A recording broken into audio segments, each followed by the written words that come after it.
Jiang Cheng is a bustling city, teeming with life. No one knows that just last year, it was a completely different place. Our male lead, Jiang Cheng, possesses a special ability. He can see the aura of fortune above everyone's head, the colors displayed, revealing different destinies. While walking down the street, revisiting his old haunts, he encounters a beautiful young woman. Seeing that the fortune aura of the girl is black, Jiang Cheng kindly reminds her to be careful, lest she face a deadly calamity today. The girl, upon hearing this, is utterly baffled. Thinking Jiang Cheng is just trying to pick her up, the girl instantly gets angry, turns and walks away, also giving him a friendly middle finger. It's true that doing good deeds isn't always rewarded. But anyway, this is a modern city, full of ordinary people. This is normal. To understand the whole story, we must go back to the year before. Jiang Cheng was originally from the Ye family in Jiang Cheng. Although weak and often bullied, his family of 3 was very happy, until one day, in an attempt to save a young girl, the head of the Yang family offended a mysterious figure from Beijing. As a result, just a few days later, at a banquet in Yunhu Manor, the entire Ye family was exterminated, with only Ye Cheng surviving. Even those who had previously honored, worshipped, and flattered the Ye family ignored them, watching everyone get killed. Filled with humiliation, sorrow, pain, and helplessness, Jiang Cheng, who was just a child at the time, fell into a sea of hatred and revenge. He frantically charged at the mysterious figure alone, with only a dagger in hand, wanting to kill him for revenge. But how can youth compare to brute strength? The mysterious figure simply waved his hand slightly, and the dagger in his hand shattered. Jiang Cheng facing him was no different than throwing eggs against a rock. Finally, to protect the safety and the only remaining seed of the Ye family, Jiang Cheng's mother risked her life to push him into Dongqian Lake. Thanks to this, Jiang Cheng was saved by his current master and followed him to Mount Kunlun, where he cultivated earth-shattering skills for a time. This time he returns to Jiang Cheng. It is also because of his master's mission. Thinking back to the terrible past, Jiang Cheng could not restrain the hatred that pierced to the depths of his heart. He vowed to make everyone with the bloodline who offended him pay double. Unexpectedly, his hatred inadvertently caused his power to burst forth. The terrifying murderous aura emanating from him made the atmosphere suffocating. Seeing this, Jiang Cheng quickly retracted his power to avoid further affecting innocent people. Anyway, he still has plenty of time here. A gentleman takes revenge. 10 years is not too late. For the moment, he needs to complete the task assigned by his master. Jiang Cheng went to the headquarters of Huamei Group, one of the leading enterprises in Jiang Cheng. His mission this time is related to the beautiful female president of this group, Jia Shu. 3 days ago, Jiang Cheng's master used a special device to read fate, discovering that in 100 days, Ru Jue would encounter a disaster, very likely will become poor, and it just so happens that his fate is Purple Chi Crouching Dragon, so he sent him to prevent the disaster. Having arrived at the entrance of Huamei Group, Jiang Cheng was about to step in, when he was stopped by 2 guards. He tried to happily explain that he was here to see Jia Shu, but to no avail. Unless you had an appointment, unauthorized personnel were not allowed to enter. He saw they wouldn't accept the polite way, and so they'd have to accept the hard way. Jiang Cheng had no other choice but to use his ultimate move, his killing intent. This instantly caused the 2 guards to fall to their knees. Everyone around was frozen stiff, as he successfully entered without any obstruction. He then nonchalantly sat on the customer sofa, with a sneering, smug look. Once he was done, Jiang Cheng immediately withdrew his power. But now there were not only 2, but an entire team of armored bodyguards, and the head of security, who stormed out and surrounded him, for causing a disturbance. Jiang Cheng continued to emit a terrifying killing intent, repeating that he was here to meet with Jia Shu for a reason. The head of security was chilled to the bone by his aura, his face completely drained of color. It was clear this wasn't someone they could easily mess with. The head of security immediately switched to a softer tone, trying to de-escalate the situation by telling Jiang Cheng that their chairman wasn't there today. He said to just leave his contact information and they would get back to him later. But Jiang Cheng wasn't a 3-year-old child to be fooled by these childish tricks. If Jia Shu wasn't there, he would just sit here and wait until she showed up. He even kindly told everyone not to mind him and just do their jobs. The head of security was dumbfounded by Jiang Cheng's stubbornness and was rendered speechless. Such a dangerous person. Who would dare leave him here to cause trouble? Seeing that he was alone, the head of security decided to take a risk and had the bodyguard team rush up and use force to push him out. Suddenly, at that moment, a voice rang out to stop them. It was the new director of the Huamei Group, Sun Yi, the company's beautiful and arrogant rose, the only person who could rival chairman Jia Shu. Sun Yi said to let her handle the matter here, then slowly walked closer to Jiang Cheng and gently asked, "Is there anything I can help you with?" For a moment, Jiang Cheng was flustered. He froze, unable to believe his eyes. In the past 5 years, the only person he could never let go of was this girl in front of him. When they were middle school students, he and Sun Yi sat at the same desk for a year and shared a special connection. Afterward, when they went to high school, due to the difference in their status, they gradually lost touch. It wasn't until the incident at Yunhu Manor that Ye Cheng was saved by his master and returned to the Ye family. But by then, everything had been sealed off. The Yang family was as if they had been blacklisted, becoming something that no one in Jiang Cheng could talk about and was cast aside. At that time, all the families had announced they were severing ties with the Yang family and would no longer have any contact. The Tianzheng group, founded by Yang Cheng's father, was also taken over.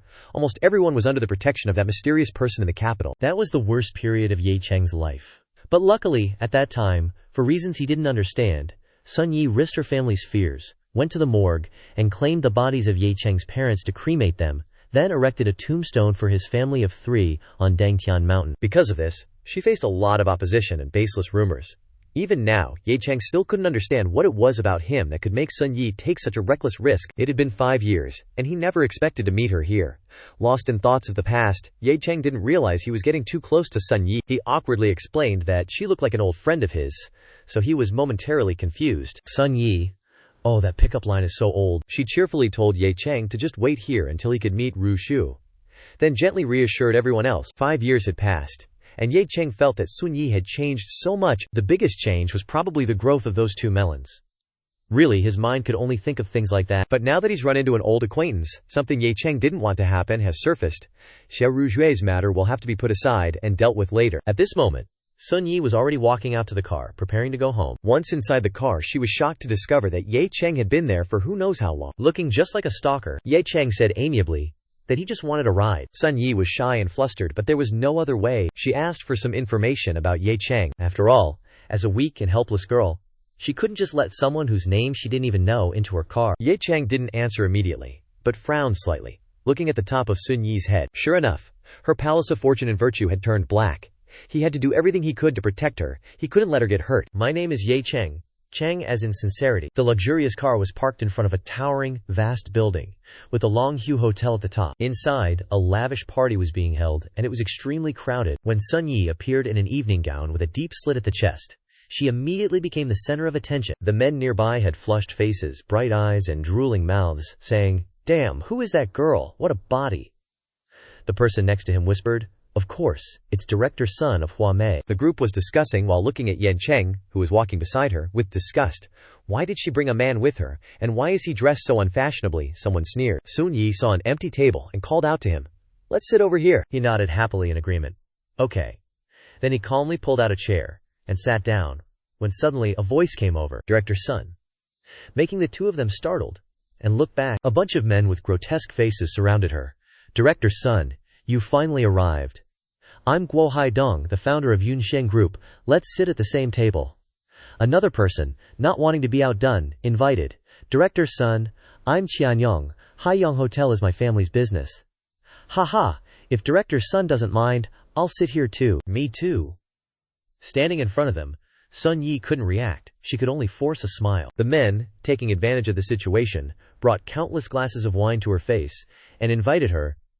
"Director Sun, it's not easy to meet you. Let's drink. Haha, that's right. Let's clink glasses. Please give me some face." Seeing her in a difficult position, he reached out and took the glass of wine in front of her. He said calmly, "I'll drink with everyone on her behalf." Sun Yi was also surprised to be protected. Seeing this, the others were extremely angry. They sneered at him. "What kind of stuff are you? Who asked you to drink with us? What's your name? Who are you?" Faced with the barrage of questions, he only smirked. "I am," but before he had the chance to finish speaking, Sun Yi stood up to stop him. Her eyes were full of confidence, signaling to him, "That's not how you block the wine. Leave this to me." With that, Sun Yi held the glass of wine in her hand, her flushed face highlighting her beauty, along with her huge, seductive breasts, and said in a sweet tone, "I'm not good at drinking. I can only take a sip. Please forgive me. Don't force a small girl like me." The group of men were frozen stiff, their eyes red and their hearts struck by the arrow of love as they vaguely replied, Okay. Just when it seemed that everything had been resolved, suddenly someone spoke up. "Just take a sip." He slowly walked over, his voice full of sarcasm. "Director Sun is going a bit too far, isn't she?" Seeing this person, Sun Yi's expression changed, and she blurted out, "Chen Yin Feng." A murmur began to spread. "It's the second young master of the Chen family, Chen Feng. How did Sun Yi get on his bad side? I heard last time she threw a drink in his face and almost drove him mad." Chen Feng held up the bottle maliciously and poured a drink for her. "Last time you left without a word? That was a real slap in the face. You must drink this cup as an apology." He grinned wildly, his voice low and firm. "You must understand, This is not a request, but an order. Master Chen, my tolerance is really bad. Drinking too much will only cause trouble for everyone. Just one glass, okay? Sun Yi said with a smile as she picked up the glass, her heart filled with worry. This is bad. Last time I found out there was something wrong with his drink, he most likely put something in it, which is why I deliberately spilled the drink on him. Chen Feng rudely placed a hand on her shoulder and leaned in close to whisper, I've already booked the presidential suite. If you get drunk, you'll have a place to sleep. He forced her. Drink up. You need to be more cooperative. Her eyes widened as she stared at him. What should I do? Everyone knows Chen Feng's nature. As long as he takes a liking to a girl, he will drug her, even if she's just a student. How could I ever drink this scoundrel's liquor? Damn it. Aren't you going to take my drink, you cheap bitch? Who are you trying to pretend for? Today, even if President Jia Rushui comes, you still have to drink. Sun Yi thought sorrowfully, a hint of despair in her eyes. I come from an ordinary family. I dropped out of school early and stepped into society, and it was so difficult to climb up to the director's position, although in other people's eyes I'm very talented. Compared to these wealthy young masters, I'm nothing. Chen Feng laughed crazily with a malicious grin. Suddenly, an arm reached out and snatched the bottle he was holding. Ye Cheng stood in front of Sun Yi. Without a word, he slowly raised his hand high, to the astonishment of everyone around him. Chen Feng's mouth gaped open in shock. His eyes widened, and the only thing he could think of was the image of the bottle flying toward him. Immediately, Yan Cheng didn't waste any words. Just a powerful smash to his head. He fell to the ground, clutching his head and screaming in pain. It hurts so much, it hurts so much. Who the hell are you? Chen Feng's eyes widened, his face full of hateful threats. You dare hit me? My own dad has never even hit me. Facing the other's aggression, Ye Cheng was not afraid in the least, his eyes still calm. I can even hit your dad, so what do you? Ye Cheng sat on top of the hooligan Chen Feng when a group of important-looking people suddenly approached. An old man with a full head of white hair, his face red with anger, gave a loud order. Let him go! The people around began to whisper anxiously. It's the head of the Chen family, Chen Zhengguo. Why is he here? Everyone was worried, exclaiming that the kid was done for. Some people with a sharp eye even noticed the old man in brown standing beside him, and with his extraordinary aura, he must be the master martial artist everyone was talking about. Sun Yi saw the person and her face darkened in horror. This is bad. Even Chen Zhengguo is here. In his pitiful state, Chen Feng kept calling out, Dad, save me. Sun Yi rubbed her chin anxiously. What should I do? Is there any way to save him? Ye Cheng happily let him go, answering with a blank expression. Okay? His eyes narrowed, as if he had discovered something dangerous. That old man, Chen Feng, once released, immediately scrambled to his father. On this side, Old Man Ming's entire body emitted a mysterious blue aura of power. He stroked his beard as he sized up his opponent, his face filled with satisfaction. So this is the legendary martial arts master everyone's been talking about. Chen Feng began to make his accusations. Dad, that kid just hit me for no reason. Dad, you have to get justice for me. Chen Zhengguo coldly ordered. Shut up and get behind me. Seeing this, Chen Feng didn't dare say another word, just nodded his head rapidly. Yes? Yes? He glanced at Old Man Ming and asked, Old Man Ming, what's that kid's background? The old man flashed a strange smile and quickly replied, He's also a martial arts master, but judging by his age, he probably hasn't been a member of the ancient devourers for very long. Ye Cheng stood brazenly in front of them, his voice urgent. Is there anything else? How do you plan to handle this? Chen Zhengguo regained his composure, pretending to answer. The reputation is already lost. What can I do? He stepped forward, his face changing, a treacherous smile blooming as he patted Lao Ming's shoulder, continuing. I'm benevolent. If he begs for forgiveness, grant him a complete corpse. Lao Ming, hearing this, understood immediately, and slowly stepped forward to engage. He said smugly, with a contemptuous tone, Kid, to have achieved such cultivation at such a young age is indeed not easy. But it's a pity. Ye Cheng hurriedly reminded Sun Yi. Leave this place to me. She obediently nodded. Okay. Lao Ming's gaze turned sharp as razors. He thought Ye Cheng had provoked someone he shouldn't have. Ye Cheng stood there, as if rooted to the spot, a hint of surprise flashing across his face. Lao Ming didn't say much, quickly unleashing his innate talent. At this moment he appeared and disappeared, his speed as fast as light, reaching Ye Cheng in a matter of mere moments. Lao Ming patted his shoulder, advising him to rest in peace. Beg for forgiveness, and I'll grant you a complete corpse. Hearing this, Ye Cheng still didn't understand his intention. Beg for forgiveness. Sun Yi, standing to the side, muttered in astonishment. So fast. What was that just now? Is that old man really a martial arts master? Without hesitation, Ye Cheng gently caressed Lao Ming's forehead and said calmly, But old man, I wonder if you've chosen your coffin yet. Is there someone at home to take care of the funeral arrangements? Hearing this, Lao Ming immediately became enraged, his face flushed crimson, and he roared in anger. As soon as the words left his mouth, he charged towards Jiang Cheng like a moth to a flame, but no matter how he attacked, Jiang Cheng effortlessly dodged. Then just die quickly, he dodged left and right, as if he was playing with him. A fiery red glint gradually forming in his eyes. Jiang Cheng clenched his fist, unleashing a punch straight into Lao Ming's face. Blood sprang everywhere from his mouth. Without any mercy, he punched Lao Ming a few more times, each one clearly painful. Dust rose up in a thick cloud, obscuring Lao Ming's entire body. A moment later, as the dust slowly dissipated, the tattered figure of Lao Ming was revealed. Jiang Cheng clenched his fist, sneering. "An old geezer like you is really vicious. Don't you know the rules of ambushing me?" Those who witnessed the scene, including Sun Yi, were left gaping in astonishment. Without any worry, Jiang Cheng smiled brightly, asking, "Anyone else?" Everyone couldn't help but exclaim, "So strong!" Chen Zhengguo and Chen Yinfeng's faces turned pale. They were stunned, thinking, Lao Ming, a super expert, was defeated, and defeated by a young man. What is going on? Lao Ming sat slumped on the ground, covering his mouth with his hand, his eyes wide with horror. "How could this be? Who exactly are you? How is your cultivation?" Jiang Cheng stood tall, his towering figure like a mountain, replying coldly, "Who I am? You're not worthy to know." As soon as the words left his mouth, a terrifying force erupted from Jiang Cheng, causing the surrounding space to tremble. His entire body radiated intense spiritual energy, forming a swirling storm of dust, forcing everyone to cover their ears, unable to withstand the intensity of the terrifying energy. The extremely violent sound waves caused Lao Ming to cough up blood from his mouth. Chen Zhengguo screamed in pain. Is it because of his words? My ears hurt so much. What exactly is happening? A moment later, that force disappeared. Jiang Cheng stood in front of him, asking, "Chen Zhengguo, right?" He was stunned, stammering incoherently. You, Jiang Cheng said a few meaningful words coldly, the kind die completely. Jiang Cheng's eyes were filled with hatred.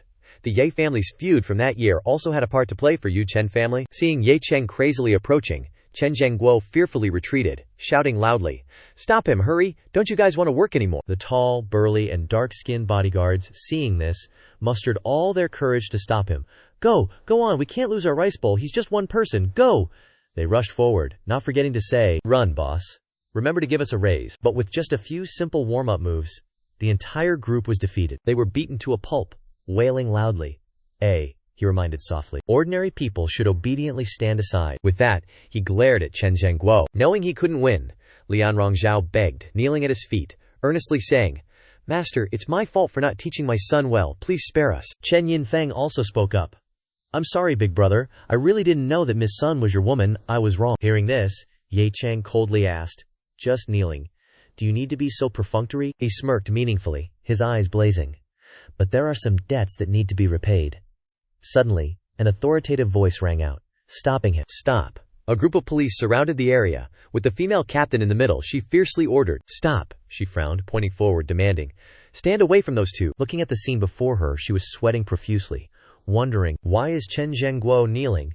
Unable to hide her surprise, she exclaimed, "Oh my God, what on earth did he do?" Seeing the police arrive like grasping at a life-saving straw, Chen Zhengguo rejoiced inwardly. "I'm saved." He glanced triumphantly at Jiang Cheng. "So what if you're a martial arts master?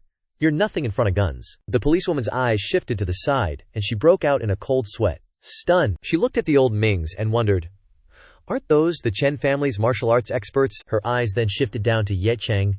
Did he take care of all of them? Jiang Cheng showed no mercy, grabbing Chen Zhengguo's hair and dragging him up. He bluntly accused, "Officer, this guy was harassing a good woman. I just saw injustice and stepped in to help. You must judge fairly," he cried out in pain. It hurts, Chen Yinfeng worriedly called out. "Dad?" The policewoman pointed her gun directly at him, threateningly saying, "Let him go, or I'll shoot." Jiang Cheng showed no fear, even praising, "This female captain is quite something. This is a personal vendetta. You better not interfere." As he spoke, the hand gripping his hair emanated a terrifying power. The policewoman's face darkened in confusion. Is this guy's brain waterlogged? Even for a normal brawl, the police have to intervene. Without hesitation, she and the other officers pointed their guns at him. She shouted loudly, "Hands up, get down!" Second warning. Jiang Cheng was enraged, and a purple aura began to appear around him. He smiled faintly. Ah, so ignorant. But before he could act, an arm stopped him. It was Sun Yi. She stepped forward cheerfully and apologized. "I'm so sorry, everyone. His limbs aren't very agile. He must have cramps. That's enough." Sun Yi patted his shoulder and whispered, "That's enough." He felt confused, asking why she was harshly ordering him around. If you don't stop, I'll break up with you, Jiang Cheng panicked. Break up? For this kind of person? She didn't explain much, just said briefly. Listen to me now. Jiang Cheng reluctantly sat down on the ground. Sun Yi happily said to the police. Everyone, look, he surrendered. Don't shoot, Jiang Cheng wearily asked. What now? Wait to be arrested, Sun Yi hurriedly comforted. It's okay, just leave it to me. She meticulously instructed him. Later, just go with them to the station to give a statement and it'll be over. After all, you were acting in self-defense. It's okay. Hearing this, Jiang Cheng smirked and replied, Whatever. Anyway, no one can stop me if I want to leave. At the police station, after a long day of interrogation, in the quiet office, suddenly a flustered police officer rushed in to report. Reporting, Captain. We've reviewed the hotel's surveillance footage over a dozen times, he anxiously added. Apart from some deleted content, the rest shows that Jiang Cheng acted in self-defense. The female police officer's eyes narrowed, disbelieving what she was hearing. What? She leaned back in her chair, asking, deleted. Which part was deleted? He quickly opened the file on the computer. Images from the party that day were displayed clearly. He explained each part. Here, Chen Zhengguo brought an old man who was standing opposite Jiang Cheng. Then, the next thing we see is the old man falling down. There's no in-between. We don't know what happened. Hearing this, the female police officer smirked. Oh.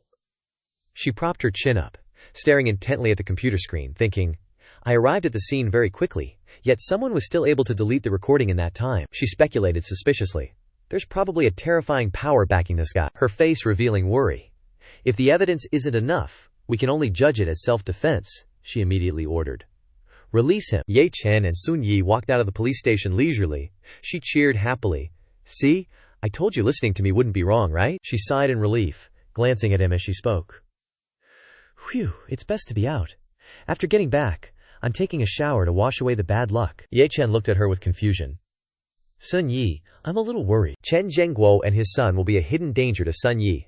Once I leave Jiang Cheng, they definitely won't let Sun Yi off the hook. His face showed determination, muttering, I must find an opportunity to eliminate those two. On the other side, Sun Yi also harbored her own thoughts. Jiang Cheng always gives off a feeling of danger that's hard to describe. Suddenly, Jiang Cheng noticed and playfully approached her. Oh, why are you staring at me like that? Sun Yi was embarrassed. Her face flushed red, and she immediately waved her hands to explain. I wanted to ask where you live. I'll take you back. He scratched his head awkwardly, replying, I just arrived in Jiang Cheng and haven't found a place to live yet. If things get desperate, I'll sleep in the park tonight. Sun Yi spoke hesitantly. Then, gathering all her courage, Sun Yi said, How about Jiang Cheng comes to stay at my place? There's still a spare room in my house. It's not big, but it's better than sleeping in the park. Hearing this, he immediately circled around her teasingly. Director son, aren't you afraid I'll take advantage of you? Or is it because I saved the damsel in distress today that you want to repay me with your body? Sun Yi's face was flushed red, her heart pounding wildly as she tried to explain. HMPH, who's repaying you with their body? So are you staying or not? Jiang Cheng nodded in agreement. Yes, of course, I'm staying. Unbeknownst to them, there was a police officer watching them from behind. They're still suspicious. Not to mention the deletion of the video, the Chen family's bodyguards are all from special forces. She was full of doubts, wondering, how could he beat so many of them so easily? Like swatting flies. She stared intently at the phone screen, sighing. It's too difficult to figure out on my own. I need to find someone to help. The female police officer quickly called someone. When the other end picked up, she said urgently, Senior brother, are you on a mission? I'm really sorry, but there's something I need your help with. Please watch the video I sent you, and help me analyze the young man in it. At Siberia, Uran Mountain, there only isolated one house. Jiang Cheng sat on the bed, lifting weights up and down. This junior sister is never peaceful. Relying on her family's background, why did she go to a small place, it's a police, and constantly asking me to solve a case from morning to night? Jiang Cheng intently looked at the phone. Then he said, Jiang Cheng is a captain of the Dragon Soul assault team, not a small police. Complaining with some words, Jiang Cheng quickly dropped, hand pointed to the screen, used his magic to activate it, said, Forget it. Jiang Cheng sat on the bed and controlled the computer, flew to his hand, he resigned himself. Forget it, let me see it for you. So from that moment on, Jiang Cheng always kept his eyes glued to the screen. Jiang Cheng, being naturally sharp-eyed, recognized it immediately with a single glance and remarked with amusement, From the looks of it, these bodyguards must be retired special forces, ganging up on a young man, bullying the weak with numbers. What a disgrace. Suddenly, his gaze narrowed in on Jiang Cheng, who was standing right in the center. Jiang Chen's calm demeanor was what particularly caught his attention. Jiang Cheng wondered with a hint of doubt. Is this an ancient martial artist? No, that's not right. He's not an ordinary ancient martial artist. Ying Jing glued his eyes to the screen, speculating he might be a martial arts grandmaster. Standing at the peak, Ying Jing felt a stir of restlessness. Mixed with curiosity, he immediately pulled out his phone. He called his junior sister. "Junior sister, I want all the information on the young man in the clip." Soon after, that night at the Jiang Cheng Grand Metropolis apartment, Sun Yi walked out and said with a bright smile, "Ye Chen, I'm done with my shower. You can go take a bath now." Sun Yi added, "The bathroom is inside." Ye Chen gave a thumbs up and said, "Got it." His gaze quickly shifted elsewhere as he secretly thought, this girl truly has no guard up at all. Ye Chen walked into the bathroom, water gushing down. He took a leisurely shower, his body firm with a six-pack. While showering, Ye Chen suddenly remembered the past. 5 years ago he was saved by his master. A stroke of luck, he had thought, never realizing it was the beginning of a nightmare. Back then, he was still just a boy. He recalled the first day. The old man, without any instructions or warnings, threw him into a cage to fight to the death with a tiger that had been starved for 3 days. Confronted with such delicious prey, the starved tiger's eyes glowed fiercely. After a struggle that left him bruised and battered, Ye Chen defeated the tiger. He thought, "I finally survived." But the end of the first nightmare only marked the beginning of a whole series of trials awaiting young Ye Chen. Afterwards, while the old man taught him to cultivate, first, his master dropped Ye Chen in a free fall from a towering mountain peak. Not only that, the old master also took him to many dangerous places for training. While an ordinary child spent their time watching cartoons, only seeing monsters through a small screen, Ye Chen was luckier. He got to meet them directly. But as time passed, Ye Chen's movements became swifter and more agile, each time facing a desperate situation where he almost died. After a struggle with a monster, young Ye Chen lay sprawled on the beach, secretly grateful that he could survive each time to the very end. Back in reality, Ye Chen's firm will and abilities were many times stronger, he asserted. What supported me to live until now was nothing else but boundless fury and hatred. The tragedy of that year ignited Ye Chen's desire for revenge. "I will find everyone who attended the gathering at Cloud Lake Villa that year." The mere mention ignited a furious rage within Ye Chen, coupled with the demonic aura radiating around him, making him even more terrifying. He clenched his fist and swore, "I will make them all pay." And so, Ye Chen continued to bathe while lost in thought. Time gently slipped by. After about 10 minutes, Sun Yi was preparing dinner. Suddenly, Sun Yi remembered something and sighed. "Oh dear, I don't have any clothes for Ye Chen to change into here. I should have brought him along earlier." The sudden mention of clothes made Sun Yi remember something else, her eyes wide. Wait, clothes to change into? It turned out Sun Yi was embarrassed. "Oh no, I forgot to hide my changed bra." A thought sprang to Sun Yi's mind. It absolutely cannot be seen. She shyly approached the bathroom door and softly said, "Ye Chen, don't come out, I'm just getting something." Ye Chen, without a hint of shyness, pushed the bathroom door wide open, completely bare, with only a towel haphazardly wrapped around him. Getting what? Seeing Ye Chen in such a state of undress, Sun Yi, Ye Chen started hesitantly. "Could you maybe wait for me to get dressed first?" Sun Yi blushed crimson with embarrassment and immediately turned and fled. "I'll be right out. Sorry, I didn't mean to take advantage of you." Sun Yi ran straight to her room, slammed the door shut, and squealed, "Boom!" Rolling around on her bed, Sun Yi muttered, trying to calm her flustered state. "I didn't see anything. Ye Chen, now properly dressed, stood outside Sun Yi's room, guessing. Judging by the look of things, she won't be coming out tonight. From inside the room, her voice echoed, Didn't see it. Ye Chen skipped dinner. Perfect timing. I also have some matters to take care of. When you pull weeds, you have to get rid of the roots. At the Chen family villa district, it seemed the Chen family members were having a family meeting. Chen Zhengguo paced back and forth in front of Chen Yinfeng. Not only that, but his face was contorted with anger. Chen Yinfeng said fearfully, Dad, please stop pacing, you're making me dizzy. Chen Zhengguo snapped, slapping Chen Yinfeng across the face, and roared, If it weren't for a good-for-nothing like you, how could old Ming have been so badly injured and become a cripple? Now that old Ming is gone and your grandfather isn't here, the Chen family is in danger. Chen Yinfeng jumped up in fright, saying resentfully, Dad, isn't there still Grandpa? With Grandpa here, he wouldn't dare act recklessly. Chen Zhengguo worried, sweat already pouring out. He said frankly, No, I still feel uneasy. I won't be at peace until that brat is eliminated. Chen Zhengguo reluctantly agreed to Chen Yinfeng's suggestion. Tomorrow, we'll go to Mount Wuyi and invite the old master to come out of seclusion. Chen Yinfeng was immediately overjoyed at that. Okay, as long as Grandpa takes action, we'll definitely be able to capture that brat. In Chen Yinfeng's mind, he was already gloating, I'll break his limbs and torture Sun Yi in front of him. Lost in thoughts of his distant plans, Chen Yinfeng didn't expect Ye Chen's arrival. As soon as he appeared, he mocked, Ye Chen's woman. Ye Chen's voice startled Chen Zhengguo and his son. In the darkness, his smile looked somewhat frightening, and he asked in a challenging tone, "You dare lay a hand on her?" Chen Zhengguo and Chen Yinfeng directly faced their mortal enemy, and exclaimed in horror, "Yi Chen!" They cried out in alarm. Ye Chen sat leisurely on a chair, relaxed and composed. He said, "We need to sit down and talk about this," Chen Yinfeng asked anxiously. "You want to push us to the point of no return?" Guo Zheng, still arrogant even at this stage, said, "Don't worry, son, he wouldn't dare." Ye Chen scoffed at Guo Zheng's careless answer. "Oh, really?" Chen Yinfeng replied with a bright smile. "That's right." Before his confidence could last a few seconds, a streak of demonic energy flashed across his neck. Chen Yinfeng only managed to let out a cry. Ye Chen's hand was now radiating black energy, and he said coldly, "I wouldn't dare kill someone." "So," he said leisurely. He casually put a hand in his pocket and asked provocatively, "So do you still feel that way now?" Seeing Chen Yinfeng collapse on the spot, Guo Zheng, as his father, was instantly terrified. Full of anxiety, "Son, why?" he cried, tears streaming down his face. "There's no animosity between us." Ye Chen, hearing this, laughed non-stop. "No animosity? What a great no animosity, haha." He stretched out his hand again. "I'm asking you." Chen Zhengguo, Yan Chen, began his torture by bringing up the events of years ago. "Do you still remember the banquet at Yunhu Mountain Villa last year? The death of Yanch family's couple, and that extremely vicious mouth of yours?" Guo Zheng vaguely recognized something. His mouth stuttered. Could it be your... Chen Zhengguo was tightly gripped by Ye Chen's hand, which was filled with demonic power. He said in fear, "You're that good for nothing from the Ye family." Ye Chen fell into the river. The more Chen Zhengguo remembered, the more panicked he became.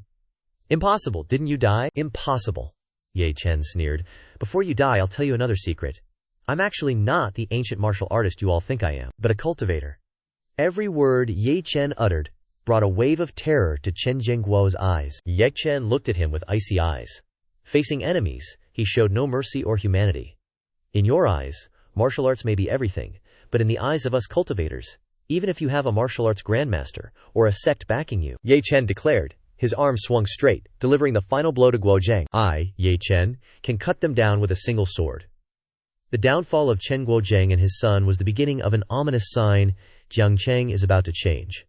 One night passed, the first weeds had been eradicated. Ye Chen would probably return home and have a good sleep. At this time, at Mount Wuyi, also in an area owned by the Chen family, Chen Yuanli was still cultivating when suddenly his body reacted. Flames erupted wildly. Yuanli coughed up blood, his brows furrowed. Chen Yuanli trembled uncontrollably, his expression turning frantic. "What's going on, Zhengguo and Feng? They're dead. Who dares to kill my Chen family of Jiang Cheng, destroying my 10 years of foundation?" In the silent night, he roared as if to shake the heavens and the earth. "I, Chen Yuanli, swear to the heavens that I will personally find you." A long night passed. Ye Chen had temporarily resolved one grievance. He went home with peace of mind and slept soundly. The next day dawned. Ye Chen was not in a hurry to go out. He stayed in the training room. Suddenly, he opened his eyes wide, letting out a sigh of relief. "Phew." Ye Chen sensed for a moment and then commented, "The spiritual energy of Huaxia is too thin, completely incomparable to that place. If I want to cultivate further now, I must refine some elixirs for assistance." He gently touched the black stone in front of him. "Thinking about it, next week is the death anniversary of my parents. It's time to visit them at Tiandeng Mountain." Ye Chen picked it up and pondered. "This black stone was given to me by my dad on my 11th birthday, saying it was some kind of family heirloom of the Ye family. But until now, it hasn't reacted at all. It's clearly just an ordinary stone." Suddenly he noticed a strange symbol. There seems to be some kind of letter on the stone, something about dripping blood. He dripped a few drops of blood to see what would happen. Can't see clearly. Could it be that I have to drip blood to claim it? When the stone reacted, Yi Chen's eyes widened in shock. His whole body felt like he was being controlled, his soul lost. After a few seconds he regained his senses and sighed inwardly. So dizzy. But only a few seconds later, it seemed that Ye Chen had fainted, only to hear him faintly say, "I can't hold on anymore." Ye Chen had now drifted into another space. He was surrounded by hundreds of swords and tombstones. Ye Chen struggled to get up, frowning. "Ouch, headache." As soon as he opened his eyes, he recognized the mystery here, he muttered. Black smoke. Ye Chen's eyes widened. His eyes filled with horror and confusion. The place he had drifted to, was called the Samsara burial ground. But it seemed that Ye Chen had never been to this space before. He asked loudly, "What on earth is this place?" The look in Ye Chen's eyes was still shocked.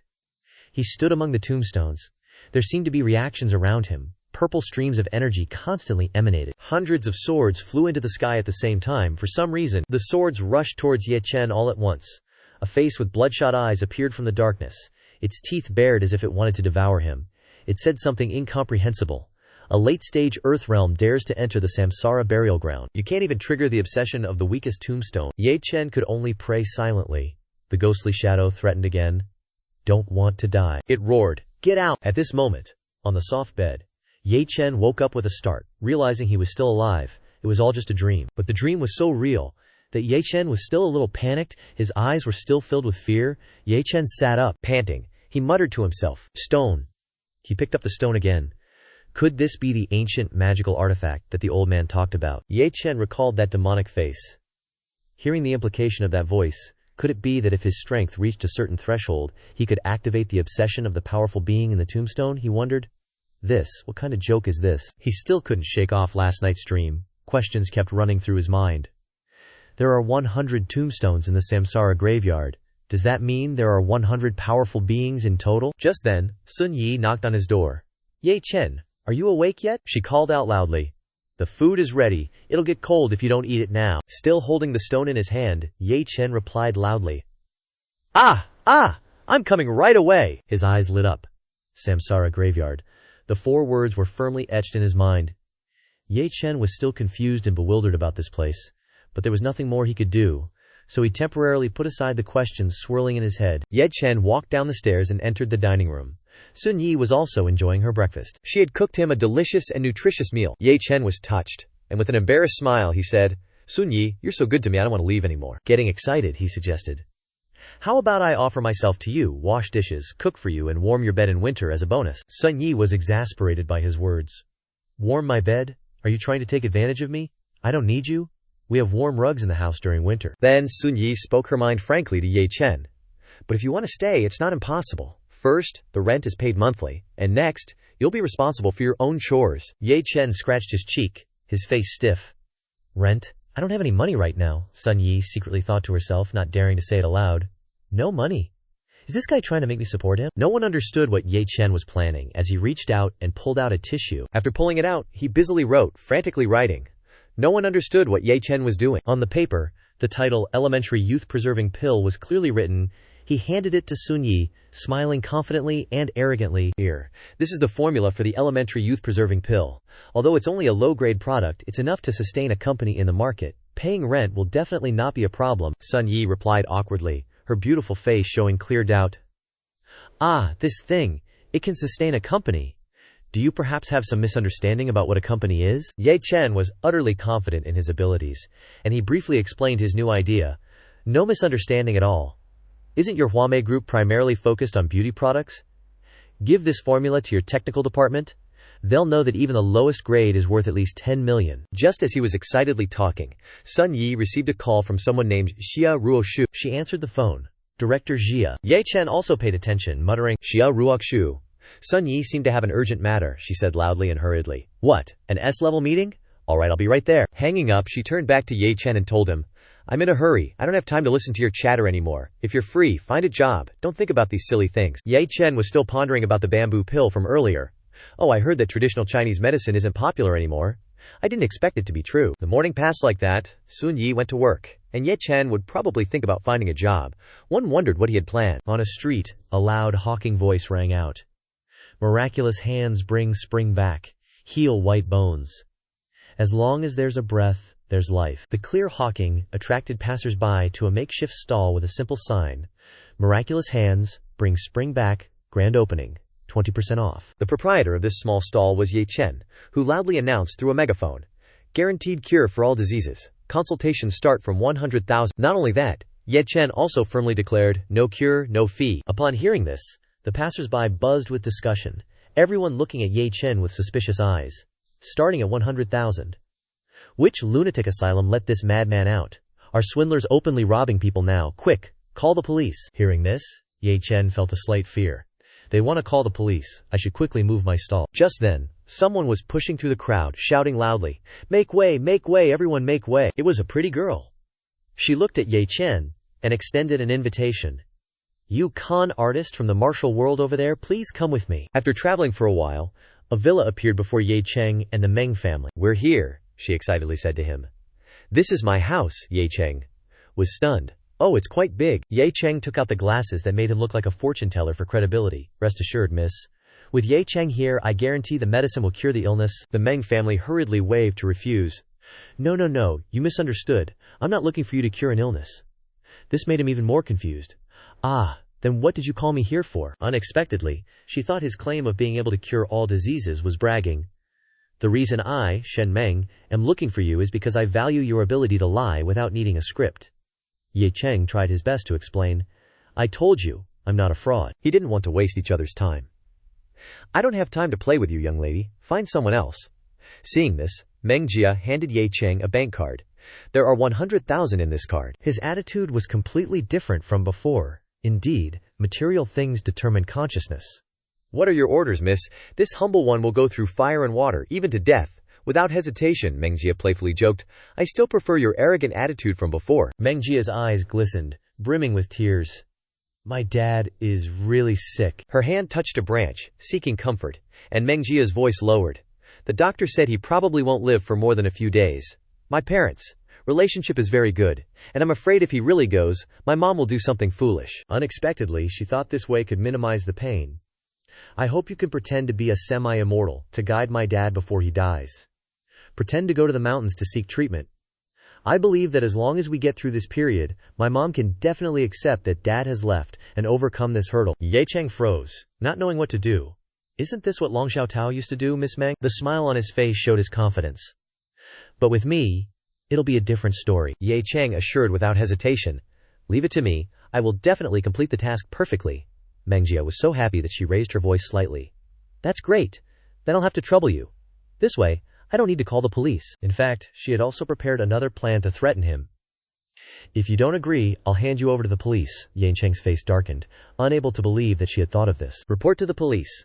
The maid opened the door, welcoming Meng Jia back. "Miss, you're back." She was a little worried, so she hesitated. "Miss, is it appropriate to bring outsiders home at this time?" She quickly explained everything to the maid. "This is a friend I invited to help. Don't worry." Meng Jia carefully reminded him. "Remember what I said earlier, act according to my expression." Ye Cheng immediately agreed. "Okay." She sat beside the bed, unable to take her eyes off him. Tears fell, feeling even more sorry for Meng Jia. "Dad, it's me, your Jia. I'm back." Ye Cheng stood behind, observing her father. Not good. His eyes turned pink, and some black energy floated in front of him. Ye Cheng's thoughts were absolutely correct. This patient is almost at death's door. Human medicine cannot save him. His chest is filled with death energy. Even the great Luo Golden Immortal wouldn't be able to save him. Meng Jia sadly told him about her father's illness. "Last month, my dad, Shen Haihua, was diagnosed with terminal lung cancer. Even going to the best hospitals abroad for treatment was ineffective. Later, we invited Xinyu Shenyi from the capital, but yesterday he told us that Dad could only live for one more day." She was also powerless, grasping Ye Cheng's hand and begging, "You must help me hide this, absolutely. Don't let my mom know. I'm really relying on you. I won't be shortchanging you on money." When Meng Jia's mother found out that her daughter had returned home, she came with, "Xinyu Shenyi, Jia, is Jia back?" She froze for 5 seconds, turning to greet her mother. She couldn't hold back her tears, wanting to hear the truth from her daughter herself. Jia. "Chuai Shenyi said that your dad won't make it through today, is that true? If Haihua is gone, how am I supposed to live?" "Hoo." Meng Jia frowned, constantly wondering in her head. "Didn't Chuai Shenyi collude with me, promising not to tell mom about this? Why did he betray me?" The atmosphere was tense when her brother appeared from nowhere. "Meng Jia, one must be honest. Birth, aging, illness and death are normal. How can you lie to mom?" It was none other than Shen Menglong of the Shen family. He wanted to end everything without saying anything. "I've already arranged the funeral, ensuring dad is buried lavishly." Meng Jia couldn't bear this unfilial behavior, and spoke up in protest. "How can you be like this? Don't you know that mom's health isn't good?" Meng Long was very calm. "Mom, think positively." He disregarded everything for his own benefit. "Dad is suffering so much, isn't dying a kind of relief? I'm so filial that I can't bear to see dad suffer anymore. Don't worry, once I take over the family, I will definitely not mistreat mom and the family." Mom covered her face and sobbed, showing how deep the love between husband and wife was. Hoo, I can't live without your dad. Once your dad is gone, I'll go with him too." Only Meng Jia was there to comfort her mother. Ye Chen stood there witnessing everything, and after a quick glance he realized, So that's how it is. Shen Haihua is dead, so his assets will be divided equally among his wife, son, and daughter. This little brat wants to infuriate his mother just to get a bigger share of the inheritance. The Meng family was angered by Meng Long's stubbornness. Your father is in this state, and you can't even pretend a little. Just for a bit of money, you want to anger your mother to death. You are truly a beast. His face darkened, showing no remorse. And he was even impudent towards his mother. You bitch, you dare scold me. It's her own fault for wanting to die. Why should I stop her? Meng Long raised his hand to hit her, but the Meng family shielded her face, cursing him again. Try it, and I swear I'll tear your mouth apart. It will be too late. When retribution arrives, Ye Chen gifted him a punch straight to the face. Just let him get physically involved. Because he was angry, the Meng family and Jiang Cheng were also horrified by Ye Chen's resolute attitude. You're not dead yet. What's the rush? His mother and the man were stunned, but she still loved him very much. Meng Long.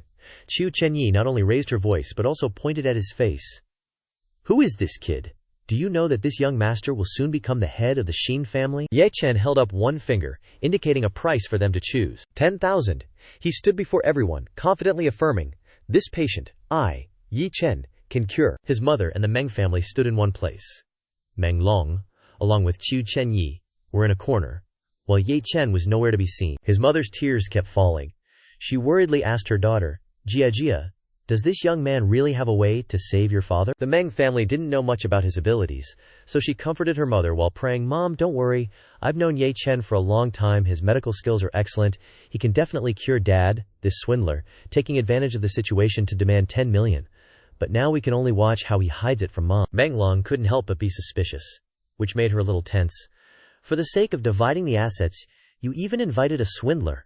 As if anyone could cure Dad. He had long intended to seize the assets, and he loudly blamed his sister. If Dad dies, you will bear all the responsibility. You won't get a single penny. When that time comes, I will send this swindler to prison. You go die. If you die, all the assets will be mine, the Meng family reminded. There's a lump on his cheek bigger than a yam. You've been beaten into a pig's head. Shut up. The bright morning sunlight shone into the sea hibiscus room. Ye Chen stepped inside, looking at him. He immediately circulated his Q to heal the injuries. To be able to meet me, consider your luck to not run out. If Ye Chen says he can do it, then he will. The old man taught me transcendent medical skills, enough to pull you back from the gates of hell. A series of talismans flew around him. Ye Chen successfully activated the formation. Heaven and earth profound and yellow, demons and ghosts. Yin energy returns to Yang formation. Activate. Now he controlled the talismans to form a circle. Lifting Haiwa into the air, a stream of purple energy entered his mouth, while Haiwa remained unconscious. Ye Chen never stopped thinking about his condition. He was surrounded by death energy, and his meridians were congested, so death was certain. A doctor's heart is like a parent's. He used many needles at the same time, but there was still one meridian. If it could be connected, his life could be saved. The purple energy behind Ye Chen had a shape exactly like a dragon.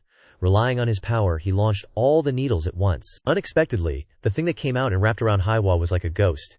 He immediately identified the exact location. It was the Yang Meridian. The ghost had no choice but to leave his body, screaming miserably as Yi Chen erased its name. Death Chi. His eyes were firm, along with his hands, which were full of strength. To control Death Chi is no different than a ghost in Ye Chen's palm. In a short moment, he dissipated the purple energy. Haiwa was also slowly placed gently on the bed. Killing God is no different than selling oneself to capitalism. Even though he was exhausted, he still tried his best to fulfill his promise. Killing someone is easy, but saving someone is difficult. I did not expect to expend so much energy saving him. I still need to cultivate more. He walked out of the room, announcing the good news to them. Everything went smoothly. The person inside will wake up soon. The Meng family heard this and immediately ordered, "Get the money for me." His mother couldn't hold back her tears. Really? Haiwa is about to wake up. Ye Chen reached out to receive what he deserved. See for yourself and pay first. Meng's mother was extremely touched and didn't forget to give him the bank card information. Okay, thank you, master. The money is all in this card, and the password is 6 zeros. Just as she placed the card in Ye Chen's hand, a loud shout stopped the action. Wait! Meng Long flared up and snatched the card as if it were his own. Mom, be a little sober. Dad has terminal cancer. How can he be cured? He brazenly pointed at Ye Chen's face again, making him a little angry. Kid, this 10 million isn't so easy to take. Meng Long didn't believe in his medical skills and wanted to check. At least let me see the results. Otherwise, Ye Chen tightly grabbed the finger pointing at it. What are you doing? He took back the bank card that was originally his. It's the medical fee I should get. Also, that guy will wake up, but he can only live for 3 days.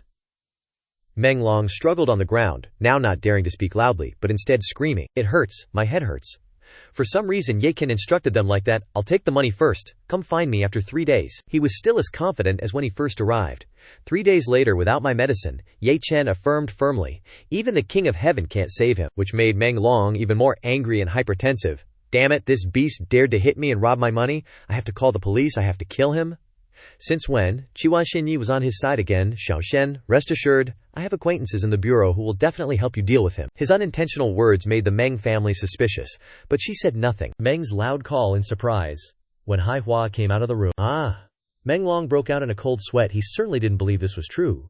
God, are you a human or a ghost? How can terminal cancer survive? Haihua eagerly wanted to thank the person who saved him. Where is the divine doctor? Where did the divine doctor go? He spoke to his wife in a sweet tone.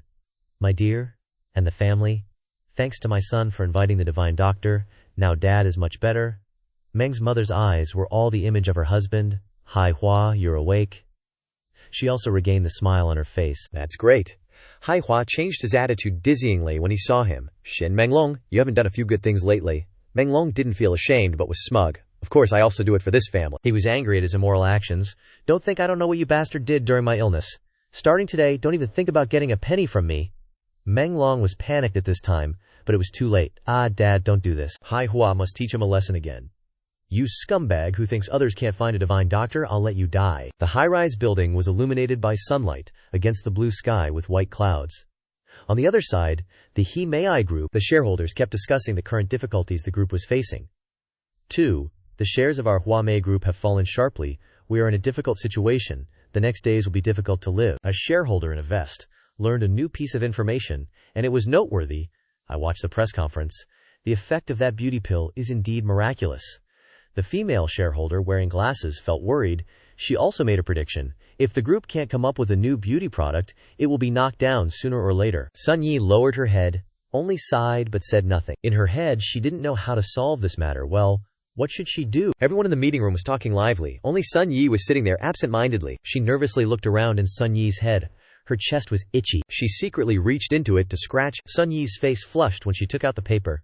This is the paper Ye Cheng gave. Why is it here? She held the crumpled paper. Primary bamboo beauty pill. Secretly scolding Ye Cheng. When did that guy stuff it in? Sun Yi stared intently at the paper. Ignoring this. First, Ye Cheng said this formula is worth 10 million. Suddenly a hand snatched the paper in her hand. Suna smiled with a strange voice.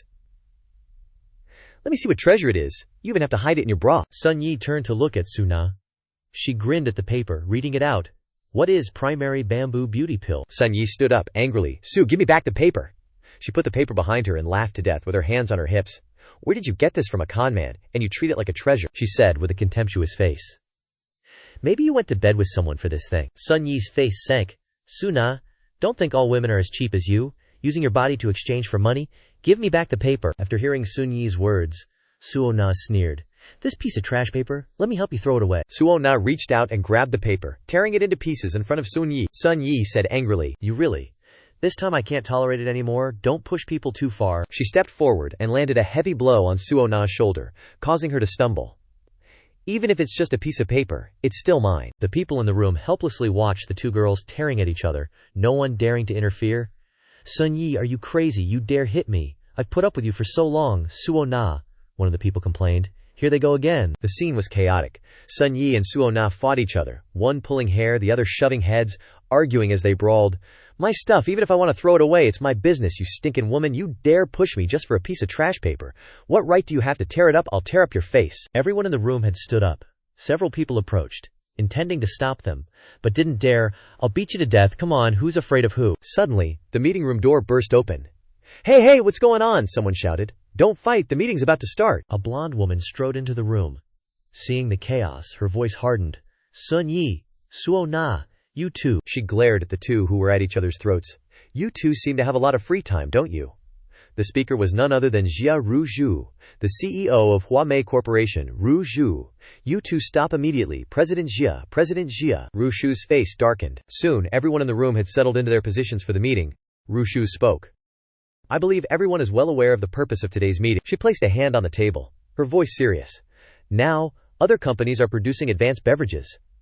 Why is it that Huamei's products, after so many years, still haven't made any progress? Whispers rippled through the room. Because of this, Rushu slammed her hand on the table, her face growing colder. 3 years, Huamei's beauty products haven't had a single upgrade. Are you research department people really planning to coast on your past successes until you die? A man spoke up. President Xia, it's not that we haven't tried. The beauty industry is too competitive. We've exhausted all research on the existing formulas. We really can't find a better substitute. The person next to him chimed in, that's right, our research department even spent money to scour the world for formulas. But since ancient times, beauty formulas have been rare. Ru Shui listened silently to their explanations. Even if we searched through all the ancient books, we wouldn't find anything suitable, she said softly. Of course, I know that beauty formulas are rare. Ru Shu felt frustrated. I spent years building the largest beauty corporation in Jiang Cheng, just so my parents would give up on that political marriage. Am I really going to have to give up and accept it? A voice rang out, breaking the tense atmosphere. Geez, just a beauty formula. Look at everyone being so worried. Suo Na spoke up. President Sun seems to have a lot of them. Just now she was holding something called Zhu Yandan or something. A man in the room, who hadn't said a word the entire time, was startled, thinking to himself, what? Zhu Yandan? That's a lost ancient formula. He stood up and said, President Xia, if President Sun really has that formula, then the company is saved. Hearing this, Ru Shui's face filled with hope. Sun Yi, do you really have the Zhu Yandan formula? Called by name, she stood up, explaining awkwardly. No, it's just something someone else wrote randomly. Ru Shu said. Take the formula out, and let's have a look first. Sun Yi looked hesitantly at the torn pieces of paper. She repeated softly. Sorry, President Xia. It was just a friend playing around, now it's turned into this. 2 people sitting nearby whispered to each other. That's the priceless Zhu Yandan formula, written on a scrap of napkin. Suo Na smirked inwardly. Is she treating President Xia like an idiot? Watch her lose face. The man who had been holding the piece of paper stood up. Wait a minute. He looked at it and said seriously, this formula is the real deal. A luxurious city with towering skyscrapers. The Huamei Jiang Cheng Group building. The man angrily slammed his hand on the table, causing Sun Yi, who was standing next to him, to turn pale with fright. I saw it too. It was Su Na who tore up the formula. The formula that concerns the life and death of the group was destroyed by that bitch, damn it, that wretched woman. Su Na stammered, I really didn't know. He was about to continue. A voice interrupted. Su Na, from now on, you are no longer the general manager. Get out of the meeting room immediately. If the formula cannot be restored, I guarantee you will be held criminally responsible. Su Na was flustered, stammering to defend her mistake. Xiazong, please don't. I didn't know it was real. Her expression paused slightly at everyone's suspicion. I didn't do it on purpose? He laughed. Of course I know. The first formula of our company was developed based on this medicine. He suddenly stood up in surprise to Sun Yi beside him. It's a pity that we didn't get the complete formula. As long as we restore this piece of paper, we can definitely make a breakthrough in quality. Xia Ru Shui's face glowed. There is no time to delay. Everyone here, please help General Manager Sun to collect the fragments. No matter what, we must restore the formula. Su Na panicked slightly, sweat pouring down like rain. No way, this secret formula of Sun Yi's is real. No way there is such a coincidence in this world. Xia Ru Shu's voice broke her train of thought. Su Na. She jumped as if she had been stepped on the tail, panicking. There was Xia Ru Shui, looking at Su Na with eyes as sharp as knives. It seems the formula is real, that's great, but such an important formula in General Manager Sun's hand was torn up by someone blind. The man seriously reminded, Su Na, if you are so free, it just so happens that the new store is short of shopping guides. I'm sorry to ask you to be a counterstaff first. A tall apartment building appeared under the quiet night sky. Sun Yi returned home wearily after the tense meeting. Ye Cheng, I'm back. Are you home? She wondered. Is Ye Cheng not home? No one answered, and she pondered. To tell the truth, it's really unexpected that the formula is real. Sun Yi slumped on the sofa in frustration. Still not back. Or, not coming back anymore. The image of Ye Cheng appeared in her mind. With the strength to fight many alone. A secret formula, casually written out. Thinking of this, her face was a little displeased, and her eyes narrowed slightly. To tell the truth, this Ye Cheng is also very suspicious. The most ridiculous thing is why letting a strange man live in the house. Although the formula he gave seems to be real. Sun Yi was immersed in her own thoughts, not noticing when a shadow stood behind her. After I expose him, his identity will disappear by my side. Could it be that Ye Cheng is a peerless master or something? The hand of the person behind reached out. Ye Cheng reached out and rubbed her head, his voice deep and warm. What's wrong? I heard you calling me. Is there anything? His actions startled her. Sun Yi turned to look at Ye Cheng with a suspicious expression. Ye Cheng, when did you get back? He replied. No, I just went out for a trip. Just came back and seemed to hear you calling me. The atmosphere suddenly became awkward. The two were at opposite ends of the sofa. She spoke to break the suffocating atmosphere. That, Ye Cheng, actually, Ye Cheng put on an indifferent face, his voice teasing. Yeah, why are you suddenly stammering? I told you, I cleaned the house properly, okay? Her face flushed slightly, embarrassed. Actually, I want to apologize to you. The formula you stuffed to me was torn by someone. If possible then. Ye Cheng glanced at her, his voice nonchalant before her stunned expression. That formula is just an introductory formula of my sect. Do you think the effect of the medicine is not enough? Let me see if I can write a few more for you, Sun Yi repeated. Introductory? He pretended to be sleepy to have the opportunity to see her embarrassed and pleading expression. A little tired today, going to sleep first. You also sleep early. She pulled his hand. Wait a minute, I still have something to ask you. Ye Cheng was a little embarrassed by her cuteness, his voice a little unnatural. Something to ask. Although I'm very tired, but if you ask, as a man I will not refuse. Sun Yi's cheeks flushed red, her voice carrying a hint of annoyance. There was indeed something, but not the kind of thing you're thinking of. If you really did that kind of thing, I'd call the police. She enthusiastically and slowly recalled his past. I remember the first time I met you. Didn't you say you wanted to meet General Manager Xia Rushu? It just so happened that after I told General Manager Xia, she also said she really wanted to meet you. Hearing this, his face darkened. Oh, Xia Rushu, forget it, I'm not free. Don't give me that look of utter disdain when you see my expression. Faced with her enthusiastic pleading, his voice coldly refused. Still need me to go meet her? Is she dreaming? Ye Cheng's indifferent expression made her feel stunned. Weren't you willing to offend the entire security department just to meet her before? He crossed his arms and said, Yesterday she didn't bother to pay me any attention, today I'll make sure she can't reach me, I said.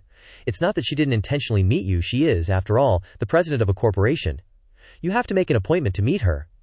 As soon as he finished speaking, her eyes lit up as if she had struck gold. Really? Then tomorrow. Ye Cheng gave a sign to believe in his words, his face full of confidence. Tell your general manager Xia to come find me personally, and whether or not I meet her will completely depend on my mood. Finishing his sentence, he slammed the door shut in front of Sun Yi's stunned face. I'm going to sleep, talk about anything tomorrow. On the other side, Xia Rushu's phone rang. She stood in a luxurious room, calmly answering the phone. Hello, Sun Yi, what's up? What did he say? Her expression turned grim. Oh, he wants me to go find him personally, she said softly. Well, no problem, I'll think about it. Until then, please keep an eye on him for me. The corners of her mouth curled up intriguingly. She hung up. Xia Rushu leisurely leaned back in her chair, her legs crossed, highlighting her noble aura.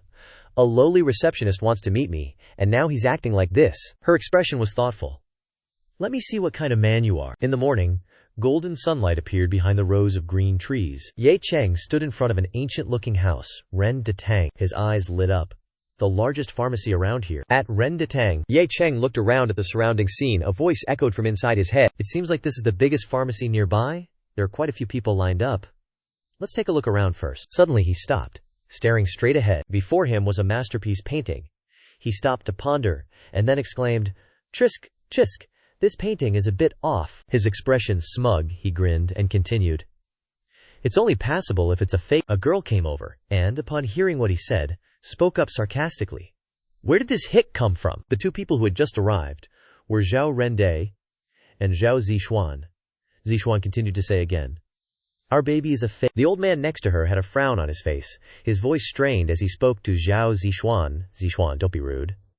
The girl didn't understand why he was raising his voice at her. She felt unconvinced, and said with a displeased tone, Grandpa, he said our painting is a fake. That's the treasure you bought from the capital. Zhao Rende didn't respond to the girl's words, but said to Ye Cheng, Little brother, surely you don't know that many collectors have examined this painting to determine its authenticity. You say it's fake. How do you explain that? Ye Cheng's face was sweating. He awkwardly replied, This can only prove that those collectors, including you, are useless eaters. A waste of eyes. Zixuan shouted angrily. You. Ye Cheng didn't pay any attention to them. He turned his face away and said to the back, But this painting's imitation isn't bad. Keep it to fool passers. Bai Zixuan became even more annoyed when she heard him say that. Her face frowned as she said, How dare you? Although he was standing on their land, Ye Cheng's face didn't show any fear. He turned his head, grinned, and continued, I originally thought I could find some good things in this shop, but now it seems I've thought too much. Zhao Zixuan lowered her head, muttering, A hooligan. The girl was so angry that she exploded with vitality. She said to Zhao Rende, with a strained voice, Grandpa, let me teach this foul-mouthed brat a lesson. Rende quickly stopped her. Zixuan, you can't attack ordinary people. Ye Chen's expression remained utterly fearless. he even said with a bright, cheerful smile. Oh. The girl advanced towards Yi Chen, her face twisted with fury. Her long legs delivered a powerful kick towards Yi Chen, and she bellowed, "How can Di Tang allow a ruffian like you to be so insolent?" Seeing Zixuan act so impetuously, Zhu Rende worriedly prayed silently in his heart, "This is bad. This girl once trained in ancient martial arts under that prominent master. She mustn't kick him to death." Suddenly, Ye Chen's hand shot out and easily caught Zixuan's legs. He even said contemptuously, "No way, is that all?" Zixuan broke out in a sweat, her face falling dramatically as she thought to herself, "I once kicked through 2 solid sandbags with 1 kick impossible." Before Zixuan could gather her wits, Yi Chen's voice rang out again. "Young miss, are you done messing around?" The girl was startled, letting out "Ugh." Zixuan snapped out of it and began to struggle. Tears welled up in the corners of her eyes. She wailed, "How long are you going to hold my leg? Let go immediately. You pervert." Ye Chen wasn't ready to stop his actions yet. He dragged Zixuan by the leg, gave a wicked grin, and said, "Naughty child." Zixuan still couldn't comprehend what was happening to her. Ye Chen held Zixuan's leg and slammed her face hard onto the ground, making her cry out in pain. "Ow!" Zixuan Rende, standing beside them, cried out in alarm. "Zixuan," Ye Chen calmly said, "to think I'd meet an ancient martial arts practitioner here, but unfortunately, this martial art of yours, designed for men, is unsuitable for women to practice. Practice it for a few more years, and you'll surely become a cripple." Zhu Zixuan remained defiant, unable to control her anger as she yelled, "You dare throw me? Don't even think about leaving this place." Zhao Rende saw that Zixuan still had no intention of stopping, so he loudly ordered, "Stop immediately." Zixuan, whimpering, pointed a finger at Ye Chen and looked towards Rende with an aggrieved expression, crying out, but before Zixuan could finish her sentence, Rende interjected, "Can't you see it yet?" He began to explain to Zixuan, "Earlier, this young brother didn't even use true qi, and still managed to block your kick. With your meager, cat-scratch skills, if he hadn't gone easy on you, you would have been." Zhu Zixuan still refused to understand, defiantly arguing back, "What would a hooligan know about true qi? I just carelessly failed to dodge earlier." Ye Chen smiled faintly in response. "Oh. Then," he continued, "I must seek your guidance, young lady." Zixuan's expression soured when she heard him utter this sentence. Ye Chen activated his true qi, and then said to Zixuan, "What truly counts as activating true qi?" Zixuan was so startled by his immense true qi that she involuntarily recoiled. She trembled and muttered, "How can this murderous aura be so powerful?" The girl hastily urged Zhuao Rende, "Grandpa, run quickly." This man, Rende, didn't budge. He only coughed a few times before speaking. Zhou Rende cupped his hands respectfully and said to Ye Chen, "Young brother, Liang Xiai is my granddaughter who has eyes but cannot see Mount Tai." Ye Chen hastily raised a hand to signal him to stop and replied, "You're being too harsh. After all, she's just a child." Rende called out loudly, "Zixuan, quickly apologize to him." "Called out so suddenly?" Zixuan exclaimed in surprise. "Ah." Rende changed the subject, speaking of the painting hanging on the wall. "Regarding this painting, I still need to seek your guidance, young brother. This old man truly cannot see any problem with it," Ye Chen replied, "if you ask with sincerity." With that, Ye Chen extended his hand, and a stream of purple light seeped into his palm. He continued, "Then," Ye Chen swept his hand, and the light instantly covered the entire room. He shouted, "Go!" The light enveloped the painting on the wall, and a voice rang out, "I wonder what fool would buy this fake painting, Liu Yuan. 2002. Ye Chen observed the situation before him, and said with a faint smile, "This painting is indeed difficult to distinguish between real and fake, which is why the buyer dared to sign his name so brazenly. One only needs to use true qi to make it appear." The scene before them was a beautifully decorated red room. A voice rang out, "Yay, mister, yay, here's the medicine you need." The girl's hand trembled as she took the medicine packet from the book. Ye Chen took the medicine packet that Zhao Zixuan brought and said, "Thank you, I'm troubling Ms. Zhao to personally prepare the medicine for me." Zixuan was still unwilling. Her hand clenched slightly as she replied, "Yeah." Zixuan's face bloomed into a smile, then she awkwardly said, "Not at all, it's my honor to serve Master Ye. This medicine is very rare. I wonder if you brought enough money." Ye Chen grinned and replied, "Miss Zhao is truly sensible, but I still prefer your stubborn, unconvinced look from earlier." Zhao Zixuan couldn't suppress her anger and shouted, "Don't push your advantage too far. I'm indeed no match for you today, but if my master were here he'd teach you a lesson." Zhao Rende, standing to the side, could only cough to signal his granddaughter to stop. "Ahem, ahem," Rende carefully explained to Zixuan. "Zixuan, can't you see? This young brother's cultivation is no less than your master's?" Zixuan blankly replied, "What? How is that possible?" Zixuan still couldn't believe it. She hid behind him and exclaimed in a panic, "Stronger than master?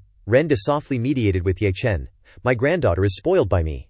I hope Master Ye will forgive her, Ye Chen replied. It's nothing. He took out the receipt for the medicine Ye Chen had bought and continued. Well, the medicine on Master Ye's prescription is all available at my store, it's just that a large quantity is needed. How about Master Ye wait a few days as a sign of my apology, and you don't need to pay. I wonder what this young brother thinks. Ye Chen took out a card from his pocket, immediately refusing. No need, just charge me the market price. I just happen to have earned some recently. He looked down at Zixuan, who was hiding behind Ren Day, and said, I don't want to take advantage of your family, only to be seen as freeloading by someone. Zixuan even stuck her tongue out at it. Okay. Saying that, Ye Chen turned to leave. He called out to the back. Then I'll come to pick it up in a few days. Ren Day respectfully saw him off, saying, We will be waiting for your arrival, Zixuan. Standing next to him, stuck out her tongue and said eagerly, Goodbye. Don't need to see you off, Ye Chen said loudly. See you later. After Ye Chen left, Ren Di suspiciously speculated. Ye Chen, could he be from the Ye family? Zixuan, standing next to him, wondered, could he be a very famous ancient martial artist? Why do you know his name? Ren Day still didn't answer Zixuan's question, he thought silently. If he is indeed that Ye Chen, this city is afraid it will have an uneasy time. Ye Chen walked down the street and thought to himself, judging by the time, the anniversary of my parents, death is coming up. He looked up and thought that he should prepare. Suddenly, his eyes sharply looked back, thoughts flashing through his mind. But before that, a guy who was following behind had fallen into his sights. He grinned and thought to himself, still have a few ants to take care of. Suddenly he was silent, not making a sound. Zhao Zixuan was still upset and said, just based on him being no less than master. It's just helping you distinguish this fake painting, Rendell gently replied. Indeed, I misspoke. He sternly said, it's not that he's no less than your master, but that he far surpasses your master. Zixuan was stunned when she heard him say that. She couldn't believe it. She said in a daze, how could there be someone stronger than master? Renda calmly told his granddaughter to accept the truth. His appearance means that a new grandmaster has appeared in the world. He went on to describe the terrifying power of a martial Dao grandmaster. In legends, a martial Dao grandmaster can destroy a well-trained heavy equipment army with one hand, can regard hot weapons as nothing. Guns in their eyes are nothing more than ants. Zixuan was sweating profusely, fearfully blurting out, so young, how could he be a grandmaster? Renday's face darkened, showing a serious expression, and said, no, he's not a grandmaster, but more terrifying than the existence of a grandmaster. If he is given another 20 years, how many people in this world would be his match? Although it's very painful, it's still the truth. He affirmed once again, no matter what, our Zhu family cannot become enemies with him. Following behind Zhen Ye-chen, he thought that this person must be the divine doctor that President Shen wanted to find. His face wore a sinister smile, thinking, I didn't expect to find him so quickly. As long as I follow him, the reward will definitely be mine. Suddenly, his footsteps stopped, his face flustered as he thought. He went into the alley. Did he discover me? He hurriedly chased after him, but still couldn't see Ye Chen's figure. He frowned angrily and cursed. Damn it, where did he go? Ye Chen swooped down from above, pressed down on his head, and asked loudly, looking for me? He grinned and asked him, be a good boy, give me a reason not to kill you. Before Ye Chen could do anything, he was so scared that he revealed his background in detail. My name is Fan Tong, I'm a detective, 41 years old this year, 80 meters tall, and weigh 90 kilograms. I have a 74-year-old mother at home named Zhang Feng, and a 12-year-old daughter named Fan Miao Miao. My hobby is collecting duel cards, and I occasionally meet up with friends to duel. I also drink a little alcohol sometimes. This detective work is quite metaphysical, so the income isn't very stable, but I earned 2,000 yuan helping people find their dogs these past few months. As for why I didn't mention my wife, it's because she ran off with another man 2 years ago. I heard it was the Wang neighbor. I've been going on blind dates recently, preparing to find a stepmother for my daughter Miao. Miao, I like women with big butts, and my favorite type of movies are superhero movies, but I also support domestic films a lot. Oh right. I have a house in the suburbs with about 20 years left on the mortgage. But recently my mother has been helping me pay it off. Ye Chen yelled, annoyed. Stop talking nonsense, I'm asking. Who sent you here? He said fearfully. Why are you shouting so loudly? He calmed down and explained to Ye Chen that Shen Haiwa had issued a reward across Jiang Cheng, offering 1 million yuan just for finding him. Ye Chen thought, I gave Shen Haiwa 3 days to live. If he doesn't get my treatment within 3 days, he's definitely gonna die. The guy awkwardly negotiated with Ye Chen. How about you come back with me now? Then we'll split it. 50-50. Ah, no, 30/70ths. Ye Chen thought he was so cowardly, but also quite brave. He almost lost his life just now, and now he's thinking about money. Ye Chen demanded that he tell Shen Haiwa something. His face turned purple as he blurted out, ugh. He turned his face away and shouted, if you want to live, don't play these tricks. He knelt down and said hesitantly. But Ye Chen turned back and loudly asked, What else is it? I'm very busy today. He knelt down and replied, Shen Zong just wants to know your whereabouts. That's why he offered a high price to hire detectives. He negotiated. Give me a location, boss. The sun rose, and the sunlight became harsh. Sun Yi was engrossed in putting on makeup, and Ye Chen wondered, why are you suddenly dressing up so nicely? Are you going somewhere? Sun Yi thoughtfully cared for him. I'm taking you for a walk around the city. You've been wearing this outfit for too long, and I also need to buy you a phone, to avoid not being able to contact you when it's important. Ye Chen coldly refused. There's no need for such trouble. Ignoring Ye Chen's rejection, only a parent can care for you. Sun Yi smiled happily and took his arm, saying, Are you worried about the money? Don't worry, I'm giving you the clothes. Alright, mission accomplished, let's go for a walk. The two went to a luxurious shopping mall. Ye Chen was trying on a new, luxurious outfit, and his existing handsomeness was further enhanced. Sun Yi stood there looking at him, her eyes narrowed with a smile, unable to contain her excitement. So handsome, you look pretty good when you dress up a little. She even teased. Now if you went to college and walked around, there would definitely be female students coming to talk to you, Ye Chen frowned and retorted. I don't rely on my face to make a living. Sun Yi continued to probe. Tell me honestly, do you have a girlfriend? Do you need me to introduce you to one? My friends are all single beauties. Ye Chen remained cold, showing that he didn't care, and said no, and I don't have that idea either. Hearing Ye Chen's answer, Sun Yi's face turned to suspicion. You haven't been in love before, have you, little pure boy? Hearing Sun Yi constantly guessing about him, Ye Chen's face darkened, and he thought to himself, Love? This year I've been busy with crazy cultivation. How could I have time for romantic relationships? Memories of those hard training days flashed through Ye Chen's mind. Suddenly, the figure of a girl appeared in his subconscious, he thought. But I remember when the Yen family was still around, I once liked a girl. Her name was Chu Shu Ran, and she was a school beauty with countless admirers. Not just liked, Ye Chen thought, feeling a little ashamed. At that time he was so infatuated that he gave her a love letter, and surprisingly he received a reply. Ye Chen still remembered the contents of the reply clearly. She told him that as long as he could confess his love to her in front of all the teachers and students during the school's morning meeting, she would agree to be with him. He, not knowing anything about the world, believed her without thinking. Ye Chen actually stood on the stage at the meeting, holding the microphone and announcing to everyone there, Chu Shu Ran, Ye Chen, like you. There was no stupidity like this stupidity. As a result, she rejected him in front of everyone. Everything was a trap to tease him.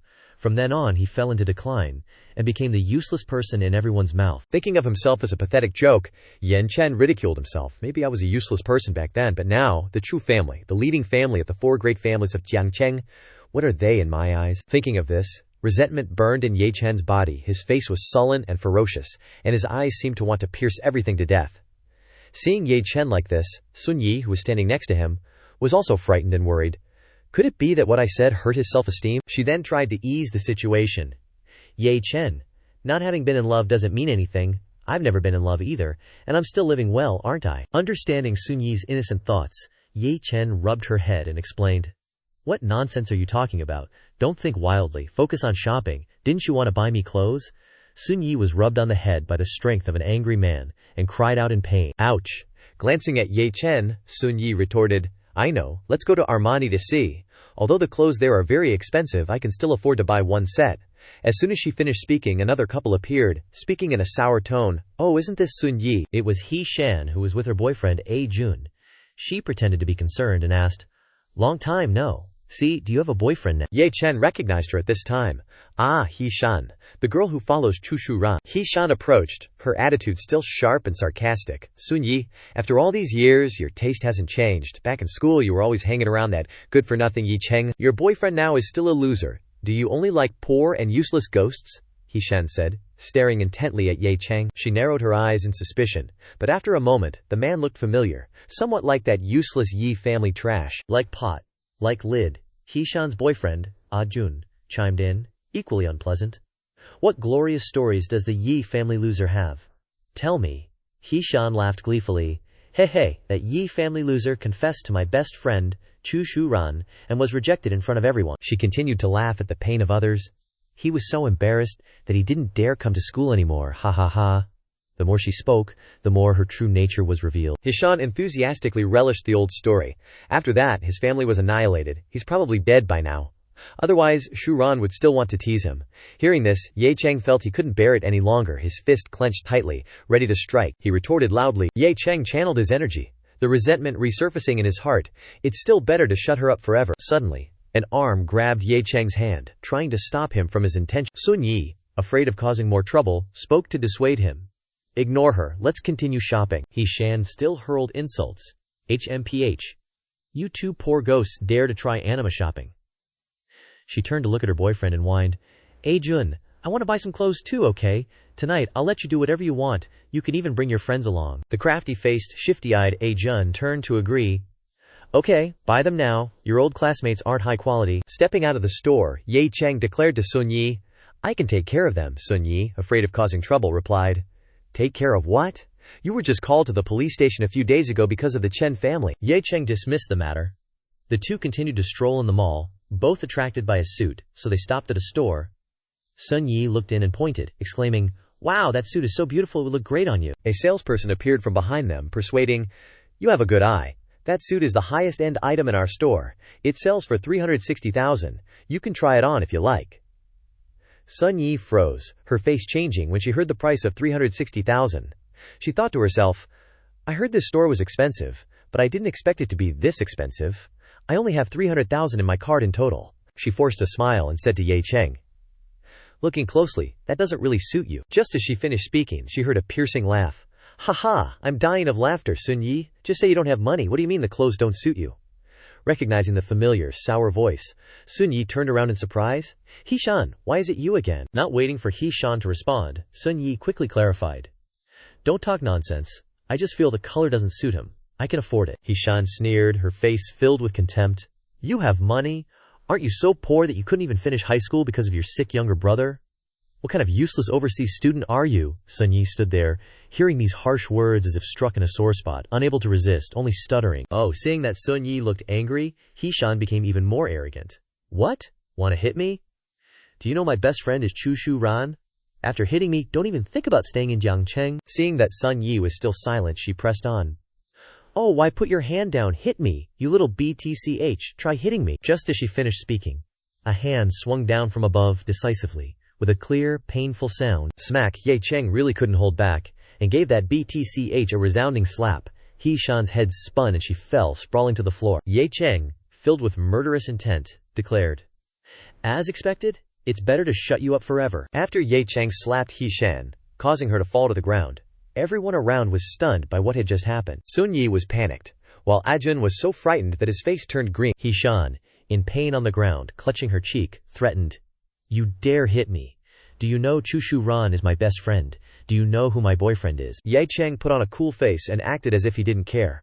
What does it have to do with me? The Ajun acted like a hero, using his phone to record a video, while she looked at him with loving eyes while hugging his leg. He boasted, I am the chief financial officer of the Bei Ming Group.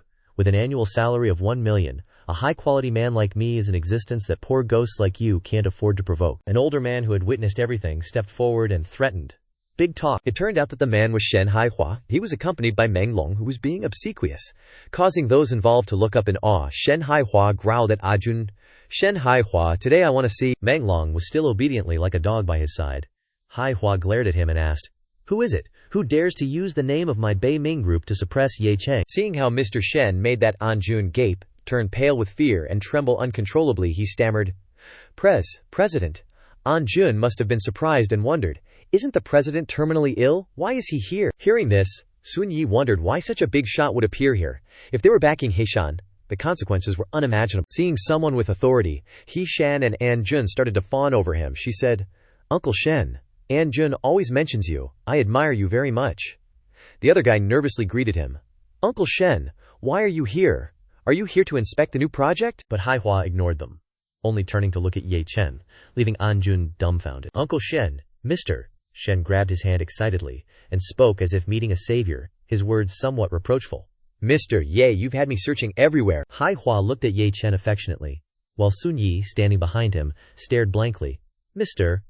Shen's words implied that if he hadn't shown up, his heart would have died. The two flatterers, He Shan and Anjun, were shocked at how warm Haihua was towards him. The two whispered to each other, both turned pale and exclaimed in unison, Are you sure I'm seeing this right? Shenzong is acting so subservient, it's like he's trying to curry favor with Yin Chan. Sun Yi, not believing her eyes, was completely bewildered. Isn't this guy new to Jiang Cheng? How could he know Shen Haihua, such a big shot? Ye Chen interrogated Haihua. I gave your family a chance to live before, but they didn't cherish. Mr. Shen admitted his fault, saying, I apologize, Mr. Ye. My good-for-nothing son offended you that day. I've already taught him a lesson. I'll have him apologize to you now." Finishing speaking, he glared at his good-for-nothing son and threatened, "You unfilial brat, get over here and kneel down to Mr. Ye." Seeing his father so fierce, Meng Long almost peed his pants as he replied, "Yes?"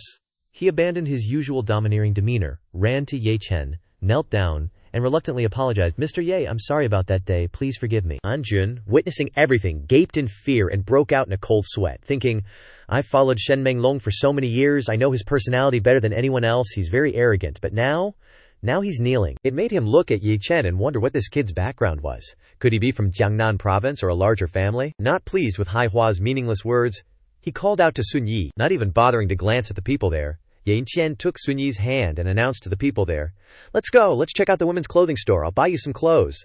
This time, it was Mr. Shen's turn to turn pale. He exclaimed in shock, "Mr. Ye." Seeing that he didn't even acknowledge Hai Hua made Anjun panic. He watched the backs of the two as they left and thought he actually ignored Shen Hai Hua. This is the first time I've seen someone dare to cast Shen Hai Hua aside like he's nothing. Meanwhile, Mr. Shen was furious, and he kept kicking Meng Long's lower body while scolding, "Look at the good thing you've done, you brat." He lay on the ground in pain, but he didn't care about his pain, Hai Hua told him. "If Mr. Ye doesn't agree today, you'll kneel here for the rest of your life for me." Seeing that he had offended the wrong person, Anjun was making excuses. "President Shen, I think everything must be a misunderstanding." Hearing the word misunderstanding, Hai Hua growled. "Misunderstanding?" He turned around, utterly enraged, slapped him hard across the face, and ordered, "Misunderstanding my ass. You dare to use the group's name to offend Mr. Ye. Starting today, you and your father pack your things and get out of the group." In Hai Hua's heart, things were in a tangled mess. He turned pale. "Because my life is still in his hands. I don't want to die. I don't want to die." Perhaps he had left, so Anjun sat on the ground and shouted, "Mr. Ye, wait for me." He-shan helped him up and said, "Anjun, it seems we offended a big shot." Hearing this, he despaired. It's over, I have nothing left now." After some time had passed, Yi Chen and Sun Yi had finished shopping for clothes. They were holding hands when she playfully chided him. "You can't even afford the rent, yet you're buying me clothes." Holding 2 bags in her hand, Sun Yi happily told Ye Chen, "I'm happy just to have the thought." Hearing this, she still thought he was as poor as before, only buying discounted clothes, not wanting to buy anything expensive no matter what he said, unaware that he held over 10 million in his hand. Truly a good girl. While walking cheerfully, a voice called out, "Mr. Ye," startling him. It turned out to be Hai Hua. He blocked their path. "And this young lady, please stop." He pretended to be concerned, but he really wanted to curry favor with Ye Chen because the 2 people following him were carrying a lot of gifts. He pretended to ask, "Are you 2 having a good time?" Ye Chen glared at Hai Hua angrily and said, "What do you want from me?" He explained cheerfully, "You've misunderstood. The person I want to find isn't you. It's the young lady next to you." Then Hai Hua ordered the 2 to go up and give the gifts to Sun Yi, making her feel embarrassed. He made the excuse, "Earlier, an employee of my group made insulting remarks because I didn't manage them properly. I'm especially here to apologize. Please accept this small gift." She was embarrassed by the valuable gifts and gently refused. "How can I accept this?" Looking at the things she received, Sun Yi realized that these were all clothes she had tried on earlier and really liked, but didn't dare buy because they were too expensive. Ye Chen smiled faintly, seeing through Hai Hua's intentions. This Shen Hai Hua knows he can't win me over, so he's trying to find a breakthrough through Sun Yi. How interesting. Seeming to sense his sincerity, he called out, "Shen Hai Hua." Hearing his name called, he trembled and replied, "Mr. Ye, what instructions do you have?" Ye Chen, both offering a condition and threatening him, gave him one last chance. "I will come to the Shen family to treat you at 9:00 a.m. tomorrow. Remember, I can save you, and I can also take your life back." Hearing that he had been given another chance, Hai Hua was overjoyed. Thank you, Mr. Ye. In the future, whatever you need, the Shen family will be willing to help with all our strength." In a certain villa, He Shan was saying to her friend, "Shu Ran, everything I said is true. It really is Ye Chen." "Yes, I insist that although his temperament has changed, his appearance is very similar. And he has the same name, Shu Ran." While watering the plants, didn't even bother to look at her, and asked in return, "Really?" After speaking, she happily turned around and said with some excitement, "He's back." Suddenly, Shu Ran became serious and affirmed, "I have dealt with Shen Haiwa before. This person is very sophisticated and values face a lot." Then she said in confusion, "To make him bow his head to a young man, the other party must have a very high status or extremely strong power." Hearing her friend say this, He Shan turned pale with fright. "No way. Then am I definitely dead?" Suddenly, Shu Ran's face became sinister. She reassured her, even if that good-for-nothing from back then is still alive, he would only become a wanderer, How could he make Shen Haihua bow his head? He Shan felt that it made sense but still asked with a pale face. True, but Shu Ran, what if he really is that Ye Chen? Shu Ran became arrogant. 5 years ago, in front of my Chu family, his Ye family could only bow their heads. She made a contemptuous face and affirmed. 5 years later, my Chu family is still a force to be reckoned with. He can only look up to us. Here, it's here. At the Dado apartment. Inside, Sun Yi had already accepted the gifts from Haihua, so the room was piled with clothes. She happily asked Ye Chen, tell me the truth. When did you get to know General Manager Shen? You're so amazing, so many clothes or brands that I usually don't dare to buy. He coldly replied. It's good that you're satisfied. Suddenly remembering something, Sun Yi asked. That's right. Aren't you going to meet Jia Ruoshu from Jiangnan province? Then she suddenly nudged Yan Chen's elbow and teased. But the young miss of the Xia family in Jiangnan province is a beauty that can topple empires. Can you get a look in? He unhappily replied. Why are you bringing up that buzzkill for no reason? Go play by yourself. I'll watch TV for a while. As soon as he finished speaking, a news announcement appeared on the TV, stating that 2 male corpses had been discovered in a villa in the city, causing both Ye Chen and Sun Yi to turn their faces towards the TV. The TV showed images of the 2 victims. One was Chen Zhengguo, and the other was Chen Yinfeng. The TV announced in detail, today 2 male corpses were discovered in a villa in the city, one of them, Chen Yinfeng, the son of Chen Zhengguo. The police have initially confirmed that this is a case of malicious premeditated murder. Hearing the news, she exclaimed in panic. Chen Zhengguo and his son are both dead. Heavens, these past few days I was still worried about them taking revenge. Unexpectedly, he smiled sinisterly behind her and reassured her. Some people do too many bad things, making enemies everywhere. It's normal for them to die. Then Ye Chen turned away and affirmed. Of course I did it. In fact, I am a top-level assassin who can climb walls and roofs. There is nothing I can't do. Sun Yi told him not to talk nonsense. What if he gets caught? Because, in her mind, she thinks that this guy is good at fighting, but he definitely wouldn't dare to kill someone. After admonishing him, she grabbed the clothes and stuck her tongue out at Ye Chen. Never mind you, I'm going to try on clothes, no peeking. Hearing this, he could only sigh and say, no one believes the truth these days. He went out because he randomly bought some at a nearby pharmacy. Barely enough for tonight's cultivation. Suddenly, Ye Chen saw something. It turned out to be a woman with silver hair standing in front of him. She spoke first. Ye Chen, we meet again. He was annoyed to see her because this woman was very troublesome. The less involvement, the better. Ye Chen walked up behind her and said, excuse me, officer, I'm very busy right now. Just one question from her, and he's already losing it, she asked. The Chen family's matter, was it you? Ye Chen glared at her, his eyes like bullets, and growled, the Ye family deserve to die. Ye Chen, she said with a look of disdain. I can't believe a powerhouse like you is that person from back then. The moment she uttered those insulting words about the good-for-nothing Yi family, Ye Chen's hand was already in front of her. Before she could finish speaking, he grabbed her by the throat, looking like he wanted to devour her alive, and asked, what do you want to say? She trembled, knowing that even though she had some training in ancient martial arts, she didn't dare to resist him. She replied, There are some things that can't be explained right away. I just wanted to have a meal with you. Ye Chen released her and refused. No need. The hostess will have a meal with me. Watching his departing back, she commented. At his age, he's long past the best time to cultivate ancient martial arts. She was afraid. Because she knew one thing. Even if he had desperately cultivated for the past 5 years, there's no way he could be this strong. Staring at Ye Chen's receding figure, she wondered. What exactly did he experience in these 5 years? When he got home, he took out the things he had bought and placed them on the stove. Ye Chen said, While Sun Yi is asleep, I'll borrow her microwave to refine pills. After using the microwave for a while, the last batch of pills inside started to smoke, meaning it had failed, he said. Too hard to use, I should have brought that old man's pill furnace. He picked up the burnt pill and threw it away. Ye Chen stared at the successfully refined pills and was annoyed. Only 5 successful pills. Then he clenched those pills tightly in his hand, because Ye Chen was certain.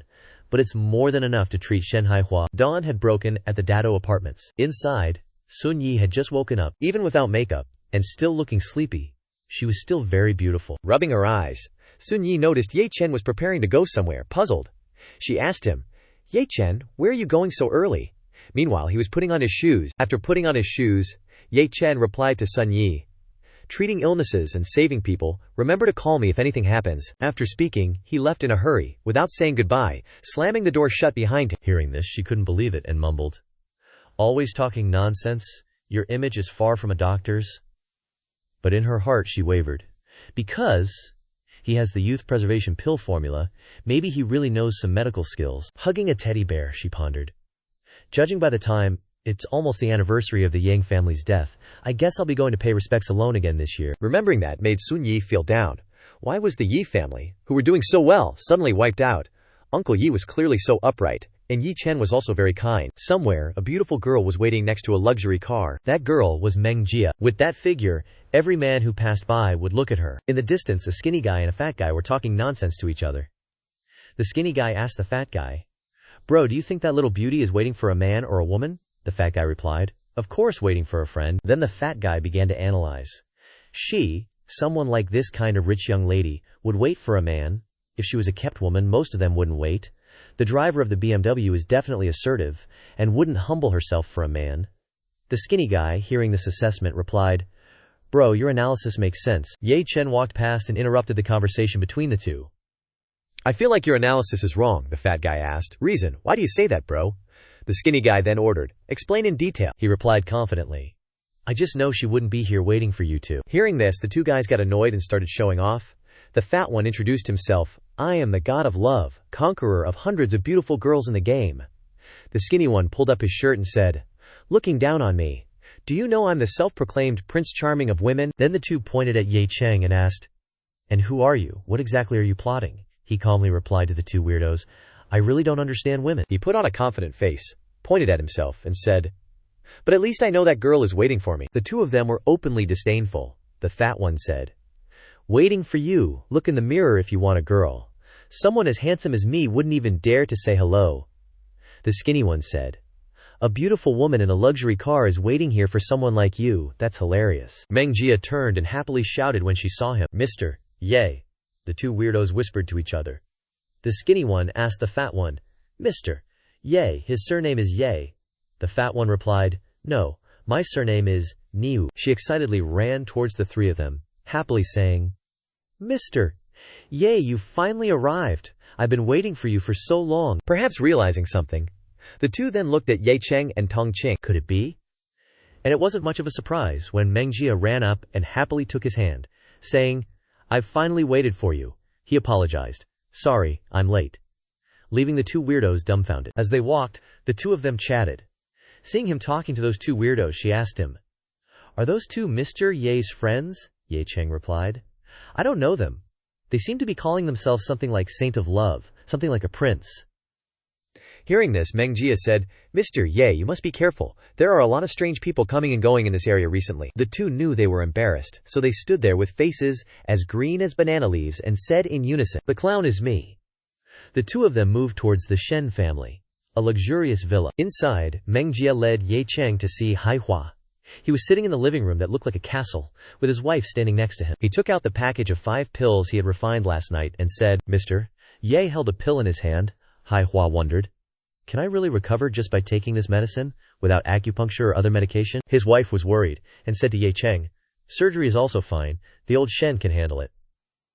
He was telling him how to take the pills, eat them directly. Meng Jia was standing there listening. Explaining more about eating them directly, Ye Cheng explained, "Swallow all 5 pills together."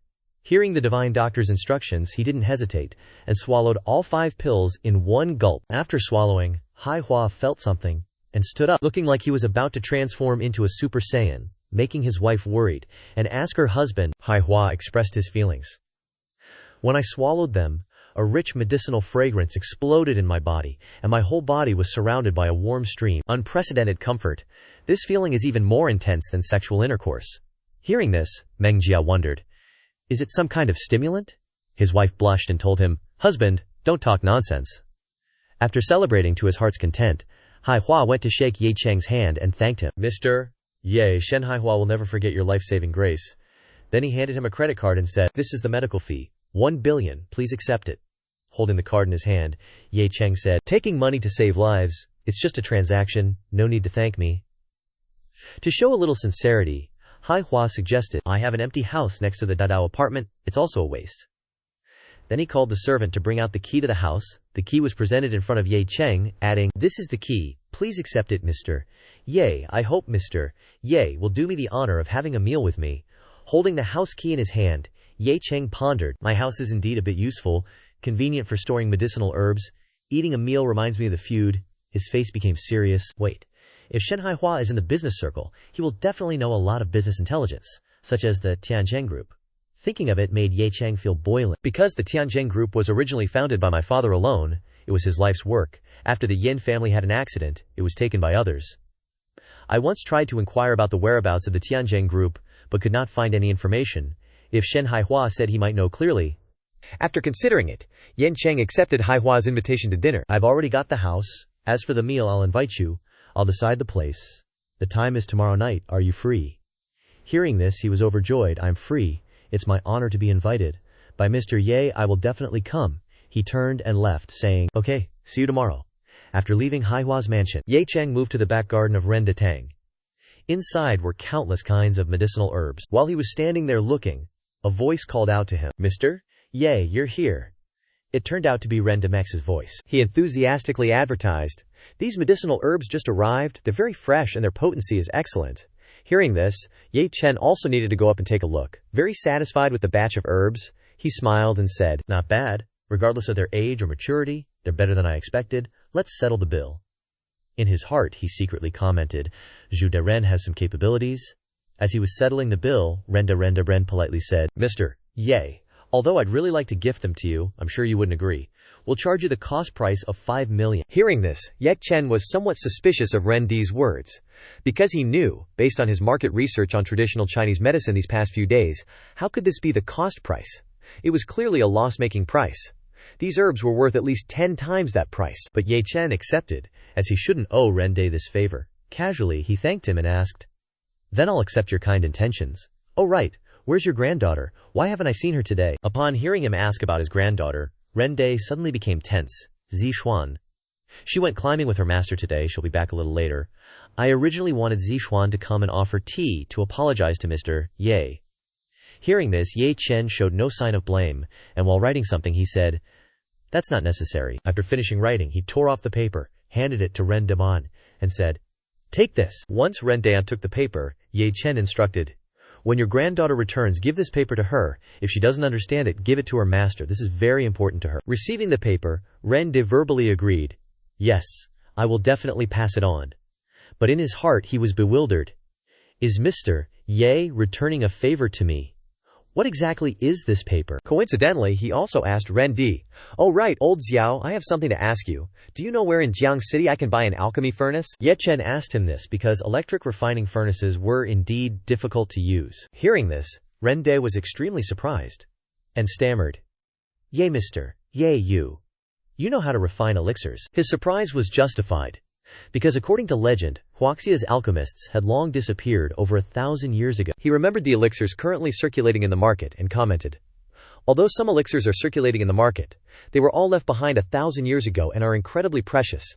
Some can even sell for billions, completely priceless goods. Then he thought of those who could still refine elixirs, and was astonished. Because in reality, alchemists surely still exist, but their numbers are absolutely rare. Any ancient martial arts family of Huaxia, as long as they have an alchemist assisting them, can become a top Huaxia family in less than 3 years. Therefore, Ren Di concluded, Mr. Ye bought so many herbs, could it be to refine elixirs?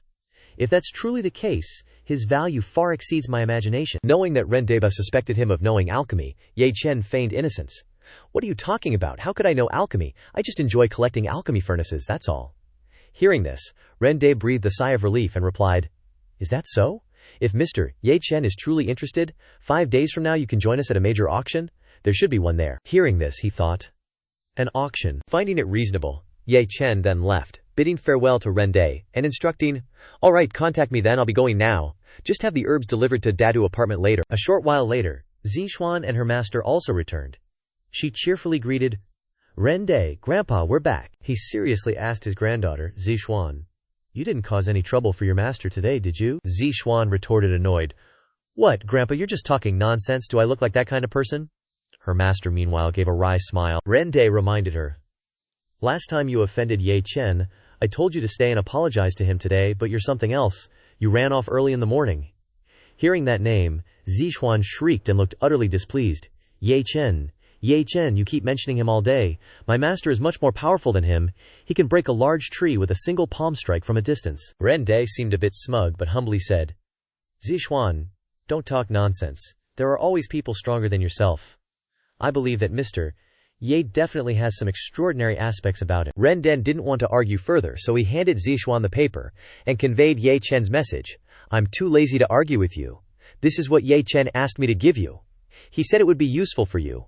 Hearing this, she was confused. For me, Zixuan picked up the paper, glanced at it, and said, "What is this? I don't understand." Then she arrogantly declared, "The handwriting is bad. I'm not looking at it."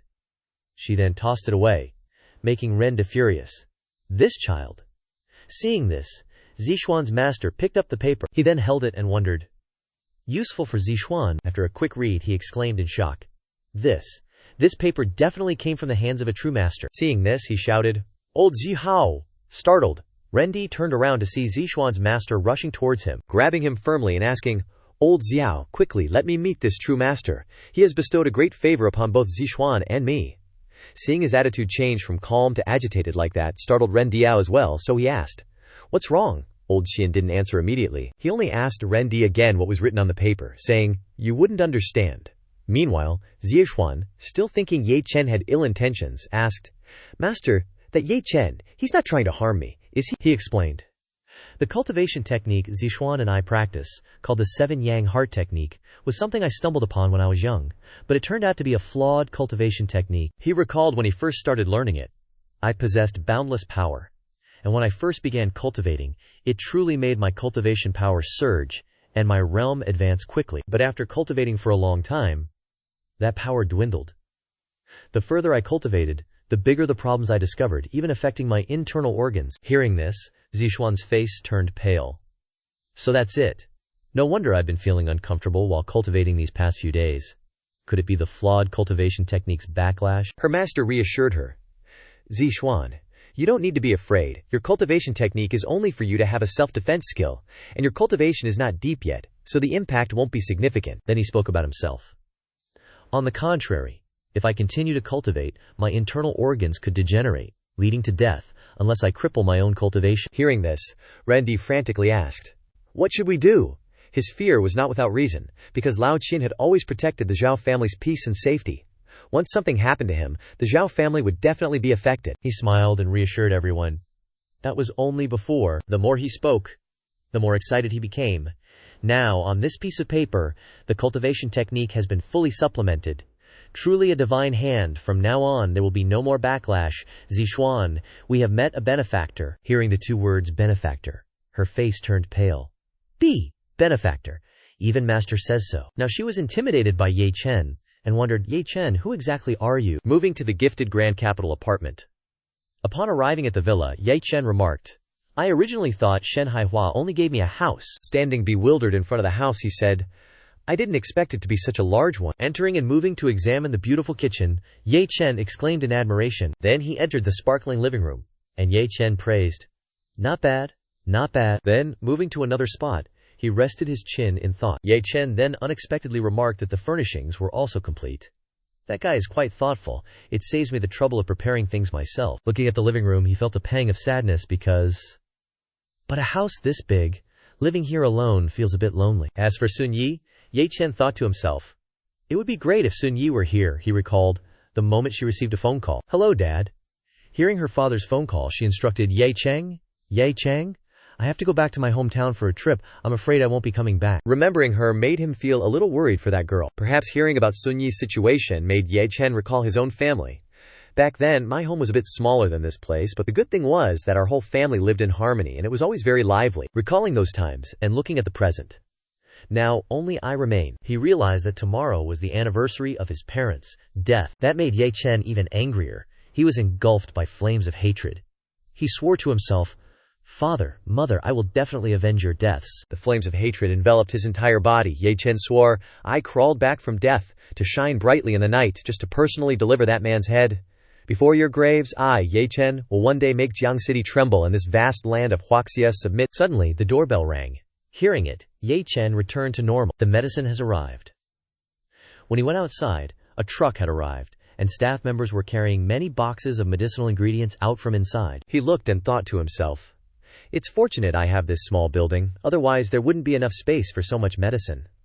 Before he could finish his thought, a voice called out, Mr. Ye, interrupting his train of thought, wondering who it was. He turned his gaze towards the sound. It turned out to be Ren Di, Xingxuan's master, and Xingxuan herself had also arrived. He said, "I've brought the medicine, Mr. Ye. Just say if you need anything else," Ye Chen politely replied. "No need." Lao Zhao, recognizing the unfamiliar person, was surprised. This person looked at him, and around him was a green aura. Ye Chen realized he was an ancient martial artist. He greeted him. "Mr. Ye, hello?" Ye Chen said to them, "Thank you for making the trip yourselves." Not wanting them to stand in the sun outside, Ye Chen suggested, "Please, come inside." As they were entering, he inquired about the identity of Xingxuan's master. Upon hearing this, the man was utterly surprised. Suddenly, he knelt down before Ye Chen and clasped his hands respectfully. This humble Qin Yuanming. "Thanks, Grandmaster Ye, for saving my life." Ren Day and his grandson were scared witless. The grandson was stunned into silence, while Xixuan turned pale. "Master is kneeling to him." Yuanming further introduced himself. "I won't hide anything from you. I am Xixuan's master. Your correction of the 7 Yang Heart Sutra not only allowed me to break through my bottleneck, but also avoided the danger of backlash. From now on, you are Qin Yuanming's benefactor." Ye Chen solemnly returned the gesture. "It's a small matter, but there's one thing I'm curious about." Then he innocently asked a question that stunned everyone. "Why do you call me Grandmaster? Is Grandmaster very powerful?" He was dumbfounded. As a martial arts Grandmaster, you don't know what Grandmaster implies.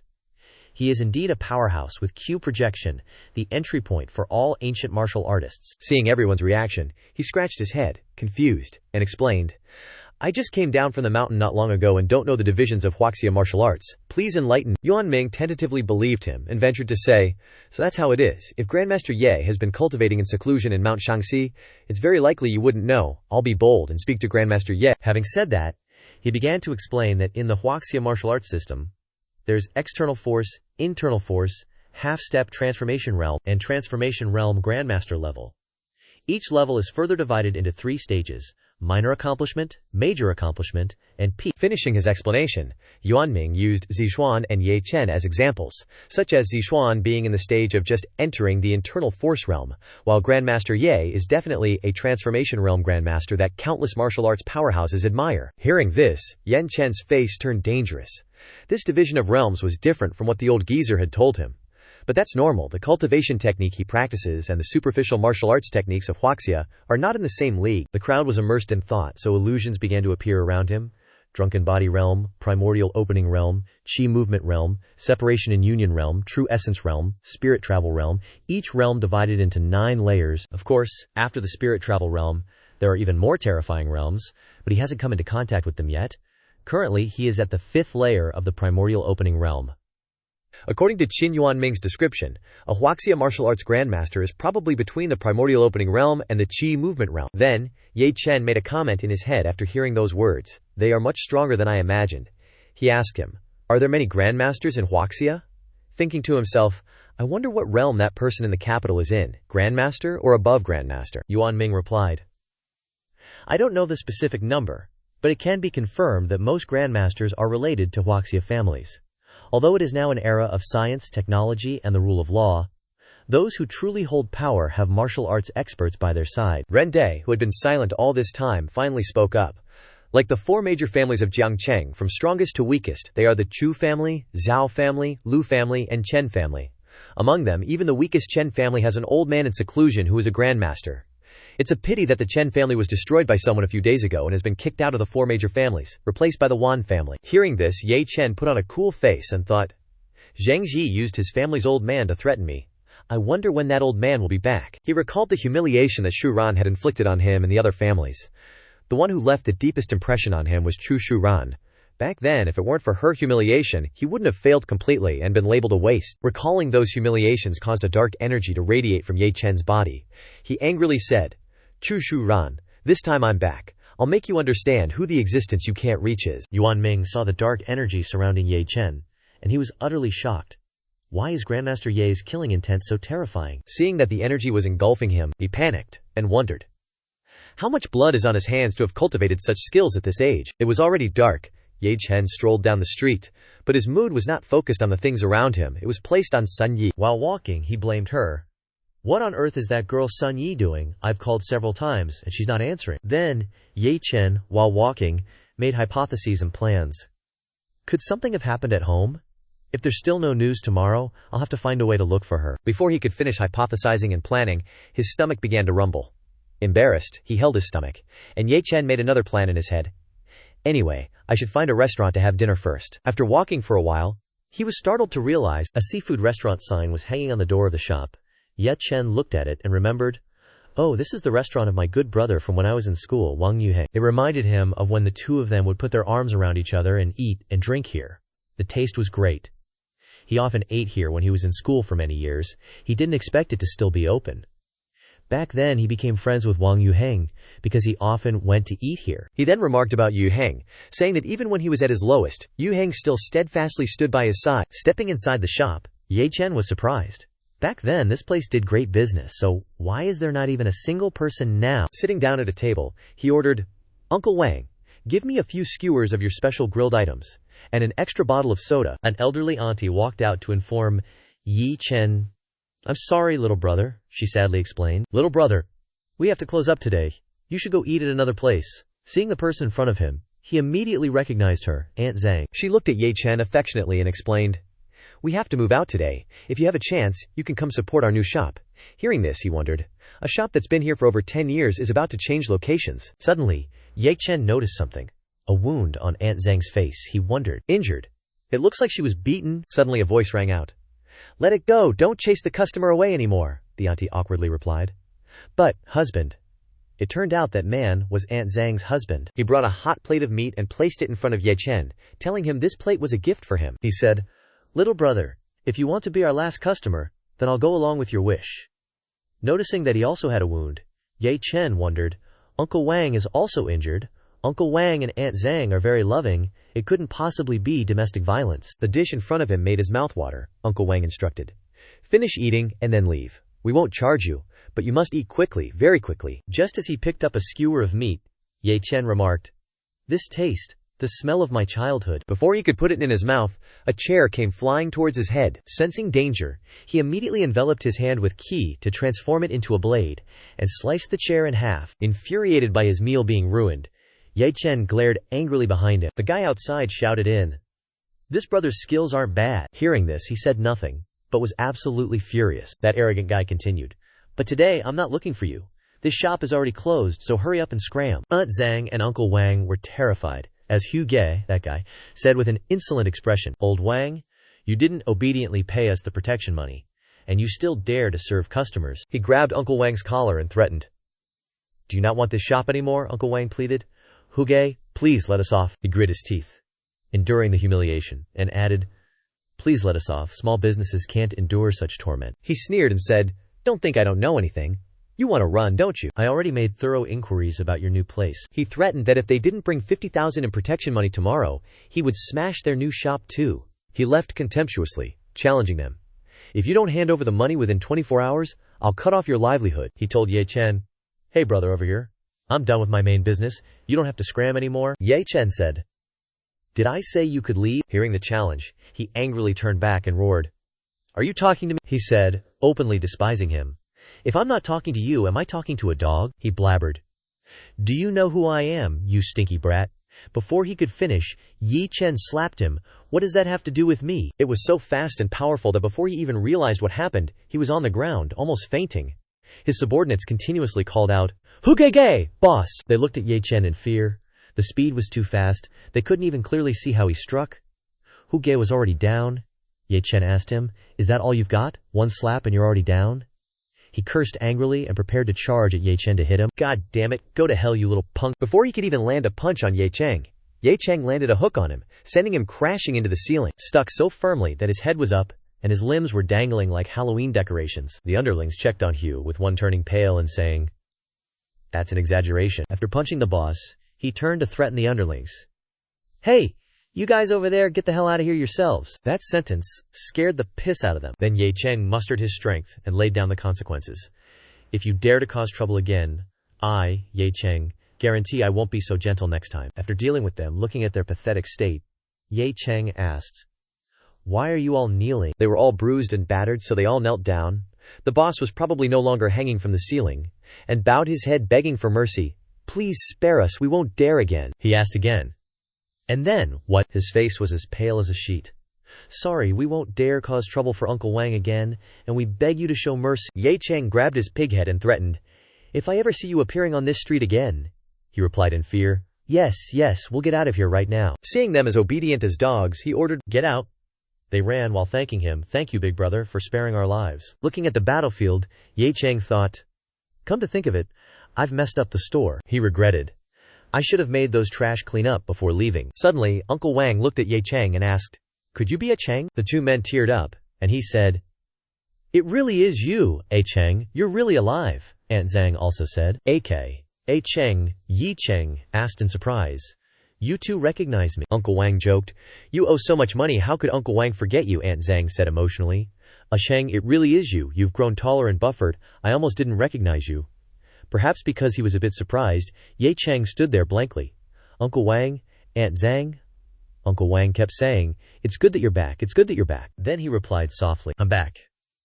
After dealing with everything at his acquaintance's place, he returned to the Grand Design apartment. Entering the house, Ye Cheng shouted into the house, "Sun Yi, are you home?" Entering, he saw a woman's figure, so he blamed her. Thinking it was Sun Yi, he complained that no one answered the phone.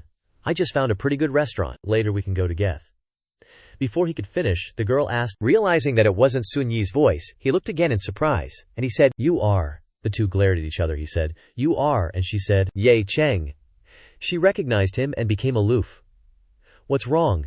You caused a scene at our company's front desk because of me last time, and now you don't recognize me when you see me," he asked angrily. "Xia Ruo Shui, why are you here?" Ruo Shui explained and asked Ye Cheng, "Sun Yi is my best friend. I used to come to her house often, and she gave me a key for convenience. What about you, living with her?" He said to her in frustration, "I have nowhere to live, and now she's my landlady." Looking at Ruo Shui, Ye Cheng wondered, "This is Xia Ruo Shui. The old man told me to save her, but she looks quite normal, and doesn't seem to be facing any catastrophic disaster." Ki commented with a sneer, "That little Sun Yi has more guts than I thought." Ye Chen turned to Porti and asked Ru Shui, "So you've seen Sun Yi. Is there something you couldn't discuss at the company?" Seeing him so casual, she was annoyed that he acted like this was his home. Ru Shu answered his question. "I haven't been able to reach her. She wasn't at the leadership conference this afternoon either. Do you know where she went?" Hearing this, Ye Chen asked in alarm, "Are you saying Sun Yi is missing?" The thought of Sun Yi missing, making him extremely worried, and Xia Rushu also unable to contact her. Could something have really happened to Sun Yi? Could she have been targeted by my enemies? Then Ye Chen, maintaining a cool face, decided, "No, I have to go find her." Seeing him flustered, Rushu asked, "Hey, what are you doing?" He was not concerned about anything else right now, so he snapped, "It's none of your business." Hearing what Ye Chen said, she shouted angrily, "What? Didn't you want to find me? Now that I'm here, you want to leave?" He glanced at Shuru and ordered, "Don't follow me," and left. She was left behind, frustrated and confused. Is she spaced out? Once she understood what was happening, Xue Ru was furious. He really has some nerve. She was extremely resentful, because Ye Chen dared to speak to me like that. "You're the first. Just because you have a prescription." Then Shuru bit her nails and pondered. After thinking it over, she was cautious, because she had sent a detective to investigate him, but his information was completely blank. Meanwhile, Ye Chen was walking through the crowd. Zhu Ru concluded about him. This proves that his information is being protected by someone else. Ordinary people can't find it. Someone like him is useful to the corporation, but why does he treat me like a plague and hate me? Remembering being given the cold shoulder, Xue Ru continued to be annoyed, but for the sake of the big picture, she decided to endure it, no matter how wrong she felt. Leaving the Xia family to come to Jiang Cheng, starting a career was to prove myself. I can't act too emotionally. His prescription is very important, Xue Ru wondered. Clearly, he wanted to find me first. On Ye Chen's side, he also stopped, looking at the city and realizing that Jiang Cheng was so big, he didn't have his own intelligence network, and going to find Sun Yi alone was too difficult. He looked into the distance with worry, but he didn't know what to say, so he just stood there in silence for a long time. Remembering someone, Ye Chen took out his phone and contacted someone he didn't want to at all, but because even if he found the time it would be too late, Ye Chen reluctantly decided, I didn't want to have anything to do with him anymore. It seems I have no choice. Dawn broke at the Shanlong building. Inside, someone was looking at the city through a huge glass window when the phone suddenly rang. The person picked up the phone and muttered, "No more than 6 people in the world know this number." The person answered the phone and asked the other end, "Who is it?" Ye Chen replied on the other end, "It's me." And he also warned, Let me say first, don't try to trace this phone number. On Ye Chen's side, he continued to threaten and set conditions. If I find out you've placed people around me, I'll destroy what I gave you, including your life. Investigate someone for me. Her name is Sun Yi, the CEO of Huamei Corporation, who went missing 10 hours ago. I need to know where she is now, if she's in danger, and what's happened in the family. Then Ye Chen gave the person a deadline. I want to know everything, within 5 minutes. Then he hung up abruptly. The other person commented, 3 years. I've been watching this phone for 3 years. Waiting every day for you to finally call me. The person smiled and said, Your Highness. A moment later, the person called and informed Ye Chen, Your Highness, I have investigated Sun Yi's news. At 11:35, she left the apartment and drove a car with license plate Jiang A180 to Jiang Cheng No, 5 People's Hospital. The car is still parked in the hospital parking lot. According to the investigation in Jiang Cheng, at 11:20 noon there was an emergency and immediate surgery was needed. The surgery cost is 700,000. During that time, Sun Yi called 3 people. The first one was a mortgage company. She sold the car for 50,000. I also have more detailed information. Do you need me to send it to someone? With that information it was probably enough, so Ye Chen said no need. Receiving all the information about what had happened, Ye Chen turned pale. Sure enough, something happened. Then he calmed down and wondered.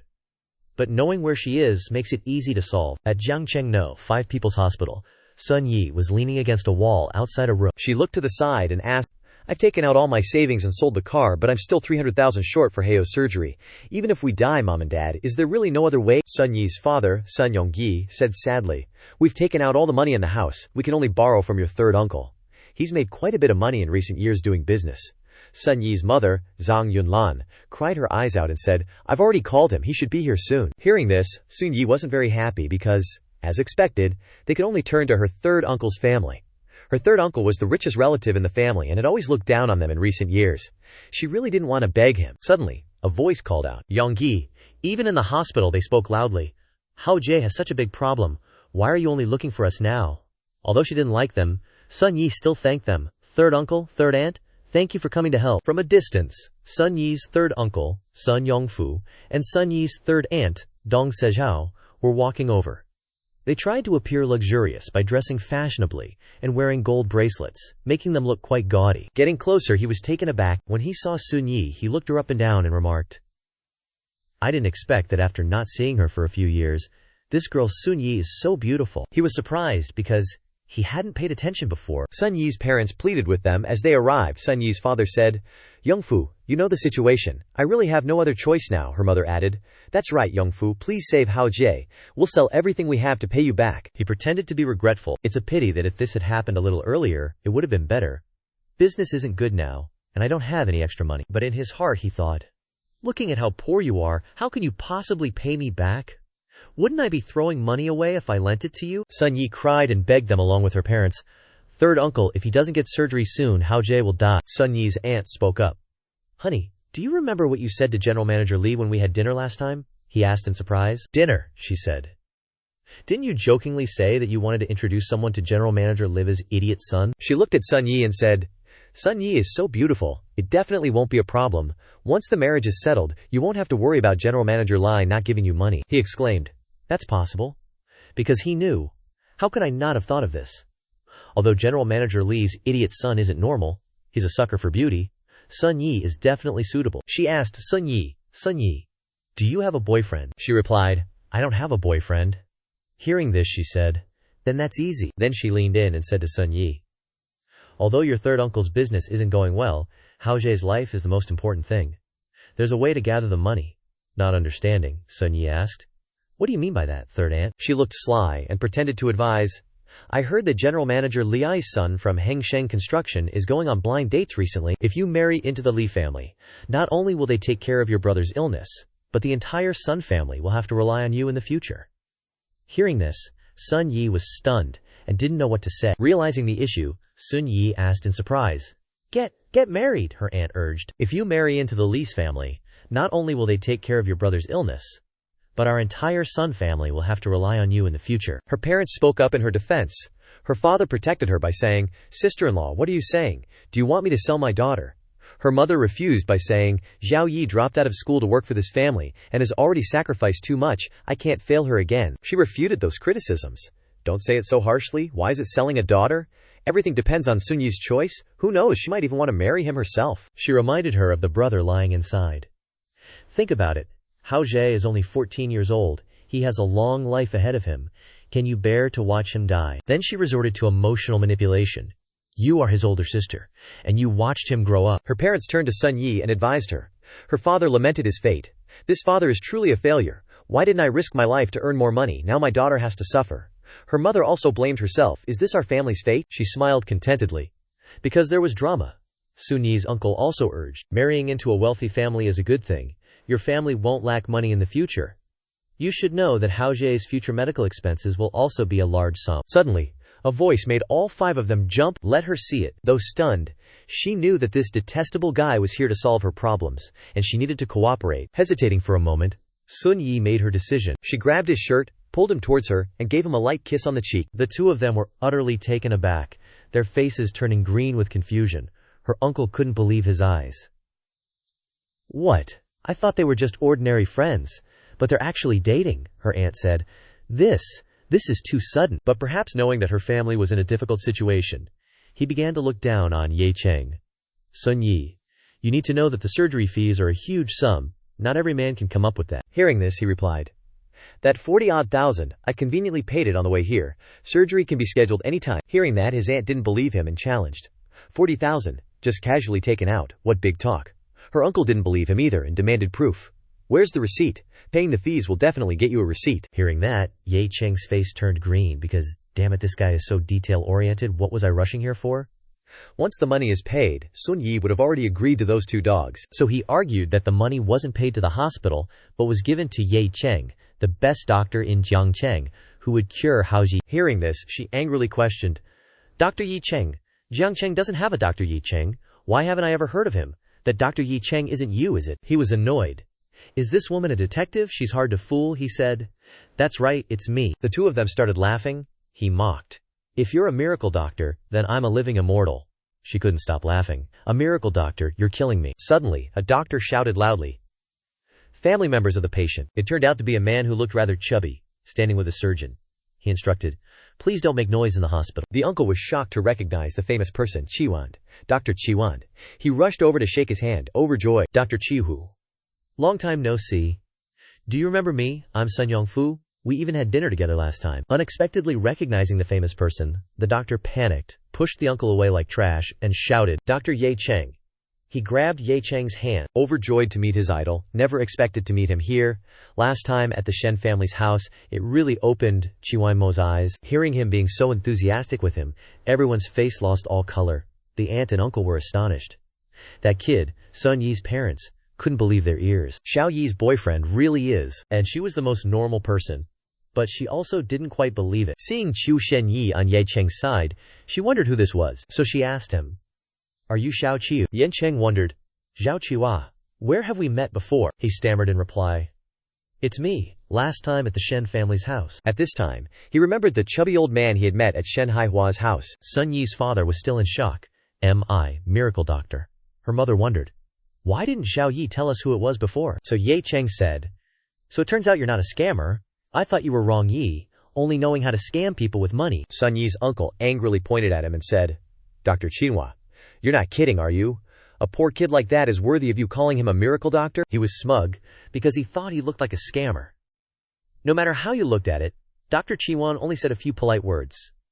This kid is so disrespectful, he's done for this time. The doctor asked Jiang Cheng unhappily, Dr. Ye, this is, he replied. A noisy stranger. Hearing this, the doctor snapped his fingers, giving an order. Security. 2 tall security guards grabbed the 2 of them. He said to the guards, These 2 have been causing a ruckus and disturbing other patients. Treatment since a while ago. The doctor, wanting to mess with them, added, I suspect these 2 are infected with rabies. To prevent the virus from spreading, I suggest we quarantine these 2 patients humanely. The 2 of them had different reactions. As they were being carried away, her aunt shouted, Let me down, you old hag. While the uncle pleaded, Miraculous Dr. Qinhuai, please don't. Seeing this, Jiang Cheng said quietly to him, I didn't expect your medical skills to be mediocre, but your methods of playing with people are quite cruel, he replied. Jiang Cheng, please forgive the embarrassment. They dared to be disrespectful to miraculous Dr. Ye. Sun Yi pulled his hand. Jiang Cheng, I'm asking for your help. Please help us out. We will definitely compensate for the surgery fees. Seeing what was happening, the doctor snapped his fingers to call his student because he realized Sun Haojie's sister was. He instructed the surgeon behind him. Later, prepare the medical records for the patient named Sun Haojie. I will personally be in charge of his surgery.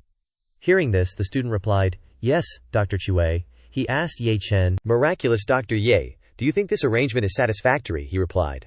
"Very good," Sun Yi thanked him. "Thank you, Dr. Chuan." Then, he put his arm around Dr. Chiwe's shoulder, pulled him aside, and whispered, "So you'll be doing Haoje's surgery from now on. Can you handle it?" He reassured.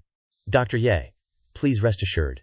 With me personally holding the scalpel, there will definitely be no problems." To repay Ye Chen, he wrote something on a piece of paper. "This is a set of techniques for using gold needles as an introduction, which can help your medical skills progress," he exclaimed in surprise. "What?" He handed it to him and told him.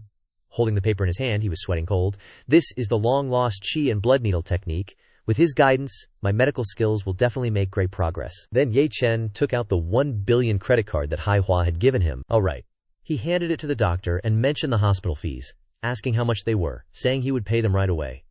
But he firmly refused. No, I'm the one in charge. Why would I take your money?" he confirmed to everyone. "Leave everything to me." Sun Yi's family was dumbfounded, she said. "Haoji's surgery fees?" her mother disbelievingly asked. "It's settled just like that." Sun Yi's parents looked at Ye Chen, wondering, just what kind of deity is Xiao Yi's boyfriend? Everything was settled, and her parents said goodbye to Sun Yi. "Xiao Yi, you go back first. We'll be here," she replied. "Okay." Her father worried. So he approached her and instructed. "Oh right.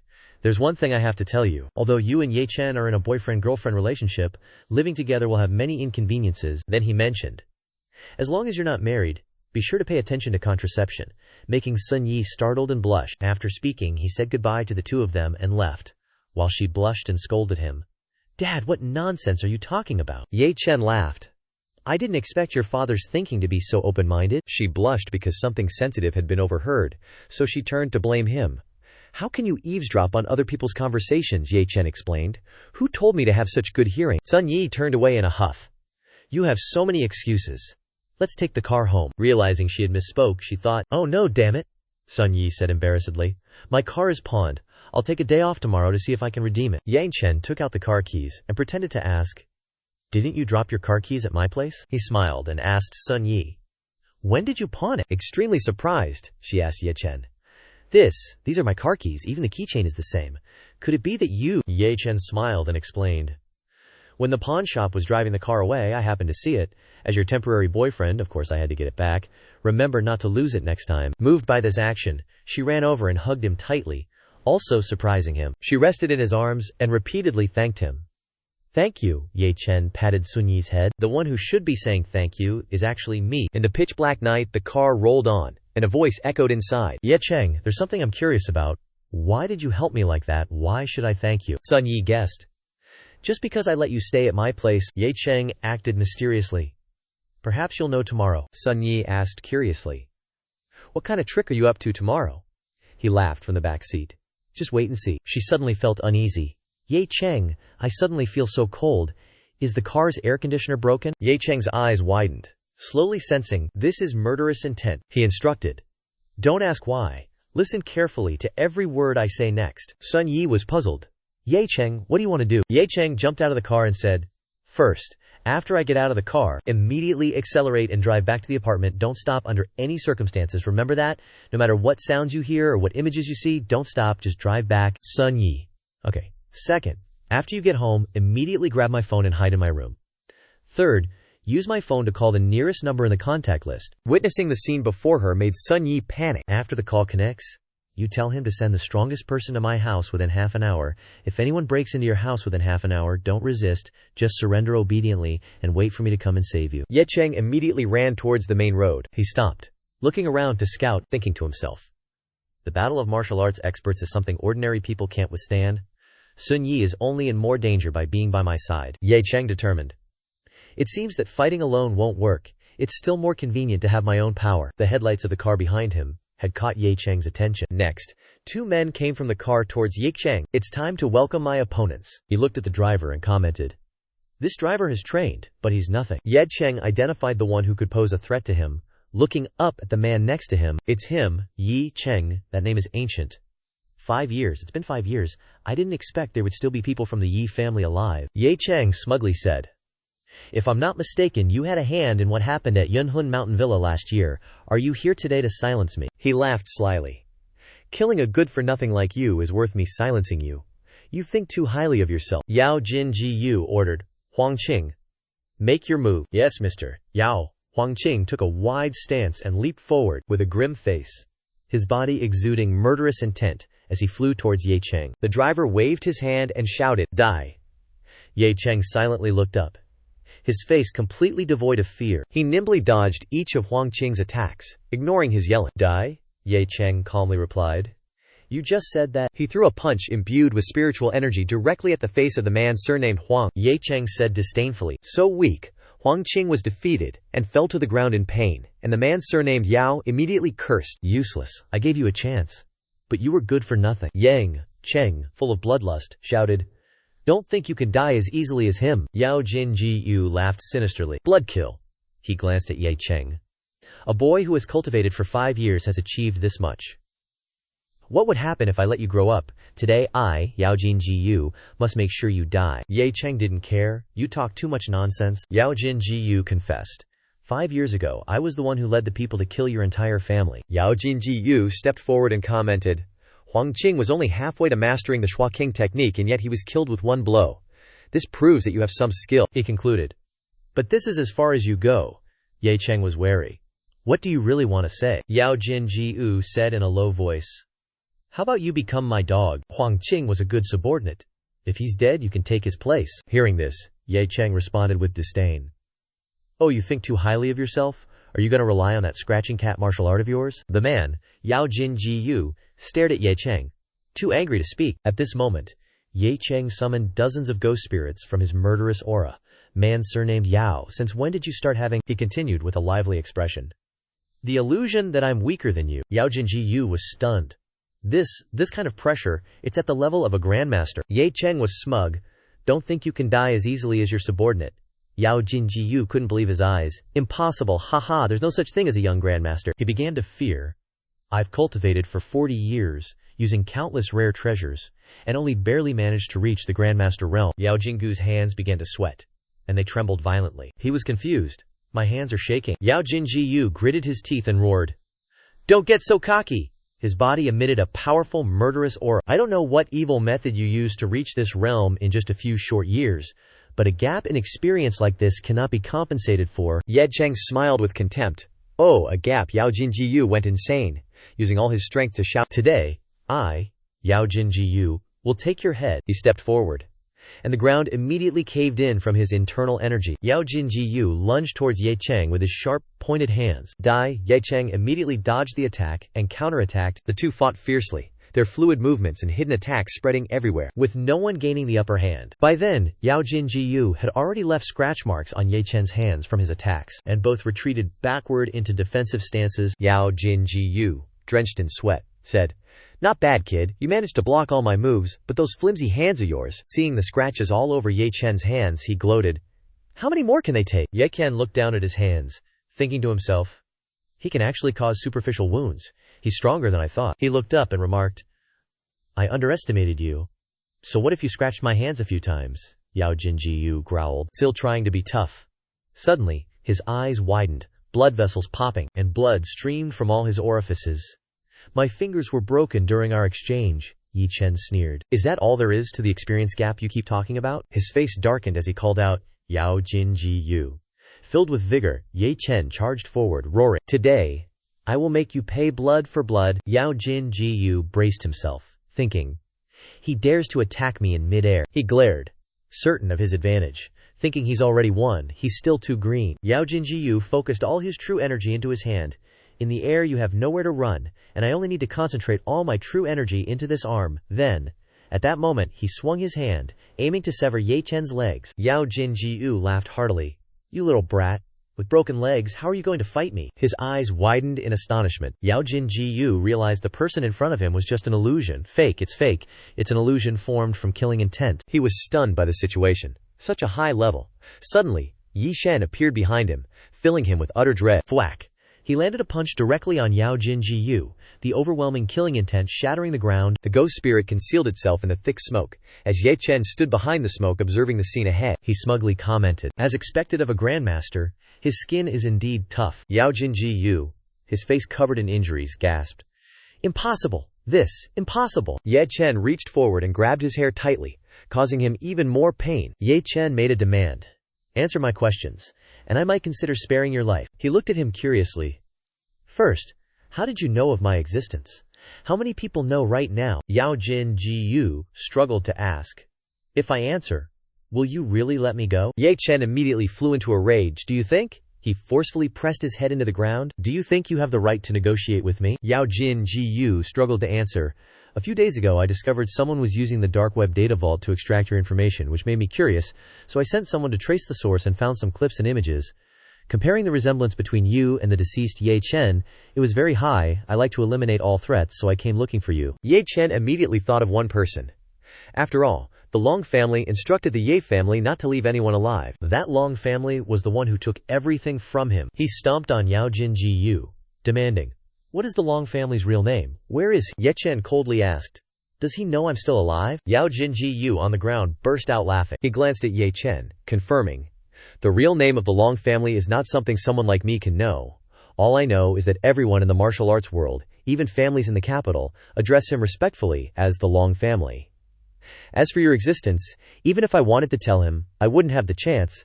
I'm not qualified to know where he is." Ye Chen deduced. So you don't have the authority to meet directly with the Long family? Yao Jin Ji Yu nodded. That's right. That's right. Ye Chen glanced silently, lost in thought. He wondered.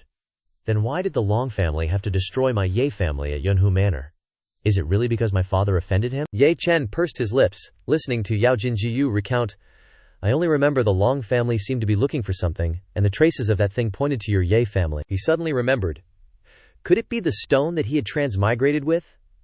If you want to say the Yang family has something that could attract those big shots, it's probably only the reincarnation burial ground within that stone. Ye Chen cast a cold gaze at the scum beneath his feet. Yao Jin Ji Yu smiled contentedly. Finally getting this over with, he said smugly. Kid, my men have already gone to your little girlfriend's apartment. Try killing me. Yao Jin Ji Yu shouted. See if your little girlfriend is still alive. Without giving him time for further words, Ye Chen used force, pressing his head down into the ground. Dark red blood splattered everywhere. Ye Chen said coldly, Didn't I already say? He turned and walked away. You're not qualified to negotiate with me. At the Grand Metropolis apartment, Sun Yi was driving into the complex. She scurried back to the apartment. Sun Yi gritted her teeth, determined. I have to hurry. She ran while looking around, not knowing if it was her imagination, but she felt like someone was following her. Looking up at the sky, Sun Yi thought to herself, I have to get home quickly. Back at home, she slammed the door shut. Sun Yi breathing heavily, out of breath. She observed for a moment, then pondered. No, I can't rest yet. Sun Yi looked at the phone in her hand. I have to quickly go to Ye Chen's room, and also use Ye Chen's phone to make a call. The other end of the line suddenly beeped. Seeing the person on the other end answer, Sun Yi stammered in a panic. I am Sun Yi, at Building C, Room 1003, Grand Metropolis Apartment in Jiang Cheng. Ye Chen, told you to send the strongest person here within half an hour. Quick, someone is breaking down the door. At this time it was late at night, and there were still a few lights filtering through the Grand Metropolis Apartment. A shady gang appeared in front of the apartment building. The leader spoke up, Yao said. Regardless of whether they live or die, act quickly if you see anyone. The treacherous subordinate stepped forward, eliminating everyone on the spot. Up in the room, Sun Yi was extremely worried. Hello, is someone there? She stammered. I am Sun Yi, at house number 1003, Building C, Grand Metropolis Apartment, Jiang Cheng. While Sun Yi was in a panic, the gang gradually advanced. Ye Chen told you to send the strongest person here within half an hour. Hurry, someone's coming. The person on the other end agreed. Okay, ending the call. Beep. Sun Yi held the phone in her hand, bewildered. Why did it hang up so quickly?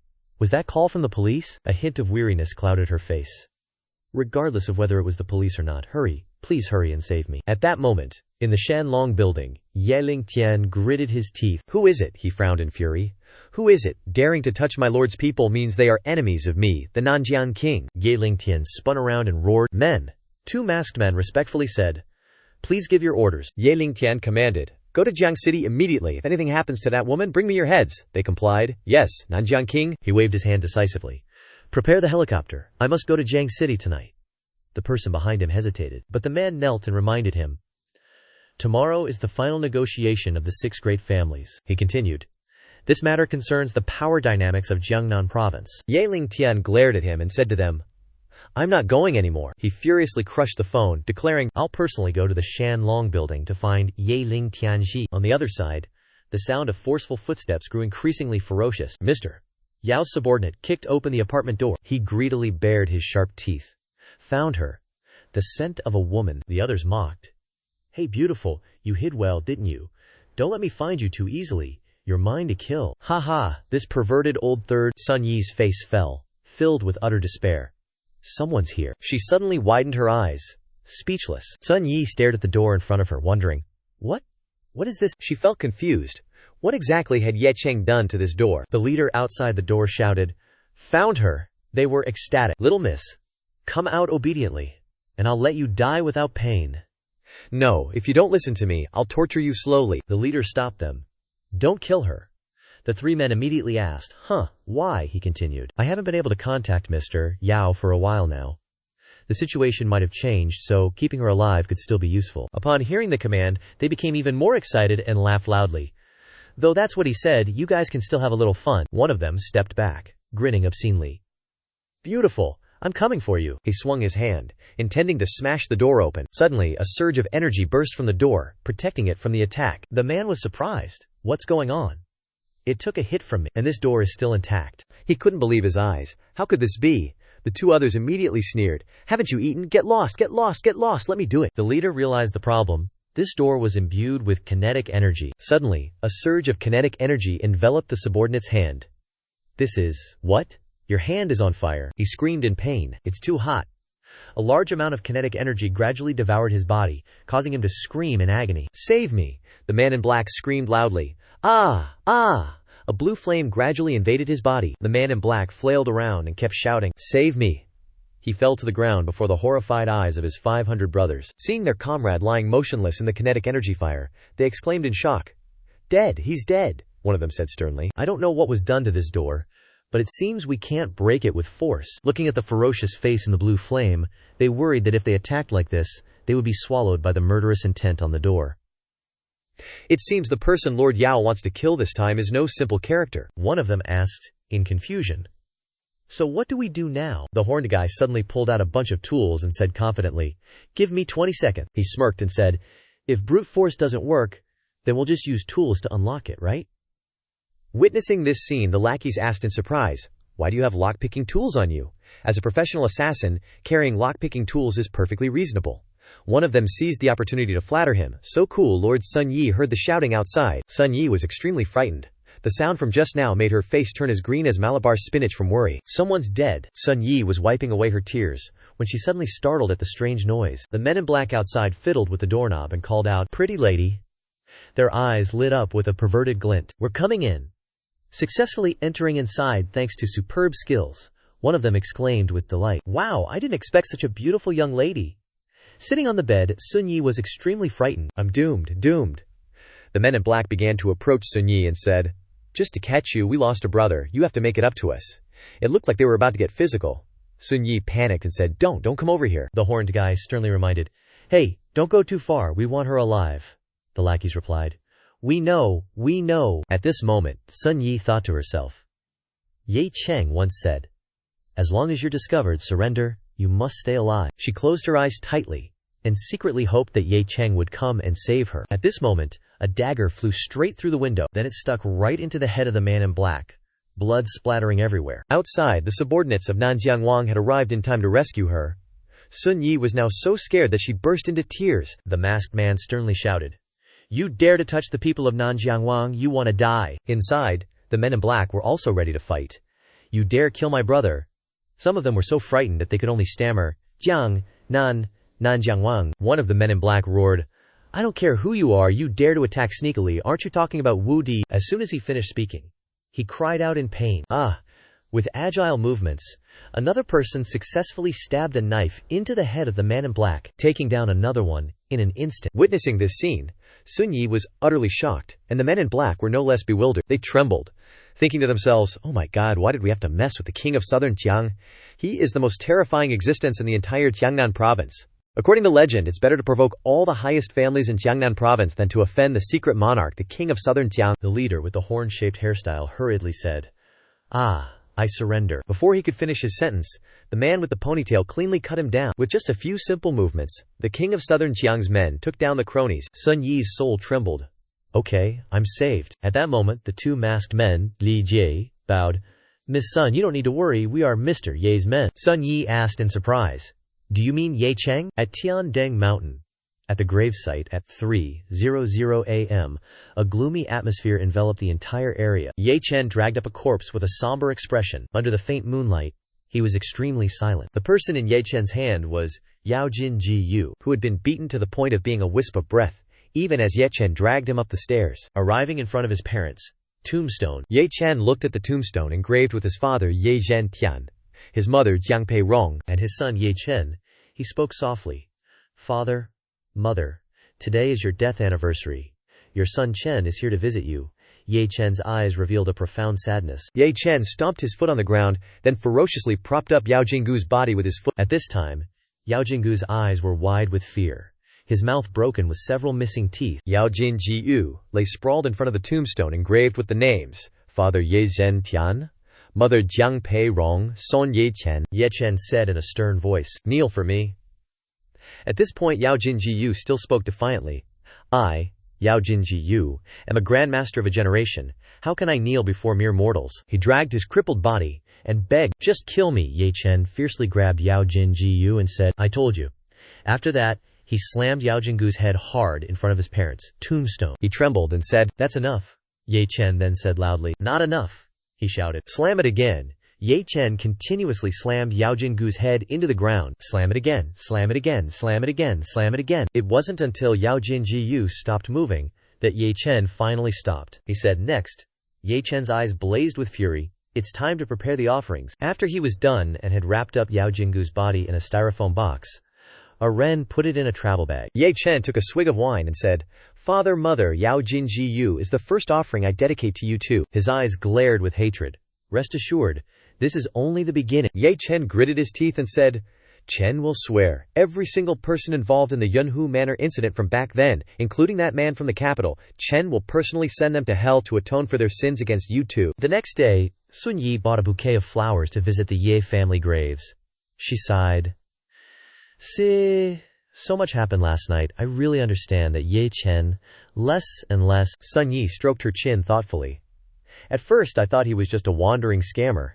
If he didn't look so much like my old, deceased friend, I probably wouldn't have taken him in back then. Suddenly, she was startled by the scene in front of her. On the ground were empty bottles of liquor that had been completely drained. Sun Yi was so shocked that she dropped the bouquet of flowers in her hand, and she called out, Ye Cheng. At this moment, Ye Chen stammered, calling out, Father, Mother. Sun Yi gasped, My eyes! That man is Yi Sheng. She sat down and said softly, Ye Cheng, Ye Chen. I should have guessed it sooner, Sun Yi said emotionally. No wonder you came so close to me, protected me, and helped me solve all my problems. She gently caressed Ye Chen's face and murmured to herself, That's right, only you would do that. Why didn't I realize it sooner? I'm so stupid. Sun Yi hugged the man in front of her, unable to imagine what he had gone through all these years, what it was that had changed him so much. It must have been a very painful experience. Sun Yi said softly, Now, you don't have to endure everything alone anymore. Standing in front of the Yin family tombstone, Sun Yi said quietly, Uncle, Auntie, it's been a long time. I never expected Yin Chen to come this year. He's finally back. She said firmly, Don't worry, I'll help you two keep an eye on him and not let him act recklessly. He's very powerful now and has grown into a very outstanding man. At this moment, Ye Chen was awakened by the noise. Sun Yi, why are you here? Ye Chen mumbled, What are you doing? I still want to drink. Sun Yi quickly stopped him. Don't drink anymore. Let's go home. Supporting him with her arm, Sun Yi couldn't help but scold him. You reek of alcohol. It's disgusting. You must have been drinking all night, right? Your parents told me to keep an eye on you, so now go home, take a shower, and go to bed. Got it? Ye Chen's face was flushed, and he said softly, You're not my wife. Sun Yi continued. Uncle and Auntie also said that until you find a wife, I'll temporarily be your wife. Understood? Now follow me home. Hearing this, Ye Chen showed a happy smile. Perhaps compared to revenge, this scene was what his parents truly wanted to see. The two quickly left, leaving behind the travel bag containing Yao Jinggu's corpse. 3 hours later, someone came to visit the grave. Chu Shuran's face was somber. She didn't know why she had been having constant nightmares last night, and some spiritual force led her here. Looking at the travel bag placed in front of the tombstone, Chu Shuran was a little surprised. There's an offering. Someone has been here. After opening it, Chu Shuran was completely horrified. It's Grandmaster Yao Jin Ji Yu. She was so scared that sweat poured down like a waterfall. Who could possibly kill Yao Jin Ji Yu and use him as an offering? Wait a minute, this is the Ye family's tombstone. Is this revenge? And combined with the deaths of the Chen family father and son a few days ago, Chu Shuran quickly gave an order. Immediately check all the surveillance cameras near the Tiandang mountain area.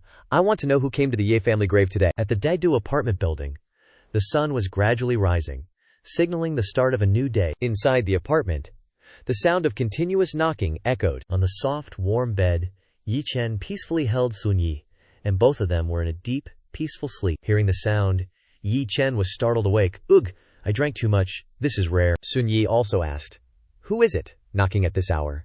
Seeing her seductive look, Ye Chen was instantly taken aback. His face gradually turning red like a tomato, Ye Chen asked loudly, Sun Yi, why are you sleeping on my bed? You're putting on an act like you're the victim? You're finally starting to crave my body, huh? Sun Yi retorted impatiently. Crave your head, she recounted angrily. Wasn't it because of that jerk? He drank too much and kept insisting on hugging me to sleep. I couldn't break free. Sun Yi touched her body and continued. Now I'm covered in the smell of alcohol because of him. Yi Chen teased with a smile. What's wrong? Aren't you my temporary wife? Can't I hug you a little? Sun Yi said shyly. It's not that you can't, just not when you're drunk. At this moment, the doorbell disturbed their flirting. Sun Yi's face immediately darkened. She urged, hurry up and open the door. How can I meet anyone looking like this? Ye Chen immediately got up. Okay, coming. He casually opened the door, looking at the person who had come. Ye Chen was a little surprised. Shen Mengjia, he asked, puzzled. What are you doing here? Shen Mengjia went straight to the point. That, Mr. Ye, weren't you supposed to have dinner with my father today? We couldn't reach you, so we had to come looking for you. In Ye Chen's eyes, Shen Mengjia was somewhat pleased.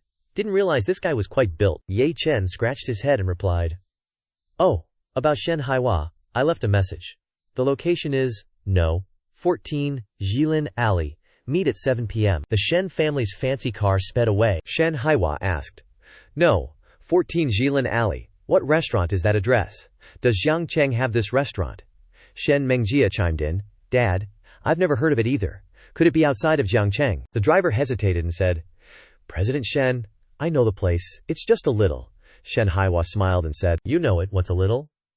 Too expensive? Too luxurious?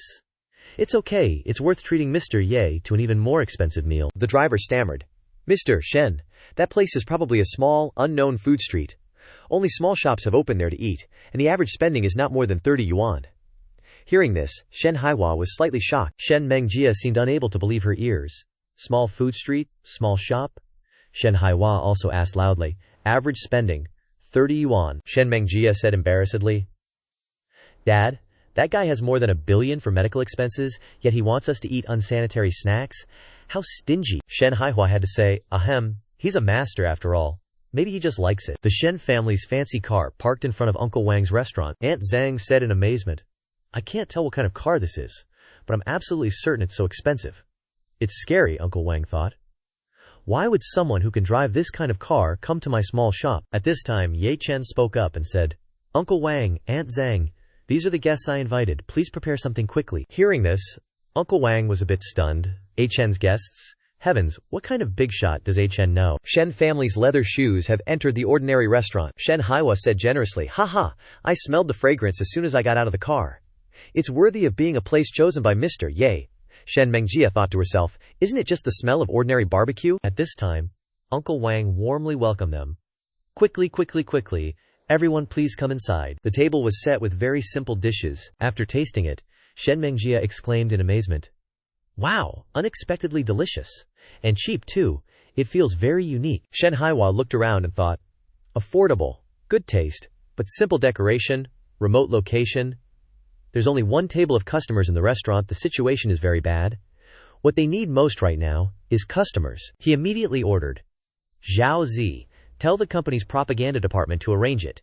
Even if this street becomes a hot snack street, I want this restaurant to be crowded during meal times. Zhao Zi immediately replied, President Shen, rest assured, this is easy to solve. Witnessing this scene, Uncle Wang and Aunt Zhang were so surprised that they couldn't close their mouths. Heavens, what's his background? Just a word, and he can do this much. He's doing this entirely for Chen's sake. Unbelievable. At this moment, Ye Chen spoke. President Shen, you are too kind. I thank you on behalf of Uncle Wang and Aunt Zhang. Shen Haiwa replied. Mr. Ye, you're too polite. It's just a small favor. He continued. Mr. Ye invited me to dinner. Surely it's not just for the meal, right? Ye Chen solemnly said. President Shen is indeed a leader in business. Getting straight to the point? In that case, I won't beat around the bush either. President Shen. How much do you know about the Tianjin Corporation? Hearing this name, Shen Haiwa was suddenly startled. Tianjin Corporation? Years ago, Tianjin Corporation used to be the property of the Ye family in Jiang Cheng. Ye Tianjin was the manager, and it was once glorious. But in the tragic case at Yunhu Mountain Villa, the entire Ye family of 3 were killed. Ye Tianjin died, and the Tianjin Corporation was divided up by many forces. In order to cover people's eyes and ears, those forces repeatedly repackaged the Tianjin Corporation, borrowed shells, and reorganized the assets, making it very difficult for anyone to know where the Tianjin Corporation is located. Shen Haiwa exclaimed in surprise. Mr. Ye, why are you so concerned about the Tianjin Corporation? That's the Ye family from Jiang Cheng back then. As he said this, a series of connections flashed in his mind. Mr. Ye, Ye Chen, Ye Tianjin, the Ye family, Tianjin Corporation. Shen Haiwa realized in bewilderment. He's not dead, and he's even returned with life and death medical skills. Seeing that shocked expression, Ye Chen softly said, "It seems President Shen has already guessed the whole story. My purpose in inviting you here is only one." Then, Ye Chen cupped his hands and got straight to the point. "I want to take back the Tianjin Corporation." Shen Haiwa asked in surprise. Mr. Ye wants to take back the Tianjin Corporation. Ye Chen firmly said. "My father's hard work must naturally be taken back," he said sternly. "Please tell me, President Shen, where exactly is the Tianjin Corporation now?" Hearing this, Shen Haiwa replied, "I do know a little. 5 years ago, the Tianjin Corporation was split up, and the forces involved were complicated. The one that occupied the largest share was the Tsinghua Corporation," he continued. "And the head of the Tsinghua Corporation is named Zhang Jingming." Hearing this, Ye Chen thought to himself, Zhang Jingming, I will never forget this name even in death. He was my father's best friend, the uncle I trusted the most. A fiery hatred blazed in his eyes. Ye Chen still remembered vividly that it was he who personally delivered the invitation to Yunhu Mountain Villa into his father's hands. Not only that, but even when his father was killed, he was smiling obsequiously at that man from the capital. Seeing that his expression was not good, Sun Yi gently called out. Hearing this, Ye Chen suddenly snapped out of it. He quickly changed his expression and softly said, "Don't worry, I'm fine." At this time, Shen Haiwa spoke. "Mr. Ye, I may not understand much about the business world, but I do have connections," he offered. "I will prepare some information about the Tsinghua Corporation for you, and then we can think of ways to take down Tsinghua together." At this time, Shen Menjia looked over worriedly. "Father is trembling. Is it because he's nervous?" She realized something was wrong. Her father wanted to tie himself to Ye Chen. He was making a decision. Ye Chen softly asked, "President Shen, you said this matter is very deep. Aren't you afraid that your Shen family will be implicated?" Shen Haiwa immediately replied, "Merchants are all about profit. If we can take down the Tsinghua Corporation, I hope to get 10% of the profit share, and I don't need any actual power. If you agree, I will immediately start working on it." Hearing this, Sun Yi softly spoke. "I, Chen, am the general manager of Huamei, and I have some understanding of corporate rules. This action of Shen Haiwa's is not just about profit. He is clearly trying to find a way to bind himself to Ye Chen." Ye Chen smiled in satisfaction and said, "Then I'll have to trouble President Shen." Shen Haiwa was so sincere, and he happened to be alone and single-handedly, needing some assistance. If the Shen family ever had trouble in the future, he would lend a hand. At the same time, Shen Haiwa's body trembled slightly. He recognized this feeling, the excitement of expanding his territory. Shen Haiwa believed that. "But if this succeeds, my Shen family will definitely be able to fly high and far," Sun Yi said happily. "If we can reclaim Uncle's hard work, he would be comforted even in the afterlife." Ye Chen replied, "That's right. I noticed someone was following us, but they didn't seem to have any malicious intent." Ye Chen speculated softly, "I think it must be Tang Ling Tian who sent someone to protect me." On the way back, Sun Yi spoke up. "The snacks at home are almost gone. I need to stock up," she gently asked.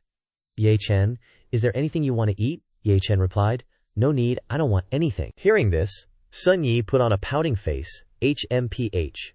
"Then I'll buy a lot, just in case someone gets a craving." Standing behind her, Ye Chen called someone, murmuring to himself, "I should still meet him." The other end of the line said immediately, "Master, you finally called me." Ye Chen said sternly, "If I'm not mistaken, you're in Jiang Cheng now. Also, don't call me master anymore." The other end replied, "As expected of master, you know everything like a god. I am indeed in Jiang Cheng."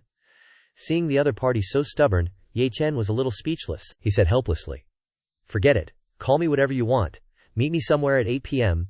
There are some things we need to clarify." Nanjiang Wang laughed out loud. "Ha ha, master, you're finally willing to meet me. Let's meet at Royal Club, it's my property, trustworthy, and the environment is very quiet. After hanging up, Ye Chen thought to himself, I remember that's the high-level night gathering of Jiang Cheng. Even money can't buy entry. Unexpectedly, it's Tungling Tian's property. What kind of connections does this guy have? At the same time, the Chu family, father and daughter, were heading towards Royal Club. Seeing his daughter's bad complexion, Old Master Chu said, Shuran, are you still thinking about Yao Jinggu's matter? He added, I'm afraid that was just an accident. Chu Shuran didn't believe things were so simple. An accident? The Chu family almost used all their power to investigate the cause of death. But at every crucial moment, we lost the leads, as if someone was deliberately stopping us. Chu Shuran mused thoughtfully. Who on earth could block all information, so that even the Chu family can't touch it? Old Master Chu said, Don't think about it anymore. Tonight, I have an appointment with someone from the National Security Bureau. Perhaps we can investigate some clues through their network. At this time, the staff politely said, Please show your membership card. After verifying the black card, the staff member said with a smile, Please come in, inside. Chu Shuran spoke up. Dad, the club seems different today. Everyone around them exuded an extremely strong aura. Chu Shuran realized. There are more experts, and several strong auras, Old Master Chu replied. That's right. Observing the situation, he asked, Shuran, did you notice that hunchbacked old man? Looking at the clumsy old man with round glasses, Shuran raised a question. Dad, what's wrong? Do you know him? Old Master Chu replied. I know him. He may not know me. He is the owner behind this royal club, Dajia, he continued. Looking at his hunched back, he is actually a grand master of martial arts, with great strength. This is also one of the reasons why no one dares to touch Royal Club. Chu Shuran was slightly surprised. Martial arts grandmaster? There's one thing I'll never understand, father. The Imperial Club is amiable, but not to the point where the entire Jiang Cheng families would desperately try to curry favor, right? Just because the Tuxiu family is a grandmaster, Old Master Chu glared and said, Of course not. The real reason lies with the person behind the Tuxiu family. His name is Jiang Nanking, Ye Lingtian. The mist meeting brought a warm and lively atmosphere, each person with a different appearance, not caring about anyone else. On the contrary, upon hearing that name, Chu Shuran broke out in a cold sweat, mumbling in disbelief. Jiang Nanking, Ye Lingtian. She stroked her chin thoughtfully.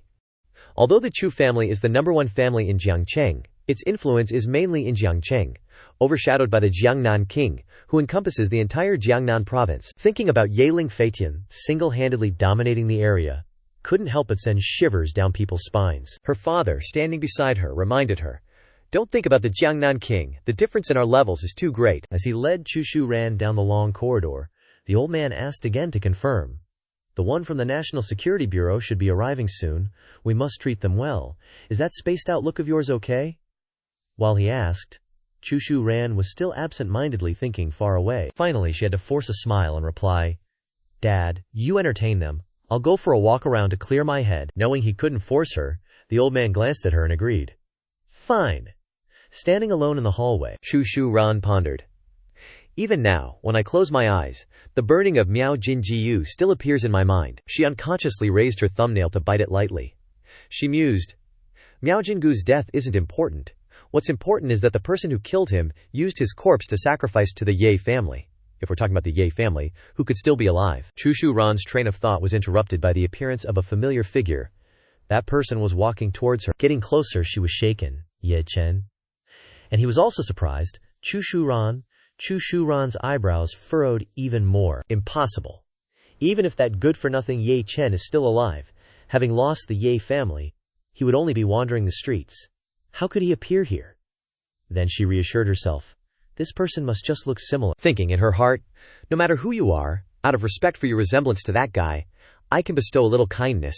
Consider it pity for that guy. She put on a happy, friendly demeanor, forcing a bright smile. Hello. Ye Chen only felt annoyed. He raised an eyebrow and asked, Is there something? Chu Shuran replied, I mistook you for someone else. You look a bit like an old classmate of mine, reminding me of the old days. Even though no one asked, she still self-consciously added, That guy was very miserable, and his background was also pitiful. Finishing her words, Chu Shuran took out her business card and very kindly handed it to Ye Chen. She said, My name is Chu Shuran. You can come to this club. It's impossible not to have heard of the Jiangqing Chu family. This is my personal business card. You can look for me to help you with any difficulties. The business card hadn't even left Chu Shuran's hand when Ye Chen tossed it away. Chu Shuran asked in surprise, What do you want to do? In response, Ye Chen stepped on the beautiful business card, grinding it to show his contempt. The Chu family didn't hide the unpleasant feeling on her face. Ye Chen cursed. What is the Chu family? I don't care about it. Get lost. Being humiliated, how could someone like Chu Shuran endure it, she said. Okay, that's a big tone. Don't you realize that you've missed out on a bright future? Without batting an eye, Ye Chen retorted, Are you worthy? His eyes became sharp, incredibly intimidating. Get lost. I don't want to say it a third time. Chu Shuran immediately lashed out. Raising her hand high, she scolded. Insolent. No matter which family force you come from, compared to my Chu family, you're nothing. Before even touching a hair on Ye Chen, He Tuao appeared from who knows when, and spoke to stop her. Stop? Old Yan questioned with a different tone. What are you doing? Hearing the voice was like thunder in her ears, Chu Shuran immediately stopped her hand, turning to Tuo in fear. She ignored Ye Chen, and put on a fawning demeanor to introduce herself to Hitukuo. Tukuku family. I am Chu Shuran, of the Chu family. I've heard of the Tukuo family for many years. The old man didn't reason, and didn't want to listen to Chu Shuran speak, cursing her directly. Get lost! He pointed at her and scolded. I don't care if you're from the Chu family or the Zhu family. If you don't get lost, don't even think about stepping into the Imperial Club again. Tang Shuran's face paled instantly, and she stammered. Sorry, I'll leave right away. As she turned to leave, she muttered under her breath, cursing Ye Chen. Damn it, looks like this guy got lucky. Conversely, Ye Chen glanced at Tang Shuran, feeling annoyed. Yeah, unlucky. A moment later, the scene remained the same, and the people hadn't changed either. Except that the old man He Tushou was standing, and Ye Chen was sitting. Both were men of few words, waiting for the other party to lose patience. He spoke. It's the appointed time, and Ye Ling Ketian hasn't arrived. Consider it a missed appointment. He Tutio rubbed his hands together in a manner of a smug, petty person. He reassured. He must be a little delayed on the way, mister. Ye, please be assured, King Jiangnan will arrive immediately. Ye Chen didn't even bother to look at him, saying distastefully, I'll only wait 3 minutes for him. If he doesn't arrive in 3 minutes, tell him not to bother coming. Seeing Ye Chen's resolute demeanor that couldn't be faked, He Tubao became a little wary, thinking to himself, just what is this kid's background he dares to be so disrespectful to King Jiangnan? He reiterated, he must be a little delayed on the way, mister. Ye, please be assured, King Jiangnan will arrive immediately. He grumbled inwardly. If it weren't for King Jiangnan's instructions, why would I, a member of the dignified He family, be serving you? Just as he finished speaking, the door to the room burst open. Yiling Vuxian, along with another elder of the clan, appeared. Yiling Vuxian's power was not to be trifled with, exuding an overwhelming aura. The moment he saw Yiling Vuxian, He Tuo was startled by the oppressive aura, while Ye Chen remained calm and composed, without any reaction. He Tuo immediately bowed deeply. He Tuo pays respects to King Jiangnan. He was sweating profusely, stealing glances and thinking, it's been over a year since I last saw King Jiangnan. He's still as powerful as ever. Ye Chen, on the other hand, furrowed his brow, clearly showing his displeasure, and confronted him without any reservation. Ye Lingtian, you're 2 minutes late. But a second later, his facial muscles relaxed, making me wait for so long. He Tutu immediately jumped in, interjecting for Ye Lingtian, Mr. Ye Li, King Jiangnan is very busy, but was cut off by a kick to the knee from Ye Ling Fotian. Ye Ling Taitian knelt on one knee, offering an apology to Ye Chen. My lord, please calm your anger. This one action of Ye Ling Lotian's stunned all 3 people present.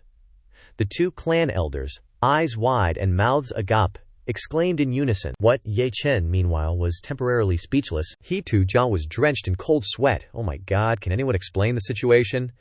The dignified King Jiangnan actually knelt down without a word. Where is the justice? The remaining elder was no different from He Chuo. Ye Lingtian was the King Jiangnan whose name caused the entire Jiang city to tremble. That Ye Lingtian, not to mention Jiang city, even the major families in Jiangnan province had to consider his expressions when doing things. The situation seemed to freeze. No one moved, and no one knew how to react. Ye Chen spoke. What do you mean by this? Ye Ling Nation immediately replied. My lord, please calm your anger. This subordinate was finally able to meet you. I couldn't help myself. Before he could finish speaking, the 2 clan elders once again exclaimed in surprise, My lord.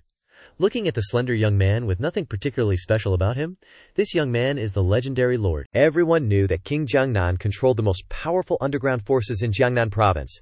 He wielded immense power. The rules of the entire Jiangnan province were the most terrifying existence. He was no different from a king who wanted to wet his pants at the mention of Ye Lingtian's name. But only a handful of people knew that the position of the leader of this source of power had been vacant from the beginning. King Jiangnan always emphasized that he was only managing things on behalf of the true wielder of power, who was actually the Lord. Thinking back on the past events, and looking at the current situation, only caused he to go even more fear. He murmured to himself, the puzzle has now been solved. Without much thought, Both of the clan elders knelt down at the same time. They carefully paid their respects to Ye Chen. This subordinate pays respects to the Lord. Yang Chen threw cold water on them. I already said, I'm not the Lord. Turning to Yeling Shaichen, who was still kneeling, he ordered, Yeling Shaichen, you stay. Everyone else, get out. He acknowledged the order clearly. Turning back to look at the two old men, Ye Chen glared and barked. You two keep watch outside. If anyone dares to disturb, no matter who it is, kill them. The two old men were already bowing, and after hearing the order they bowed even lower. Understood. King Jiang Na. The order was immediately carried out. The two clan elders went outside and closed the doors tightly. Ye Cheng now stood up, respectfully saying to Ye Chen, Lord, with them guarding, no one will dare to eavesdrop or disturb us. He cautiously asked, Yi Lingration, I really don't understand. Why do you insist on calling me Lord? Is it just because I saved you in Cloud Demon Valley a few years ago? Mentioning this name, Ye Ling Kenshin seemed lost in thought. Cloud Demon Valley, huh?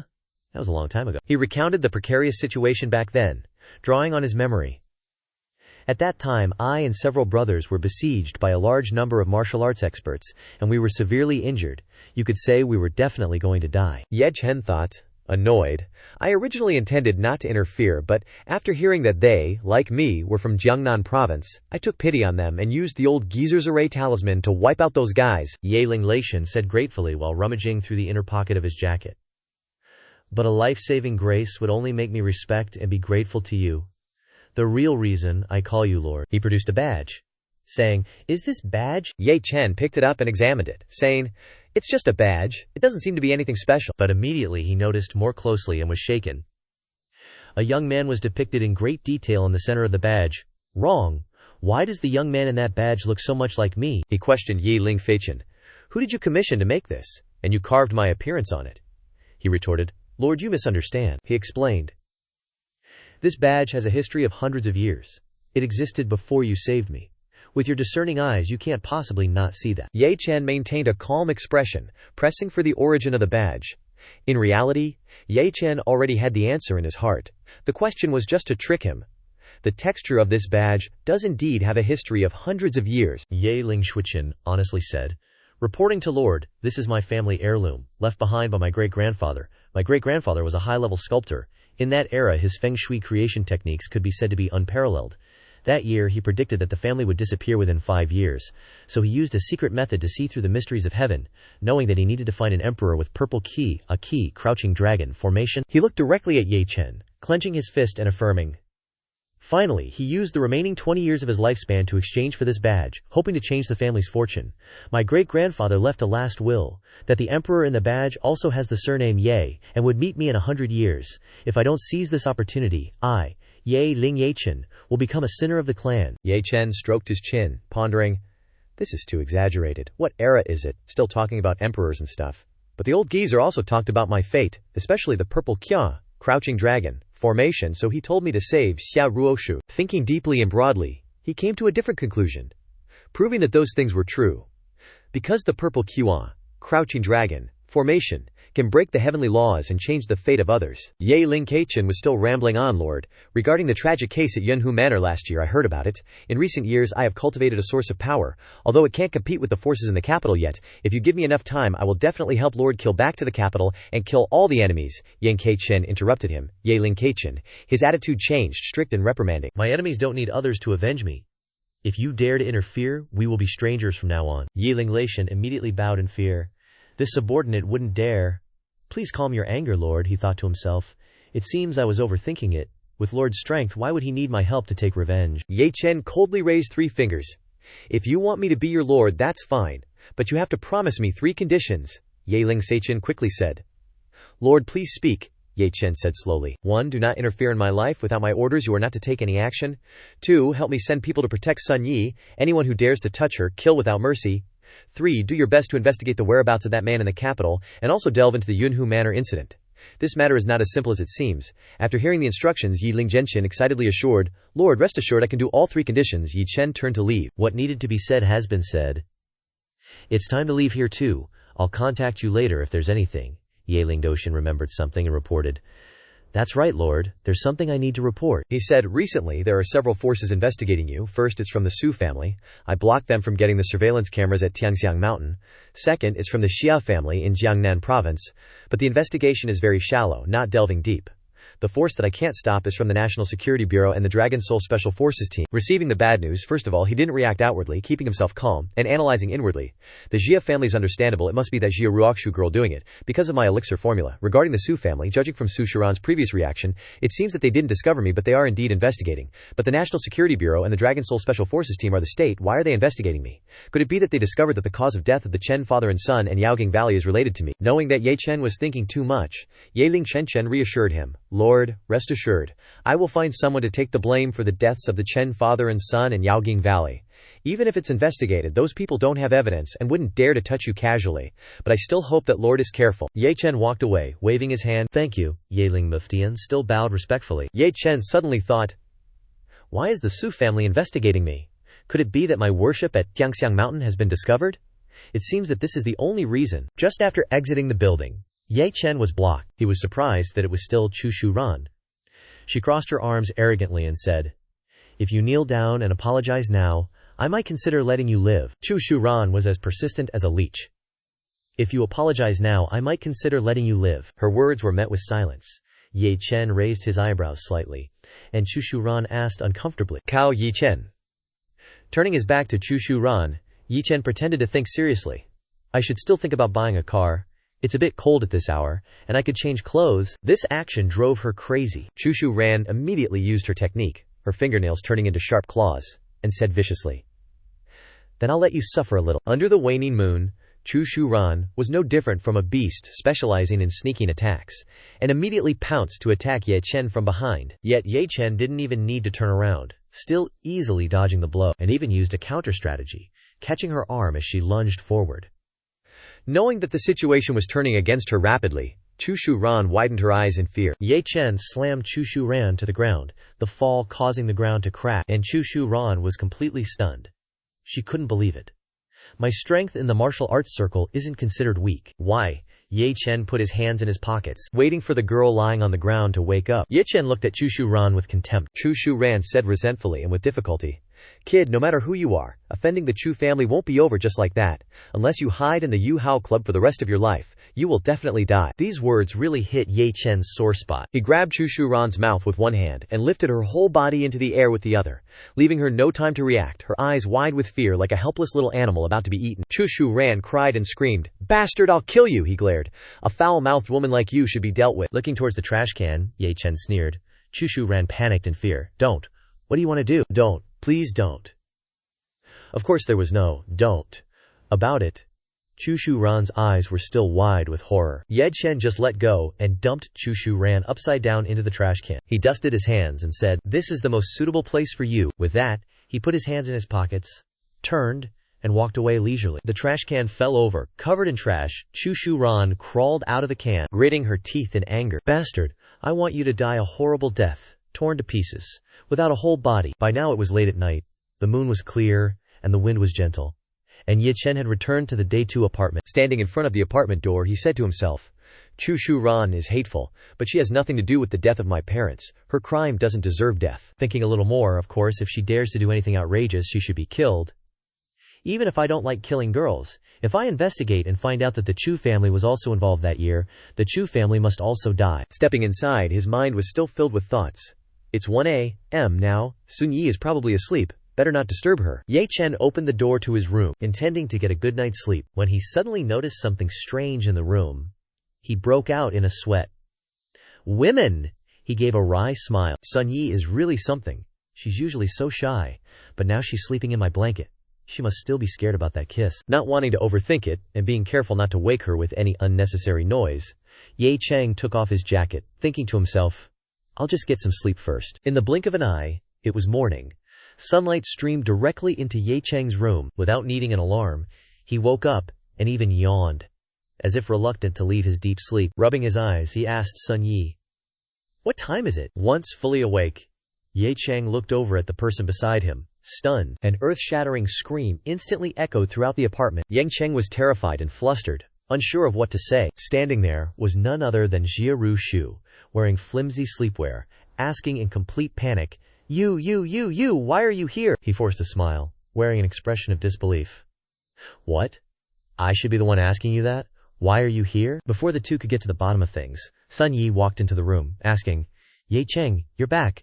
Didn't you say you weren't coming back last night? Witnessing the scene before her, she suddenly felt dizzy and lightheaded. You people?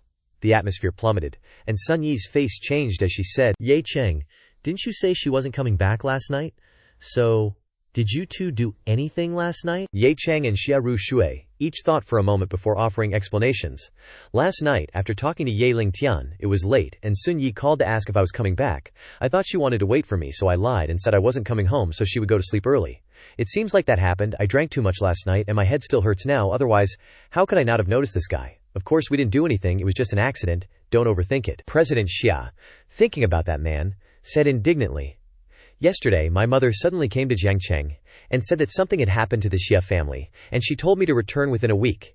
If I really go back, I'll definitely be forced to marry that man. Thinking about last night, everything came back to me, so I ran away to find Sun Yi for a drinking session. After that, she went back to her house, drank too much, and fell asleep. She glanced in Ye Cheng's direction, momentarily forgetting that this guy was borrowing Sun Yi's place. I never imagined that I'd sleep with this shameless guy. Damn it, my virginity is gone just like that. Ye Cheng raised his hand slightly and explained, Well, since it's already happened, I'll take responsibility. He thought with a helpless expression, I didn't do anything too outrageous, so is there a need to cry? But all things considered, I did hold her in my arms for a night, so I guess we have some skin-to-skin contact. I should probably take responsibility. President Xia, with teary eyes, grabbed his arm resentfully and said, Take responsibility? How are you going to take responsibility? You're just an ordinary person who doesn't know what I'm burdened with. We're not from the same world. He stood up and blurted out, You're right, we're not from the same world. He stepped outside and slammed the door shut in anger. At this moment, his phone rang. Ring, ring, ring. He answered it. Hello, Shen Haihua, what's up? The voice on the other end of the line said something that surprised him. We've got a lead on information about the Tianzheng Corporation. His eyes widened, and a dangerous smile slowly appeared as he asked, What's the situation? Shen Haihua, holding a stack of papers in his hand, said, Mr. Ye, our legal team has found evidence that the Tianzheng Corporation was maliciously taken over, but there are some procedural issues that are very difficult to resolve. The root of the problem lies with, he interrupted. No need to explain too much, I trust you. Just tell me what I need to do, and what results can I achieve? He continued, I have a document that needs Zheng Jingming's signature. Not only that, but the Tianzheng Corporation is also the Qinghuo Corporation, which is currently controlled by a dark force called the Qingmen, that needs to be dealt with. He answered casually, I can handle everything you mentioned. He said excitedly, If these two issues are resolved, can you reclaim the Tianzheng Corporation in 3 days? As long as Mr. Ye can do it, I will reclaim it in 3 days, he replied. Okay. Which slightly stunned him, he thought. If Mr. Ye can really do it, it proves that his abilities far exceed my imagination. Looking at the phone, he thought, Good heavens, what kind of figure have I followed, after all? Scene cuts to Qinghe Tower. Ye Chen, holding a document, stands in front of the building. This is Qinghe Group's headquarters, thinking. According to Yi Lingtian's intel, Cheng Jingming is currently discussing business here. I'm going in with a blazing fire to make him spill everything. He then enters the elevator to the 29th floor. Ding. Looking around, he thinks, consistent with Ye Lingtian's intel, the building has 33 floors in total, but the elevator only goes to the 29th. You need a special pass to access the remaining floors. Thinking about it, he becomes even more contemplative. Floors 29 to 31 are offices used as a front. Floor 32 is where Qingmen's thugs handle illegal transactions. Looking down at the building, Zheng Jingming is on the 33rd floor. There's got to be a special way to get up there. He emanates energy. Although breaking straight through would be easier, it wouldn't be good if the broken glass hit innocent passersby. Touching the glass, he'll still melt it away with his cue. After melting that part of the glass, he snorts and leaps out, flying into the open air. He uses his power to fly upwards. Reaching the 32nd floor, those guys hear the commotion. A thug speaks up. What's that noise? What's going on? Is someone attacking? Or did some idiot accidentally fire a stray bullet? One of them orders his underlings, Go check it out, yes? Ye Chen speaks up. No need to look. I'm here. They're startled. They say, Who are you? Do you know where this is? He grins cruelly. Emanating energy. I'm the last person you'll ever see in your life, Ye Chen says cockily. I'm the last person you'll ever see. That thug gets angry. Are you crazy, brat? He delivers a chop, and the thug is cut in half. Those behind him scream in terror. He killed him. He killed someone. He thinks. Based on Ye Lingtian's intel, Qingmen's thugs do anything and everything. Smuggling, drug trafficking, weapons, human trafficking, contract killings. It's all just routine for them. He raises his left hand, preparing to strike. People like you, letting even one of you live is a crime. Scene cuts inside the room. Two men are discussing business. The blonde man speaks first. Mr. Zheng Jingming, it seems like there's some commotion downstairs. Aren't you going to check it out? He replies. It's probably just some brothers getting angry and arguing during a card game, nothing big.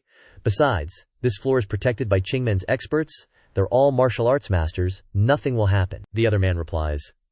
All right, let's continue discussing business. This time, Mo Country has brought sincerity. As long as you provide the military airport map of Jiangnan province, Mo Country's business in Jiang Cheng port will all be handled by you as the agent. Zhang's two subordinates speak up. What? If the military map is handed over, the security of Huaxia will be threatened. That's treason. He exhales calmly. He turns back and says to his subordinates. So what about treason? At most, it's just the death penalty. The drugs and weapons you're smuggling now are already enough to warrant execution countless times over. Why care about this? The two behind him turn pale in fear and remain silent. The blonde man speaks up. Mr. Zheng, let's add one more item. He explains. Mo Country is willing to provide your group with 10 high-precision automated devices. You should know that the market price of one such device is 50 million. Old Zheng stood up and laughed heartily. Haha, your country is very sincere. We have no reason to refuse. The two sides prepared to shake hands, happy to cooperate. The wall behind them suddenly exploded, interrupting them. The two looked towards the source of the explosion, their faces bewildered. Who is it? A man walked in, his eyes blazing with fury. You decent Huaxia people refuse to be, and instead choose to be, dogs of the Mo Country. Trash like you deserve to die 1,000 times over, and it still wouldn't be enough. Old Zhang trembled as he spoke. This kid looks familiar. Could it be Luo Yechen? Impossible. That good-for-nothing should be long dead. He couldn't possibly still be alive. He shouted, Guards! Where are the guards? The man replied with a wicked glint in his eyes. Asleep. Never to wake again. Move to the corridor. It's nothing but corpses. Old Zheng said in disbelief. How is that possible? Among those guards, several were high-level experts. The man calmly scratched himself, seemingly unconcerned. He threw a document at Old Zheng's face. Thwack! Old Zheng trembled and questioned. What? What is this? The man ordered. Sign it, he stammered. Contract transfer equity shares unconditional. You're crazy, kid, daring to even take shares of the Qinghe Corporation. The blonde-haired man snapped his fingers, ordering his subordinate. Kill him, the subordinate responded. Yes, boss. Seeing this, the man momentarily froze. Unexpectedly, the subordinate pulled out heavy weaponry. Mission start. Kill the enemy. After activation, bullets rained down like a storm. The man used a shield to easily block them. After the bullets hit the shield, he manipulated it to redirect them back at the shooter. The man smirked. I've seen a lot of hot weapons, but I don't like to use them. Here, have them back. The deflected bullets flew back and blew the subordinate's head off. The blonde-haired man panicked, trembling as he spoke. What? The man closed one eye and opened the other, casually speaking with a disdainful attitude. Is that all you've got? Really? The remaining men, fearless, charged forward. HMPH, letting your kids practice some ancient martial arts for a few years, and you dare to act tough here. The man stood still and said, Half-step Huajin in Jiang Cheng is considered a strong man. The man smiled faintly. But it's a pity. Finishing his sentence, he rushed forward and attacked the two. You're still far behind me. Old Zhang trembled. Martial Dao Grandmaster, how can someone so young have the Grandmaster realm? He blankly asked. Who are you? The man standing nearby stared at the gun on the ground in horror. He looked at Ye Chen. He was so scared that his face turned green. He cursed inwardly. Damn it! Then he changed his expression with a bright smile, placing his hands in front of his chest, bowing respectfully and saying, I won't participate in your affairs anymore. You guys can talk slowly, so I'll take my leave. Ye Chen glared at him, his eyes sharp and showing great displeasure. One foot stomped heavily on the ground. The other foot raised and kicked straight into the chest of the man in the white suit. He cursed. Die! After Ye Chen's kick, his shirt was instantly soaked in blood. His face turned pale and ashen, beads of sweat rolling down his terrified face. Zheng Jingming, witnessing what just happened, screamed, Master! Overwhelmed by fear, the old man lost his balance and fell to the ground. Ye Chen, seeing his terror, coldly beckoned him over and said, Come here. His face became utterly terrifying. He looked at the old man and said, Sign. The old man immediately obeyed. Yes, yes. His face green, he picked up the pen and frantically signed the stack of contracts. As he signed, he trembled, tears welling up, saying, I'm signing, please don't kill me. Once finished, he respectfully offered the contracts to Ye Chen with both hands. He accepted them, reading through the contracts as he said, Then you no longer need to live, either. The old man's eyes widened in horror, and he exclaimed, What? Seeing that he wasn't going to be spared, he hurriedly threatened him.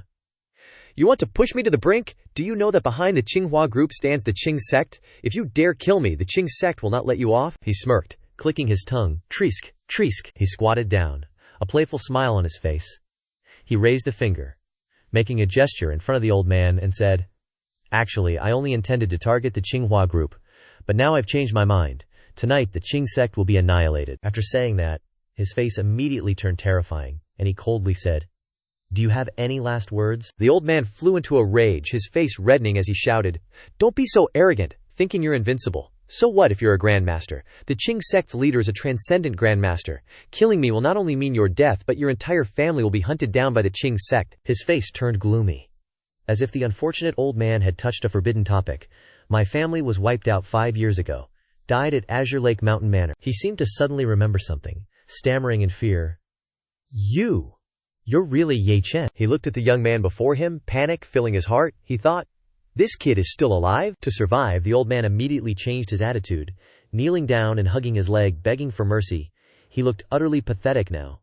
He said in a flattering tone, "Ah Chen, listen to me. It's all a misunderstanding. I'm your father's best friend. How could I harm you?" Before he could finish speaking, Ye Chen brought his knee up, slamming it into the old man's face, sending blood and snot flying everywhere. He said in an icy voice, "You dare talk about my father. You dare call yourself his friend." He covered his nose, crying and begging, "Ah Chen, please spare me, for the sake of all these years." As if hearing a joke, he burst into laughter. "Ha ha!" The laughter made the old man panic, unsure what he would do next. He raised his foot and kicked the old man in the stomach, his eyes flashing with hatred. He growled, "Spare you? Why didn't you spare the Ye family back then? Why didn't you spare my parents? Where did my parents wrong you?" After speaking, he landed another punch on his face. The sounds of punching and kicking mingled with whimpers and pleas. He continued, "Why betray them? Wasn't it you who seized my family's assets? Everything that was mine? Do you really think I like killing people? Who was born liking to kill? I also wanted to study. To be a normal person, I used to even be able to tolerate seeing ants being killed." He paused, taking a deep breath to regain his composure. "But now, the only thing that can keep me going is hatred." Ye Chen wearily leaned back against the wall, saying, "I will continue to kill, until all these beasts meet King Yama." After finishing, he straightened his clothes, walking and gazing at the moon.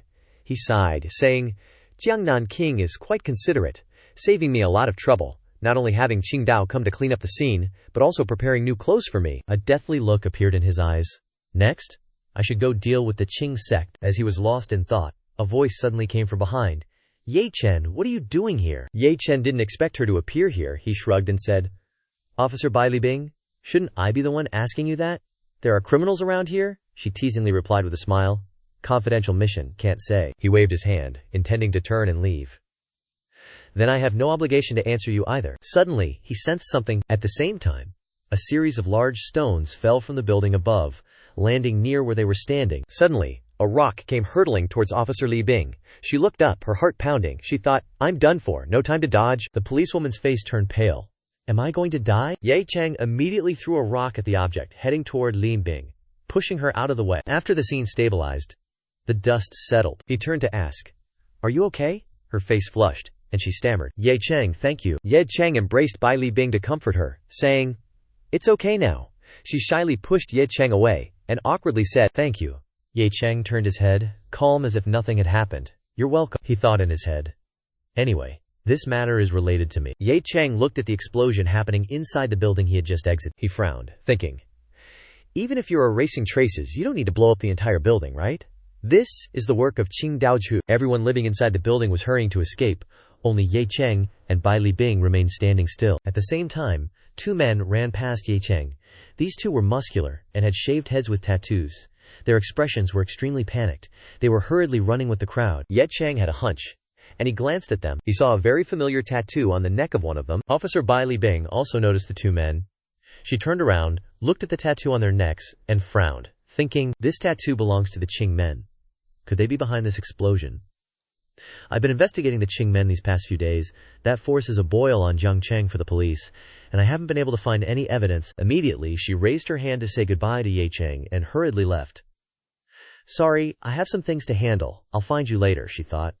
But now the evidence has arrived. He looked at Bai Li Bing's hurried back and didn't think much of it, muttering, "So hasty, never mind, it's not my business." Ye Cheng raised his hand and began to use his spiritual power. He smiled sinisterly and said, "Quickly seize the time to deal with the aftermath." The two tattooed bald men were struggling to run towards an abandoned factory. They started to go inside. Bai Li Bing pressed close behind, hiding behind the walls to follow them. She looked at their backs and thought, the place these two are going is likely a base of the Qing men, maybe even their headquarters.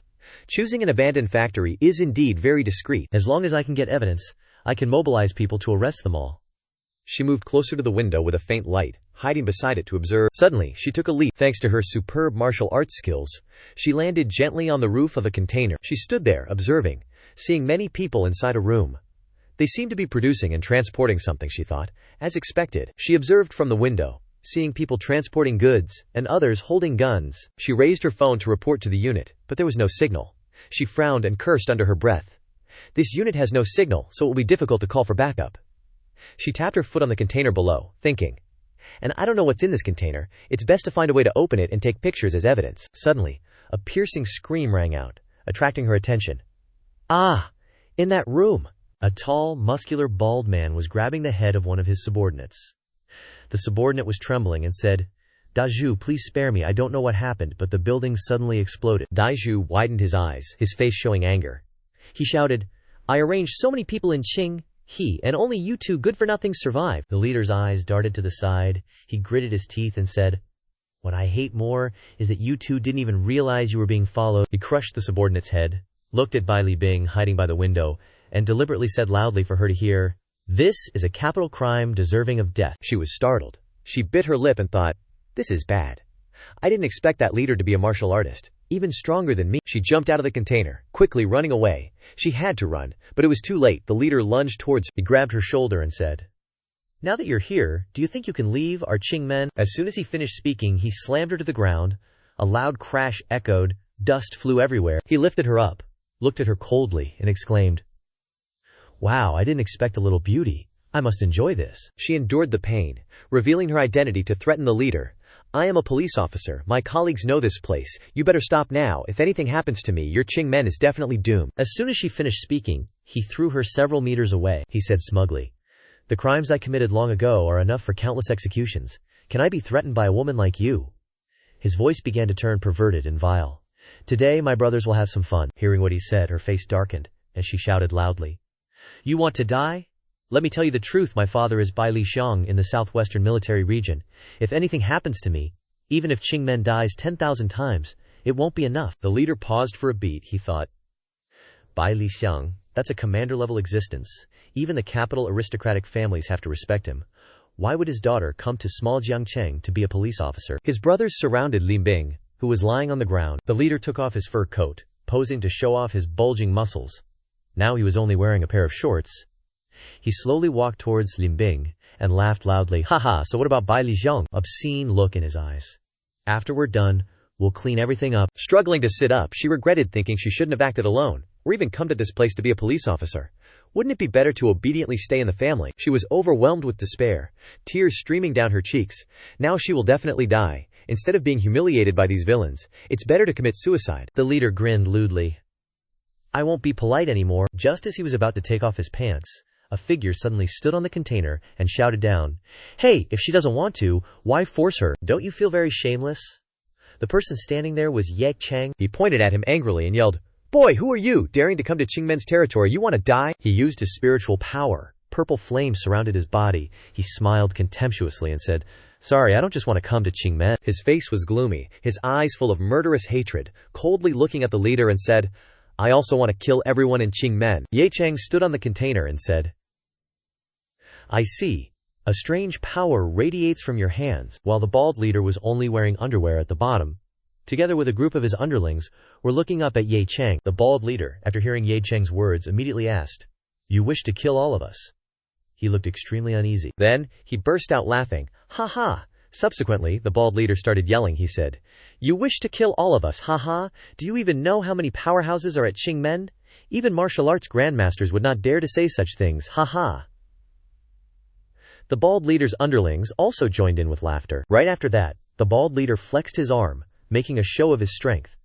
And with an arrogant expression he said, Shoot him until he is a beehive. Let him know our true power. Hearing the order, the bald leader's underlings, who were armed with guns, were continuously shooting towards where Ye Cheng was standing. They kept firing at the container, even though they could not see the figure of Ye Cheng anywhere. As a matter of fact, at this moment, Ye Cheng was using his abilities to leap towards them. His face was dark, but the corners of his mouth revealed a smile. Right afterwards, Ye Cheng's eyes went bloodshot, and he launched towards his enemies, using both hands to forcefully knock the weapons away from the hands of the bald leader's underlings. Two of Qingmen's disciples were holding weapons. The blonde one said, "This kid has some skills." The other one beside him also said, "He can actually dodge so many bullets." Even though they said it, both of them were pale with fear. With the current situation, another person appeared.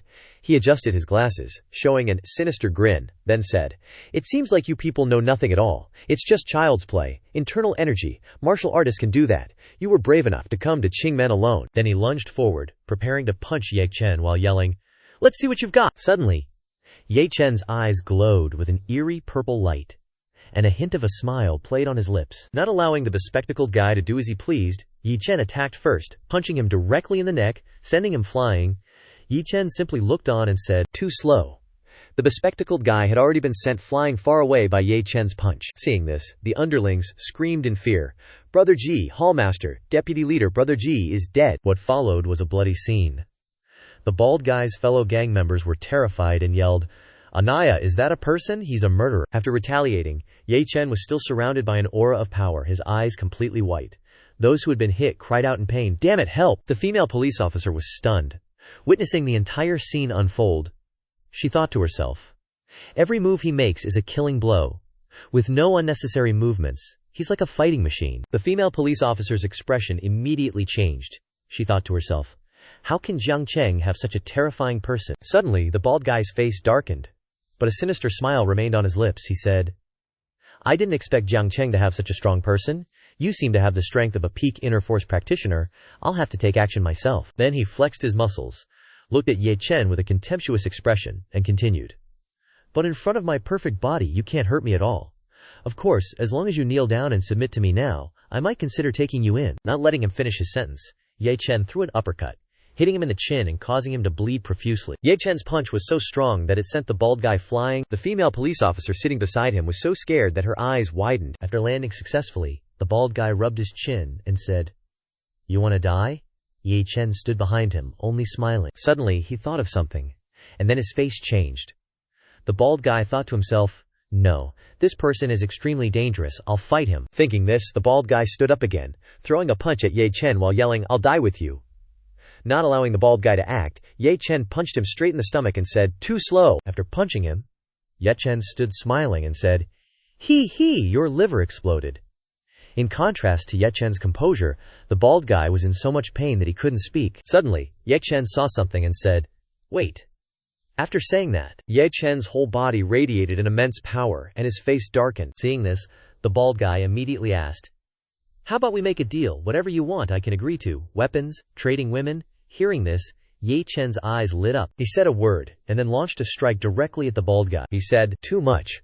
When Ye Chen attacked, blood gushed out of everyone like a waterfall. The scene was extremely bloody and wet, with corpses, weapons, and puddles of blood of all sizes. The female police officer was injured everywhere, and she could only sit there and think to herself, "In just a moment, such a large Qing gang has been destroyed by him alone."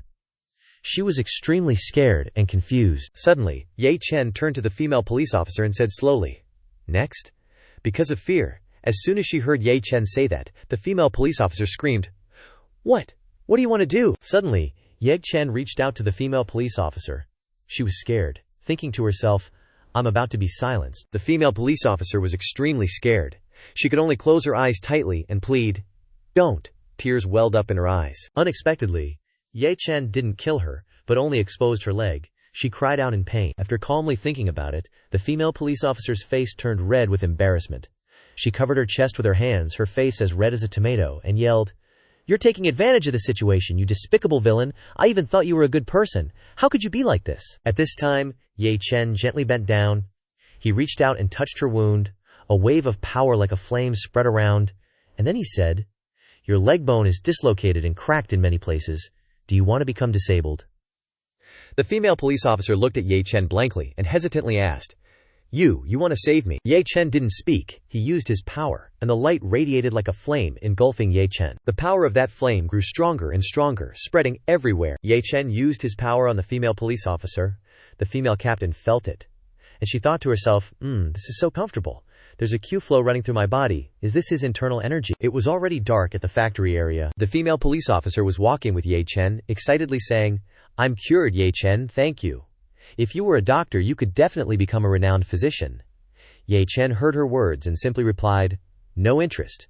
Go clean up their phones. There should be some decent evidence. I'm leaving first." Hearing this, the female police officer asked suspiciously, "Where are you going?" Ye Chen's face darkened, and he said, "There are still a few remaining remnants that need to be dealt with. After tonight, I'm afraid Jiang City will no longer have Qingmen." Corpses lay scattered on the ground, a scene both bloody and grim. The female police officer approached a corpse, her expression a little disturbed. Then she said, "This is the Qingmen's sect master, a martial arts grandmaster, and he's also dead. Moreover, his expression looks as if he saw something terrifying before he died." With the death of the Qingmen's sect master, his corpse looked extremely gruesome. He was shot through with a very large hole right in his head and in his heart. Qingmen has turned into hell.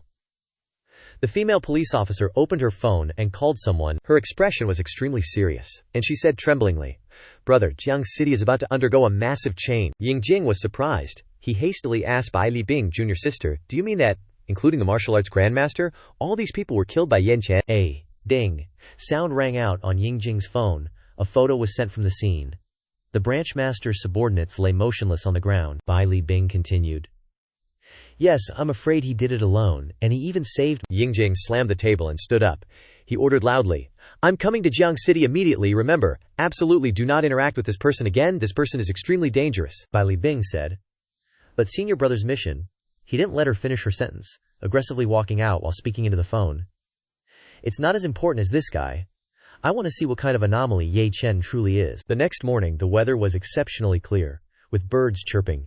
In contrast to today's beautiful weather, Ye Chen lazily stretched and rotated his neck. He sighed wearily and said, "Killing people is easy, it's just a bit wasteful for clothes. Anyway, I have to destroy the bloodstains." As he was walking on the street, he suddenly noticed something. His gaze fell on the cafe next door, where a girl and her mother were happily chatting. He thought, Jia Rushu. The life of the wealthy isn't bad at all, even having afternoon tea. He didn't know what the mother and daughter were talking about. But Jia Rushu's face suddenly showed a pouting expression. Ye Chen put both hands into his pockets, pretending not to care. He quickly walked out of her sight, thinking, "Too lazy to get involved with her, I'll just pretend not to see her." Jia Rushu looked at the familiar figure that had just passed by, and she immediately said suspiciously, "Ye Chen." She hastily stood up and ran towards the door, saying as she went, "Mom, wait for me a moment." Jia Rushu ran after Ye Chen's retreating back, shouting loudly for him to stop. "Ye Chen, wait, why are you walking so fast?" He turned around. Appearing calm as if nothing concerned him, he asked, "What is it? I was just passing by. Don't tell me you want to invite me for coffee." Jia Rushu's face flushed crimson, as red as a tomato. She stammered, "About that time you slept with me, I haven't settled that score with you yet. Now's your chance, help me with something as compensation." Ye Chen was speechless at her actions and words. He retorted helplessly, "You clearly slept with me. That was my bed." As the two were bickering quietly, Jia Rushu's mother walked over. She crossed her arms, her face showing displeasure, and asked, "Rushu, who is this man?" Rushu was a little surprised by her mother's appearance. She quickly grabbed Ye Chen's arm, leaning close to him, and said shyly, "Mom, why are you out here?" As for his identity, I'm too embarrassed to say. Her mother's face fell, her eyes revealing anger, and she sternly warned, "Rushu, do you know the consequences of what you're doing? If that young master finds out you have a relationship with another man, the consequences will be very dangerous." Jia Rushu looked crestfallen, and she stammered, but. She cast a pleading look towards Ye Chen, who pretended not to see her. Her mother moved closer to the two of them, and yelled loudly, "Let go of him. Today, you're coming back to the Xia family with me. Your family's Huame group will be taken over, and from now on you're not allowed to step out of the Xia family by even a single step." Hearing her words, she panicked and replied with a choked voice, Don't beg my mother, I'm a person, not a trading object." Her mother continued to bring up one reason after another. "Do you want to go against your father's wishes?" Hearing about her father, a look of fear mixed with sorrow appeared in her eyes. She trembled, as she slowly released her hand from Ye Chen's arm, her voice shaking. "I'm sorry.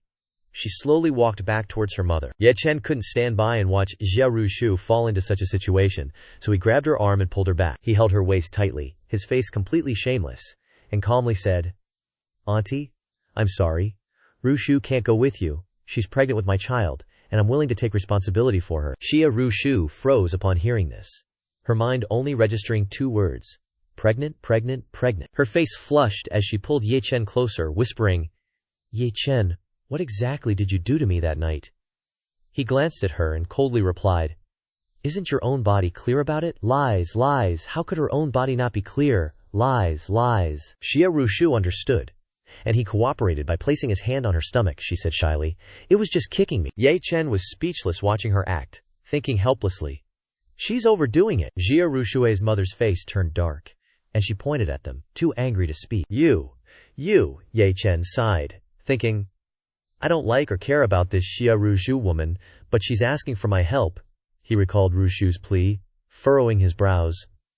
More importantly, a glimmer of bloody light appeared on her forehead after she agreed to return to the Jia family. "The old man told me to protect Jia Rushu at all costs. If she really returns to the Jia family, that bloody light will definitely accelerate its expansion until she dies." Rushu's mother had to take several breaths to calm down from the sudden anger and shock from her beloved daughter. She scrutinized her face and asked, "Rushu, is what this brat is saying true or false?" Rushu was committed to her performance. She spoke with a resolute tone. "Mom, Ye Chen and I are sincere. If that person knows I've lost my virginity, he'll definitely give up." Her mother's anger flared up to the top of her head, her face contorted. She cursed, damn it, the daughter I need to protect, defiled by an insignificant nobody." She lunged forward, grabbing her shoulders and shaking her violently. She loudly ordered, "Immediately return to the Xia family, and I'll arrange for a doctor to perform an abortion." Because of the pain, she refused. "Don't," she continued. "From now on you are absolutely not allowed to leave the house for even half a step. This is an order." Ye Chen grabbed her hand, pushing her arm away from Jia Rushu. He coldly said, "Auntie, this isn't good." She scolded Ye Chen, looking at him with disdain and disgust. "What are you? Thinking you're worthy of touching our Rushu?" She snatched her hand away from Ye Chen's and, looking at Rushu hiding beside him, she exploded even more, shouting, "Do you know Jiangnan Jia family? That is an existence you can't even reach, you don't even deserve to look up to. Even the leading Chu family of Jiang City can only kneel before our Jia family." Hearing her taunts, he lowered his head, seemingly having his pride hurt. A purple spiritual energy began to surround him. He said darkly, "I'm not worthy of looking up to." He raised his head, looking directly at her again. She said, "I'm not worthy of looking up to. Now you look very scary, like a demon." She took a step back, the atmosphere around her heavy. She clutched her chest, gasping for breath. She looked at Ye Feng in front of her, wondering, boy, what's going on? Why does he have such a terrifying aura? He continued, "Chu family, Xia family, whatever, I don't know and don't want to know.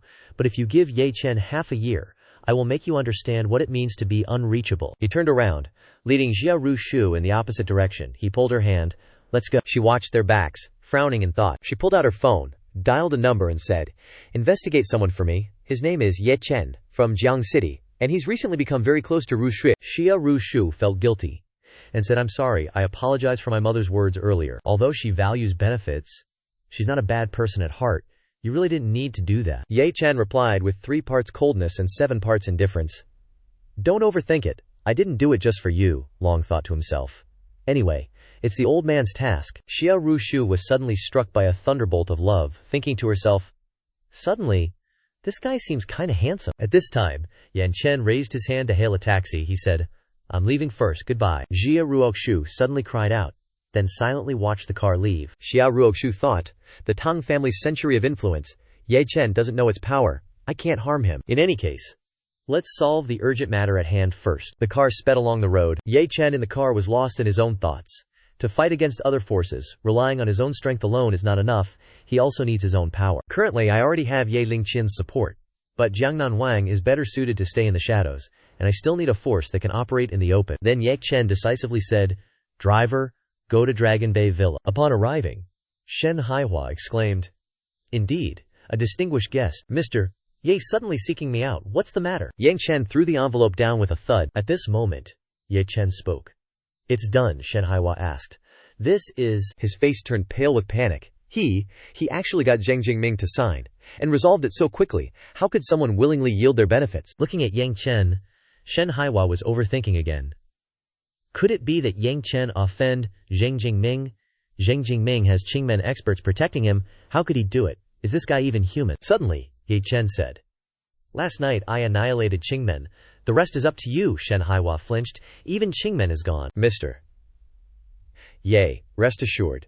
I, Shen Haiwa, guarantee that within 3 days, I will bring the Tianjin group back to life. Yang Chen replied, "That's right, President Shen. What is your perspective on the Jiangnan Xia family?" Shen Haiwa looked apprehensive. The Xia family is a Jiangnan provincial-level behemoth.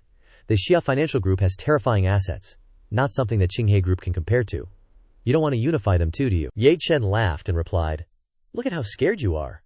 "I was just asking casually." Shen Haiwa forced a smile and said, "I was just saying, how could that be possible?" Ye Chen's expression turned serious. "But if I give you a sword, would you dare to take all of China?" Shen Haiwa was horrified. "Oh my god, this is even scarier." He asked, "Mr. Ye, this sword isn't the Tianjin group, is it? To be honest, my group is quite a bit stronger than it." Ye Chen said expressionlessly. "Then let's talk about something simpler first. If I give you a force like Qingmen, but 100 times stronger, and also give you many super profitable products, within half a year, can you make the Tianjin group unify the Xia family?" Shen Haiwa replied, "If Mr. Ye is serious, I will also treat it seriously. But just those things are not enough. It also needs the support of the government. And I am already old. I'm afraid it will be difficult to have enough time." Ye Chen thought that Bailey Bing's father seems to have great power. Maybe he can consider pulling her in. Ye Chen thought, "I'll figure out a way for the government side. And as for age, that's easy too. This pill can extend your lifespan by 50 years. Shen Haiwa was startled. 50 years, he thought. 50 years is something countless people dream of having. Although it sounds a bit much, Mr. Ye can definitely do it. Shen Haiwa did an about-face. "I'm willing. Of course I'm willing. As long as it's as Mr. Yang says. I can definitely make the Tianjin group an existence that no one can shake." Ye Chen left, replying, "Okay, see you at the Tianjin group in 3 days. Shen Haiwa replied, "Have a safe trip." Shen Haiwa felt like he was about to have a stroke. "It's changing. My fate is about to change. Originally, I could only stay in the small Jiang Cheng. But very likely, following him, I will step towards the entire Jiangnan, China, even the entire world." That night, the moon was very bright. Ye Chen entered the house and said, "I'm back." At this moment, Ye Chen noticed. Jia Ruoxu spoke. "You're here." Ye Chen replied, "Jia Ruoxu, why are you here?" Sun Yi called Ye Chen. Ye Chen said, "Leaving your own villa and squeezing into our house." Xia Ruoxu immediately retorted, "What do you mean, our house? This is my house." Hua Mei Corporation was backed by the Xia family. "This villa of mine is also the Xia family's property, so I can't stay here. My bank cards are also frozen. I can only freeload here." Ye Chen asked, "So, where are you going to sleep tonight? Just so you know, I'm not sharing a bed with you," Xia Ruoxu irritably replied. "Who wants to share with you?" "Dream on," Sun Yi, seeing the tense situation, diffused it. "It's okay, Xiaoxu can sleep with me." Ye Chen said, "Why is Sun Yi the host here? You're a freeloader, how dare you even think of sleeping with her?" Sun Yi thought to herself. "Aren't you a freeloader too?" Xia Ruoxu retorted. "I don't want to freeload either, but the problem is I don't have a job. Am I supposed to work for you?" Ye Chen casually said, "Actually you could." Xia Ruoxu was exasperated. "What could I do? Get me a job." Xia Ruoxu pondered. "That's right. I almost forgot that this guy once took out valuable elixirs. Who knows, he might really be a low-key big shot." It was also on that night, Xia Ruoxu said, "When it comes to work, I've never admired anyone. As long as I'm there, I guarantee your company will flourish." The premise was with a scrutinizing gaze. Xia Ruoxu said, "You have to dare to use me. After all, if you really hire me, the Xia family will definitely suppress your soon-to-be company." Before Ye Chen could finish speaking, he blurted out, "Of course I dare to use you." Xia Ruoxu was instantly excited. "Really? That's great. Tell me quickly, where is your company? How much registered capital? What type of business? What support policies are there?" Ye Chen was momentarily stunned. "It's not established yet, probably soon. As for the type of industry, it's still undecided." Xia Ruoxu was disappointed. "I'm really stupid. I actually believed you." Xia Ruoxu began to feel concerned, sighing inwardly. "This guy is probably just trying to put on a show to fulfill the half-year promise to his mother, but he knows too little about this world. You have to know, even if you gave him Tengda Express of Majianyun, it would definitely be impossible to surpass the Xia family economically. The Huaxia real top financial groups are hidden in the shadows." Scene change. The Xia family's madam asked, "What's the situation?" The lackey reported, "Madam, according to the health checkup report of Miss Ruoxu, she is likely not pregnant." Then he nervously said, "But some time ago, Miss Ruoxu went drinking with her friend Sun Yi and stayed over that night. and there is a man in Sun Yi's house, namely Yi Chen. We can't rule out the possibility of a relationship. The Xia family's madam was instantly enraged. If that brat really sullies Ruoxu, I'll make him wish he were dead. Tell me his background, the lackey replied. Yi Chen's background is very strange. With my means, I couldn't find any information about him, as if he fell from the sky. But I suspect he is very likely the surviving young master of the Ye family from the Yunhu Mountain Manor incident last year. The Xia family's madam was surprised. What? Thinking in her heart, although that matter happened in Jiang Cheng, it shook the entire Jiangnan province. After all, the Yan family offended a big figure in the capital. The Xia family's madam smiled wryly. So that's it. That brat definitely isn't reconciled to his family being destroyed. He wants to cling to our Xia family, borrowing the Xia family's power to avenge his parents. The Xia family's madam exclaimed. What a clever plan! If that's really the case, he shouldn't have made that half-year promise.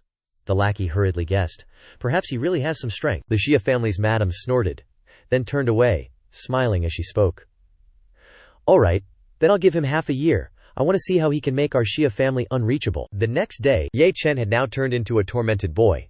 Having another person in the house really caused a lot of trouble. All night, just showering and going to the bathroom involved constant encounters. At that moment, Xia Ruoxu shouted, Can't you see I'm showering? Get out, Ye Chen replied. I see it now. Xia Ruoxu chased Ye Chen out. You perverted bastard, get out, Ye Chen retorted. Who knew there was someone inside? Ye Chen walked away, grumbling internally as he considered the main conditions he'd promised Shen Hai. As for the backing, that was easy. Ye Lingtian was enough. High-profit products were also simple. My own medicinal formulas are more than capable. The issue was government support. Besides, Bai Li Bing and I weren't close. She might not necessarily help me. Ye Lingtian probably has connections in this regard. Suddenly, Ye Chen detected a gaze. He immediately turned his back and walked away, secretly sneering as he went. Ha ha! Playing a hunting game with me. Then let's see who the real prey is. A pair of eyes was watching Ye Chen. The shadowy figure was perched on the rooftop. Yingjing muttered to himself. This doesn't add up. This kid doesn't look special at all. He even got chased away by women twice. If there's anything outstanding about him, it's that the food he makes seems incredibly delicious. He's truly an ancient martial arts master. Just as that thought crossed his mind, Yingjing was struck dumb. What? He disappeared? Suddenly, Ye Chen lunged right in front of him. Yingjing was utterly bewildered. This is an 80-meter tall building, and he managed to climb up in such a short time. He's truly a master. At this moment, Ye Chen gained momentum and rushed forward, his entire body erupting in a fiery glow. Before Yingjing could even react, he was struck. The collision created a massive tremor. Yingjing thought, this kid's power is too terrifying, it's almost crushing my left arm. I can't contend directly, I can only try to dissipate the force. Ye Chen seemed to read Yingjing's thoughts. He swept his leg, countering Yingjing's attempt to dissipate the force. Ye Chen launched a wind-splitting kick. Ye Chen, as if wanting to eliminate his opponent, challenged. Then try to dissipate this. In the end, it only left behind a cloud of dense smoke. The smoke dispersed, but Yingjing had vanished. Ye Chen muttered to himself. He could dodge that. He possesses some capability, but it's a pity you're no match for me. Just as Yingjing approached, Ye Chen immediately restrained him. Yingjing was incredibly startled. This intelligence is wrong. Ye Chen isn't an ancient martial artist at all, he's clearly a cultivator. Realizing he had run into a cultivator, Yi Chen Yingjing immediately jumped back to evade. He thought to himself, no wonder this fellow is so powerful, he easily overpowered so many ancient martial artists. My junior sister has little experience, so she couldn't tell. Looking at the young man exuding a powerful aura while standing before him, Yingjing concluded that he wasn't cultivating martial arts but was a true cultivator. He was sweating all over, secretly consoling himself. But cultivators aren't necessarily stronger than ancient martial artists. At the very least, a peak martial arts grandmaster can still defeat a low-level cultivator. Perhaps I. While Yingjing was still deceiving himself, he suddenly discovered that the person in front of him had vanished without a trace. Ye Chen appeared right beside Yingjing like a ghost, and delivered a knee strike precisely to his chest, making him grimace in agony, his eyes bulging as he screamed in pain. Yingjing was sent flying like a balloon, smashing straight into the wall. After the impact left a wide crack in the wall, he crashed heavily onto his backside.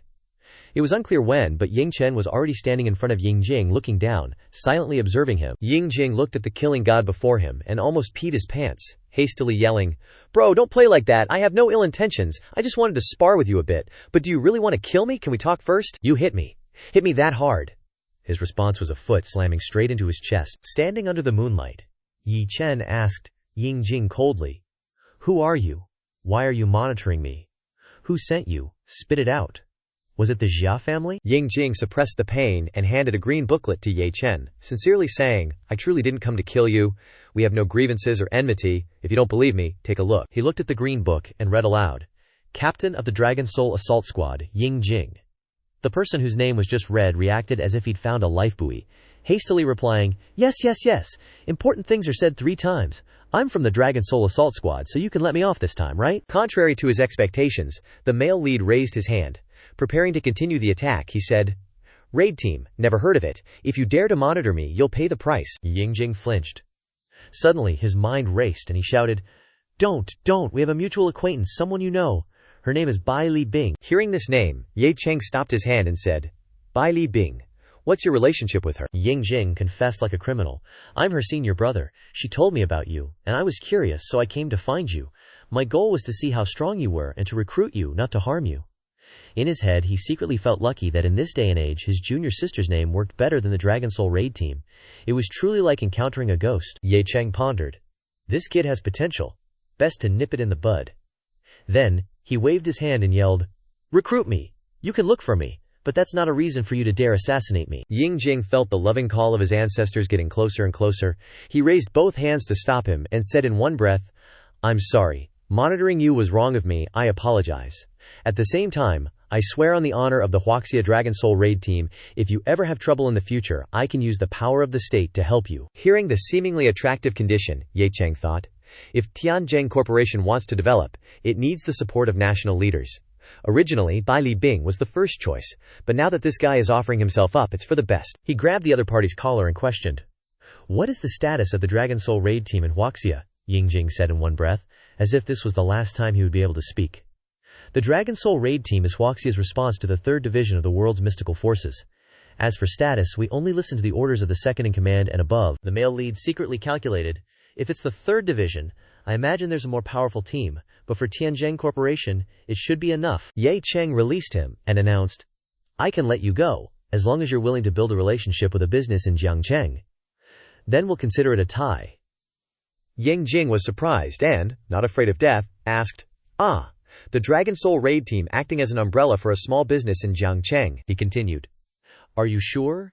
In his mind, he thought unhappily, let's not talk about how embarrassing it would be if the news got out. This is truly killing a mosquito with a sledgehammer. The male lead put his hands in his pockets, answering casually. That's right, Jing replied. If I'm not mistaken, the business you're talking about must be your father's Tianzheng Corporation. I can't make the decision on this. After all, our nature is special. But I will help you contact my superiors. Even if the superiors don't agree, I will use other means to help you. Ye Cheng replied, All right, and took out a small golden pill, telling Jing, Eat this. It can restore your injuries. Jing reached out and grabbed the pill, stammering, Elixir, an elixir. He thought, Oh, what is this kid's background? Not only is he a cultivator, but he also has elixirs. I've only heard of this. This is the first time I've seen it. He used 2 hands to hold the elixir like a treasure, putting on a cute face and asking the male lead, Do you have more of this elixir? Ye Cheng took the opportunity to show off, taking out a few pills and juggling them in his palm, replying, You mean this stuff? It's just the most basic thing. I have a lot. Looking at the handful of elixirs in his hand, Jing tempted. How many of these elixirs do you have? If you hand them over to the country, the military would be willing. Before he could finish speaking, Ye Cheng coldly interrupted. What are you thinking? This isn't some treasure. Why should I hand it over? He turned and left, waving goodbye and tossing back a sentence. If you really want it, fulfill the request I made first, and have someone with authority come and discuss it with me. Watching the male lead jump down from the 80th floor without batting an eye, Jing sighed softly in his heart, lamenting, That important figure is busy with 101 things. How could he personally come find him? He closed his eyes and sighed softly, lamenting.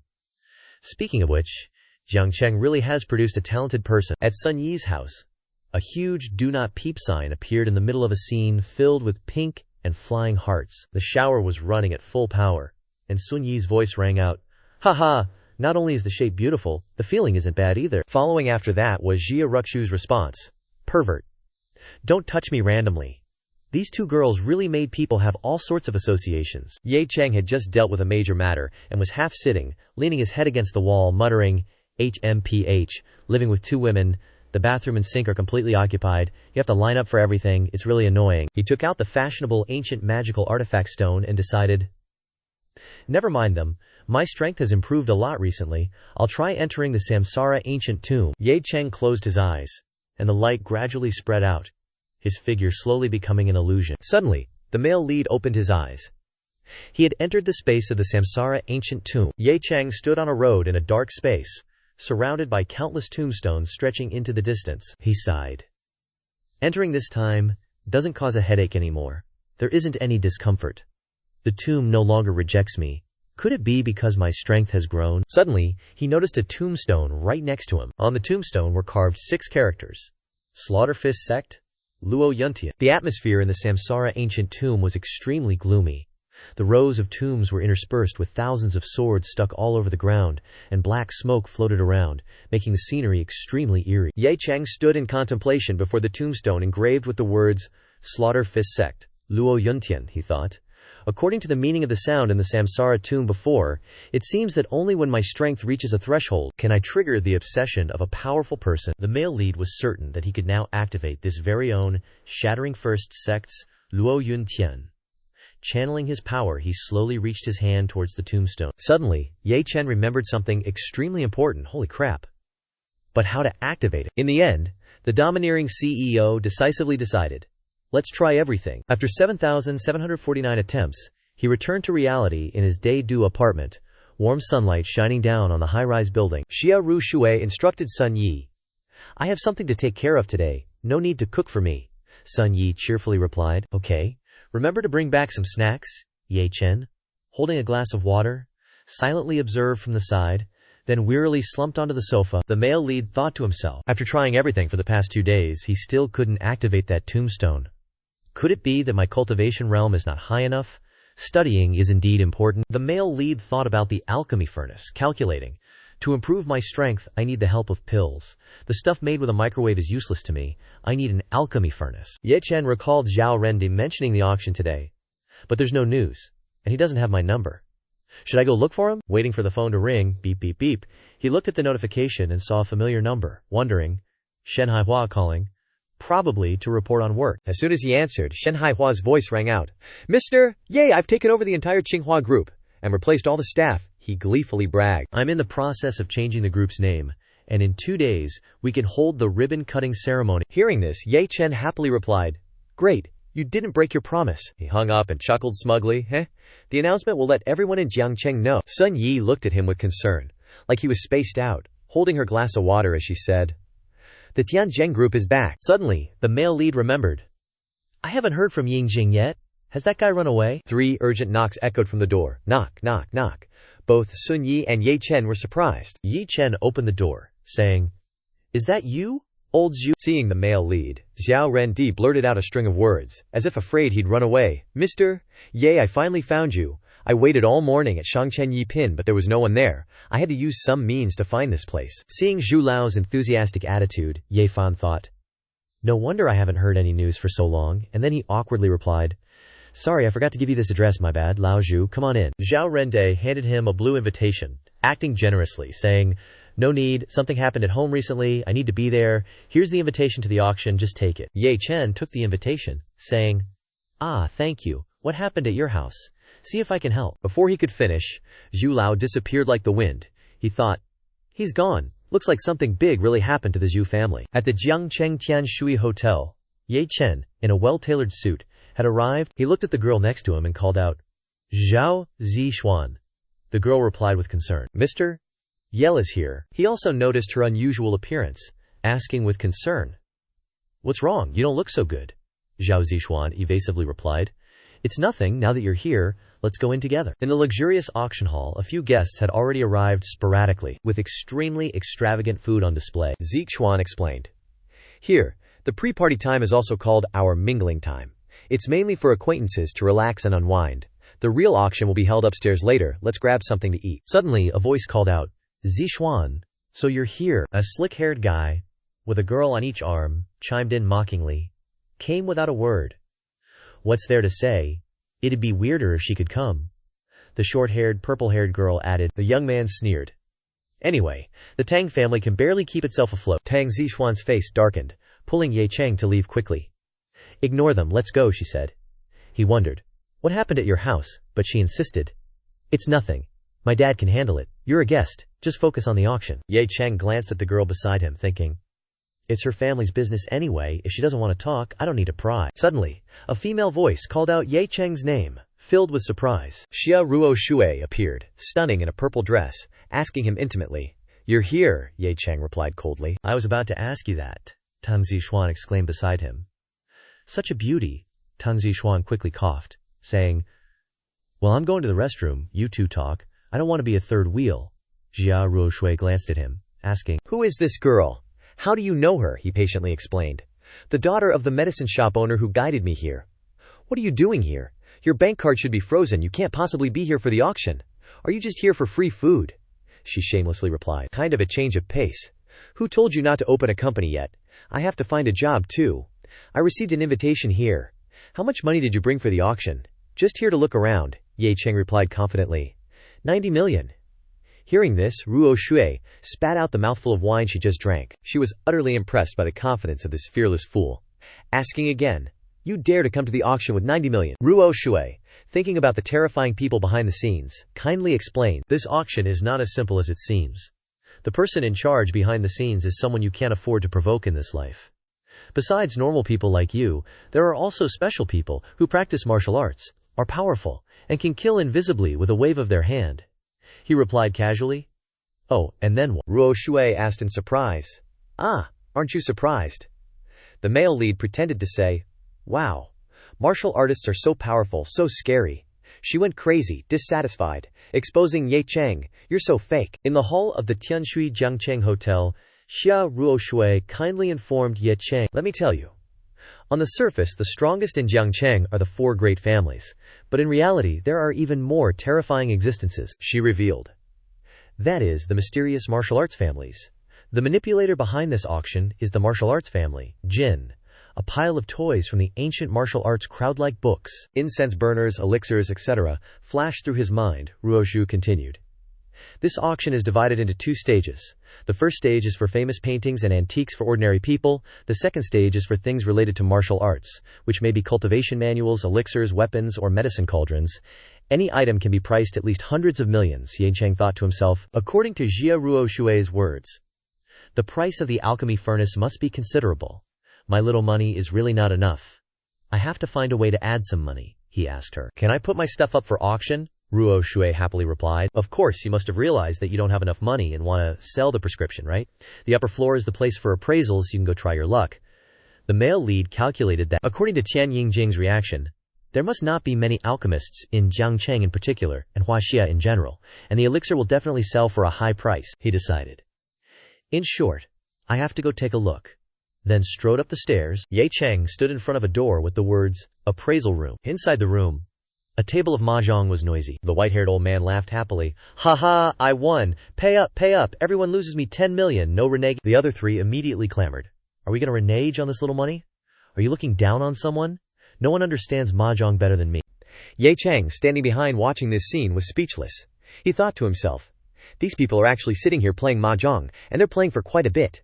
10 million a hand. The white-haired old man had noticed his presence. He asked the male lead, little brother, what are you here for? Want to appraise something? He took out a small golden elixir and replied, I want to auction this. When the elixir got closer, the white-haired old man exclaimed in horror, this scent is like an elixir, just don't know what the color is. A group of people gathered around to discuss. Oh, speaking of elixirs, are there any real elixirs these days? Most of them are pills made by rounding up inner energy. Don't be noisy. No one understands elixirs better than me. The curly-haired woman, with a cigarette in her mouth, urged impatiently, appraise it quickly, let's hurry up and play 2 more rounds. The white-haired old man prepared to observe the elixir in his hand with a magnifying glass, concluding, that's not right, the taste is different from those garbage, must look carefully. Through the magnifying glass, he discovered something unusual, shouting, Dan patterns, there are Dan patterns. This is not a pill, this is a genuine elixir. The others reached out, trying to snatch the pill for a closer look. They asked in disbelief, what is it, pill markings? Are you really not lying to me? Let me see. Ye Chen observed from start to finish, secretly sneering inwardly. The white-haired old man raised the pill high, asserting, no mistake, it's definitely pill markings, and there's a strong pill fragrance. Tang Yin clearly seems to be a newly refined pill. The gossipy crowd started chattering again, saying, "Could it be that an alchemist has emerged? Little brother, where did you get this? Did your master give it to you? Could that old man be an alchemist?" The male lead secretly wondered upon hearing this. There isn't even a single alchemist here, not one. Could I be Huaxia's last alchemist? Ye Chen replied. This is not convenient to discuss. Have the person behind you speak with me. The white-haired elder happily said to him, "Little brother, please follow me." Arriving at the chairman's office, he immediately knocked on the door and reported that a distinguished guest had arrived. A female voice rang out, "Come in." The two of them entered the room, and the old man spoke. "Young miss, this little brother has a pill for auction." Jin Langyan sat on the chair, asking the old man with interest, "A pill? Are you sure?" He eagerly showed off the sparkling golden pill in his hand, confirming it was absolutely correct. The pill emitted a golden glow, surrounded by a faint white mist, and Jin Langyan reached out to take it. Carefully observing the pill before her, she praised, "It truly is a pill. And judging by its appearance, it was refined no more than a month ago." Calculations ran through Jin Langyan's mind. She secretly thought, "Could it be?" The old man, understanding her thoughts, immediately said, "The rest is not convenient for this old man to participate in, so I will take my leave first." Jin Langyan gestured for him to sit, saying to Ye Fan, "Little brother, please have a seat." She cheerfully introduced, "My name is Jin Langyan. May I know how little brother is addressed?" He coldly replied with the two words, "Ye Chen," then impatiently said, "No need for more pleasantries. Can my pill be auctioned?" Jin Langyan replied with a smile, "Of course, little brother. How many pills do you intend to sell?" In her mind, she thought, "He's still too young. He couldn't possibly understand alchemy. After all, alchemy requires deep research into formulas, familiarity with many herbs and their properties. Each batch consumes a lot of time, yet this pill was freshly made." The male lead spread out 5 fingers, calmly replying, "I'm selling all 5 pills I brought with me." Jin Langyan's jaw dropped in shock as she asked again, 5 pills? She immediately speculated, "With such a quantity, there must be a true alchemist behind him." Jin Langyan negotiated, "Mr. Ye, if all 5 pills are sold, they would be worth at least 1 billion. They are, of course, rare and highly valuable items. I suggest selling them gradually, one by one." "This time, we'll only auction 1 pill," Ye Chen replied, with a satisfied expression. "If that's the case, Miss Jin, give me a price for the remaining 4 pills. Your Jin family can earn as much as you wish. I just need a satisfactory figure." Jin Langyan was utterly bowled over by the male lead's audacious spending. She broke out in a cold sweat, secretly wanting to give him a thumbs up, thinking, "Oh my god, we just need to gradually sell these pills over time, and the profits will absolutely skyrocket." She stammered, "Yay, mister. Yay, you are truly generous." Jin Langyan handed over a card, explaining, "This card contains 1 billion, and the password is the last digits of the card number. This is all the money I currently have on me." She raised a finger, stating, "Of course, this amount isn't enough to buy 4 pills, so I can add another condition. From now on, my Jin family will owe Mr. Ye a debt of gratitude. No matter what happens, my Jin family can help pave the way for you." Ye Chen looked at the card in his hand, pondering something deeply.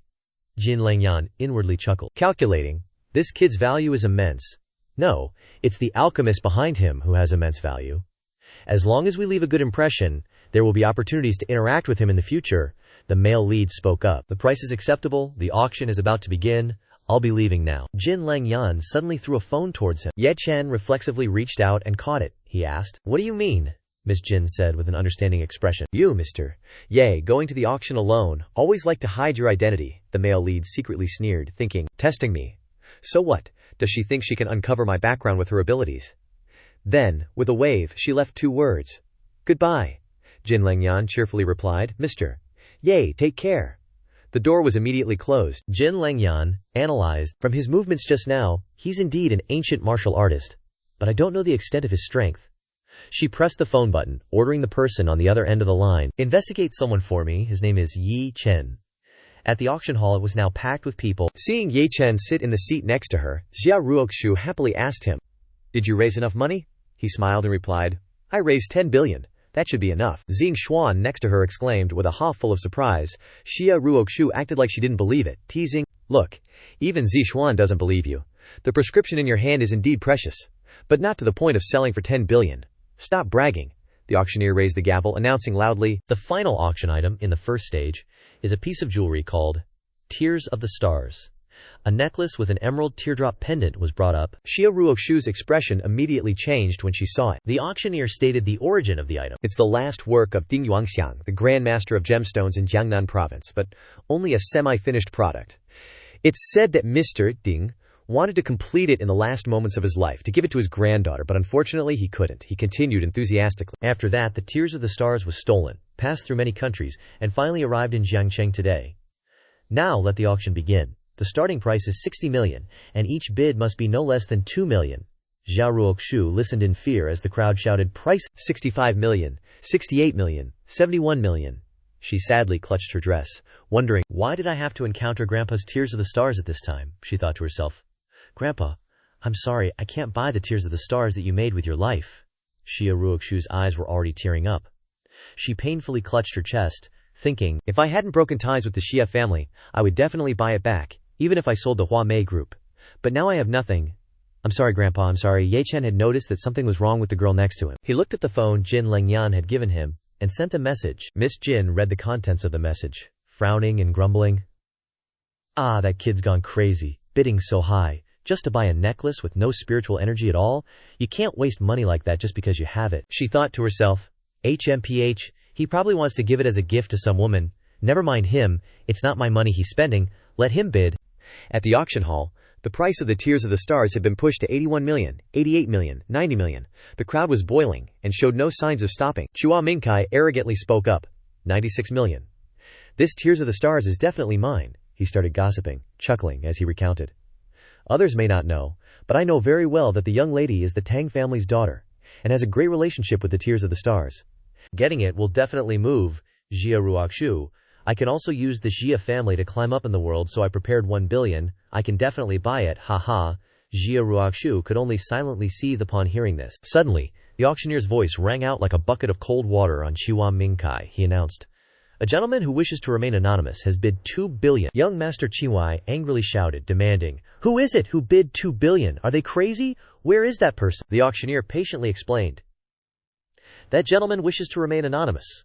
The bid was placed by an organizer representative on his behalf. Chu Mingkai lost his composure, scolding, placed on his behalf. Are you kidding me? How can anyone bid 2 billion for jewelry? You must be cheating, I only have 1 billion. A pair of high heels appeared in front of Chu Mingkai, interrupting his rage. Jin Lengyan, accompanied by bodyguards, coldly asked, are you questioning my Jin family? The crowd saw the fun and started gossiping. A male guest revealed. The auction house's representative. Behind it is indeed the martial arts Tang family. He excitedly said. They've finally appeared. The person next to him chimed in. Trisk, Trisk, that kid is doomed. Chu Mingkai was scared out of his wits, flusteredly explaining, no, that's not what I meant. Jin Lengyan didn't care what he said, warning that the Jin family's reputation wouldn't allow for insult, and ordered that this guy be dragged out and his limbs broke. Seeing the two bodyguards approaching, Chuan Mingkai pleaded desperately. Spare me, I am Chuan Mingkai, you can't touch me, you can't fucking touch me. Syrup immediately splattered everywhere. Jin Lengyan turned away in disgust, leaving a single sentence. From now on, the Chiku family in Jiang Cheng is forbidden from entering any auction house. Disobey and die. Watching Chu Mingkai being dragged away by the bodyguards, someone said, this is the spirit of the Jin family, the spirit of a martial arts family. An ordinary family simply cannot compare. The friend standing next to him mocked Chuan Mingkai. Daring to provoke a martial arts family, serves you right. The auction immediately returned to normal as if nothing had happened. The auctioneer enthusiastically shouted, 2 billion for the first time, the second time, sold. Hiruokshu thought sadly. Originally, I planned to ignore who bought the Tear of Spirit, and I would spare no expense to get it back from them. She worried. Now I don't even know their name or appearance. How am I supposed to find them? It's like looking for a needle in a haystack. The auctioneer slammed the wooden hammer down on the table, excitedly saying, sold. The subsequent auctions will be managed by Jin Lengyan. She will now announce the items to be auctioned in the second phase. Due to some unexpected circumstances, the final item is no longer the 100-herb cauldron. Please stay tuned to find out what it is. On the auction table appeared a set of glittering golden armor. Miss Jin announced. Next, we begin with the first item. Golden silk armor. Starting price 90 million. The auction continued at length. And now it was the seventh item. Mo family sword technique. Starting price 150 million. Immediately, voices rang out from below. 160 million. 180 million. Zi Xuan sat below, utterly astonished, and exclaimed, wow, So many items have been sold already, and each one is worth a small fortune. She clasped her hands together, suppressing her excitement, and said, "There are even secret cultivation manuals." Eyes wide open, Ye Chen remained silent upon hearing this. He cursed inwardly. A pile of garbage. The male lead crossed his arms, indifferent, his mind already spewing a barrage of dissatisfaction. A pile of garbage is being snatched up like crazy. The ancient martial world is so different from that place. These martial artists who think they're high and mighty have no idea that in that place, they're just tiny grains of sand. Han Ruoxu, sitting beside him, noticed him frowning and felt puzzled, while Zixuan's attention was completely focused on the auction items. Jin Lengyan continued to introduce. The next auction item is the highlight of today. As the cover was unveiled, a golden cauldron appeared proudly. It was the 100-herb cauldron. Miss Jin explained. This cauldron is the 100-herb cauldron, which my Jin family happened to obtain in Shendong Mountain. It can be used for alchemy, and it can also be collected. Originally, it was the final item in this auction, but now it can only be the second to last. The starting price is 300 million, and each bid must be no less than 10 million. Ye Chen blurted out. Interesting, he thought to himself. The grade of this pill cauldron is higher than I expected. The auction hall exploded at the appearance of the 100-herb cauldron. They bid frantically, with one person holding up a sign. "I have money. I bid 350 million. Someone with a super double-sized sign bid 400 million. Someone with the character for Seize Land on their sign bid 430 million. Jin Lengyan suddenly heard the notification sound of a text message on her phone. It was Ye Chen, whom she had saved as Rich Idiot, texting her to say that he wanted the 100-herb cauldron, regardless of the price. Miss Jin thought smugly, "Ha! You really are after the 100-herb cauldron. If I'm not mistaken, this cauldron must be wanted by the alchemist behind you." Just then, Jiang Wenlin arrogantly bid 450 million. The servant accompanying him held up an extremely ostentatious sign. The crowd in the hall immediately burst into murmurs. "It's the third young master of the Jiang family, Jiang Wenlin's bid. Of the three great martial arts families of Jiang Cheng, the Jiang family and the Jin family are in the same league. It is best not to contend with him, otherwise you will bring trouble on yourself. It is said that Jiang Wenlin's methods are cruel, and he will obtain what he wants by any means." Ye Chen read the text message from Jin Lengyan, which read, "Mr. Ye Jiang Wenlin is not easy to provoke. He has a martial arts family behind him. It is best to give up the 100-herb cauldron. Don't compete with him." He resolutely texted back a single word. By Jin Lengyan received the male lead's message and immediately adopted a plan, thinking, "I am making a big profit selling him pills for $1 billion, so I should give something in return. I will help him this time." Jiang Wenlin frowned when she announced, "An anonymous gentleman has bid 500 million. The crowd, eager for a show, gossiped excitedly. "Someone dares to compete with Jiang Wenlin. Someone is going to die tonight. Reckless, so what if he hides his identity? With the Jiang family's methods, they will definitely be able to find out who he is." Jiang Wenlin suppressed his anger and bid 530 million. Jin Lengyan repeated, 530 million. Number 138 bids 530 million. He gritted his teeth and smiled smugly, thinking, "It's settled. 530 million. The 100-herb cauldron is as good as mine. No one will dare to compete with me next." Miss Jin swiftly brought down her gavel, announcing, "A gentleman who wishes to remain anonymous has bid 700 million. By this point, Jiang Wenlin could no longer hold back and roared. "What?" Enraged, he overheard the surrounding whispers, adding fuel to the fire. "Heavens! Is this person here to cause trouble?" He's clearly provoking the Jiang family. The 100-herbs cauldron had already reached 550 million, and he still bid 700 million. Jiang Wenlin slammed his hand onto the table, absolutely furious. He pointed a finger skyward and declared, "I don't care who you are, but to dare provoke my Jiang family, even if you hide, I will drag you out and make you regret what you've done today." Jin Lengyan suddenly felt a surge of worry. Oh crap, he's really gone mad. She quickly regained her professional demeanor and cheerfully announced the bid. 700 million. Going once. 700 million. Going twice. 700 million. Going thrice. With no further bids, she struck her wooden gavel down and declared, "Sold." Ye Chen grinned gleefully, thinking, "With the elixir cauldron, I can finally rapidly advance my cultivation realm." Next, Jin Lengyan pointed at the box that the white-haired old man from the appraisal room had carried earlier, and cheerfully said, "This next item was just acquired by my Jin family. To describe it as priceless would not be an exaggeration. It is the final item of this auction." The box opened, revealing a sparkling golden elixir, she continued. "A true elixir." A guest immediately spoke up. "What Jin Lengyan says cannot be false. It truly is an elixir," another guest commented. "It's always something extraordinary at these auctions." A person standing nearby, overhearing, then added, "It's rumored that elixirs can not only heal injuries, but also rapidly raise one's cultivation level." Miss Jin announced, The starting price is 400 million, and each bid must not be lower than 20 million. The guests frantically shouted bids. 500 million, 560 million, 680 million. He, Ruo Shu, felt it was strange and wondered, no way, is this item really worth so much? This is the first time I've seen an auction go so wild. After a period of intense bidding, Jin Langyan announced that this auction had concluded perfectly and invited everyone to the evening banquet to enjoy a delightful time. Ye Chen glanced at the two girls beside him and suddenly chuckled softly. Looking at the arrogant Jiang Wenlin in front of him, the male lead secretly thought, he didn't expect Jiang Wenlin to end up spending 800 million on that elixir. If he knew that elixir was refined by the very person who snatched his elixir cauldron, I wonder what he'd feel. Suddenly, his phone chimed with a message notification. Jin Langyan messaged him. Mr. Ye, please come to my place for a moment.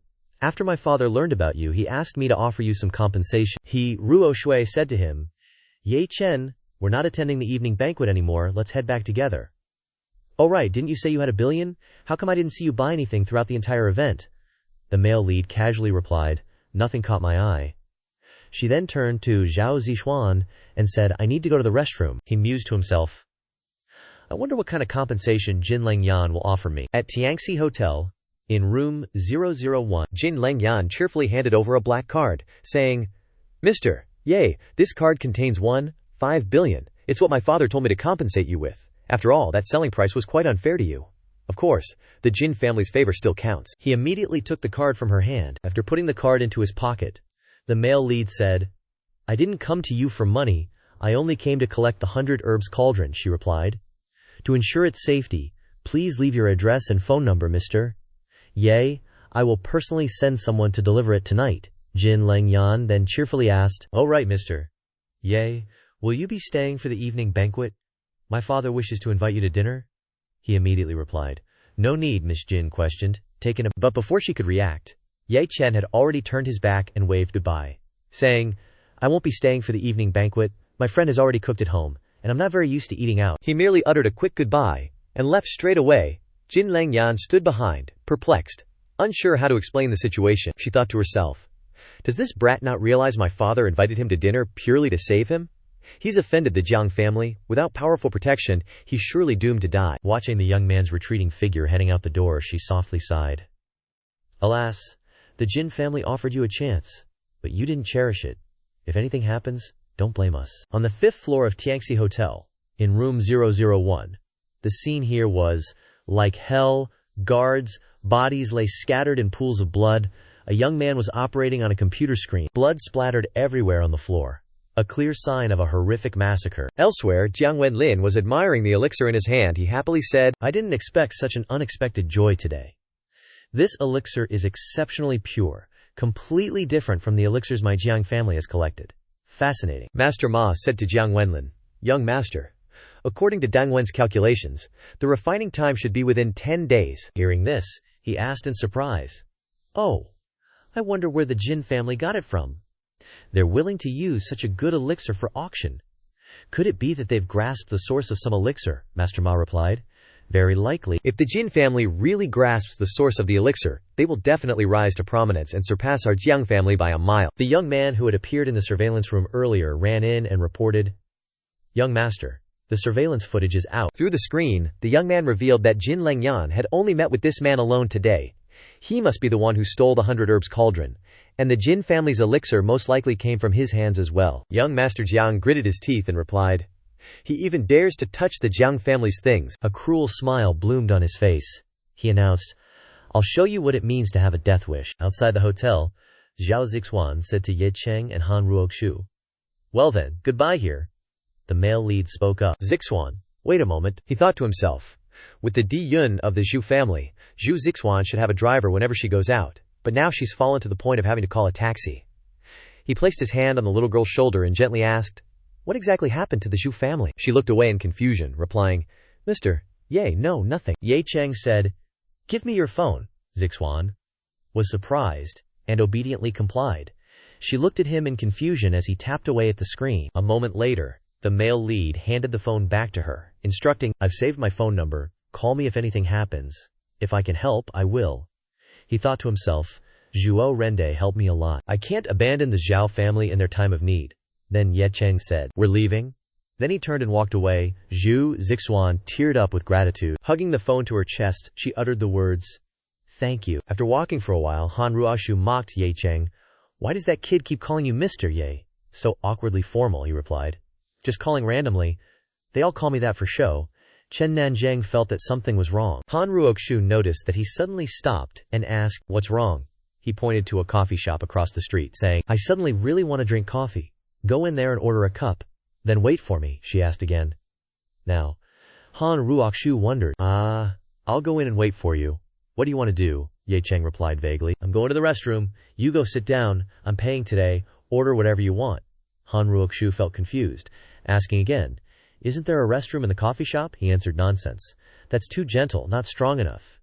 She felt that something was wrong, thinking to herself, "Not strong enough? What does that mean?" He reached out and grabbed his tie, saying, "I have a principle." His face was full of interest. Ye Cheng ripped off his tie and declared, "Any threat must be nipped in the bud." A few minutes later, he appeared on the rooftop of a building. Jiang Wenlin and Master Ma were fearless. He spoke up. "Found you," Master Ma reminded him. "Young master, that kid seems to have noticed us." Young Master Jiang replied arrogantly. "So what if he noticed? He still has to die." In his head, he calculated, "The woman in the coffee shop isn't bad. After dealing with that kid, take back the 100 herbs cauldron, force out the secrets of the elixir, and capture her to play with."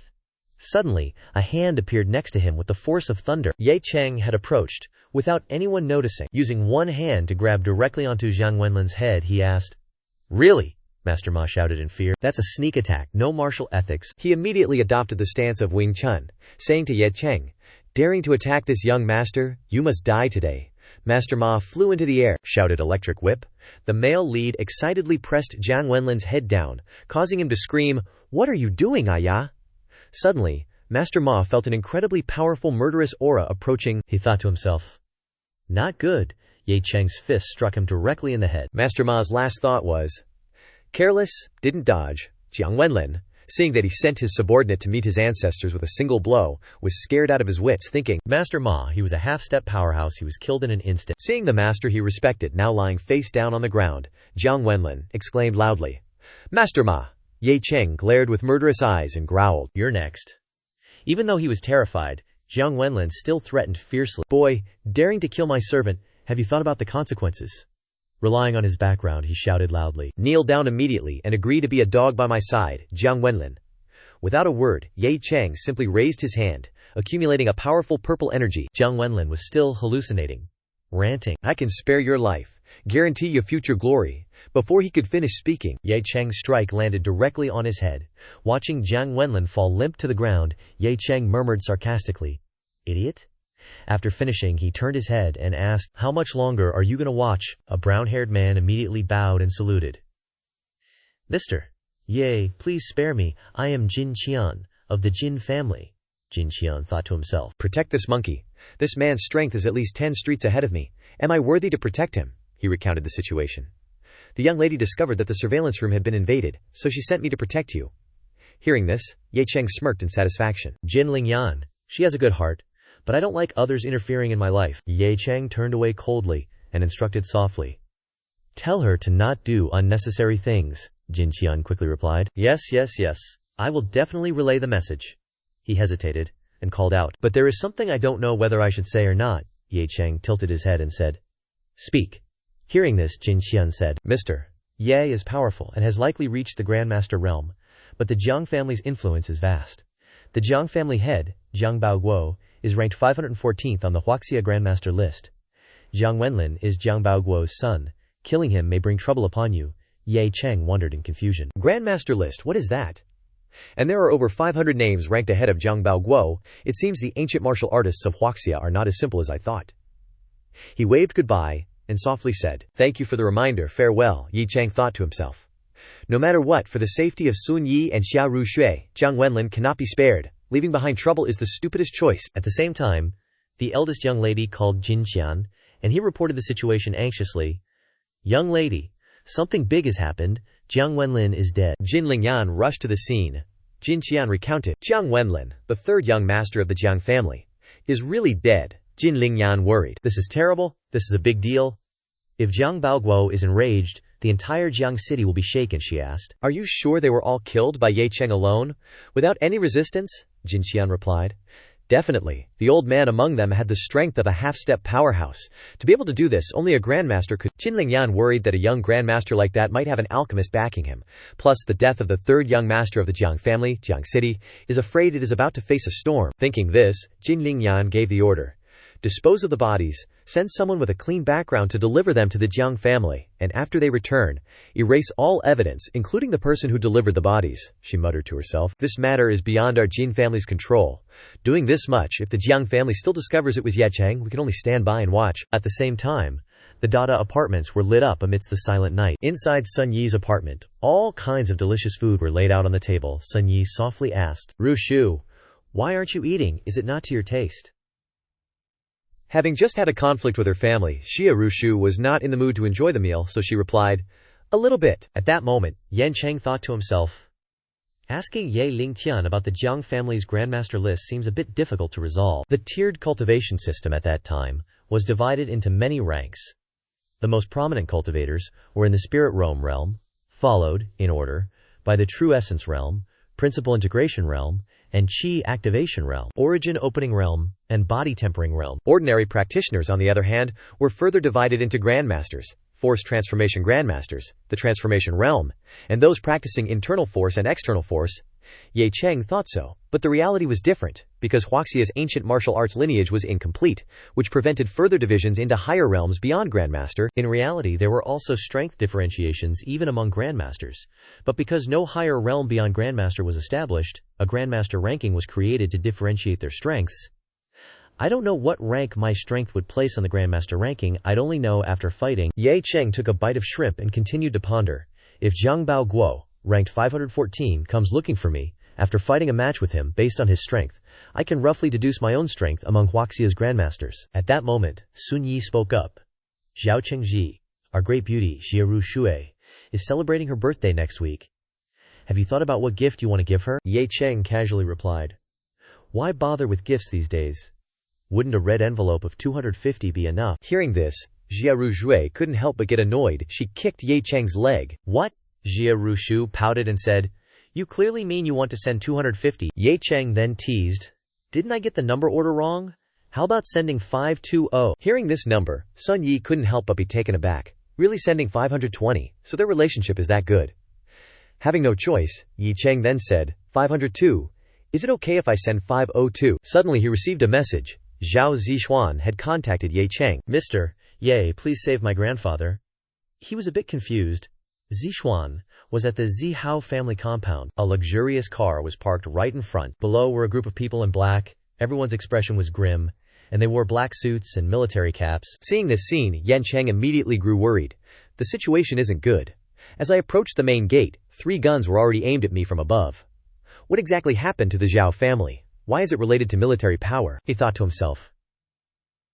To get inside now, I can only rely on connections. I don't have Yingjing's phone number, so I'll contact that other number then. Ye Cheng took out his phone and called someone. When the other party answered, he quickly explained the situation. Hello, Bai Li Bing, do me a favor, I want to enter the Zhao family compound, but I'm being blocked by military force. Night was gradually falling, but nothing had changed. Ye Cheng nervously clenched his sleeves, and impatiently called out, HMPH, why aren't they here yet? At that moment, Luo Zhengguo slowly approached and said, Mr. Ye, Ms. Bai Li asked me to come. Ye Cheng let out a sigh of relief. All right, I've troubled you. Luo Zhengguo reached into his pocket and took something out. He presented his identification, and sternly said, we want to enter. Is my rank sufficient? Seeing this, the people in black immediately saluted. Yes, Ye Cheng finally managed to get inside. Zhu Zixuan joyfully said. Grandpa, I've found someone to help, Zhu Deren wearily said. It's no use. He held his head and said to his granddaughter, don't waste any more effort. Things are already like this. Finding anyone is useless. At that moment, Ye Cheng appeared just in time and spoke. That might not be true. Zhao Deren anxiously turned to admonish his granddaughter. Why did you call Mr. Ye here? Aren't you just making him waste a trip? Zhao Zixuan softly said. but he's the most capable person I know. Ye Cheng softly asked Elder Zhao what exactly happened. Zhao Deren held his head and said, Mr. Ye, Zixuan is naive and has troubled you. Please don't get involved in this matter. I can handle it alone. Then he began to recount the situation. It's like this. A few days ago, an influential figure came to Jiang City. He wasn't feeling well and obtained several prescriptions from our Deren Tang. However, after the influential figure took the medicine, a problem arose because there was a heavenly poisonous herb in the medicine. Zhou Zixuan quickly interjected. But those medicines were all personally selected by my grandfather and checked multiple times. There's no way there could have been a heavenly poisonous herb. Hearing this, Ye Cheng thought to himself.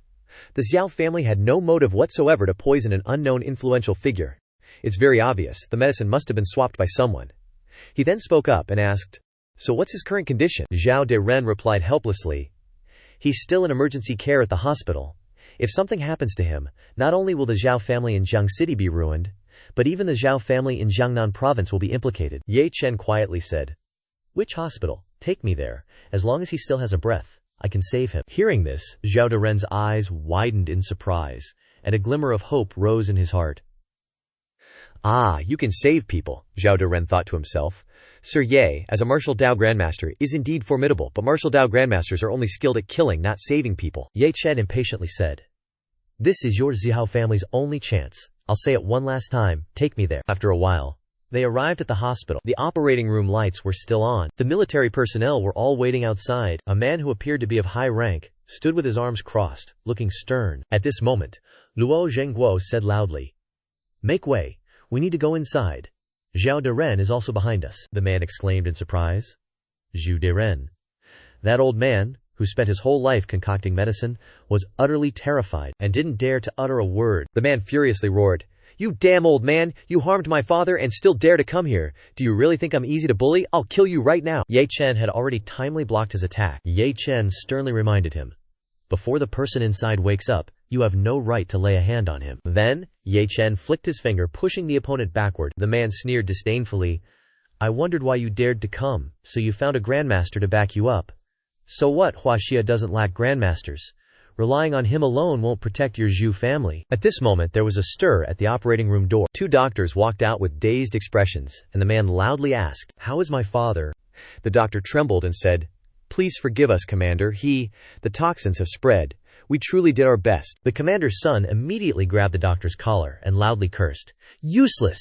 Useless! A bunch of useless trash. Ye Chen strode past them and spoke mockingly, HMPH, those who can only shout but do nothing are the true trash. The commander's son furiously shouted, What did you say? Stop! Luo Zhengguo then stepped forward to explain.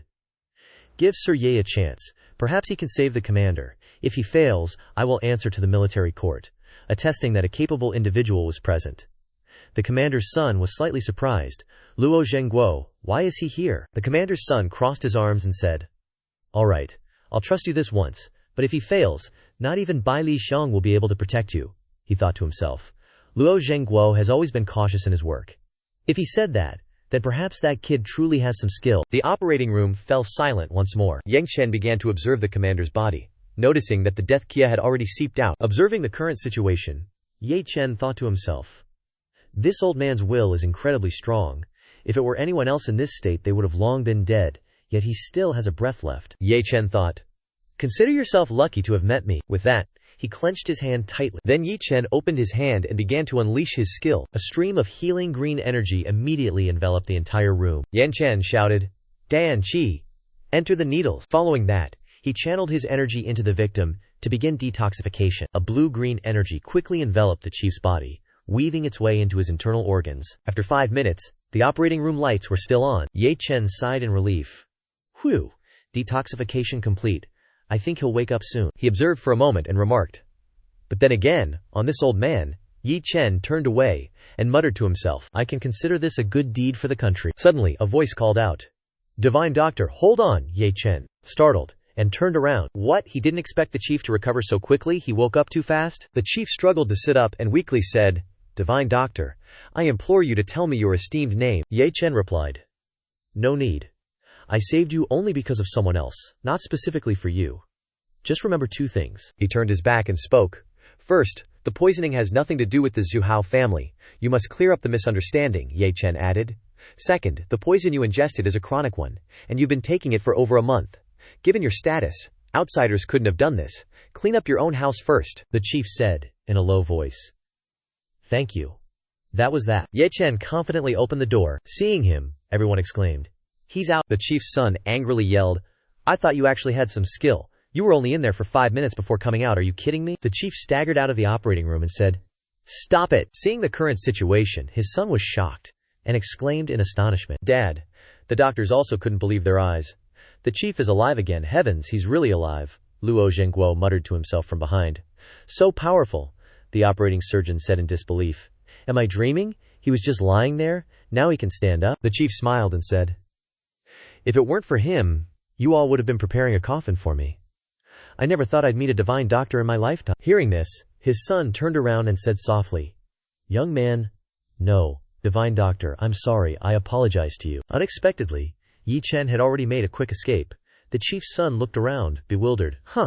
Where's the divine doctor? At this moment, the chief called out, Zhu Deren. And he immediately replied, Yes, yes. The chief bowed his head and said softly, I'm sorry, the Zihu family is innocent. My son misunderstood you and caused trouble for your Zihu family. I apologize to you. Zhao Deren quickly said, No trouble, no trouble. Please don't say that. I can't bear it. The chief placed his hand on Zhao's shoulder and softly asked, That divine doctor, did your Zhao family invite him? Do you know how to contact him? Zhao Deren replied, Chief, his name is Ye Chen. He's a friend I happened to meet. As for his contact information, Mr. Ye doesn't like to be disturbed. I know the benefactor's name. The chief smiled contentedly. Haha, is that so? At the same time, even though it was late, the Jiang family was still brightly lit. The Jiang family head, Jiang Baoguo, gripped a coffin and gnashed his teeth in a frenzy.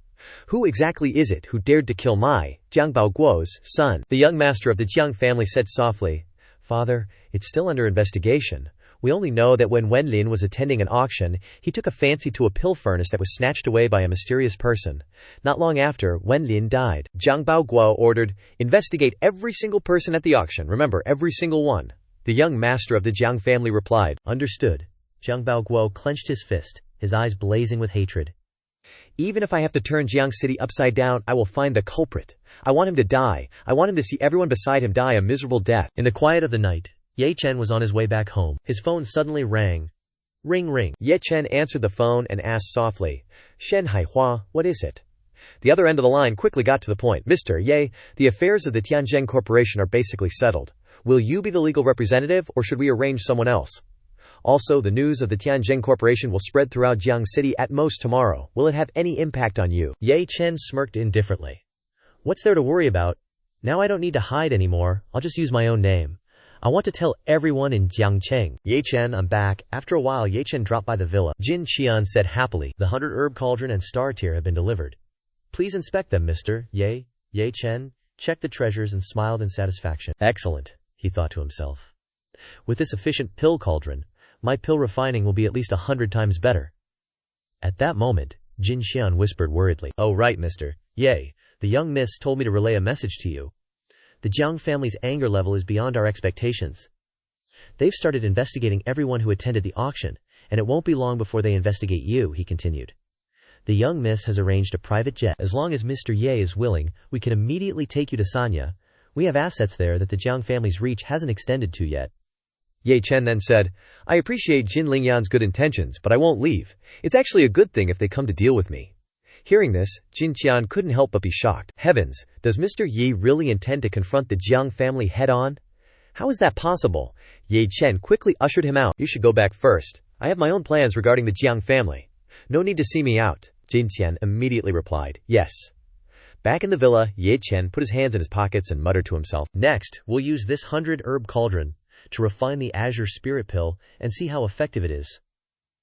He reached out to begin adding the ingredients. Then Ye Chen put the medicine into the treasure he had just bought from the auction. Ye Chen stretched out his hands and shouted to ignite the fire. His powerful aura caused the flames inside the star tier to blaze fiercely. Ye Chen continued to refine the pill, thinking to himself, Pills are divided into 9 grades, and each grade is divided into 9 patterns. The higher the grade, the more pill patterns, the better the effect. This is a bit energy consuming, so he's a little exhausted, Ye Chen thought.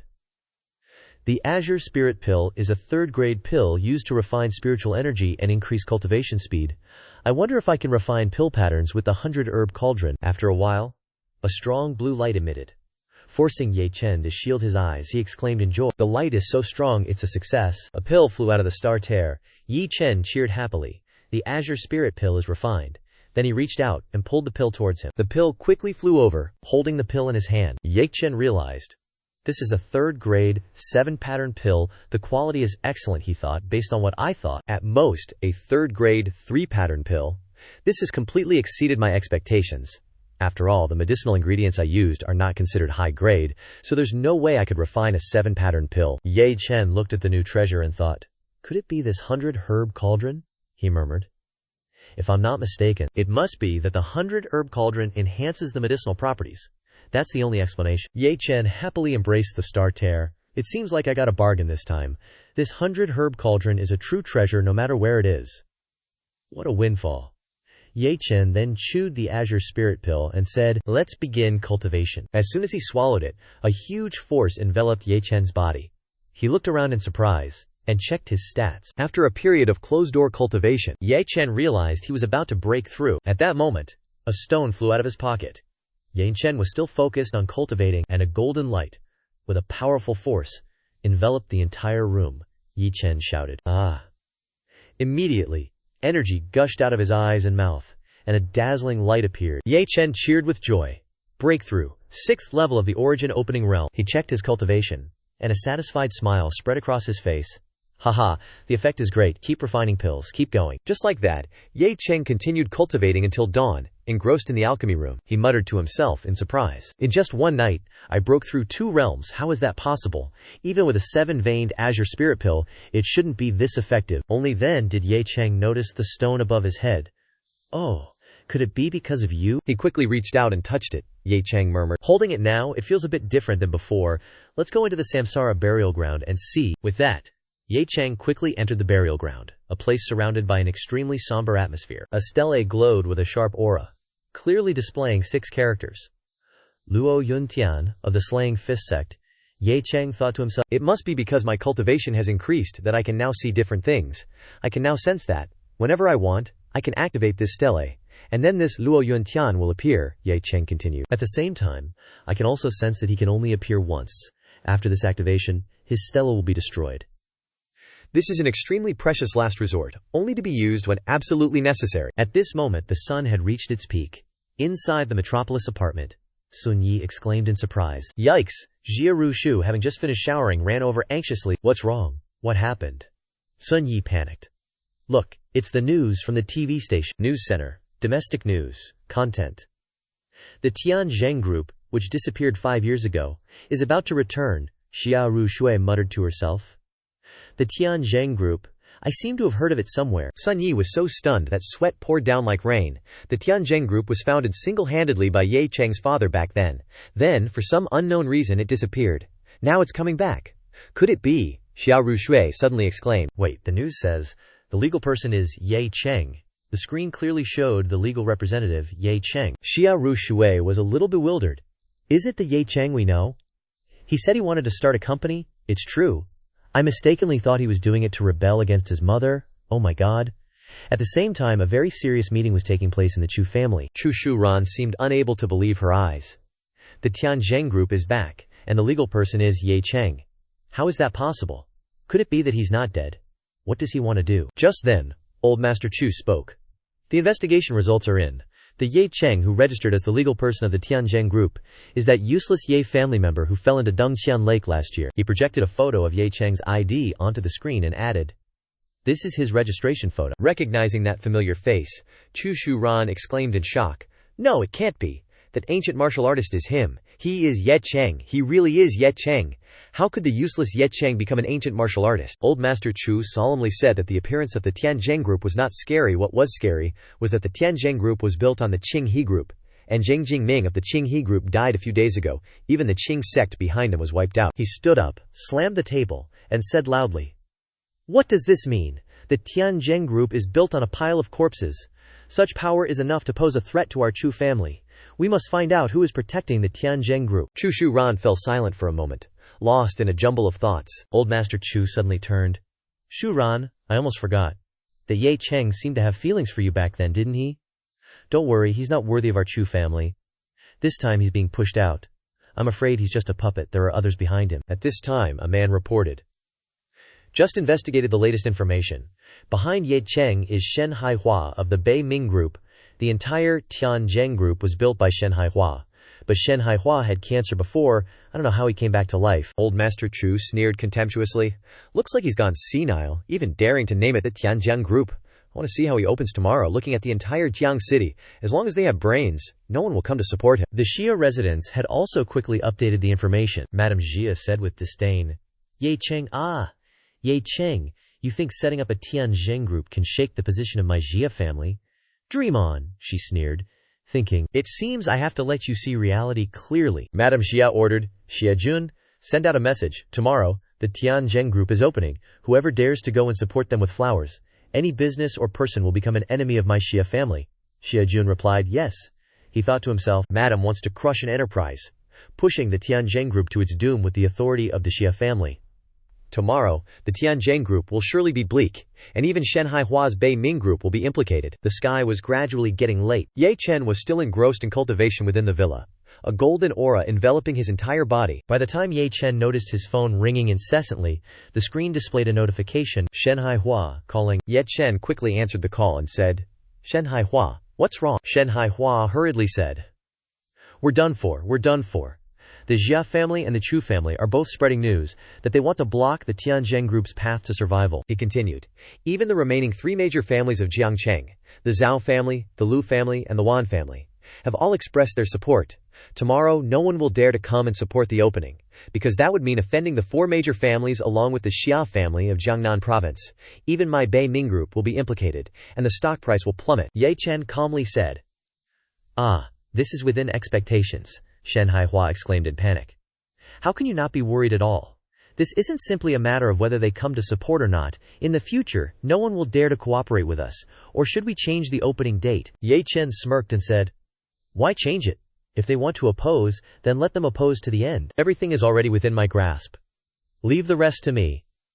I not only want the Tianzheng Group to open, but also to open with a bang. After some time, Ye Chen returned to Sun Yi's apartment. He opened the door and said, I'm back, Ye Chen thought to himself. Regarding the current situation, things have basically been arranged.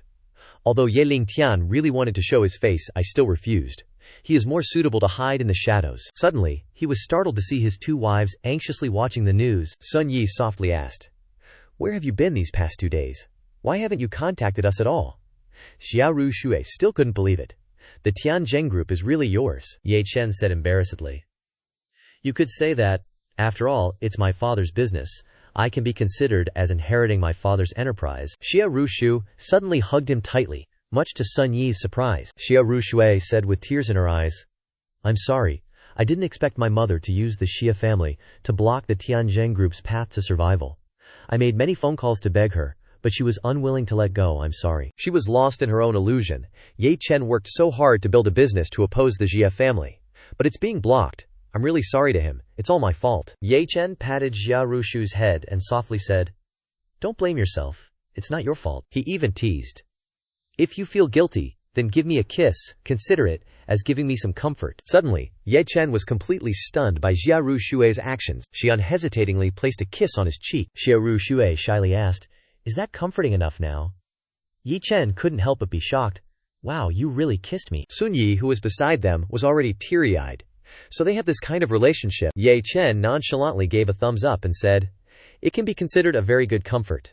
Don't worry, everything will go smoothly tomorrow. During the opening ceremony, Shen Haihua was extremely dismayed. As expected, no one dared to come. The people who came were just there to watch the spectacle. He stood alone amidst the colorful flower stands. Shen Haihua secretly hoped, Mr. Ye, please come quickly. At least don't let me lose face alone. At this moment, a man cleared his throat. Cough, cough. He spoke. So you're here, Haihua. Shen Haihua greeted him with delight. Zhao Yucheng, I knew you'd give me face. We've known each other for over a decade. Our bond is truly invaluable. Contrary to expectations, Zhao Yucheng coldly brushed Shen Haihua's hand aside, as if severing their long-standing relationship. Zhao Yucheng said sternly, Haihua, we've been brothers for so many years. Don't blame me for not warning you. Immediately back down. Helping that good-for-nothing from the Ye family won't bring you any benefit, Shen Haihua exclaimed in astonishment. You. At this moment, Ye Chen stepped forward and spoke. What are you saying? Shen Haihua was overjoyed, as if finding a lifeline. Mr. Ye, Ye Chen placed his hand on his shoulder and said softly. "You've worked hard," Shen Haiwa exclaimed happily. "Mr. Ye, you finally arrived." Zhao Yucheng, standing beside them, angrily shouted, "Shen Haiwa, are you stupid? Showing such respect to a useless piece of trash." Hearing this, Shen Haiwa couldn't hold back any longer and retorted sharply, "Zhao Yucheng, if you're here to support Shen Haiwa, I appreciate it from the bottom of my heart. If you're here to spout nonsense, then get lost and stay lost." Zhao Yucheng roared, "I'm offering you good advice, yet you're acting like this, daring to associate with this useless trash. Be careful, you won't even know how you die. If you remain stubborn, I'll terminate all 3 projects we're collaborating on this year." Shen Haiwa, fully aware of the situation, retorted, "Taking advantage of my misfortune, huh? So what if it's a multi-billion project? I don't need it. Get lost." Zhao Yucheng continued to yell, "You fool, don't even dream of keeping your Bei Ming group. Just wait to be crushed by the 4 great families and the Jia family of Jiangnan province." Afterwards, he left in a huff, not forgetting to glare and snort coldly. At this moment, Shen Haiwa anxiously asked, "The situation is like this. No one I called dares to support me, Mr. Ye. What should we do?" "Ye," Chen said calmly. "It's okay. Things will get better." At this moment, Zhao Yucheng approached Chu Shuran. He put on a flattering smile and reported the situation. "Miss Chu, it's almost 9 o'clock. I doubt anyone will come to support him. All the prominent businesses in Jiang Cheng don't dare to get involved. Only someone with a death wish would participate." Chu Shuran smirked triumphantly. Ye Chen, Ye Chen, I want to see how you, a useless piece of trash, can revive this dead game. At the Zhao family estate in Jiangnan province, a grand mansion stood amidst the serene blue skies. The family head, Zhao Zhengde, was engrossed in practicing martial arts. The people around him revealed clear signs of anxiety on their faces. Finishing his breathing exercises, Zhu Zhengde exhaled deeply. "Haha." He wiped the sweat from his brow and cheerfully said, "It must be almost time, right?" The chief's son anxiously reported the situation. "Father, the Tianzheng group is about to open, but no one dares to support them. The intention to block their path is very clear." Zhao Zhengde irritably said, "HMPH, saying they'll block their path, as if the families in your area are so powerful. Tell them, I know what's wrong with the Tianzheng group." Hearing this, one official of Jiang Cheng hurriedly replied, "No, nothing's wrong." The two official of Jiang Cheng also bowed, and added, "We will definitely find a way to salvage the situation." They exchanged worried glances. The two official was sweating bullets, not expecting the old chief to call them early in the morning because of the Tianzheng group. The one official was a bit puzzled. What did the Tianzheng group being blocked have to do with them? Who knew that he had the old chief backing him? Seeing their slow pace, Zhao Zhengde angrily shouted, "If you want to salvage the situation, what are you still doing here? Go now." The 2 hurriedly obeyed. "Yes, yes, yes." At this moment the chief's son spoke. "Father, is that Ye Chen really worth us doing this? If we support the Tianzheng group, it means our relationship with the Jia family will be strained." Zhao Zhengde smiled and said, "Fulu, why hasn't your ability to judge people improved? That day when you fought him, you confirmed he was a martial arts grandmaster, right?" The chief's son replied, "Yes, that's right." Zhao Zhengde said in a low voice, "You witnessed his martial arts prowess, and I witnessed his miraculous medical skills, a peerless genius who excels in both martial arts and medicine. How could his background be simple? If we don't take a stand today, even if we want to in the future, we might not even have the qualifications." He placed his hand on Zhao Fulu's shoulder and continued, "Speaking of financial resources, the Jia family of Jiangnan province is the largest." Zhao Zhengde smiled confidently. "But speaking of power, no one can compare to our Zhao family. What's the big deal with breaking ties with the Jia family? Since ancient times, can merchants ever win against the government?" Hearing this, Zhu Fulu replied, "Father, I understand now," Zhu Zhengde said. "Everything is prepared, let's go." 9:00 a.m. Tianzheng Corporation was deserted, with only Ye Chen and Shen Haiwa standing by the flower beds. The reporters, emboldened, started mocking them relentlessly. "Haha, it's opening time, and no one dares to show up." One chuckled, "I've already thought of today's headline. Tianzheng Corporation, the shortest-lived enterprise in Jiang City history."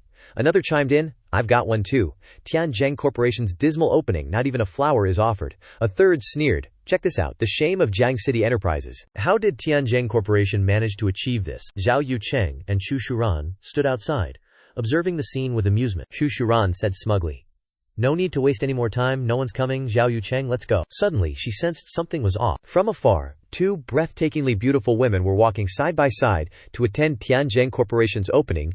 Chu Shuran was a little stunned. Sun Yi and Jia Ruxu from the Jia family. She bit her nails in annoyance. Why is she here too? Isn't the Jia family trying to cut off Tianzheng Corporation's lifeline? At this moment the reporters exclaimed in surprise. Heavens, why are there two such beauties? This aura, this appearance, this figure. You can't find a third in Jiang City. I'd believe it if you told me they were stars. Approaching Ye Chen, Sun Yi said softly, Hua Mei dismissed me for helping. I risked being fired to be here, you know. Xia Ruxu flashed a proud smile. Aren't you moved? Ye Chen reluctantly replied to please the two beauties. Moved, almost moved to death. He thought to himself, what good are you two here? At most it's for show, but it's the thought that counts, not bad. Then Xia Ruxu spoke up. Hey, then we'll stand in the back, there are still many people coming. A luxurious car pulled up in front of the entrance, and everyone shouted, someone else is here! Seeing the big shot who appeared at the opening, the reporters gaped in astonishment. Da-ra! They couldn't believe their eyes. Heavens, what's going on? The top figure in Jiang City, the one who holds the power of the Royal Pavilion Club, came to support them, and you still wanted to cut off Tianjin's lifeline. Apart from the top 1 and 2 in Jiang City, who dares to touch Dao family? Even Xian Haiwa exclaimed in disbelief. Da family, that's Da family, he even came in person. Heavens, how did Mr. Yi do it? I can't even imagine. Only Yi Chen remained calm, as he had anticipated this. Approaching him, Da-ra bowed respectfully. Mr. Ye, congratulations.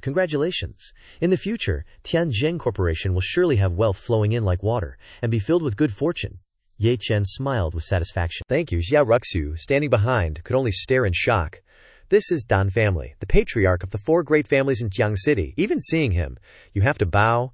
Sun Yi was extremely curious. Yeshing Jian was actually able to invite him here. How did he do it? At this moment, Zhao Yucheng asked anxiously, Chu, Miss Chu, the one behind Tianjin Corporation, could it be Dao family? Chu Shuran still hadn't figured out the current situation, she stammered. I don't know, Chu Shuran thought back. That day he appeared at the Royal Pavilion Club. Could it be? At this moment, the reporter shouted again, someone else is here. Observing the 2 cars, they exclaimed in shock. Heavens, those license plates are specially used by number 1 and number 2 in Jiang City. The reporters were so shocked that they couldn't hold their cameras steady. Could it be them too? No way. Seeing the 2 high-ranking officials walking in happily, everyone exclaimed in disbelief, holy crap, it's really number 1 and number 2. Heavens, am I dreaming? What did Tianjin Corporation rely on to invite them? Can someone explain it to me? Not stopping there, a jeep parked in front of the entrance. The reporters shouted to each other, Heavens, that's the military vehicle of the Southwest Field Team, the troops responsible for combat and cross-regional combat missions in Huajia. What are they doing here? Seeing the big shot stepping out of the vehicle, everyone was shocked. It's Luo Zhengguo. What exactly is Tianjin Corporation's background? Even people from the military region are here. With this power, what are the 4 great families of Jiang City? At this moment, another white car arrived, and the reporters who had previously looked down on Ye Chen were so speechless that they couldn't even breathe. Heavens, another luxury car? Who is it this time? A pair of heels stepped out of the car. Madame Xia said irritably, Humph. These people are really audacious. Dare to go against the Hanga family's warning. Investigate who they are. The subordinate beside her immediately replied, Yes. Over the intercom, the subordinate's jaw dropped in astonishment. What? He's here too? And who else? Madame Xia lost patience and snapped, Have you investigated yet? Who's here to support them? The subordinate reported anxiously.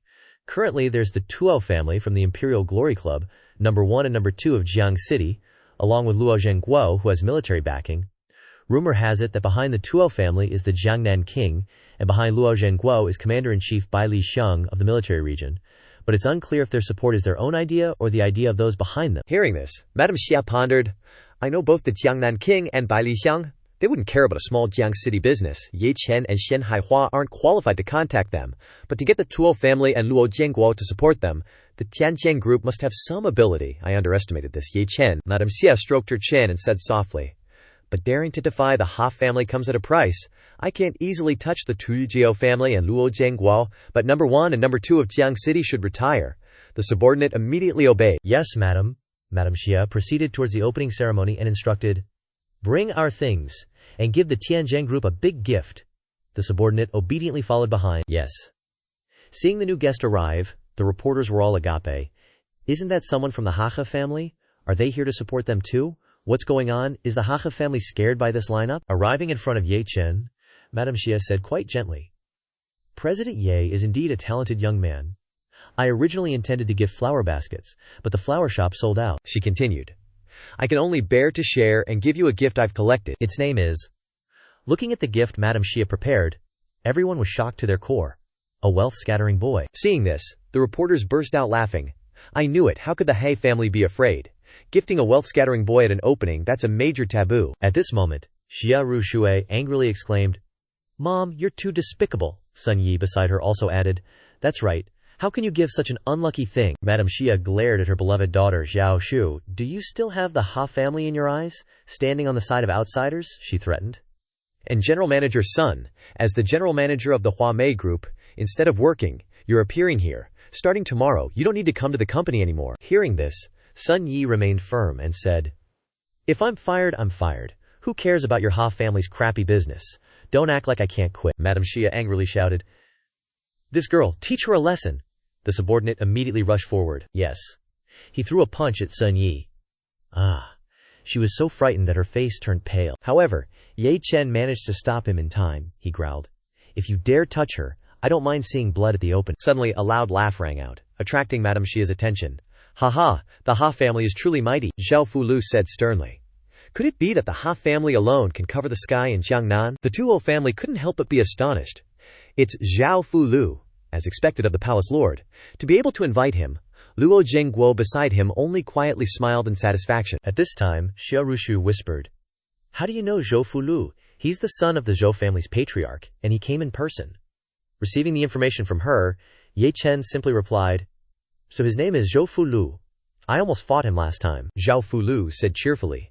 The Zhao family congratulates the Tianzheng group on its opening. Ye Chen replied, Come on, you're too polite. Suddenly, Zhou Fulu glared at the Ha family's gift and growled. Gifting a wealth-scattering boy. The subordinate was so frightened that he could only stammer and couldn't speak. This, Zhou Fulu angrily brushed it aside and snorted coldly. He directly swept towards the wealth-scattering boy. Immediately afterwards, the gift fell to the ground with a thud and shattered into small pieces. Madame Xia screamed in fury, Zhou Fulu, what do you mean? You dare touch the Ha family's gift. Is this your intention, or the intention of your Zhu family? Suddenly a person came forward and said, What?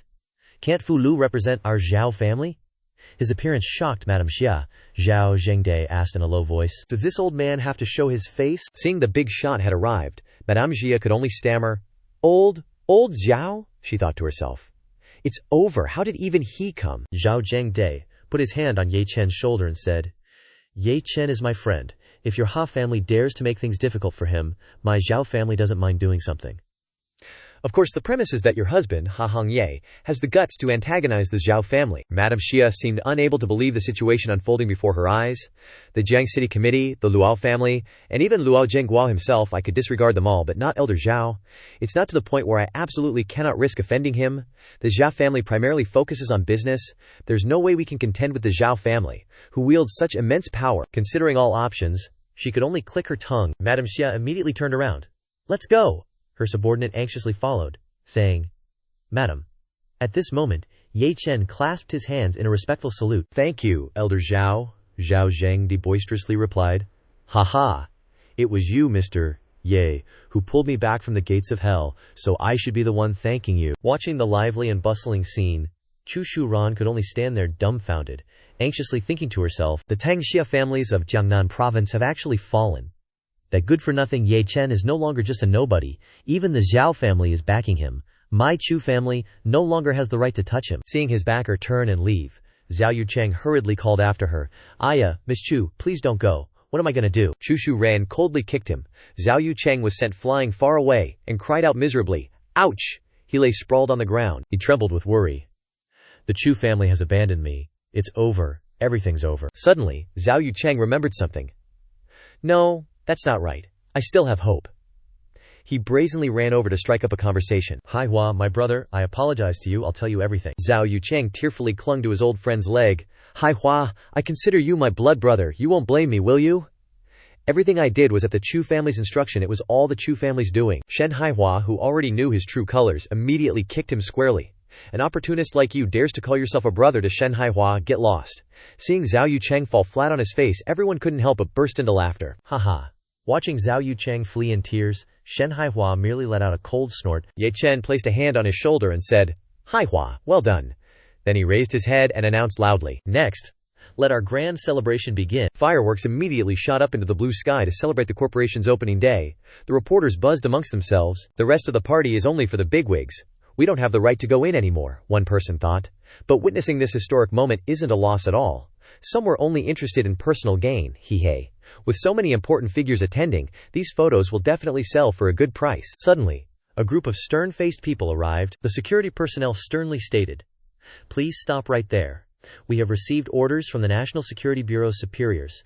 Every one of your devices must undergo an information check. We ask for your cooperation." At Jiang City International Airport, a prominent figure suddenly appeared. The staff members whispered amongst themselves, "What's going on over there? Are they filming a movie?" One person suggested, "Probably. Otherwise their attire is far too unusual." The people they were judging were Chen Yuanli and his companions. They wore ancient attire amidst the city, so they couldn't avoid attracting attention. At this moment, a man with a mustache and a beaded necklace cheerfully called out, "Grandmaster Chen." He bowed in greeting. "Grandmaster Chen, you finally arrived. My father has prepared a dinner banquet to welcome you." He anxiously thought to himself, "Good heavens, I wonder what realm of cultivation Chen Yuanli has reached on Mount Wuyi these past few years. Such a terrifying aura. Back then, when Chen Yuanli was the head of the Chen family, they were indeed the #1 family in Jiang City. Later, he went to Mount Wuyi for secluded cultivation, and only then did the Chu family seize the top spot. The formidable aura emanating from Chen Yuanli made him a little startled. Now, if the Chen family hadn't been annihilated, he might not have emerged from seclusion to return.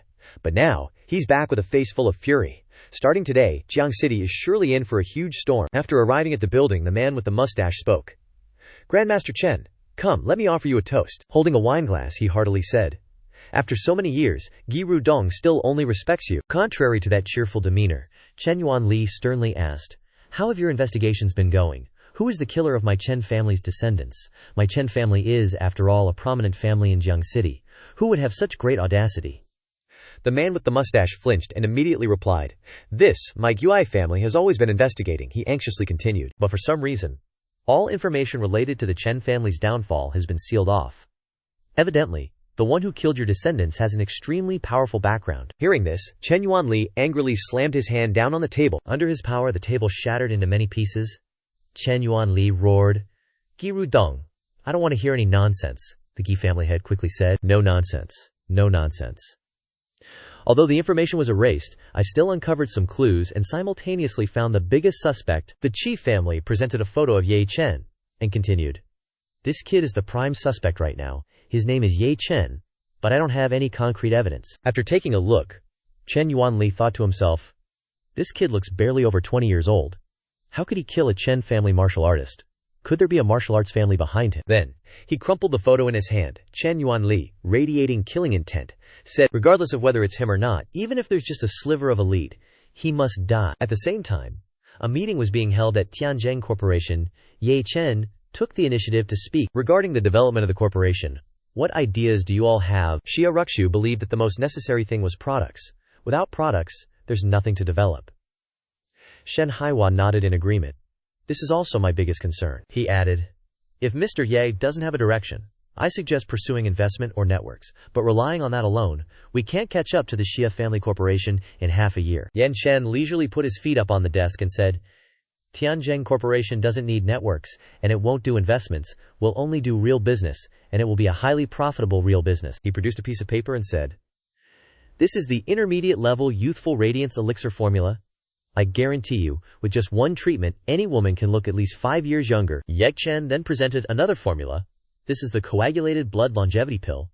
It can extend an elderly person's lifespan by 3 years. Upon hearing this, everyone exclaimed in alarm, "Oh my god, this is too unbelievable. If it's really effective, this isn't medicine, it's clearly an elixir. Impossible, there's absolutely no way such medicine could exist." At this time, Shen Haiwa spoke up. "I'll bet my life on it that what Mr. Ye says is absolutely true. He already accomplished the impossible and saved my life." A member excitedly exclaimed, "If it's true, Tianjin Corporation will have the world's top product. Surpassing the Xia Family Corporation in half a year is definitely possible." The person next to him was also extremely happy, because they saw the prospects of the corporation. Haha. Ye Chen stood up and seriously requested, "I have provided the formulas. I only have 2 requirements for you all. 1. Quickly produce them in large quantities for use. 2. The formulas must be kept absolutely confidential." He didn't forget to remind them, "If anyone dares to reveal the secret, I guarantee they won't leave Jiang Cheng alive." Shen Haiwa immediately said, "Mr. Ye, give me a month, and I'll definitely let you see Tianjin Corporation shake the entire Jiangnan region." Ye Chen then replied, "Okay, I trust you. Next, distribute the positions to everyone." Sun Yi actively spoke up, "I can be in charge of the market, guaranteeing no worries about sales. I don't know if General Manager Yi trusts me, Xia Ruxu thought to herself with amusement. Hey, the distribution of positions has finally come. With my abilities, getting this guy to make me a general manager isn't too much to ask, Yi Chen then answered Sun Yi. Okay then, business operations are entrusted to you. Haha. Suddenly, Xia Ruxu's phone vibrated. She received a text message. After reading the content, Xia Ruxu was slightly startled. It was a message from Old Master Jia. At this moment, Ye Chen asked, Xia Ruxu, what's wrong? Xia Ruxu smiled and said, I don't need a position. Paying me a salary of $10,000 as an employee is fine. I will try my best to do everything I can for Tianjin Corporation. After everyone had left, Xia Ruxu spoke to Ye Chen privately. He was a bit surprised. Just working part-time. Ye Chen felt quite puzzled. A daily salary of 10,000 isn't cheap. After all, you were the former general manager of Huamei Corporation. But why don't you want a position? I thought you wanted to continue being the general manager. Xia Ruxu replied hesitantly. Sorry, I really wanted to continue with you, create a career, and become your support, but unfortunately, Xia Ruxu stuttered. There is not much time left. In the phone is a text message from her father, aka Xia Laoye.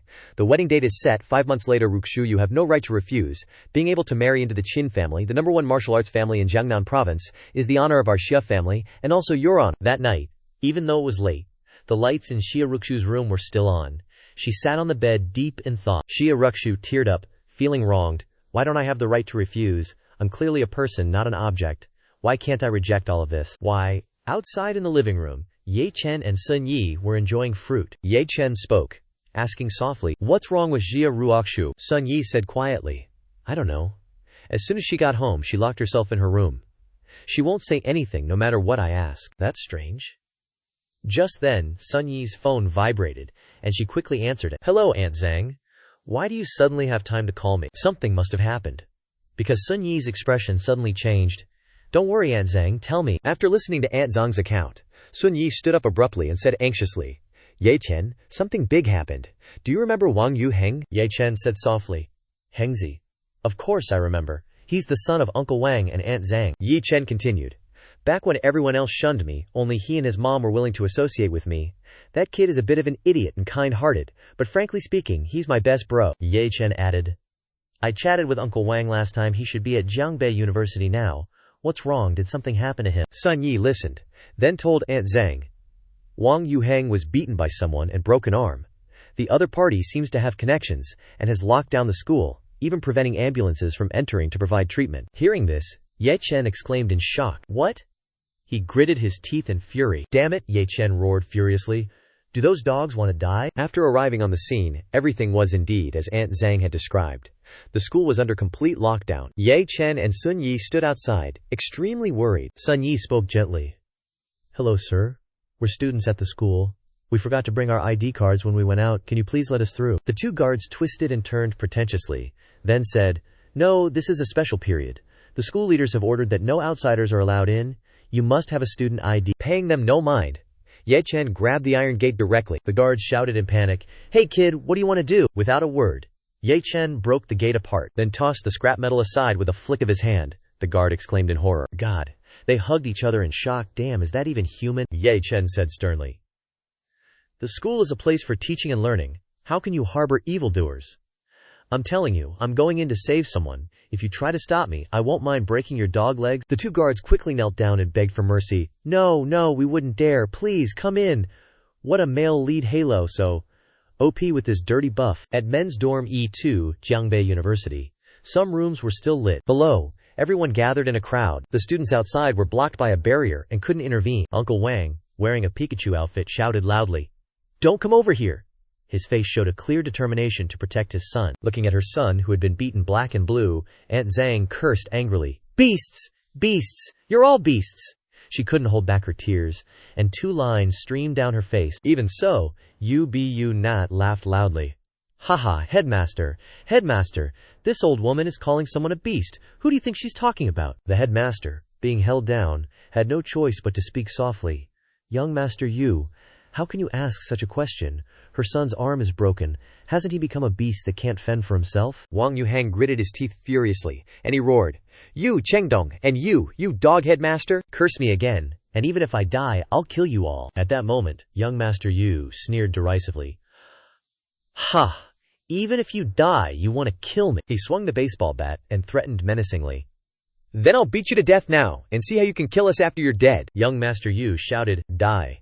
Uncle Wang managed to use his bare hands to protect the mother and daughter in time, and he angrily shouted, "You little brat, don't go too far. I've already called the police. If you dare touch my wife and child, I'll drag you down with me even if I die." Under the dim lights beneath the apartment building, the atmosphere became tense, as everyone around simultaneously pointed fingers at and threatened Yu Chengdong. However, instead of showing fear or remorse, he calmly faced them, his eyes cold with a hint of arrogance, and asked, "Calling the police doesn't stop there." He pointed at everyone and mocked, "Looking at you all, you act like I'm some kind of evil villain, bullying you." Yu Chengdong suddenly hugged his girlfriend tightly, his face darkened, and his voice was full of blame and anger. "It's clearly this old man's bastard son who touched my girlfriend. When the police come, he's the one getting locked up." Beside him, his girlfriend looked weak and fearful, covering her chest with her hand, nodding in confirmation.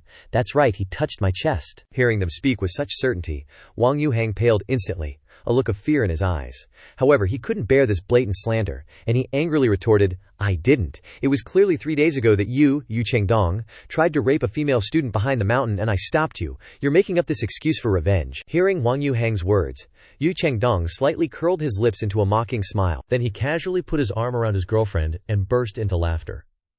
The laughter, full of sarcasm and disdain, echoed through the crowd as he taunted, "Does this young master need to steal women? That's hilarious." It seems that Wang Yuhang's reasons were nothing more than a joke in his eyes, making him laugh without stopping. Yu Chengdong's laughter gradually subsided, and he pointed behind him. It was the girl Wang Yuhang was talking about. She wore a simple purple shirt, her face pale, and behind her broken glasses was a pair of uneasy eyes. Suddenly, he smirked and provocatively said, "The female student, are you talking about her? You ask her, did I rape her or not?" As soon as Yu Chengdong finished speaking, the girl standing behind seemed to fall into a difficult situation. Beside her, a tall and burly man wrapped his arm around her shoulder, as if wanting to control every action, as if warning her to say what she should say. Her voice was weak and trembling as she said, "No, I didn't." With the girl's denying answer, Wang Yuhang stood there as if struck by lightning, completely unable to believe this development in front of the crowd. He quickly became the target of mocking laughter. One person in the crowd snorted coldly, his voice full of sarcasm, "Wang Yuhang is talking nonsense. How could young Master Yu be that kind of person?" Another person spoke, making the atmosphere even more chaotic. "He's a good person, donating a lot of money to our school." Someone laughed loudly and mocked him. Looking at Wang Yuhang's appearance, "It's clear he hasn't touched a woman before. He must be desperate," and took advantage of young Master Yu's girlfriend. Enduring enough mockery and flattery of Yu Chengdong, no one believed the truth in his words. Therefore, Wang Yuhang angrily shouted, "Are you all blind? Can't you see the wounds on her body? She's clearly being forced to lie." His eyes swept over everyone in the crowd with contempt and indignation, a bunch of bastards who only know how to suck up to trash. However, not everyone in the crowd retained a little self-respect. Two men laughed scornfully, their tone casual.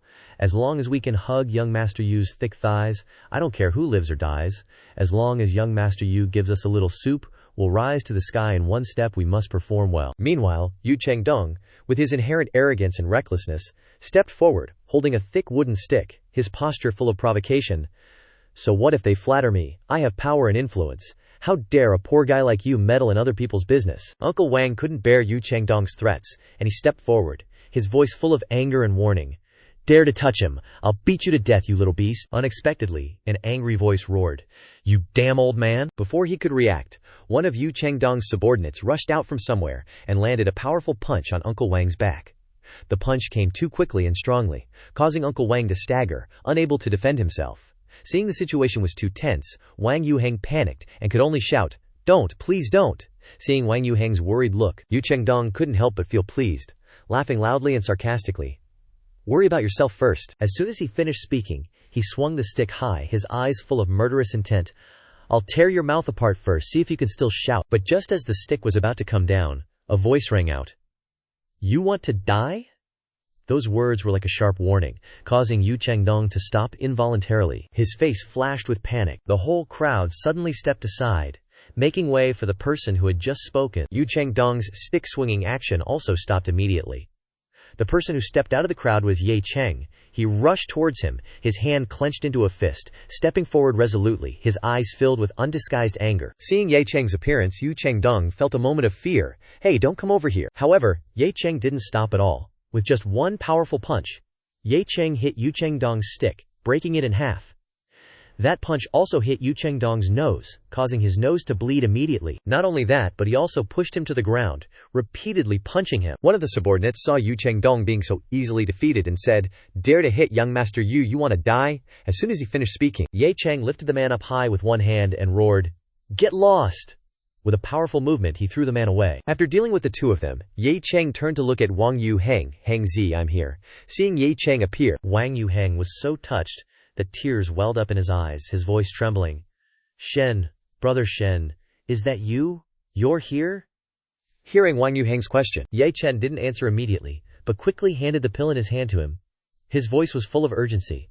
"Hengzi, don't talk, swallow it quickly. The wound will heal soon, and your arm will be fine too, trust me." He nodded slightly, said nothing more, and gently swallowed the pill. After taking the pill, Wang Yu Heng's body suddenly twisted abnormally. He exclaimed in panic, "This medicine!"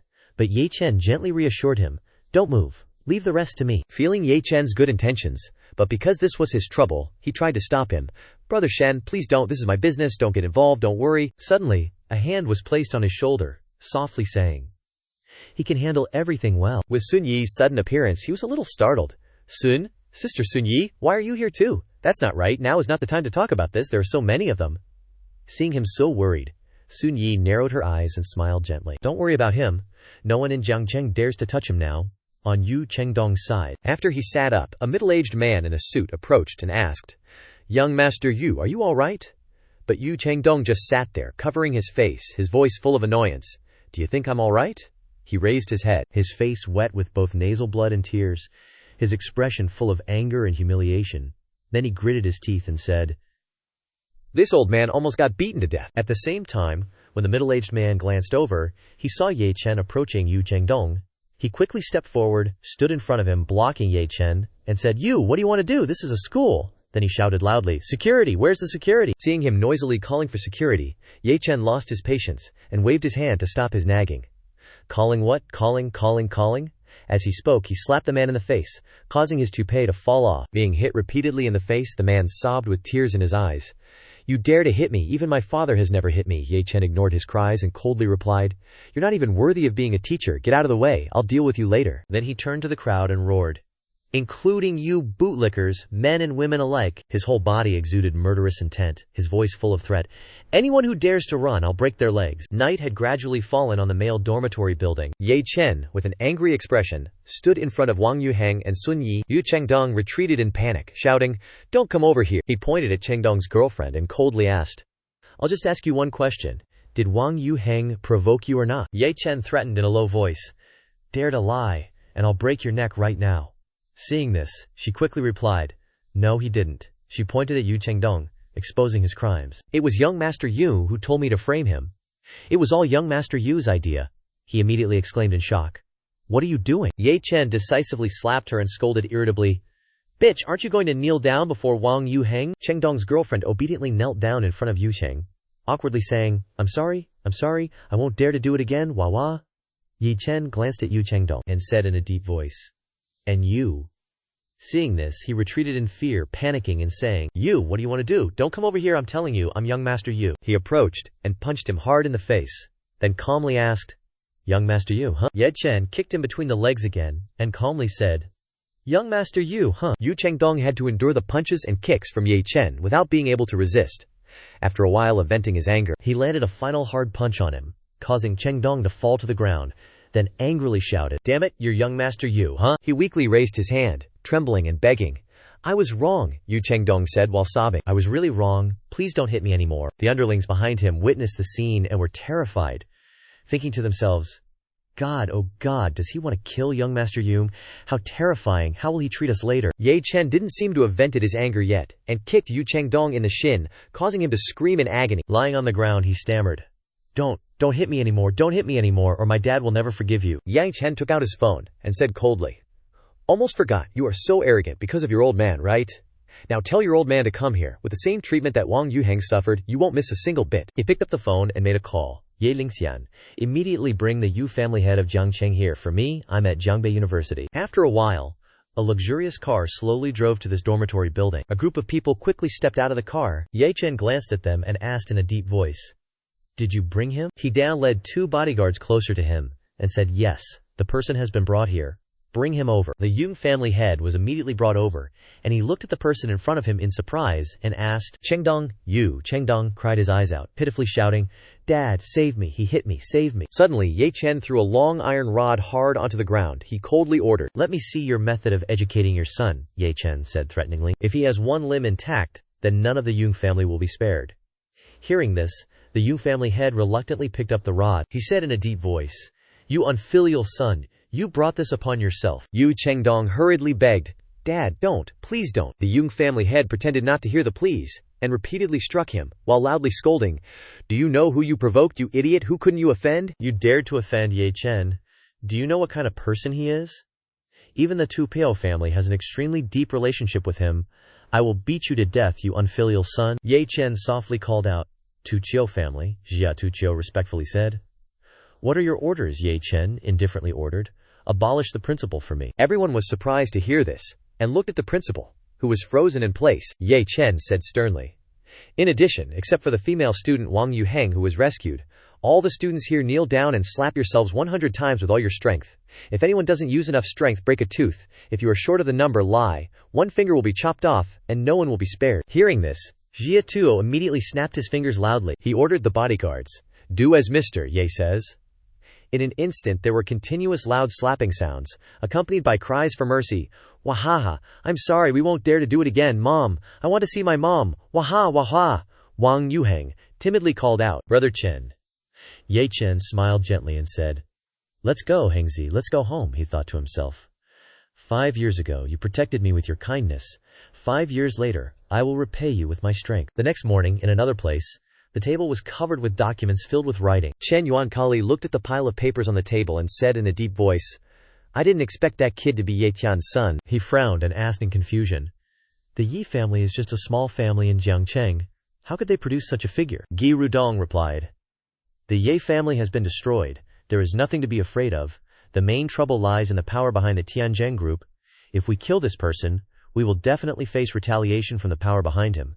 And the National Security Bureau is very likely to be watching him. Chen Yuanli said angrily, HMPH. So what if it's the Xiao family and the National Security Bureau? This person killed someone in my Chen family. Revenge is normal. Not only that, I have to kill the people around him in front of him, to let him experience despair. Gi Rudong timidly said, Chen sect master, in fact, we don't need to take such a risk. He began to plot, if that kid is an ancient martial artist, why not use a life and death challenge to force him onto the martial arts stage? On the martial arts stage, life and death are destined, no one can stop it. In this way, not only can we kill this person in front of everyone, but also establish your heroic style. Even the National Security Bureau or the Zhu family can't do anything, Chen Yuanli said irritably. If I could easily kill him, as long as he has a little brain, he would never accept the martial arts stage. Gi Rudong showed a sinister smile, and said in a deep voice, It's not up to him to accept or not. If Chen sect master uses the girl next to him to threaten him, would he dare not agree? Suddenly, a loud laugh came from the door.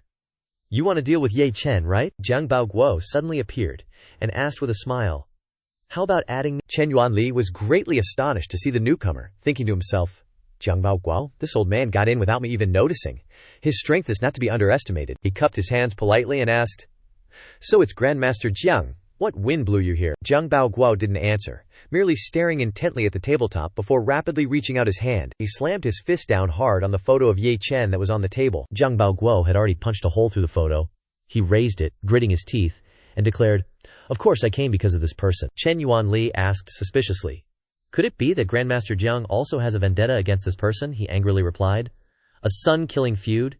An irreconcilable enmity. Hearing that, Yuanli immediately burst out laughing and said, Haha, excellent. In that case, starting today, the Chen family and the Jiang family are allies. Grandmaster Jiang, please have a seat. Jiang Baoguo sat down and slowly began to speak.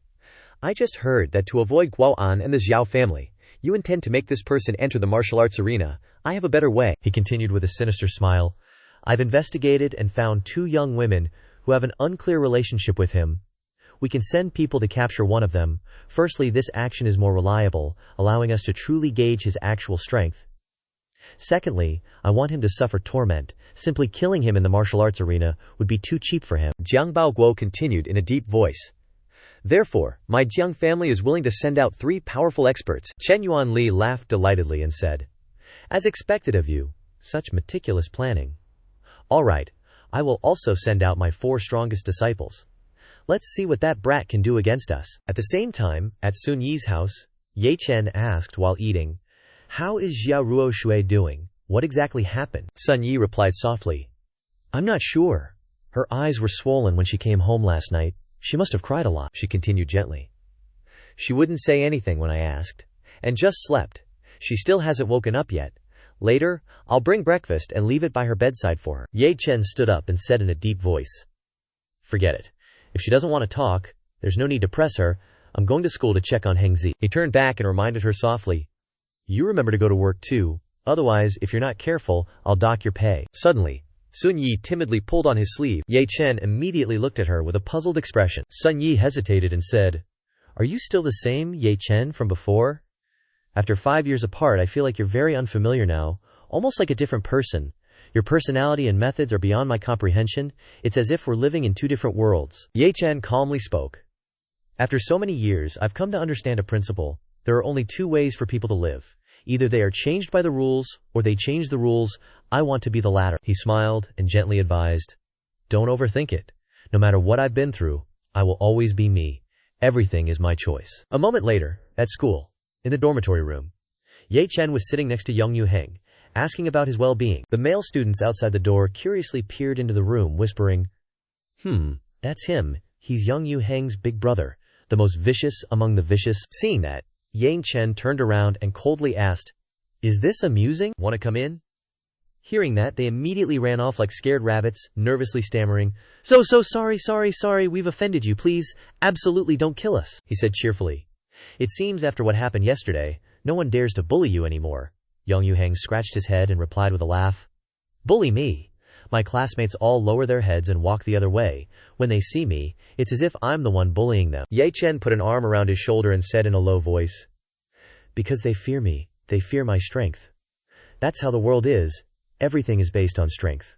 Rules are merely tools to bind the weak. For the strong, they have always been nothing more than decorations." He slowly reached into his shirt and softly said, "But now," Ye Chen quickly pulled out a booklet and gently continued, "You also have an opportunity to become strong. I won't force you. The choice is entirely yours." Young Yu Heng immediately reached out and took it, softly replying, "There's no need to choose," he said with a resolute tone. "I absolutely will not allow anyone to bully me, or my parents, ever again." Ye Chen said enthusiastically, "Excellent. This is the Purple Cloud Thunderclap art. It will give you the answer to becoming strong. Today, you must memorize everything within it, then personally destroy it.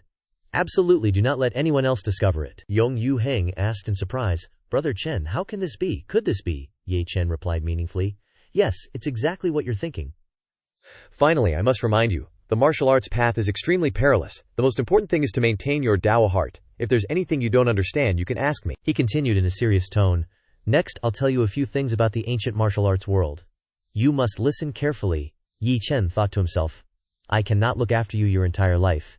You need to have the ability to protect yourself." Suddenly, the phone in his pocket started ringing incessantly. Ye Chen quickly answered and asked Ye Lingdaichen, "What is it?"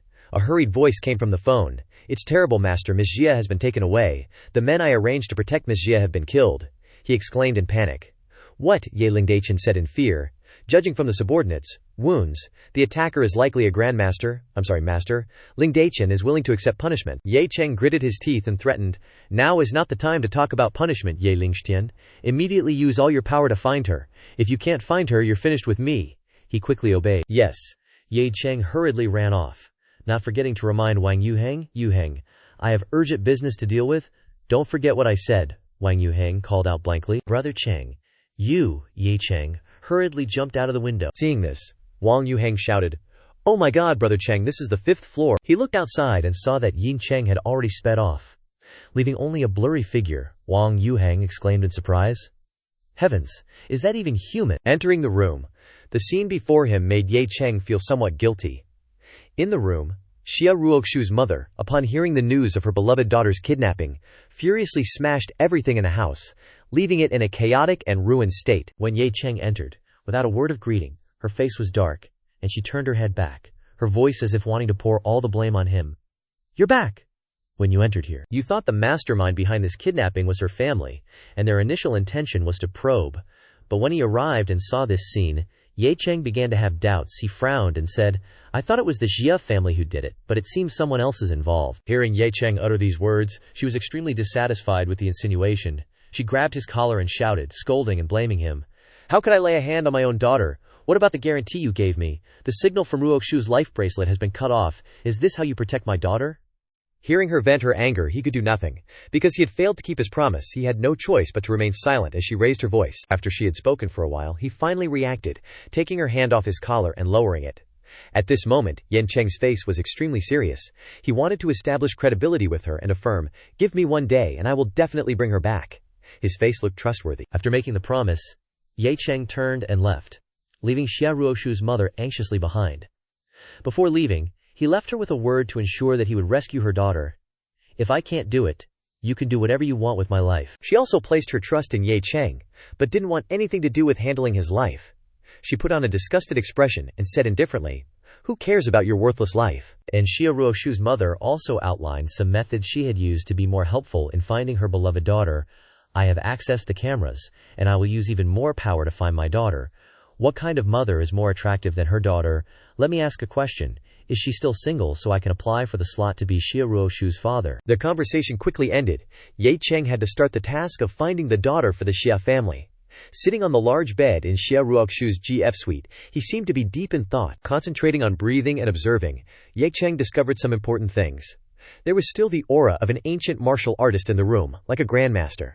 The other party likely kidnapped Xia Ruoxu to target him. Knowing that if he acted without thinking, he would easily fall into the trap set by the other party, Ye Cheng was looking for a suitable strategy, or wanted more manpower for the rescue of the Xia family's young lady. Now I need external support. Bai Li Bing, Jin Lingyan, Zhu Zhengde. Their network of relationships might be able to help. While still in a focused state, suddenly the phone placed on the table began to ring, a strange number appearing on the screen. Picking up the phone, a vile voice came from the other end. The person holding the hostage wanted to court death early. Waste of the Yeg family, how do you feel now? Anxious and not knowing who the person on the other end was who had kidnapped the Xia family's young lady, his face began to change, his expression turning gloomy as if wanting to devour the person on the other end of the line alive. Quickly understanding the person's intention, Ye Cheng didn't directly rush or panic and beg for mercy or want to redeem the hostage, but he only replied lightly, it seems that you guys are causing trouble. I don't know who you are, nor do I know what your purpose is. Very upset about losing the quest chain with the Xia family, and the reason came looking for him like this. Ye Cheng could only warn in advance with an indifferent tone, immediately release Ruoxu, and this matter will be considered over, otherwise you will die miserably. After saying what needed to be said, he hung up the phone, not wanting to threaten any further. The person on the other end was stunned by this answer and didn't know who the kidnapper was anymore. Then the person reminded him, it seems you still don't understand. But before he could finish speaking, Ye Cheng hung up without any pity. After the phone call, Ye Cheng found a strand of blonde hair on Xia Ruoxu's bed and began to cast magic using that strand of hair. A bright stream of energy like fire mixed with some electric light rose around him.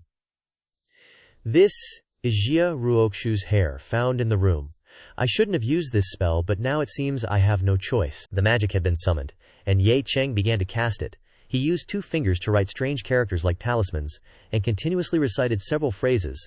Jian Ben Liu Mo Sheng Wan Wu, Qing Zhe Zhuo Ji Yuan Dong Zhe Jing Ji Qi. After writing the characters, Ye Cheng continued to mutter, Ren Ning Chang Jing Jing, Tian Di Ji Gui. At this moment, a night sky appeared from the golden characters, highlighting the words he wrote, and he continued his incantations.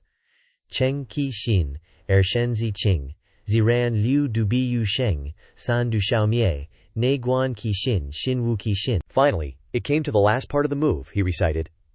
Kan Tu Sheng Ji Tian Li Shun Ren, while waving 2 fingers to create a path. From that path, a large, long golden arrow appeared, pointing towards the long string of golden characters. This was no different from a direction finder. The string of characters that the arrow pointed at began to shine brightly, creating streams of electric light around it. In the empty space of the room, thick white smoke appeared, and a positioning tag highlighting Xia Ruoxu's current location emerged. Suspension vehicle, cargo container, C, Beilun. These locations made Ye Cheng involuntarily exclaim, cargo container, suspension vehicle, C, Bei Lun. As soon as he had used up all his magical power to cast this spell, Ye Cheng vomited a significant amount of blood. He had to cover his mouth with his pale face and was secretly relieved that he had not failed. Damn it, this person-finding spell has too much backlash on the body. It's a good thing nothing happened, otherwise my cultivation would stop progressing, and that would be the least of my problems. Why didn't I just let the other party say the address? Why do I always have to show off so much? What's past is past, and your next goal is to roast those cowardly rats who dared to kidnap your future wife. Ye Chen, filled with fiery rage and surging momentum, thought, now I know where you are. Cut to Jiang Cheng, Bei Lun, the harbor docks. Standing at the docks, the kidnapper of Xia Ruoxu, having just finished the phone call, was about to threaten Yan Chen but failed. Qian nervously thought, this situation isn't right. Contrary to the dazzling color of the roof tiles, his face had paled, and his heart was filled with unease. I have the hostage. Shouldn't I be the one threatening him? How is it that I'm being threatened instead?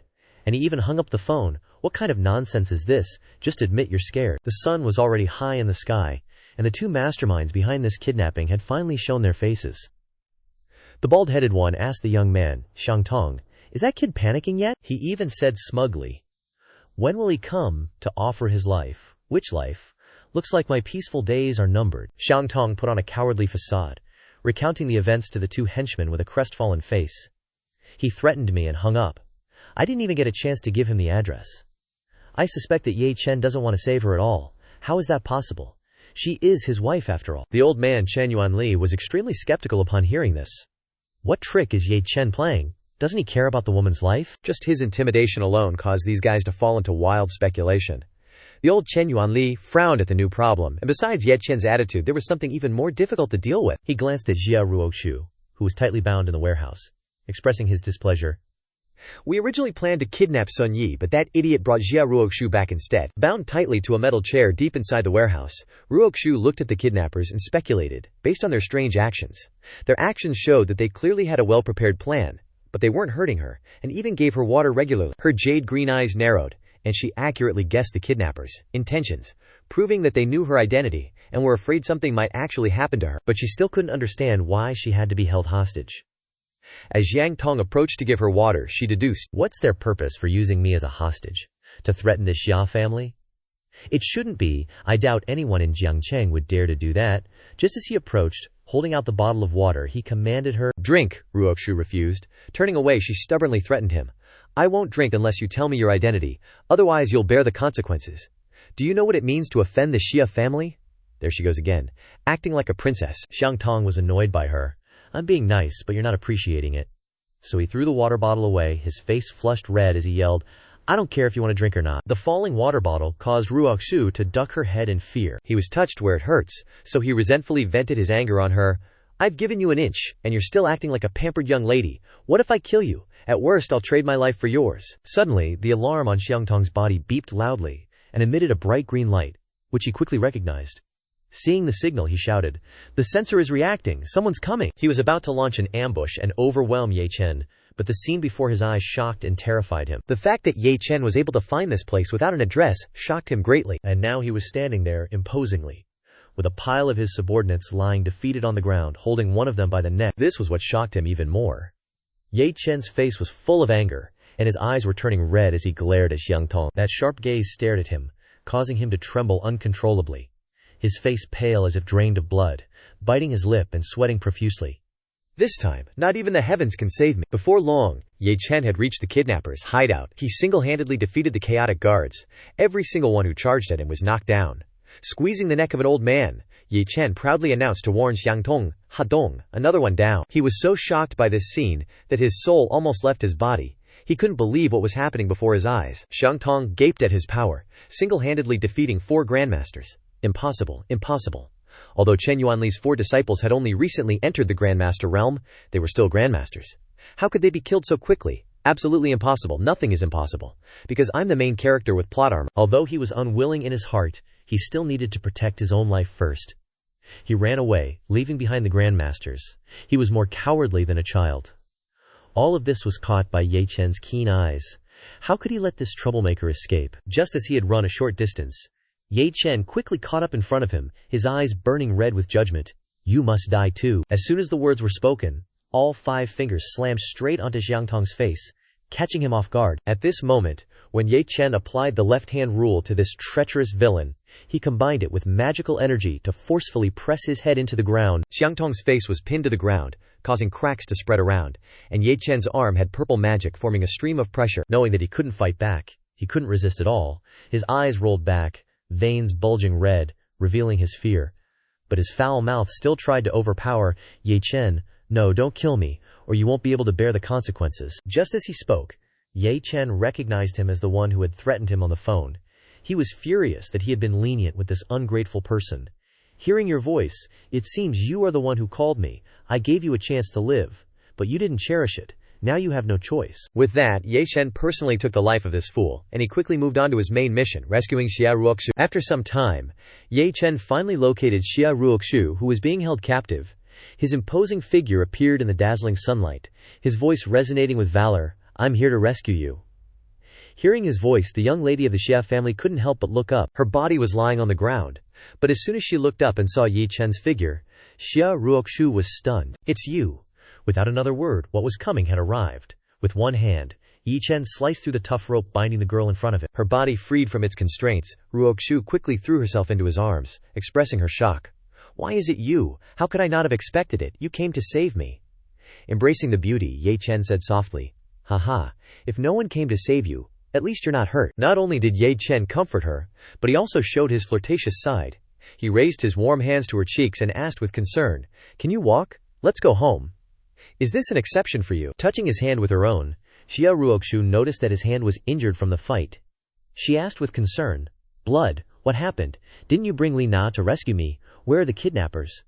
Seeing them caring for each other, I thought this was a secret date for the two of you. Knowing that the girl in front of him was worried about him, Ye Chen calmly took out a white cloth to wipe the blood from his hand and replied, "They're all dead, no survivors." "So badass, Ye Chen." Xia Ruoxu was shocked to hear this. She couldn't contain her surprise and exclaimed, "Oh my god." Xia Ruoxu's face was still very expressive.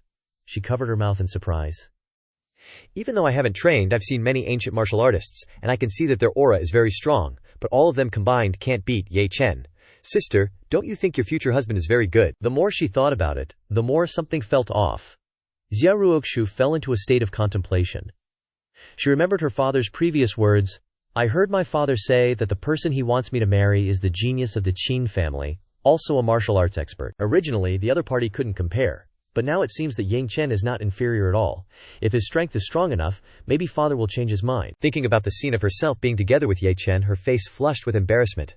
To suppress her feelings, she slapped her red cheeks with her hands. "Wait, change his mind about what? Do I want Ye Chen to marry me?" But on second thought, it doesn't seem like a bad thing. Already addicted but still shy. While her soul was floating in the clouds, suddenly Ye Chen's large hand landed on her curvy hip. Without understanding what was happening, Xia Ruoxu's face turned red with embarrassment from Ye Chen's touch, feeling all hot and bothered. "There's no scene like we imagined. It turns out Ye Chen was just afraid that this delicate young lady wouldn't be able to walk, so he carried her on his back." Xia Ruoxu was extremely ashamed. She lightly punched his back and shouted, "What are you doing all of a sudden? A moment ago Ye Chen saw her standing still as if she were lost in thought, so he acted like that. I saw you weren't reacting for a long time. I thought you were too scared to walk, so I carried you. Isn't that right? Or should I put you down?" Here comes the opportunistic youth. Although she was a bit grumpy and stubborn, how could Ruoxu refuse to be carried by her future husband? She put on a pouty face. "Don't. It's better to have someone carry me. I'm too lazy to walk myself." Ye Chen just gave a helpless chuckle. "Haha, what did this couple eat to be so adorable?" Sitting on his broad back, Xia Ruoxu blushed like a young girl entering the age of love. She looked intently at Ye Chen, secretly feeling that, come to think of it, this guy is strange, but he still gives me a sense of security. Maybe he can become my support. On that same day, at the Jiang family mansion, the two military contributors who caused the kidnapping were leisurely resting. These two old men were watching a video from the border, showing Ye Chen single-handedly defeating their entire group of grandmasters. One of the two expressed shame for those defeated by Ye Chen. "Are you kidding me? 4 transformation realm grandmasters? 3 half-step grandmasters? Couldn't kill a young man in his 20s, what a disgrace. Try it and see. Why are you acting like you know everything?" Chen Yuanli stood by with his arms crossed, feeling that his strategy was somewhat correct. "Luckily we held back, otherwise, even if we could defeat him, we might not be able to kill him." The old man with the cane next to him also seemed to agree, and voiced the doubt in his heart. "Now it seems that Ye Chen's strength can at least be on the Grandmaster list, but I still can't believe it. He's been training for a maximum of 5 years, even a prodigy shouldn't be at this level." Some pond fish think they're seafood just because they got a little splash of seawater. The old crook turned to the person next to him, asking for a way to challenge Yin Chen. Chen Grandmaster, what should we do next? Continue to challenge him using the martial arts arena. Chen Yuanli said a few words as if this was obvious. Of course he maliciously killed people in my clan. I'm holding back a breath, my martial arts won't progress. What about you two being accomplices in the kidnapping? You should reflect on yourselves before criticizing others. Turning back to look at the screen, seeing Ye Chen's sly smile, the old crook felt a little hesitant, and for some reason, looking at him, he felt a sense of foreboding. We need an extra layer of insurance. If he dares to accept the challenge, I'll invite Old Man Yuan to be the referee. Chen Yuanli was shocked to hear this name. He asked again to be sure. Old Man Yuan. Is that the Yuan who was once ranked 400th on the Huaxia Grandmaster list? 400th? And you're acting like it's 4th, probably because you're not capable. That's why you feel that way. Responding to Chen Yuanli's doubts, the old crook put on a stingy look and said, That's right, I want to see what this kid will use to win. Sewage wants to compare with the ocean. A crooked log can't become successful. Cheers! Cheers! Night had fallen, covering the city. The sky was still full of twinkling stars. And below was the bright electric light, transitioning to Sun Yi's house.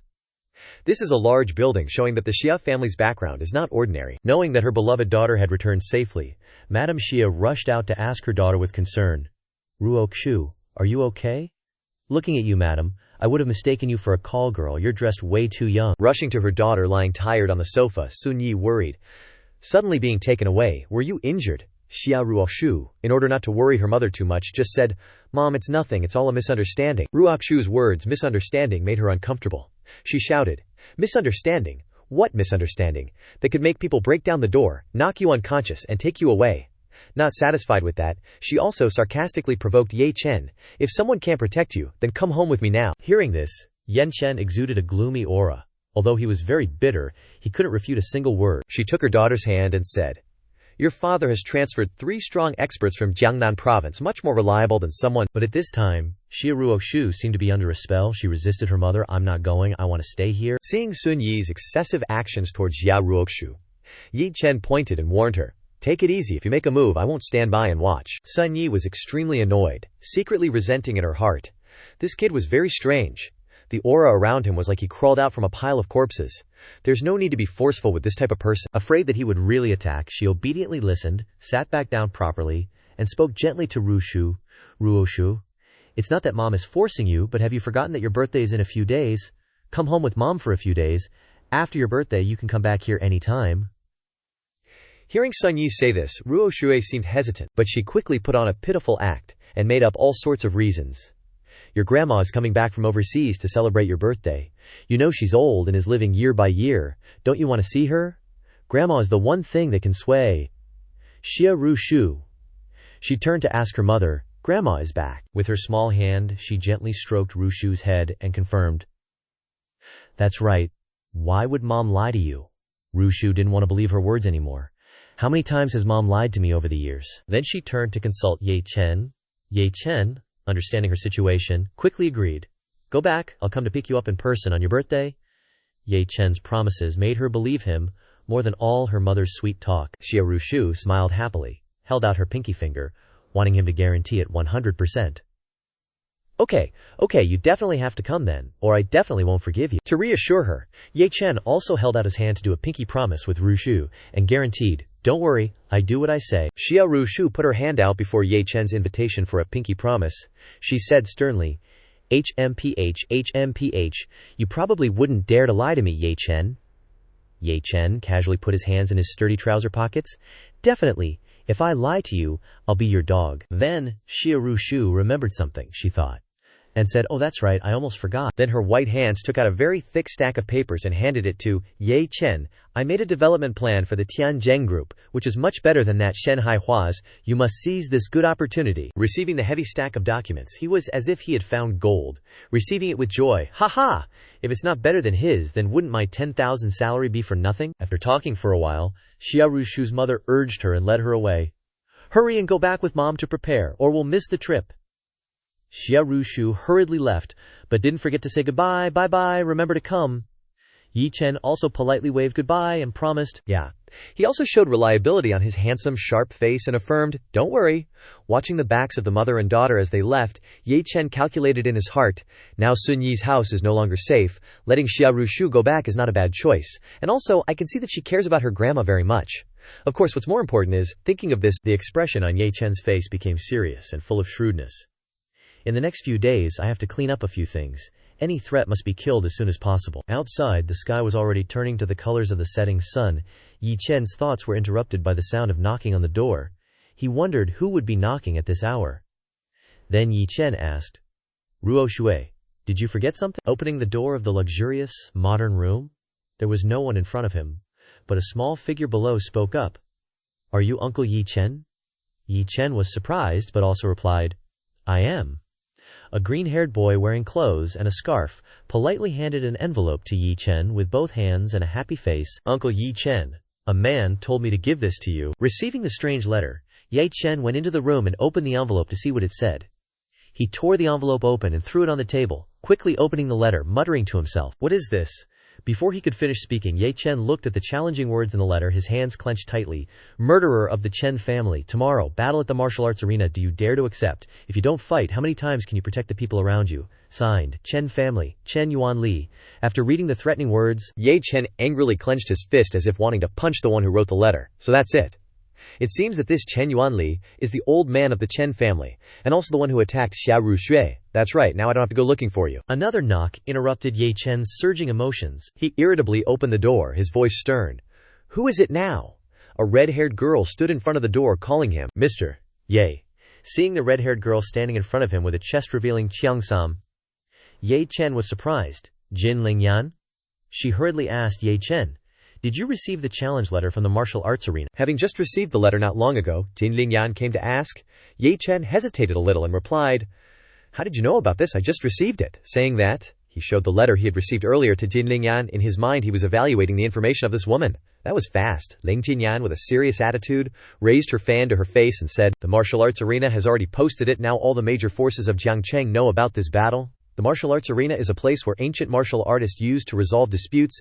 As long as you step onto the stage, you must decide life and death." As she spoke, she hurriedly grabbed Ye Chen's hand, leaned close to Ye Chen, and hurriedly continued, "Chen Yuanli obviously wants to kill you on the martial arts arena, Mr. Ye. Quickly reject this challenge letter. As long as you ignore him, Chen Yuanli won't dare to touch you."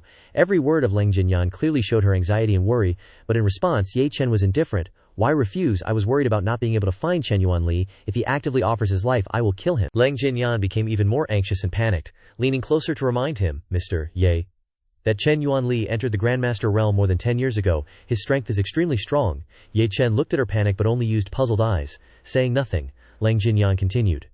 "That year he obtained an extremely powerful martial arts technique. Afraid of being watched by others, he fled to Mount Wu to cultivate. Even my father doesn't dare to provoke this kind of person." Hearing the advice that was of no value to Ye Chen, he turned around, appearing bored. "Don't persuade me anymore. I have to go to the martial arts arena. Thank you for your kindness. Goodbye." Then Ye Chen slammed the door shut, not letting Leng Jinyan say anything more, causing her to want to say something more but only managed to say, "This must be because she is helpless in the face of this rudeness." After being rejected by the masculine man, the worried and anxious Leng Jinyan took out her phone and called, "I still can't persuade Ye Chen. What should I do?" On the other end of the phone, the voice of an older man was angrily scolding. "HMPH, the Jin family has been benevolent and righteous to him. If he wants to die, no one can stop him." The voice on the phone mockingly said angrily, "You contact the funeral company. Prepare a good coffin for him. If he can't repay us in life, then give him a grand funeral." After the father finished speaking, he angrily hung up the phone, leaving Leng Jinyan with a moody face, looking at the phone screen, silently not knowing what to say in the face of this situation. Over there, Ye Chen, still annoyed by the interruption and feeling looked down upon, grumbled in his room, "Can't that Kim Leng Han woman speak a little more kindly? What's so great about that old man from the Chen family? I could kill him with one punch." The phone on the table rang. Ring, ring, ring. It was Ye Ling Nitian calling. Ye Chen coldly answered. "Speak quickly, Ye Lingtian. What is it?"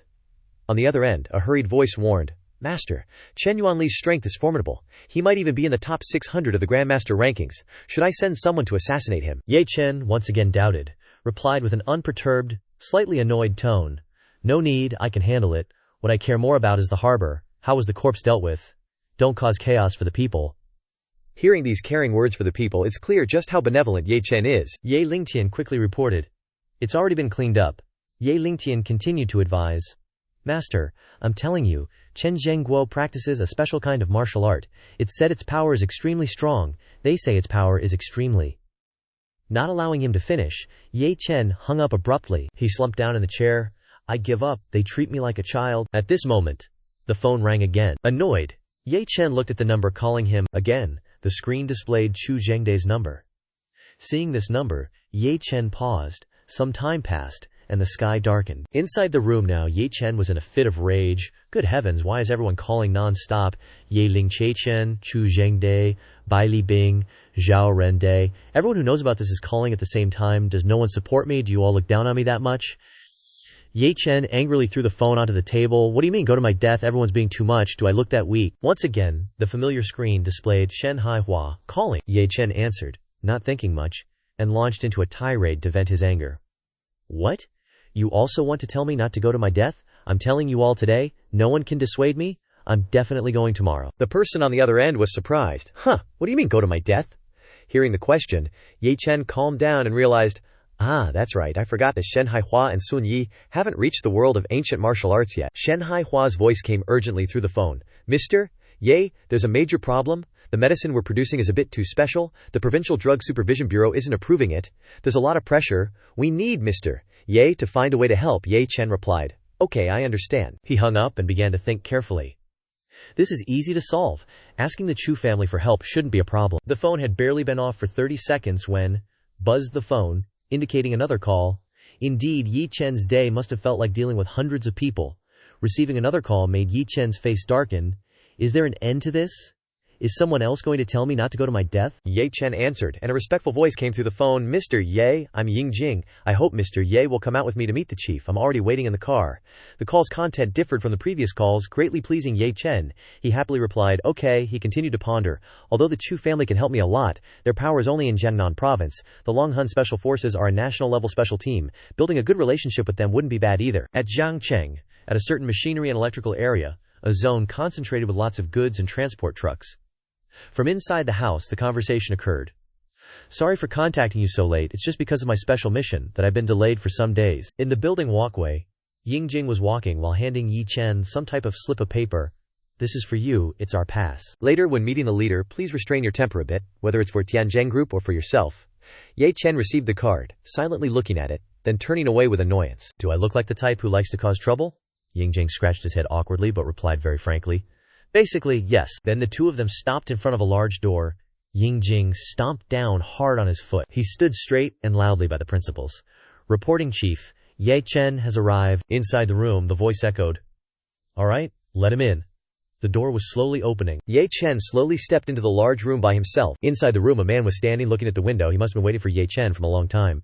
Hearing footsteps, the man set out the man's information. Ye Chen, male, people from Jiang Cheng, Southwest Province. His father is Ye Tianzheng. His mother is Jiang Pei Rong, a family of 3 who last year died in the Yunhu Mountain Villa tragedy.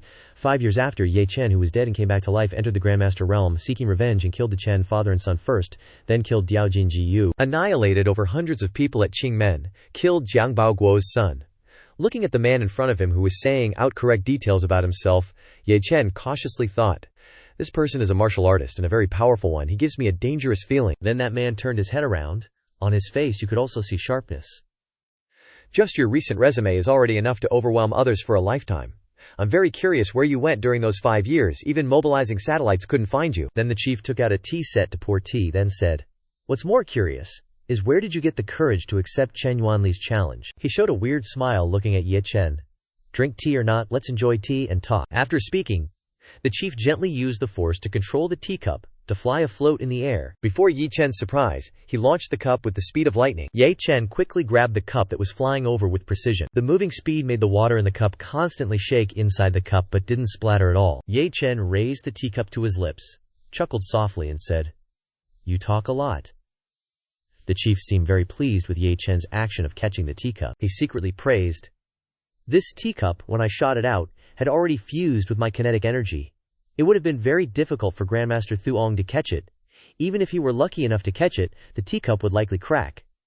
This kid not only managed to catch it, not a single drop of tea spilled out. It seems I underestimated him. After a while, The chief began to introduce himself. I am Lei Shui. I heard from Yingjing that you want to cooperate with the Dragon Soul Assault team. I wonder in what way you want to cooperate. Of course, if you are willing to join us, I can do a lot for you. Your strength is worth it. Hearing these offers, Ye Chen was not very interested and replied calmly. Join you? Impossible. I'm used to being free and unrestrained. Now the Tianzheng group wants to produce medicine, and the procedures are not easy to solve. I want to ask if you can give me the green light. If not, I'll leave right away. Ye Chen used an extremely tough attitude to negotiate, as if he knew how much the other party valued his strength and wanted to help. Chief Lei Shui smiled and asked, This matter is simple. I can help you solve it. But the question is, what do we get in return? Ye Chen didn't beat around the bush and threw something towards Lei Shui, who caught it. He continued in a stern voice, I can give you 200 of these, no bargaining. Lei Shui caught the pill, which seemed to radiate power in his hand. He picked it up and looked at it, surprised. Pill patterns. This is the most effective healing elixir. He offered 200 pills right away. He must have a terrifying amount in his possession. Lei Shui's mind had already started calculating the benefits. Pills with patterns are very valuable. He must strive for more to achieve the greatest profit. Lei Shui reached out his hand with a cunning look. 500 pills. And I'll help you with this matter. Hearing this, Ye Chen turned to leave. I told you, no bargaining. Seeing the benefits before his eyes slipping away, Lei Shui hurriedly stopped him. Wait, 200 it is. Haha, this scene is so funny. What was Lei Shui thinking, trying to haggle with the most stubborn person? Seeing that the other party was already panicking, Ye Chen immediately launched the tactic of lowering the other party's profit. He said coldly, Now I've changed my mind, 100 pills. If not, I'll leave right away. Looking at Lei Shui's expression, he must be desperate. He said softly, Okay, deal. In his heart, Lei Shui felt uncomfortable. This kid really doesn't leave any room. The negotiation was successful. Ye Chen walked towards the door. Without turning his head, Okay, tell Yingjing to come find me tomorrow to get the pills. Goodbye.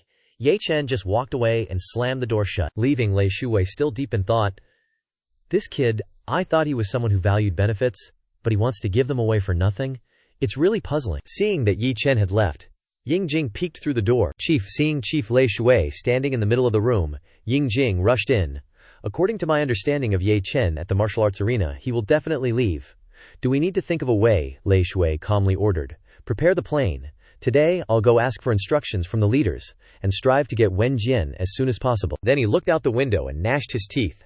If Chen Yuanli and Jiang Guobao dare to attack, use Wen Jian to protect this Xiaozi? Yes, it seemed that Lei Shui already had a good impression of Ye Chen. Late at night in Ye Chen's villa, the lights in the room were still on. Standing in front of the furnace, Ye Chen admired. The 100 herbs cauldron is truly never boring to look at. With its cooperation, 200 elixirs are no problem. Ring ring ring. While he was focused, the phone rang again. Ye Chen answered the phone. On the other end, Sun Yi spoke as if scolding someone, panicking. Hello Ye Chen, where did you run off to? Why aren't you home so late? And where's Xia Ruoshu? Why can't I see her? Ye Chen replied confusedly. Xia Ruoshu went home with her mother. I bought a villa nearby, and I'm in the villa. Hearing this, Sun Yi's face was surprised and suspicious. Don't joke around. A villa nearby costs more than the company you opened. Can you afford it? Being doubted again, Ye Chen angrily shouted, If you don't believe me, come see for yourself. I'll give you the address. The door isn't locked. Just come in. After shouting, he hung up as usual. Beep. Sun Yi pouted, because the call was hung up on her. HMPH. I want to see if it's true. After 10 minutes, Sun Yi, dressed in tight white clothes, arrived in front of the villa, according to Ye Chen's address. She opened the door politely. Excuse me, sorry to bother you. I'm Ye Chen's friend. What caught her eye was the scene of Jiang Cheng cultivating spiritual pills. So cool. Sun Yi was still suspicious. Heavens, am I hallucinating? This is really something that can happen in reality? Sun Yi stood watching Ye Chen, sitting suspended in the air, creating fire to heat the cauldron. From the mouth of the cauldron emerged round, black, sparkling pills, and a faint, ethereal mist. Ye Chen quickly took out a plastic bag to catch all the pills. He looked down, looking satisfied. Great. This speed should be fast enough. Sun Yi spoke with a slight hesitation. Is this place really your house? He suddenly grabbed Sun Yi's hand, making her blush. Then he turned around, pulling her along as he said, As long as you're willing, this can be our home too. Come in and take a look. As soon as Sun Yi entered, she couldn't help but look around with delight, exclaiming, Heavens, a luxurious house. Even the furnishings are top-notch. Ye Chen continued to pull her along, and Sun Yi, unable to hide her affection, blurted out, It's truly my dream room. The door opened, and Sun Yi jumped onto the bed without hesitation, excitedly saying, Haha, the bed is so soft, so comfortable. Once I lie down, I don't want to get up. Ye Cheng stood there, looking at her puzzled. He crossed his arms and watched her frolic on the bed in delight, saying with a smile, "If you like it, I'll give you this house. I'll have someone arrange the transfer of ownership tomorrow." Hearing this, Sun Yi sat up in a fluster, waving her hands in refusal. No, what are you joking about? Why give me a house? I don't want the ownership transferred. Hearing her words, he replied with a serious face, "What I owe you is more than just a house." Hearing this, she lowered her head and mumbled, I figured it out myself. Just because of what happened last year, what I should have done, it's not worth you treating me with an attitude of repaying a debt." Then Sun Yi suddenly lunged forward, grabbing Ye Cheng's shoulders, making him blush. Then she said, "To tell you the truth, this lady is very angry, because you little brat dared to secretly live in such a good house." Her face was also flushed with shyness, but she excitedly said, "You're not allowed to enjoy it alone. To ensure fairness, I want to stay at your place too." With that, she leaned back again, plopping down on the bed, grinning from ear to ear. Ye Cheng smiled, holding his forehead, and Sun Yi happily continued, "Ha, there are many rooms here. When Ruo Shui comes back, she won't have to squeeze into the same bed with her anymore." Hearing this, Ye Cheng turned and walked away, calling back, Okay, do whatever you want, as long as you're happy." Then he left, closing the door behind him without any lingering attachment. Sun Yi froze for a moment, then quickly regained her smile, hugging the pillow as she thought to herself, "It won't do if you only approach me to repay a debt." Outside the house, the sun shone brightly. The sky was beautiful. Looking at the two bags filled with glittering, round, black pills, Ye Cheng said with a relieved tone, Finally done." Sun Yi came out carrying a tray with a glass of water, speaking up, "Xiao Chenzi, tomorrow is Ruo Shui's birthday. What are you planning to give her?" Then she continued, "I also brought breakfast. Come and eat quickly." As soon as Ye Cheng heard this, he turned to look and asked, "Jia, Ruo Shui's birthday is the day after tomorrow," he thought to himself. "The martial arts arena challenge is also the day after tomorrow." After thinking, he stood up straight and continued, "These two things are, at the same time, it seems, it's here." Ye Cheng went out and saw Ying Jing standing there. When he saw Ye Cheng coming out, he said, "Mr. Ye, I've come to pick up the pills." Yang Cheng handed out the bag filled with pills and replied, "Oh." Ying Jing raised his hands to refuse. "Mr. Ye, you're too polite. We already had breakfast at the headquarters. You eat it." Hearing this, Ye Cheng frowned and replied, his tone clearly showing that he couldn't accept it. "What breakfast? This is the 200 pills we talked about, all inside. Do you want them or not?" Hearing this, he hurriedly snatched the bag, hugging it close to his body, speaking in a slightly reproachful tone. "Heavens, how could you put such precious pills in a plastic bag? What if they get contaminated?" Ye Cheng didn't reply, just stood beside him, nonchalantly picking his nose. Ying Jing turned around and said to the person with him, "Quickly bring the oxygen-free protection equipment from the car." The other person scratched his head and replied, "Captain, but the bag contains the blood samples taken from this mission." Hearing this, Ying Jing pointed his finger directly and scolded, "Throw it away. Samples we don't have can be taken again? If something happens to the pills, who do we look for to refine them?" The other person panicked and clumsily crawled into the car, replying, "Yes, Captain." Seeing this, Ye Cheng spoke up. "The pills I refine aren't that fragile. No need for a sealed environment. A plastic bag is enough. If there are any problems, you come find me. I'll compensate 10 for 1. Hearing this, Ying Jing turned back and replied, "Then I can rest assured." Then he suddenly remembered something and continued, "Oh, right, Mr. Ye. The chief told me to tell you, no matter what Chen Yuanli and Jiang Baoguo do tomorrow, we will take action when necessary." Hearing this, Ye Chen replied softly, "Thank you." Scene change, Jiang Cheng tea house. 3 dignified men sat facing each other. The man in the brown suit sitting in the center was Yuan Jingfu. Jiang Guobao sat to Jingfu's left, glancing at him and thinking, "No matter how many times I meet him, he always makes me feel afraid." This is a top 400 powerhouse on the Grandmaster ranking. Even if Jiang Guobao trains diligently for many years, I still can't compare to him. For the past 10 years, Yuan Jingfu has been active in Jiangnan Province, building his career, not to mention being the chairman of the Jiangnan Province Martial Arts Association. That is a provincial-level martial arts association, where countless grandmasters would break their heads trying to get in. Suddenly, Yuan Jingfu spoke up and asked, "The 2 Jiang Cheng martial arts grandmasters invited this old man here, surely not just for tea." In front of old Yuan, how could we dare call ourselves grandmasters? We can only be considered juniors. Then he held out a box and continued, "This is a junior's tribute to you." Inside was something that looked like a small ginseng branch, but its core appeared whiter, more lustrous, and firmer. He gently pushed it towards Yuan Jingfu and continued, "This item has an extremely strong consolidating effect on the void realm. It should be of help to you." Yuan Jingfu held the gifted box in his hand and said, "A 1,000-year-old spirit gathering ginseng. This gift is too valuable, this present is a bit precious. Chen Yuanli held his glass in his hand and said sweet words in reply. Not precious, not precious, only this is worthy of you. Hearing this, Yuan Jingfu laughed and said, haha, you're quite good. Practice for 2 more years and you can try applying to join the Jiangnan Province Martial Arts Association and see. Chen Yuanli replied, thank you, Old Yuan. Jiang Guobao also spoke up and said, Old Yuan, tomorrow Grandmaster Chen will be fighting a junior named Yan Chen at the martial arts stage. I wonder if Old Yuan has any insights. Yuan Jingfu turned to look at Chen Yuanli and asked, puzzled, it's just a junior yet you're so unconfident? Seeing that Yuan Jingfu seemed to doubt his strength, Chen Yuanli quickly explained, No, although that kid's strength isn't great, he obtained a forbidden pill at the auction a few days ago. After using it, his strength soared. I'm afraid that if he uses the drug, it won't be fair. Hearing this, Yuan Jingfu slammed his hand on the table, frowned, and said angrily, dare he? With Yuan Jingfu here, if he dares to use forbidden pills to defeat you, I will definitely make him kneel before you and atone for his death. Jiang Guobao, hearing this, was still not completely relieved, and said worriedly, but Old Yuan, that Ye Chen is very bold. Rumor has it that he wants to kill Grandmaster Chen at the martial arts stage, and even arrogantly said that even if you were there, Old Yuan, you wouldn't be able to stop him. As if understanding their intentions, Yuan Jingfu asked, All right, stop exaggerating. Are you too afraid that you have some deep-seated blood feud with this kid? As if his thoughts were read, Chen Yuanli said, That kid killed my grandson, leaving my Chen family without an heir. This debt must be repaid, Jiang Guobao continued. Moreover, he is cruel and kills without blinking an eye. He stole my son Jiang Wenlin's pill, then cruelly murdered my son. Hearing what the two of them said, Yuan Jingfu lamented. Such a person is truly a disgrace to the ancient martial world, haha, dares to kill the descendants of 2 grandmasters. That kid named Ye Chen is a bit arrogant. Rest assured, leave tomorrow's matter to me. Even the heavenly king himself shouldn't hope to save him. Hearing Yuan Jingfu say this, Jiang Guobao and Chen Yuanli stood up, clasped their hands, bowed respectfully, and said in unison, Thank you, Old Yuan. Suddenly, Jiang Guobao looked out the door, smiled, and said, Old Yuan, there's one more thing I'd like to ask for your help. Jiang Guobao clapped his hands to signal and said loudly, Come in. As soon as he finished speaking, 3 girls entered from outside the door.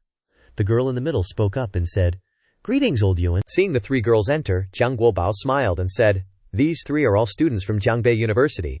They have always admired you very much and want to go back to your room with you to learn a few moves. I hope you can help guide them a little.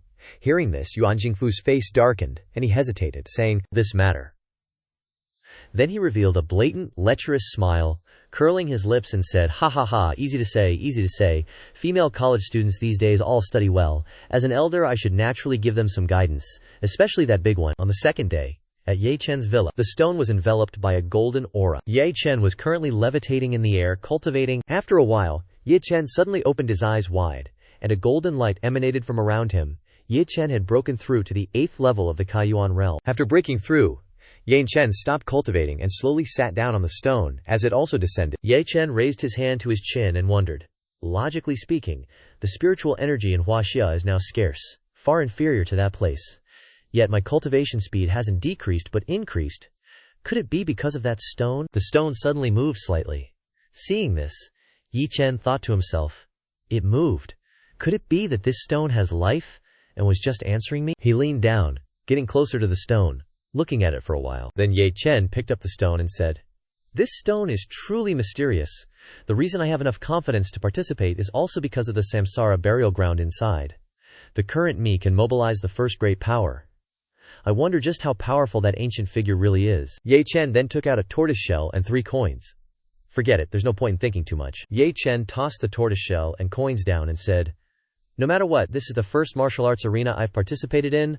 Let's calculate the fortune first. Ye Chen looked at the tortoise shell and wondered aloud, It's standing up, how am I supposed to calculate? The tortoise shell and 3 coins that Ye Chen tossed down had now formed an array. The tortoise shell stood upright in the center, and the 3 coins fell on 3 different sides of the tortoise shell. Ye Chen stared intently at them, thinking to himself, Is it going to be like before, where I can't make anything out of it no matter what? The old man said that even the heavens aren't qualified to interfere with my fate. Could it be true? Suddenly, there was a knock on the door from outside. It was Jin Lingyan. She called out, Mr. Ye, I've come to pick you up. Ye Chen replied, Okay, thank you. Scene changed to the arena. Ye Chen and Jin Lingyan walked through the dense crowd of people who came to compete and cheer. Ye Chen looked around, thinking to himself, I didn't expect the number of Huaxia ancient martial artists to be so high. It seems like they're all here to watch the battle, and there are quite a few familiar faces too. Looking around, there's Zhu Rende, Zhu Zixuan, Xin Yuanming, and those two men over there, and also Bai Li Bing and Ying Jing. Ye Chen glanced around and thought to himself, Zhu Rende and Zhu Zixuan, Bai Li Bing, Luo Zhengguo, Zhu Zhengde and Zhu Fulu are all here. Haha, even Chu Shutian is here. Then Ye Chen saw two more familiar faces. He thought, wait, that person is Ye Ling Chen? Even if he doesn't want to expose himself, he doesn't need to pretend to be a lackey of the Tutou family. He's still a Jiangnan king, for goodness sake. Ye Ling Chen also saw Ye Chen and thought to himself, Hallmaster, if you are in mortal danger, we will disregard everything and take action. Someone pointed in a direction, surprised, and said, they're here, the three referees are here. Everyone saw them and exclaimed, oh my god, isn't that the legendary Yuan Lao leading them, and the two great figures, Wang Xiangming? Yuan Jingfu spoke. This old man is Yuan Jingfu, one of the referees of this martial arts arena. I will certainly strive for impartiality and maintain order. If anyone breaks the fairness, no matter what their identity, they will be killed without mercy. Jin Lingyan, standing from afar, also said, these three referees are Yuan Jingfu, Wang Jixin, and Wu Xiangming, all of whom are in the top 500 of the Grandmaster list. Among them, Yuan Jingfu is the most terrifying. He once entered the top 400. As for what rank he is now, no one knows, but many people guess that he is very likely to have entered the top 300. Ye Chen frowned and thought, that old geezer Yuan Jingfu is very strong, extremely dangerous. I'm afraid he's already in the Qi Tribulation realm, a higher realm than me. It seems I've underestimated the ancient martial artists of Huaxia. He can be considered a true expert. Everyone has taken their seats in the stands and is waiting for the first match to begin, Jin Lingyan said to Ye Chen. Being able to serve as a martial arts referee, their strength is naturally unquestionable. More importantly, it's their identity and the power behind them, she added. You should know that Yuan Jingfu is also the vice president of the Jiangnan Province Martial Arts Association. Looking at the whole of Jiangnan, not many people dare to offend him. If you have the opportunity, try to curry favor with this person. It's very important for you. Ye Chen didn't care in the slightest and replied, what is he? Why should I rely on him? Jin Lingyan frowned and reminded him, don't talk nonsense. What if he hears you? That Wu Dingming. You should also pay attention to him. The background of the Wu family is very strong. If you can build a good relationship with him, even Chen Yuanli wouldn't dare to touch you. Suddenly, a loud drum sounded, signaling the first contest to begin. Yuan Jingfu stood on the arena and shouted, Ye Chen, Chen Yuanli, please come up to the arena. Hearing the order, Chen Yuanli gathered strength in his legs, and Ye Chen also got into a ready stance. The two of them jumped onto the arena at the same time. Chen Yuanli revealed a resentful expression, looked at Ye Chen, and said, I'll kill you. Ye Chen only smiled provocatively. A spectator standing in the stands observed and said contemptuously, heavens, a trash from the insignificant Ye family is actually standing on the same arena as Grandmaster Chen. How is he worthy? Another person laughed mockingly and echoed, Grandmaster Chen, kill that trash from the Ye family. Let him understand that he is courting death. Wu Dingming, hearing this, felt annoyed and his face darkened. Quiet. Then, with a murderous aura, he turned to look at the three people who had just spoken and said, who dares to talk nonsense and disturb the martial arts arena again?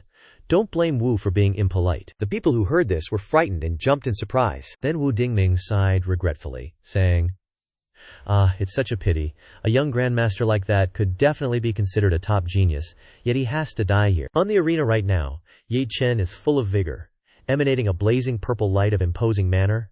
Ye Chen even looks at Chen Yuanli with provocative eyes, and Chen Yuanli is not to be outdone. Yuan Jingfu steps forward to stand between them and raises his hand, saying, this battle is established, proving that you two have signed a life and death agreement. Even so, I hope you can know when to stop to avoid casualties. Then he waves his hand forward and shouts loudly, now I declare the battle begins. Chen Yuanli glares at Ye Chen and asks, how did my descendants offend you, to the point of killing them? Ye Chen calmly replies, they brought it upon themselves. It just so happens that today I will kill you, and from now on the Jiang City Chen family will become history. Chen Yuanli, hearing this, roars in anger. Insolent.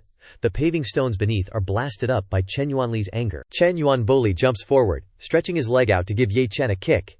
He shouts loudly, I want to see what kind of dog Ye Tianzheng gave birth to. Ye Chen, of course, easily dodges Chen Yuanli's attack. He lightly jumps high into the air. Ye Chen looks down at Chen Yuanli, calmly provoking, with such crude and barbaric fist techniques, you want to hit us? Chen Yuanli, hearing this, is infuriated and continuously attacks Ye Chen with his hands. He shouts loudly, arrogant, 10-strike tyrant fist. Chen Yuanli punches madly, while Ye Chen is as quick as lightning, easily dodging his moves. Ye Chen moves lightly, chopping one of Chen Yuanli's hands, and asks, "So this is the tyrant fist?" Then he gently blocks the other hand and continues, "I think it's more like a bastard fist." The people on the stands who were previously speaking disparagingly of Ye Chen now say in astonishment. Logically speaking, even if Chen Lao can't kill him with one blow, he should at least seriously injure him. Chen Lao is instead being led by the nose. Ye Chen seems to be toying with Chen Lao. Chen Yuanli, frustrated by Ye Chen's nonchalant attitude, roars, "You good for nothing, if you have the ability, don't dodge." Ye Chen says primly, "Playing with you for so long, I just wanted to see how capable the Chen family grandmasters are." Now it seems, Chen Yuanli, hearing this, turns red with anger and roars, "HMPH. Daring to fight stone with stone, courting death with that." Both of them rush forward and make their moves. Ye Chen says with a faint smile, "Weaker than I thought." As soon as he finishes speaking, Chen Yuanli is knocked away by Ye Chen's blow. He retracts his hand. As if unable to believe what is happening, Chen Yuanli says, "What?" Then he falls to the floor. Everyone is stunned to see this, Yuan Jingfu says. Grandmaster Chen has been practicing martial arts for decades. He was almost defeated by a junior with one punch. Wu Dingming is also very surprised and says, "How can this be?" Jin Lingyan also exclaims in disbelief, "Is he that strong?" Yi Lingsheshan curls his lips into a slight smile, thinking proudly, "Worthy of being the palace master." Ye Chen then calmly mocks Chen Yuanli, saying, "With only this much strength you still allow your descendants to run rampant and act like tyrants. It serves your family right to be wiped out." Chen Yuanli is now extremely angry and humiliated. He clenches his teeth and says, "You forced me to do this. I didn't want to use that move unless it was absolutely necessary, but now there's no choice." Chen Yuanli loses his composure and forcefully gathers his energy. He roars, "Even if it costs me dearly, I must kill you with my own hands." Zhang Baoguo, who is watching the match from outside, thinks to himself, "This aura probably isn't an ancient martial art technique.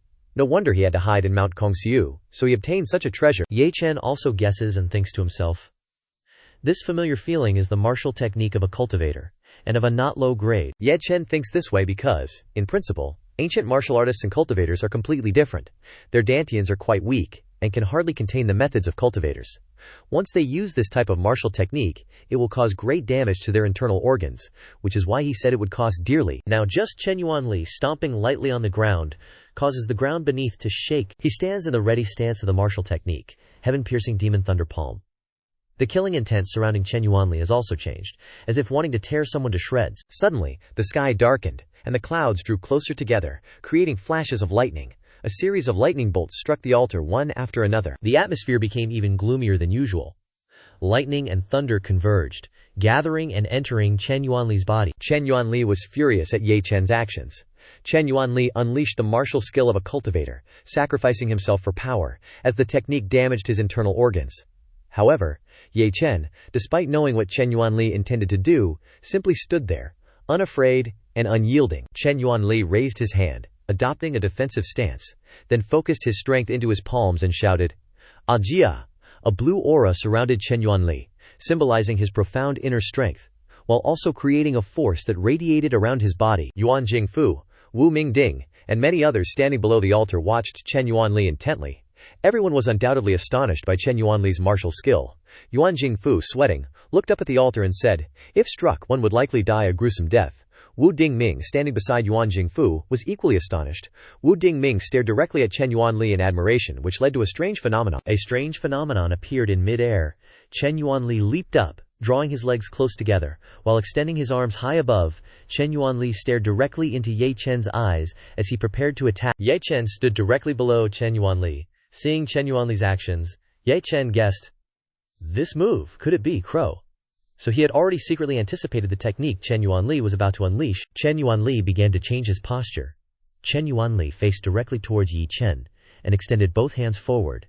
As he raised his hands, Chen Yuanli roared, "Die!" Chen Yuanli charged straight towards Ye Chen. Chen Yuanli unleashed a strike, creating a massive blue hand, just like a giant's hand.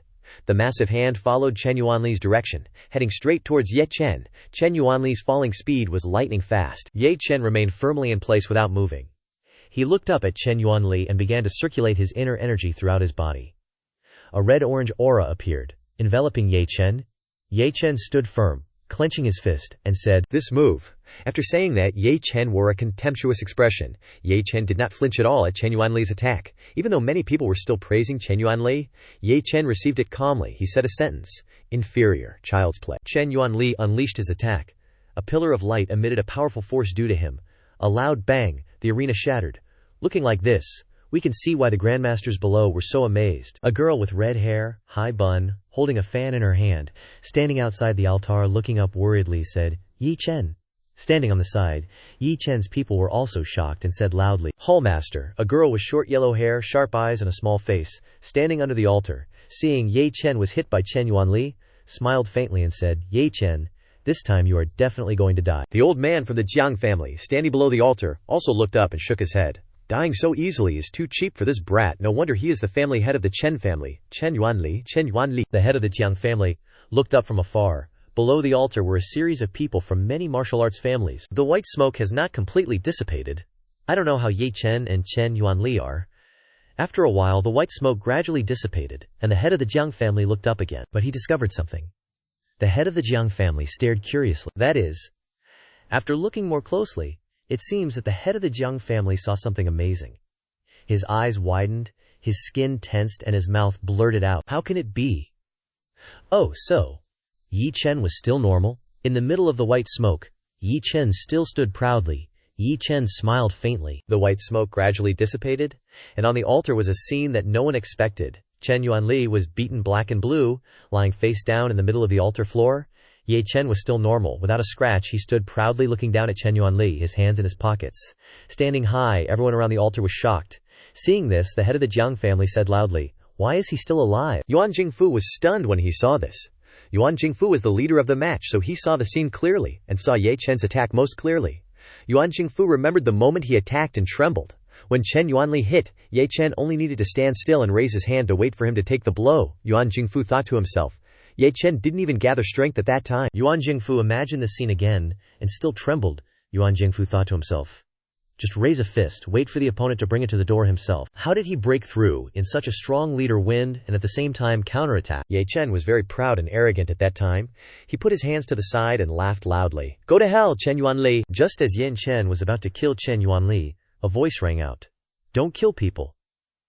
Hearing that, Yin Chen looked towards the voice. Yet Yuan Jingfu, the leader of the match, attacked, firing a storm of light at him, but Ye Chen dodged it easily. Although Ye Chen dodged the attack, when he saw the attack, he also paid attention and thought, "This is Shan Chao." Yuan Jingfu jumped onto the altar and stood in front of Chen Yuanli and said, "The martial artist's duel ends here." Yuan Jingfu was transporting his energy while glancing at him, and then said in a threatening voice, "If you want to kill, pass my test first." Hearing that, Ye Chen thought uncomfortably, "If you really want to stop me, why launch a murderous move?" This old dog opens his mouth and says fair, but when Chen Yuanli launched a killer move, why didn't he show up? As soon as he finished speaking, he coldly looked at Yuan Jingfu with murderous eyes full of dark energy.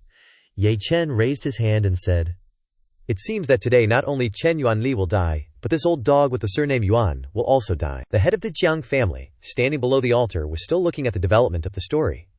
He was planning something, sneaking closer with the thought, take advantage of the old Yuan to attract his attention. Thinking, the head of the Jiang family jumped onto the altar, appearing right behind Ye Chen, preparing to attack, with the thought, launching an attack at this time, he can't avoid it. The Tang family patriarch's palm, full of inner force, was closing in on Ye Chen's back, while he was still paying attention to other things. Ye Chen's subordinate standing below the altar saw this and shouted anxiously, "Lord, be careful." Then he thought, "It's over, I didn't expect these guys to be so despicable. Ignoring the rules and launching a sneak attack, it's too late to intervene now." And so, Ye Chen was easily struck by the Tang family patriarch. The Tang family patriarch thought to himself, "Got him. This one hit will definitely cause serious injury." His face was filled with arrogance. The Tang family patriarch began to pull his hand back, musing, "Next, this punch will land on his head." However, Ye Chen moved smoothly, slowly bringing his elbow back with a subtle smile. The Tang family patriarch thought he had succeeded, but then he had to look down in shock. His eyes widened. Ye Chen's elbow began to accelerate backward, its speed faster than lightning, and he struck the old man of the Tang family, saying as he hit him, "Old man, you like sneak attacks, take this." The Tang family patriarch exclaimed in disbelief, "How is this possible? After taking my full force strike, he can still counterattack." The Tang family patriarch immediately spat out blood. Not stopping there, Ye Chen took a different stance, his eyes changing, and said with a faint smile, "So eager to die, then I shall grant your wish." With that, Ye Chen flicked his hand. A series of golden rays shot towards the Tang family patriarch, piercing his body from all directions. Following that, he brought his hand back, concentrated his strength, and punched hard towards the old man of the Tang family. And with just one strike from Ye Chen, the Tang family patriarch's body completely shattered. Ye Chen's smile became more sinister than ever, as if celebrating his new achievement. Wu Dingming, standing below the altar with an old man with brown hair, were both trembling, covered in sweat. Wu Dingming exclaimed, "Heavens!" In an instant, Patriarch Tang was beaten into pieces. The person standing next to him was also stunned. He was ranked 514th on the Huajia Grandmaster list. Yuan Jingfu opened his mouth in shock, his eyes wide, thinking, I haven't even reacted yet, and Grandmaster Tang has already exploded. Yi Chen, what kind of sorcery is he using? Chen Yuanli, lying on the ground, heard this and looked up, stammering. Tang, brother exploded. How is that possible, old Yuan? Save me, I don't want to die. Chen Yuanli's appearance at this moment was pathetic, humiliating to the extreme. Yuan Jingfu stood there and replied to Chen Yuanli, "Don't worry, I'm here, he won't be able to kill you." But as soon as Yuan Jingfu finished speaking, a ray of light shot out and struck Chen Yuanli directly in the face. Yuan Jingfu looked down, stunned, and too shocked to react. Yuan Jingfu could only utter softly in fear, Chen Yuanli. Ye Chen's face looked terrifying at this moment. His desire to kill was boiling. Even God couldn't protect him today, I mean it. And that shot straight into Chen Yuanli's face was created by him, with just a little bit of strength. Ye Chen stood in the distance, looking at Chen Yuanli lying on the ground, and chuckled. Yuan Jingfu saw that he had killed someone and exclaimed in shock, Chen Yuanli. Ye Chen remained still. In his hand was a stone, surrounded by divine energy. Ye Chen said, "You said not to kill anyone." Wu Dingming, standing below the altar, said that he was getting excited. The old martial artist with brown hair stood to one side, and Wu Dingming also said, "He's gone mad." Chen Yuanli had been killed by Ye Chen. Yuan Jingfu couldn't accept it and went to Ye Chen, saying loudly, "The outcome was already decided, why did you still have to kill him?" Ye Chen showed no remorse, still standing proudly with his hands spread out to the sides, and said disdainfully, "What are you? Why should I listen to you? Because you're biased, or because you plotted against me, trying to kill me, you lowly old dog?" Hearing Ye Chen say such insulting words, Yuan Jingfu was extremely angry and his killing intent exploded. Yuan Jingfu was furious, his face flushed red, his eyes angry, and a murderous aura surrounded his body. Yuan Jingfu continued, "Insolent, don't you want to live anymore?" Little devil Ye Chen was still like that, not afraid at all, but adding fuel to the fire, wanting to provoke Yuan Jingfu into attacking him. Ye Chen then laughed and said, "Want to die, huh, you old dog?" Each of Ye Chen's sharp words reached Yuan Jingfu's ears with arrogance. He said, pointing at Yuan Jingfu, summoning spiritual energy around his body and continuing, "If you're not convinced, challenge me, don't tell me you're scared." Ye Chen was indeed adding fuel to the fire in large quantities, to the point that everyone around was worried about Ye Chen's life. The pink-haired girl looked worried, her face pale and ashen, thinking, "Does this kid not want to live anymore? Daring to talk to old Yoin like that, even if old Yoin kills him now?" No one would say anything. A handsome young man with slicked back hair, standing below the altar and looking up, was also afraid, he thought. Yuan Jingfu is not someone that Tang Baoguo and Chen Yuanli can compare to. An old grandmaster also pondered. Offending Yuan Jingfu means offending the entire Jiangnan Province Martial Arts Association. Even without mentioning his background, just talking about his martial arts cultivation, Master Ye will probably have a very difficult time surviving off the stage. Yuan Jingfu couldn't wait any longer and began to attack. Yuan Jingfu raised his hand to the sky, gathering spiritual energy into one hand. He then converted the gathered energy into a spiritual energy sword of immense power. Yet, Ye Chen anticipated this, concentrating his inner energy in his palm to form a sword energy, more skilled than the two who just died. Ye Chen activated killer mode, a surge of monster-like spiritual energy enveloping him. Ye Chen strode forward heroically, saying as he walked, "Let me see what you guys..." Just as the battle between Ye Chen and Yuan Jingfu was about to begin, someone shouted, "Hold on!" Hearing this, both of them focused their gaze on the speaker. It turned out to be Wu Dingming. Wu Dingming approached, standing directly in front of Yuan Jingfu and raising his hand, saying, "Grandmaster Yuan." In the midst of such intensity, Wu Dingming interrupted, "So what would happen next?" Wu Dingming stood right in front of Grandmaster Yuan, saying, "A grandmaster of such illustrious reputation, how can you be serious with a junior?" Wu Dingming was trying his best to persuade Yuan Jingfu not to kill Ye Chen. Yuan Jingfu, annoyed by Wu Dingming's interference, angrily shouted, "Grandmaster Wu, can't you see this kid is indiscriminately killing the innocent and shows no respect for the referee? Shouldn't he be killed?" Wu Dingming raised his hand and explained, "Being on the martial arts stage means life and death are determined by fate. Even if Ye Chen's actions were excessive, they were still within the rules. Xiang Baoguo's sneak attack broke the rules and deserved death. Ye Chen stood behind Wu Dingming, not understanding what he was trying to do, and simply listened. Wu Dingming continued, but this time his tone changed, speaking louder and scolding. But Yuan Jingfu, as the referee, why are you participating in the competition? Aren't you the one truly violating the rules? Hearing Wu Dingming's words, Yuan Jingfu angrily said, Wu Dingming, what do you mean? Are you daring to doubt me? Do you really think you can represent the Wu family? If you insist on protecting this kid, I should report this to the chairman. Wu Dingming became hesitant upon hearing Yuan Jingfu mention the chairman. Yuan Jingfu continued, raising his hand and saying, you better make it clear this person has no connection with the Wu family. What if I kill him? You need to protect. Wu Dingming stood motionless, contemplating Yuan Jingfu's words. Although I pity his talent and can't bear to see him die, he is, after all, an outsider.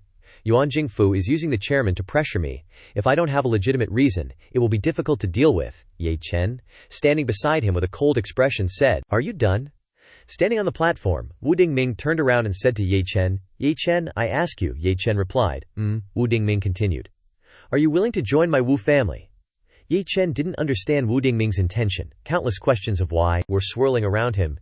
Ye Chen, still confused, said, The crowd seated above on the stands erupted in applause and cheers upon hearing Wu Dingming's offer to Ye Chen. Shouts and exclamations filled the air. Among them were phrases like, joining the Wu family. The Wu family is a martial arts family of Jiangnan province with a 1,000-year history.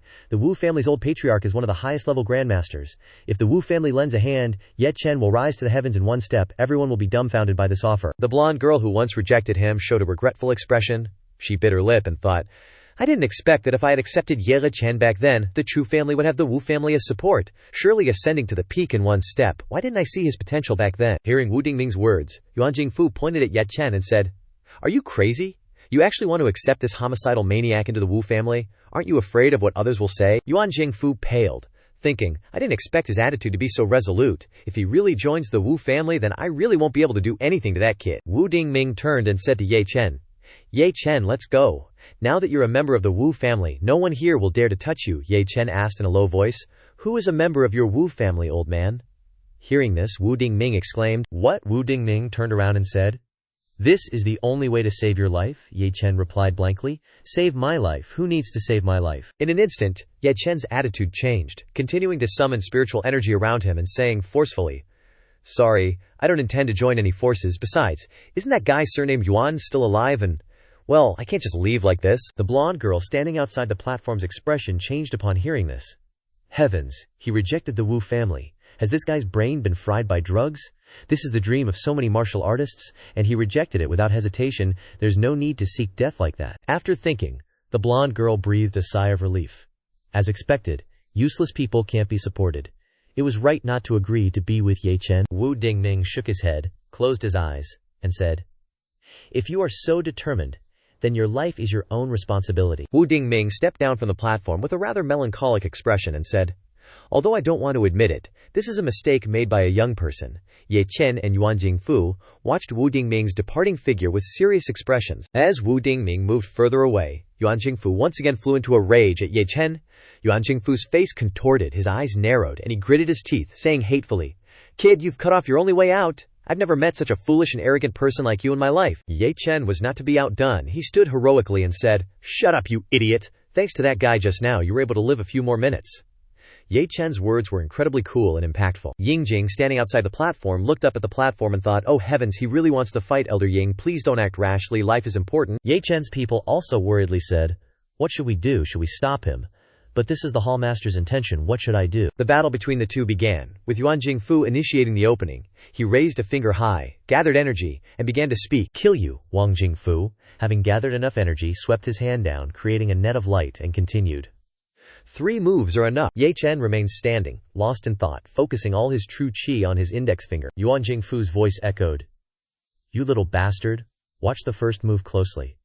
Before Ye Chen's eyes, a series of red lights intertwined, forming a web. It wasn't a flat web, it was intricately spread all around him. Ye Chen anticipated the impact of those lights. Thus, he leaped from the ground into the air. Not only did Ye Chen evade Yuan Jingfu's attack, but he was also standing directly above the rays of light created by Yuan Jingfu. He thought to himself, HMPH, indeed powerful, not on the same level as the Jiang and Chen families. Let me feel your strength a little bit. Ye Chen seemed excited about the upcoming fight. a sinister smile creeping onto his face. Let's see what kind of horseradish the Grandmaster ranked 400th on the Grandmaster board is. Seeing a steel and stone slab being cut in two by a burst of red power, Wu Xiangming slowly searched for information. Heavenly Blade Qi. He looked at the stream of power, hesitating, clearly recognizing it. One of Yuan Jingfu's signature techniques, using true qi in the space to form countless blade edges to cut everything it touches. This person is using such a technique against a junior. But seeing Ye Chen dodging those attacks with such ease, Wu Xiangming couldn't help but question his life a little. That Ye Chen can avoid Yuan Jingfu's attacks in space so easily, I've never seen such movement techniques before. He was both dodging and marveling. Not bad, old dog, fly a few more times. Ye Chen braced his feet on the ground, stabilizing his body.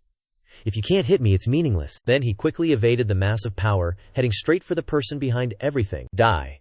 Seeing him rushing straight toward him, Yuan Jingfu smirked.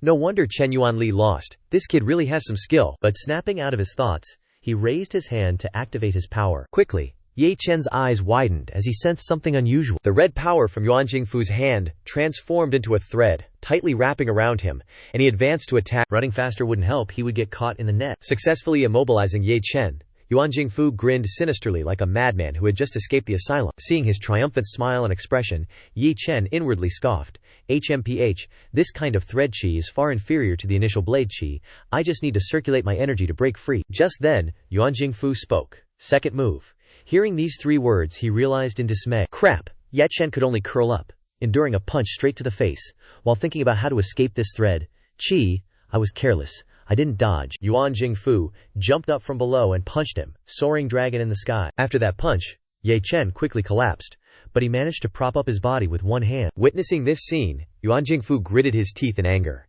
veins popping on his forehead. This kid is too strange. Even like that, I can't kill him. If it were someone else, their chest would have been pierced through already. Wu Xiangming, standing outside, quickly assessed the situation. Yuan Jingfu's use of qi has improved again. Although Ye Chen was lucky enough to survive the last move, he was seriously injured. This is a certain death situation. Back to Ye Chen. A mouthful of fresh red blood flowed from his mouth. However, Ye Chen quickly activated his power to stabilize his body. It seems that even if I have an advantage in the cultivation technique, it's difficult to withstand a strong qi dynamic realm expert. Snapping out of his thoughts, he smirked, taking out a black jade stone. I can only use this. With that, Ye Chen raised his hand, and a stream of black power radiated from the stone everywhere. Seeing this scene, Yuan Jingfu quickly understood everything and panicked. Not good, I don't know what that kid wants to do, I have to kill him before he finishes. Thinking this, he lunged forward, shouting, don't even think about it. But Ye Chen had successfully enveloped the black power around himself. The black smoke grew thicker and thicker, while Yuan Jingfu continued to rush forward. A moment later, the scene changed to a dark and desolate cemetery. Looking at the surrounding scene, Ye Chen looked around, unable to believe that this place was the Samsara burial ground. Realizing where he was, he became cautiously alert. I was transferred from the martial arts arena to the reincarnation burial ground. Just then, Ye Chen looked up and noticed a stone tablet beside him. On it were 5 words. Sha Quanzong, Luo Yun. As soon as he read those 5 words, a man's figure appeared, arms crossed, and asked, Your cultivation is so low. How did you grasp the reincarnation burial ground? When asked this, Ye Chen didn't answer immediately, but instead asked, Are you Luo Yun Tian? In his heart, he secretly exclaimed, Strong, so strong. Just looking at him, I feel like an ant. Is this the ancient great power in the burial ground? Luo Yun Tian quickly realized what he was thinking. So that's how it is. I thought you could summon hundreds of experts from under these steels, but it's just me. He contradicted himself. No. Could it be that I, Luo Yun Tian, am inferior to those guys? Oh, it seems I really am. Witnessing this scene, Ye Chen, with 3 parts helplessness and 7 parts disbelief, voiced his doubts. What exactly are you talking about? Before that question, Luo Yun Tian raised his hand to stroke his chin and replied, If you grasped the reincarnation burial ground, then my, Luo Yun Tian's, inheritance wouldn't have vanished. Unfortunately, the spiritual energy of the outside world is too weak, and my time to exist is very short. Finishing his words, he smiled sinisterly and reached out to grab him. Next, learn as much as you can. Ye Chen's eyes then quickly changed to black irises with golden pupils. After a few seconds, he returned to the present, facing Yuan Jingfu's approaching attack. But this time, Ye Chen was no longer afraid. An ant, he said, then successfully blocked the attack with 2 fingers. This scene made Yuan Jingfu disbelieve his eyes. How could this be? It didn't stop there. The burst of power directly dissipated, astonishing him even more. Why? My full force strike was stopped with just one finger, not giving Yuan Jingfu any time to think. His entire body was twisted by a mysterious force. Yuan Jingfu collapsed in front of him. This scene made Yuan Jingfu staggeringly look up. Impossible. What exactly did you do to me, kid? When asked this, Ye Chen wasn't stingy, and honestly replied, Aren't you very good at controlling true energy? I merely followed your methods, causing your true energy to flow in reverse. I didn't expect you to be so weak. Just when it seemed like everything would end there, he raised his hand. Next, let's end this game. As he spoke, a super large, colossal hand appeared behind him. Ye Chen with a terrifying face. Go back to your ancestors. After that declaration, a green surge of power gradually formed behind Ye Chen. A moment later, a super large, colossal arm appeared, and that arm, under his control, turned into a giant fist. Witnessing this scene, Yuan Jingfu was no longer afraid. But instead, his eyes welled up with emotion. How could someone use true energy to such an extent? Not only him, but the onlookers who had been watching the fight from the beginning couldn't help but exclaim in astonishment. To be able to materialize true energy into a fist like that, what kind of saint is this kid? At this point, Yuan Jingfu staggeringly realized something and screamed in his heart. The distance between me and him is like a desert and mountains. No, I don't want to die yet. Thinking and acting, he put on a pitiful appearance, crying and begging, Yea, Grandmaster, yea, I was wrong, I have eyes, but couldn't see. However, life is not like a dream. A super large, colossal green surge of power appeared above Yuan Jingfu's head. He still stubbornly begged until his last breath, Please, Grandmaster, yea, spare my life, I am willing to be a slave. As soon as Yuan Jingfu finished speaking, that green surge of power rushed down, swallowing him. His body vanished into the air, just like that. Ye Chen, with Luo Yuntian's power, snarked and mocked without holding back. Be my slave. An ant like you is worthy. Everything that happened made the onlookers doubt their existence.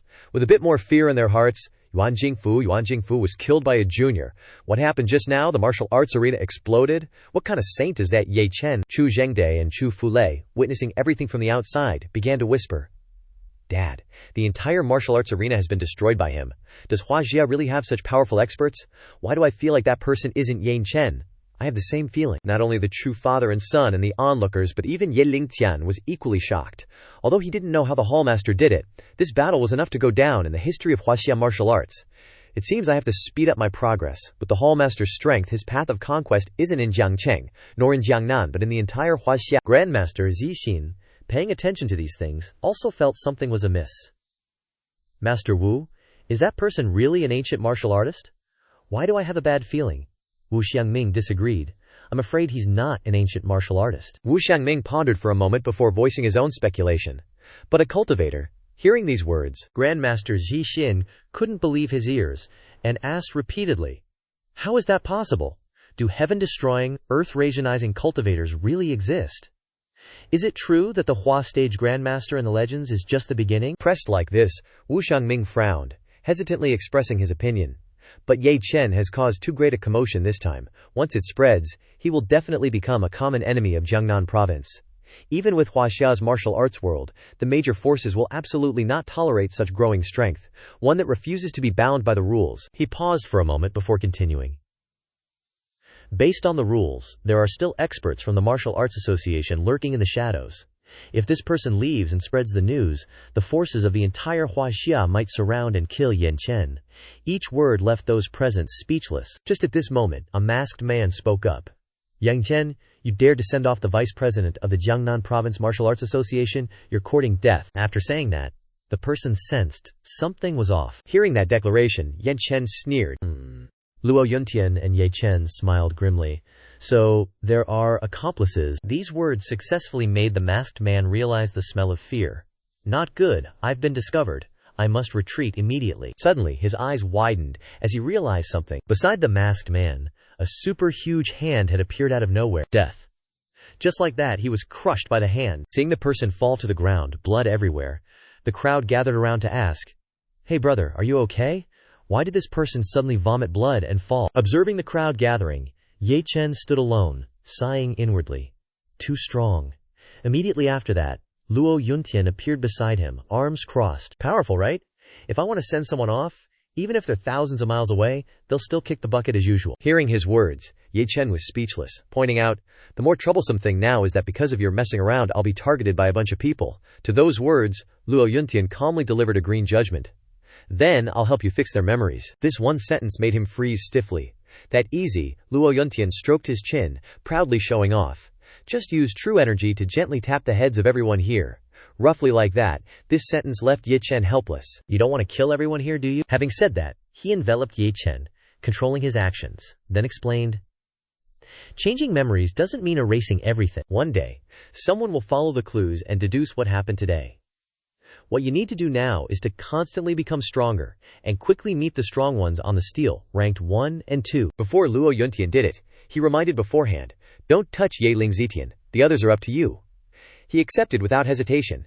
There's someone I care about quite a bit. Before I disappear, I want to chat with him. Finishing his words, Ye Chen raised his hand, a blue surge of power enveloping everything. From that surge of power, countless arrows appeared, those arrows piercing straight into the foreheads of everyone here. Only Ye Ling Feishan remained unaffected, confused. This light is, Hallmaster, what's happening? Not only him, Wu Xiangming was also unaffected. Grandmaster Wang looked at what was happening. Wu Xiangming couldn't help but wonder what exactly happened. Not letting him wait long, Luo Yuntian appeared in his mind, offering 2 choices. Be loyal to me, or forget everything and continue being your aunt. Finishing his words, he disappeared. Ye Chen also slowly approached. Wu Xiangming, still not fully recovered, was filled with chaotic thoughts. Ye Chen is not right, it's the existence of that person above. That request is unbelievable, me Wu Hangming, to be with a junior. However, he quickly hypnotized himself. That's not right, martial artists cultivate for strength. Even if I practice for 100 years, I wouldn't witness a scene like this today. Ye Chen is the strongest person I've ever met. Becoming his servant is a great opportunity. Thinking this, he bowed his head and accepted the request. I, Wu Hangming, am willing to be Ye Zongxi's servant. Receiving the desired answer, he raised his hand and channeled power into Wu Hangming. I've placed my true energy into your sea of consciousness. Betray me, and you will explode and die. After finishing everything, Luo Yuntian reminded Ye Chen, I have a little time left. Let me find a quiet place to complete my final mission. Having said that, he turned and left. Let's go. Time flies like a dog running across a field. Soon, the next day arrived at Ye Chen's villa. In the secret chamber, he sat face to face with Luo Yuntian, watching the boy sitting across from him calmly speak. I know you have many doubts, but I don't have much time to answer them all. After speaking, Luo Yuntian smiled brightly, pointed in a certain direction, and continued talking.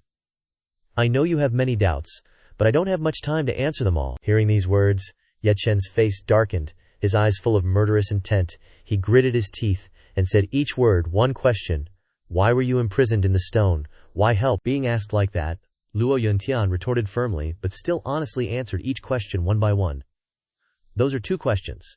First, we weren't imprisoned in the stone, but in the Samsara burial ground. The stone just happened to contain the Samsara burial ground. Second, the Samsara burial ground chose you. You are the Samsara burial master, master of 10,000 lifetimes. After speaking, Luo Yuntian turned his head and squinted at Ye Chen with a slightly judgmental look. Observing him up and down a few times, he continued to directly state his purpose. The only thing we need to do is help you clear away obstacles, help you become an indestructible powerhouse. Hearing these words, Ye Chen didn't quite believe it, squinting and asking a fatal question. The final question, how do you activate the remaining 99 tombs? Being asked like that, Luo Yuntian froze, crossing his arms and thinking for a while before answering. You need enough strength so that they feel you are qualified. Then of course you can activate them. However, when mentioning this issue he became hesitant, clearly stammering as he offered another solution. Or you do something that makes them actively affirm you. Besides, it's worth mentioning that although it's very uncomfortable, I am the weakest in the burial ground. These words made Ye Chen's eyes widen, his face full of sweat, his suspicion of life deepened. Luo Yuntian is so terrifying, yet he's the weakest. Could it be that the remaining ancient powerhouses can tear apart the void and destroy stars? But Luo Yuntian's existence reminds me of Kunlun Void. That state didn't last long. He calmed down, and an image of a misty snow mountain appeared in his mind. It lies deep within the Kunlun Mountains. I only stayed there for 5 years, and already have the strength I have now. Thinking about this issue, the image of a man standing in the snow mountain made him a bit more fearful. What about those who exist year-round, deep within the Kunlun Void? How terrifying would they be? Knowing what Ye Chen was thinking, Luo Yuntian interrupted, giving an order. I have 1 more hour, next I will quickly pass on everything I've learned in my life to you. How much you can comprehend depends on your fate. Being asked like that, he didn't hesitate to sit down, ready to agree immediately and always. Okay, let's start. Just waiting for this.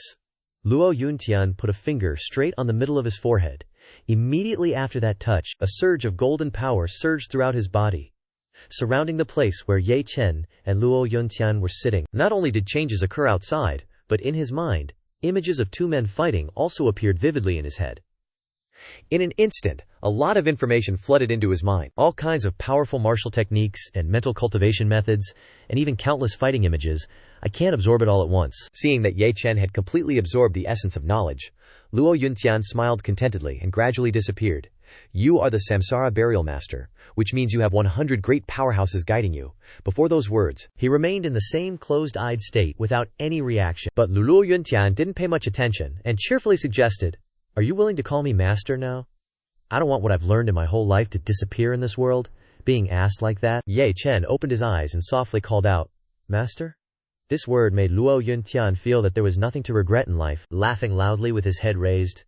Good, I, Luo Yuntian, have not lived this life in vain. I hope we have a chance to meet again. After speaking, he completely disappeared in that golden power. After Luo Yuntian disappeared, that power all poured into Ye Chen's forehead. When that power completely poured in, Ye Chen frowned and raised his hand to rub his forehead, recalling the words just now about having a chance to meet again. The tomb breaking apart doesn't mean he disappeared from this world, does it? Entering into reincarnation, I feel like I'm about to break through. Breaking free from his thoughts, he reached out and used all his strength to activate his power. After a few minutes, Ye Chen stood up, his face determined. His power exploded, breaking through to the 9th level of the Kaiyuan realm. Right after he said that, a ray of light appeared behind Ye Cheng, causing him to marvel a bit. Oh, the feeling of breaking through without feeling is increasing. After marveling, Ye Cheng became even more determined. Alright, then today I'll break through a major realm. As he thought, so he did, using all his might to explode power everywhere, shattering the ground. Chi manifestation realm, here I come. The commotion below successfully affected the villa above. This huge commotion caused those who were walking to panic. What's going on? Is it an earthquake or something exploded? Quick, call the police. Below, he slowly opened his eyes. Ye Cheng then turned his attention to his own hand. I didn't expect to actually enter the Chi manifestation realm. Then he raised his hand and smiled triumphantly, thinking of something. If Yuan Jingfu stood before me again, I could kill him easily. More importantly, inside the burial ground of reincarnation, a tombstone lit up, drawing his attention. Another tombstone in the burial ground of reincarnation can be sensed.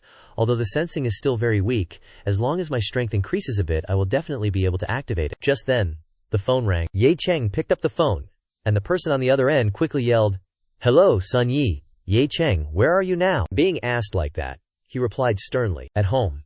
Hearing this, the person on the other end of the phone angrily shouted, as if they had never shouted before.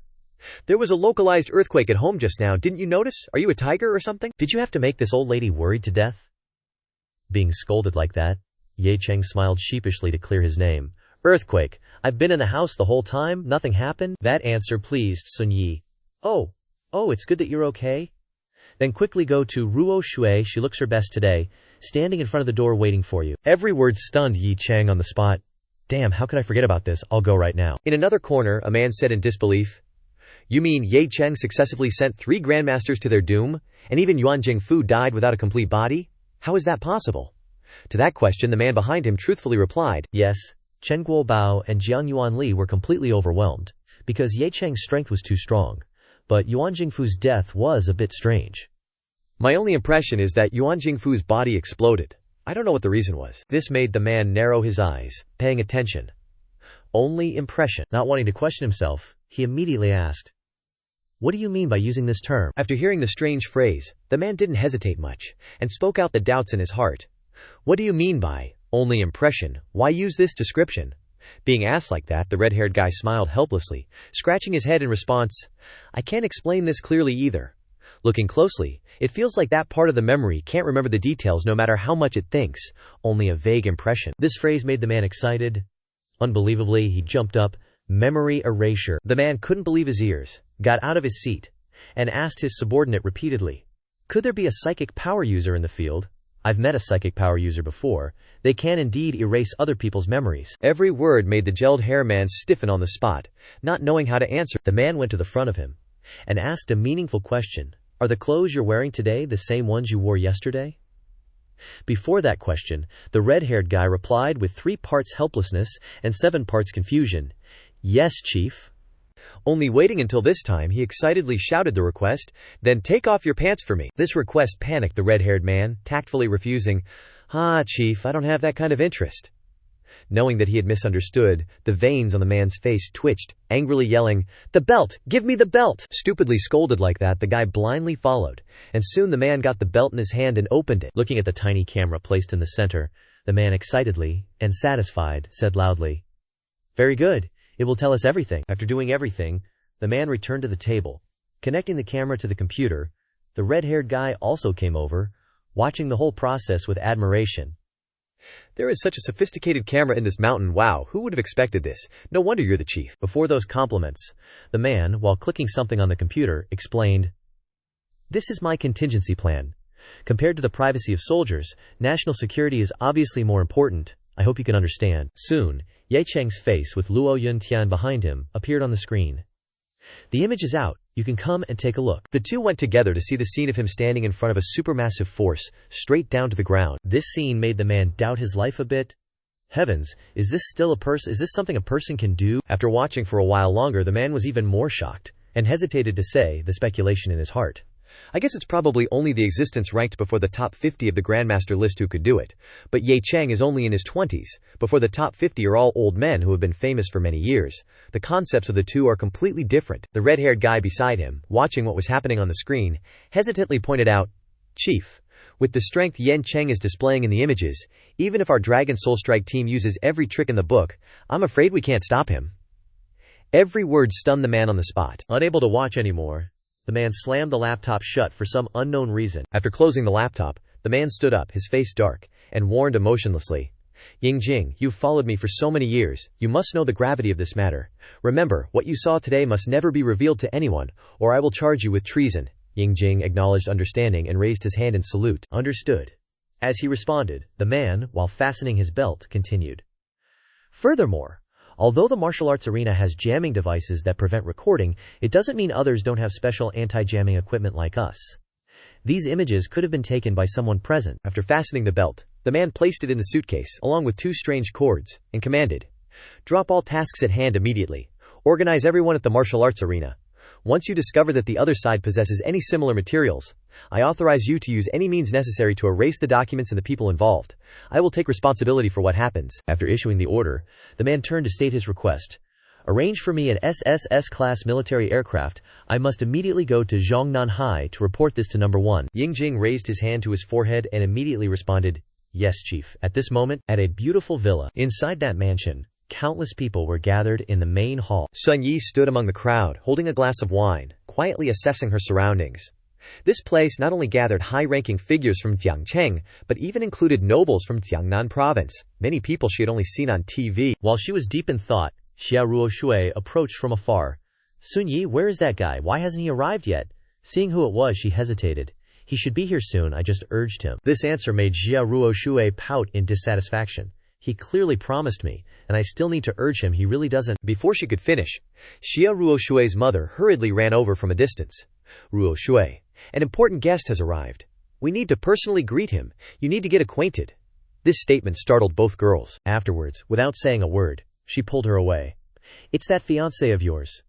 These words made Xia Ruoshui disbelieve. "He's here," her mother quickly replied.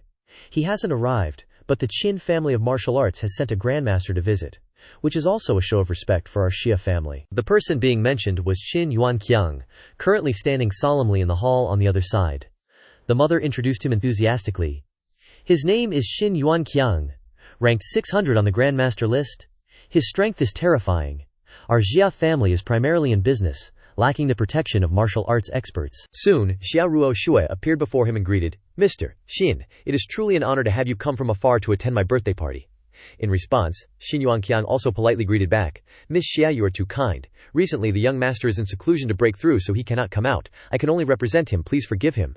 After the party, young master Qin would like to invite you to the Xin family for a meeting. I hope you will honor us." Hearing those words, Xia Ruoshui smiled awkwardly and replied, "Ruoshui appreciates young master Qin's kindness, but I have quite a few things to do recently, so let's wait for next time. These words made the people at the party incredulous. What? Xia Ruoshui rejected the Qin family's request? Who in all of Jiangnan would dare to do that? This Xia family, no matter how rich, is just a business family. Dare they provoke the martial arts Qin family? On the other side, Xia Ruoshui's mother, with a flattering face, smiled kindly and affirmed, Mr. Qin, my daughter is just joking. She will definitely go, definitely go. These words made Xia Ruoshui dissatisfied. Mom, didn't we agree that I can stay in Jiang Cheng for a while? I absolutely will not go to the Qin family. After those declarations, Qin Yuanqiang was directly unhappy and threatened through gritted teeth. My young master doesn't like being rejected, very much dislikes it. Once he is unhappy, the consequences are very serious. Immediately after that statement, a loud laugh echoed through the hall, drawing everyone's attention. The owner of that laughter, Wu Xiangming, calmly delivered a cutting remark. Qin Yuanqiang, you're really impressive. Seeing who it was, Xia Ruoshui's mother exclaimed excitedly. Wu Xiangming, good heavens, why did he come? I clearly invited him, but he refused. After teasing Qin Yuanqiang, Wu Xiangming went to the host to greet and introduce himself enthusiastically. It's Miss Xia's birthday party. Our Wu family naturally had to come to congratulate her. Not stopping there, he smiled, raised his hand, and stated his main purpose directly. First, I would like to wish Miss Xia a happy birthday. Every word and the appearance of Wu Xiangming made the people question their lives, and were shocked even more. Oh, the Wu family is known for being conservative, and rarely interacts with other families. Wu Xiangming also has an extremely high position in the Wu family. His appearance here is enough to show the Wu family's stance. The Wu family is giving face to Xia Ruoshui. That sounds really strange. On Xia Ruoshui's side, receiving these words, she also replied with proper etiquette, Thank you, Mr. Wu Xiangming. Also smiled and replied, No need to be polite, we're all on the same side. Finishing speaking, Wu Xiangming leaned slightly, looked at Qin Yuanqiang behind him, smiled mockingly, and needled him without missing a beat. I heard that Miss Xia wants to stay in Jiang Cheng for a few more days, right? Isn't that great? These words infuriated Qin Yuanqiang. Wu Xiangming, what do you mean? Who doesn't know that Xia Ruoshui will become a member of our Qin family in the future? Facing those words, Wu Xiangming also didn't back down, and immediately retorted, Don't speak too soon, who can predict what will happen in the future? These sentences successfully made Qin Yuanqiang burst with anger, shouting as he had never shouted before, Insolent! Your Wu family is no longer the Wu family of 1,000 years ago. Jiangnan province is no longer a place where you Wu family can say whatever you want. Offending the Qin family, you should know what the consequences will be. Although being mocked so thoroughly, Wu Xiangming was not angry at all, but narrowed his eyes, looking down on him in his heart. The Wu family, the Qin family, are nothing. The one I follow, Yi Cheng, is an extremely terrifying person, who can arbitrarily erase other people's memories, and even cause terrifying celestial phenomena, dare to snatch his woman. The Qin family is afraid that they are about to turn to ashes. Breaking free from his thoughts, Wu Xiangming pointed at himself and loudly announced, Qin Yuanqiang, the Qin family is indeed stronger than the Wu family, but I, Wu Xiangming, can represent the Wu family, while you, Qin Yuanqiang, are just a dog of the Qin family. What are you compared to me? Immediately after that statement, Qin Yuanqiang successfully erupted, angrily raising his hand to activate his power. You're going too far. Witnessing this scene, Wu Xiangming's face darkened as he gritted his teeth and waved his hand, activating his power to stop him. HMPH. Releasing your power, who do you think you can scare? Qin Yuanqiang's power dissipated quickly after clashing with Wu Xiangming's power, leaving nothing behind. This scene stunned him. However, it didn't end there. Before disappearing, that stream of power left Qin Yuanqiang with a scratch on his face. Knowing he couldn't win, he put on an arrogant display, turned to leave, and declared, HMPH, just you wait and see. Wu Xiangming clicked his tongue in annoyance. After Qin Yuanqiang left, Xia Ruoshui's mother came from behind, her smile stiff, her hands fidgeting, her voice earnestly pleading. Oh right, Mr. Wu, there's something I wanted to ask you about. I remember you're one of the judges for this martial arts competition. May I ask what the results were? What, that Ye Cheng is still alive? Her words made Xia Ruoshu anxious and worried, and she hurried forward to ask, What martial arts competition? How come I haven't heard anything about it? Could something have happened to Ye Cheng? At her question, Xia Ruoshu's mother sneered, her voice tearful. It was Ye Cheng who sought his own death. He actually dared to accept Grandmaster Chen Yuanli's challenge, overestimating himself, an ant trying to topple a tree. At this point she became even more worried and inquired about information from Wu Xiangming. Mr. Wu, is Ye Cheng still alive? This question successfully caught his attention. Before Wu Xiangming could answer, a voice came from behind, causing Xia Ruoshu to look up. Ruoshu, you're going too far, master. That voice was Ye Cheng's. He appeared, dressed in fine clothes, teasingly saying, You didn't even forget your master's birthday. Do you hate me that much? Ye Cheng's appearance successfully stunned Xia Ruoshu's mother, her mouth agape. He's still alive. Impossible. His enemies are the two top grandmasters, Chen Yuanli and Jiang Baoguo. How could they let Ye Cheng survive the arena? Suddenly, from another corner, a figure flew over. Wu Xiangming appeared out of nowhere, kneeling before Ye Cheng, who nonchalantly had his hands in his pockets. Wu Xiangming of the Wu family pays respects to Master Ye. This scene stunned everyone at the party, and they whispered in amazement, "What's going on?" The dignified Wu Xiangming, a grandmaster of a top 500 family, is giving such a grand greeting to a young man. Heavens, am I dreaming? Not only were the crowd shocked, but Xia Ruoxu's mother was also dumbfounded, her heart filled with 1,000 whys. Crazy. Everyone's gone crazy. Wu Xiangming must be crazy. Why is he kneeling before that kid? If the Wu family finds out, it will definitely cause a wave of outrage. In contrast to her mood, Xia Ruoxu was overjoyed. Not only the Zhu family, but even the Wu family is paying attention to Ye Cheng. With their help, Ye Cheng can really stand against the Qin family.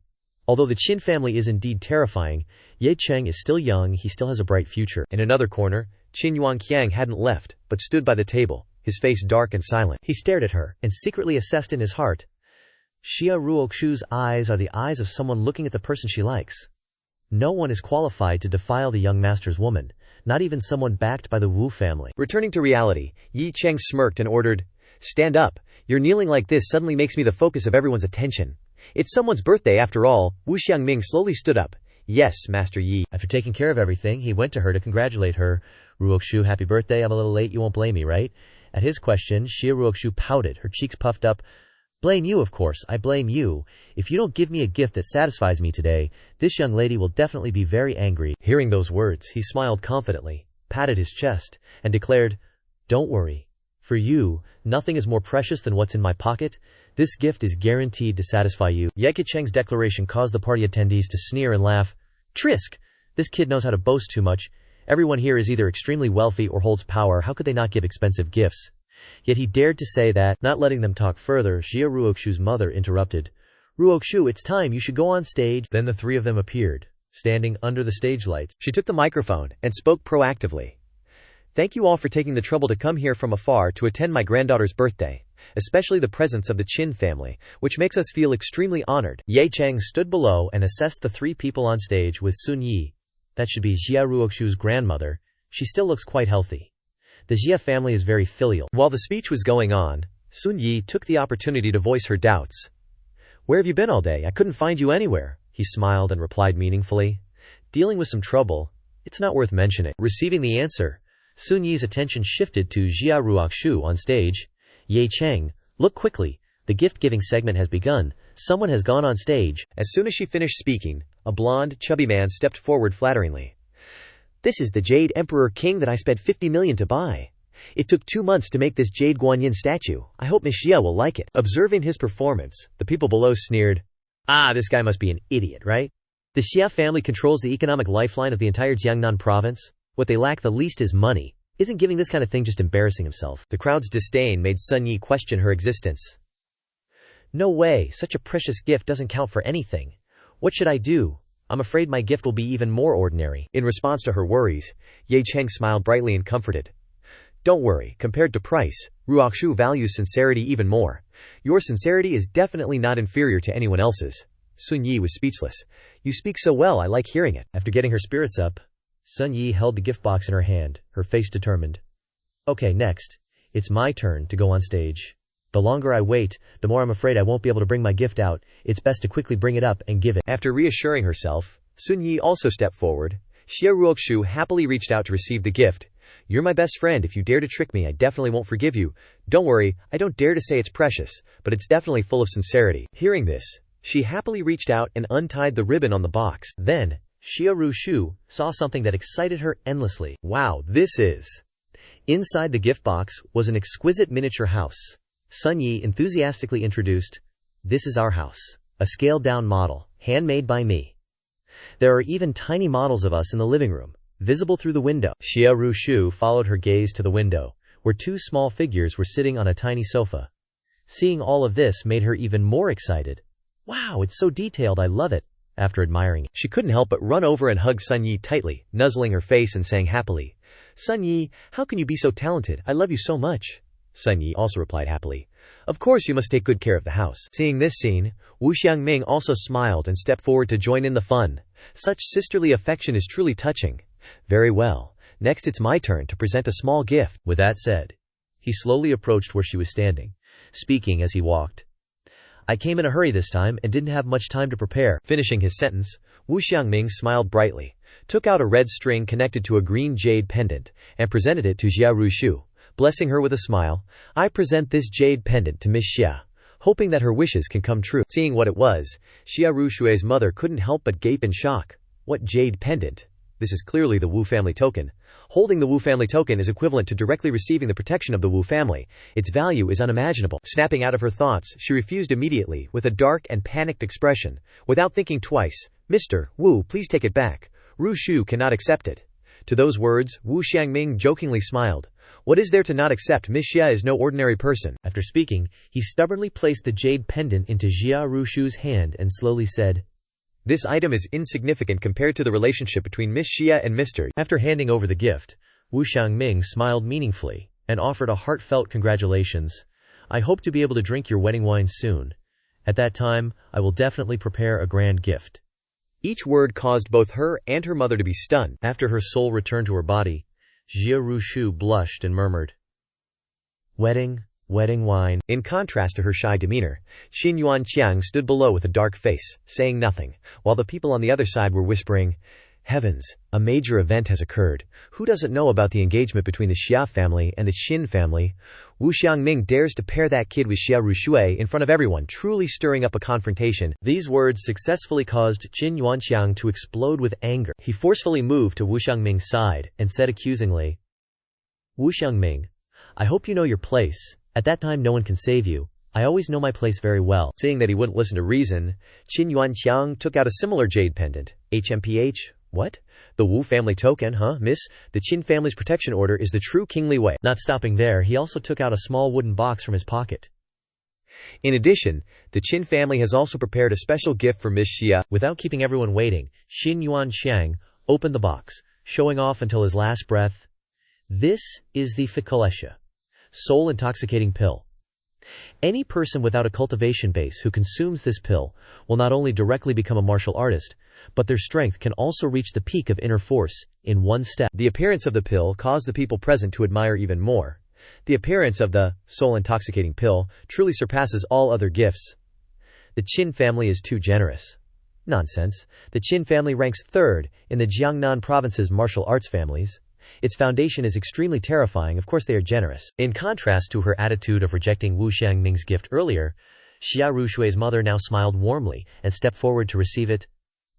Oh dear, young Master Qin is truly thoughtful. Then I will accept it. On her behalf I will definitely have Rushue visit another day. However, before she could receive it, someone snatched it away. Not stopping there, that person also threw both items onto the ground. Not to mention that the person also stomped hard on them. Ye Chen, with the Qin family's jade pendant under his feet, gnashed his teeth and questioned, What kind of trash is worthy of being given to Rushu? His actions caused Jia Rushui's mother to panic and scream as she had never screamed before. Ye Chen, what are you doing? Are you crazy? The only one angry wasn't just her, but Qin Yuanqiang also activated his power, ready to fight, daring to destroy the gift young Master Qin gave, seeking death. Under that attitude, Ye Chen laughed confidently and took out a handful of pills, scattering them everywhere. That kind of expired pill will only give Rushu a stomachache if she eats it. Rushu, if you want any, you can find me. I have enough pills to eat your fill and stay healthy. Looking at a handful of pills and the fragrance lingering around their noses, the people were shocked. Heavens, the fragrance of the pills is so rich. Look, there are pill patterns on that kid's pills, proving that they are extremely precious and top-grade pills. Compared to them, the Qin family's pills can only be said to be trash, truly not an exaggeration. Xia Rushue's mother, hearing and seeing those pills, was shocked to the point of losing color. I know he is an ancient martial artist, and I also know that his strength is not bad, but how can he have so many top-grade pills? Plus, Wu Xiangming's attitude, could it be that behind Ye Chen, there is an extremely terrifying backing? Ignoring everyone's reactions, Ye Chen walked over to give the pills to her, and teased a few words. What are you spacing out for? He placed the handful of pills into Xia Rushu's hand, and finished, he took out another small box. Pills are just a gift. Actually, what I want to give you is this. Open it and see. If you don't like it, I'll do 1 year's worth of laundry for you and Sun Yi. Seeing this, Xia Rushu also excitedly unwrapped the gift.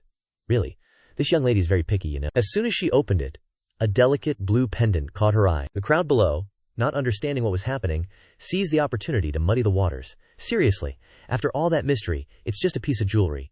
And here I was expecting something more. Gently shaking the necklace, Xia Rushu couldn't contain her emotions, and tears streamed down her face. Tears of the spirit, its grandfather's, the tears of the spirit, has returned. Sobbing, she took out the pendant and presented it to her grandmother.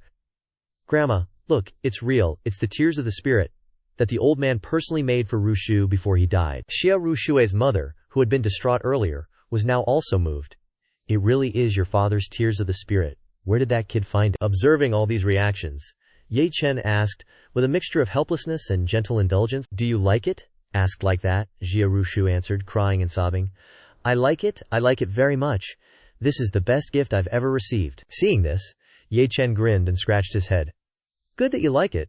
At least I don't have to wash your clothes for a year. Immediately after that, she tiptoed and gave him a light kiss on the cheek, leaving him in disbelief. The scene of Xia Rushu kissing Ye Chen on the cheek caused an uproar among the people present. Oh my god, what did I just see? Xia Rushu is one of the 3 golden flowers of Jiangnan, renowned for her perfect family background, beauty, and figure. The more they discussed, the more shocked they became as they remembered a certain situation. The important thing is that she's the fiancée of the Qin family's young master, yet she's kissing another man in front of everyone, practically giving young Master Qin a green hat. The 2 main characters at the moment, Xia Rushu, separated in a daze. However, that stunned state didn't last long, and she shyly thanked him with gentle eyes.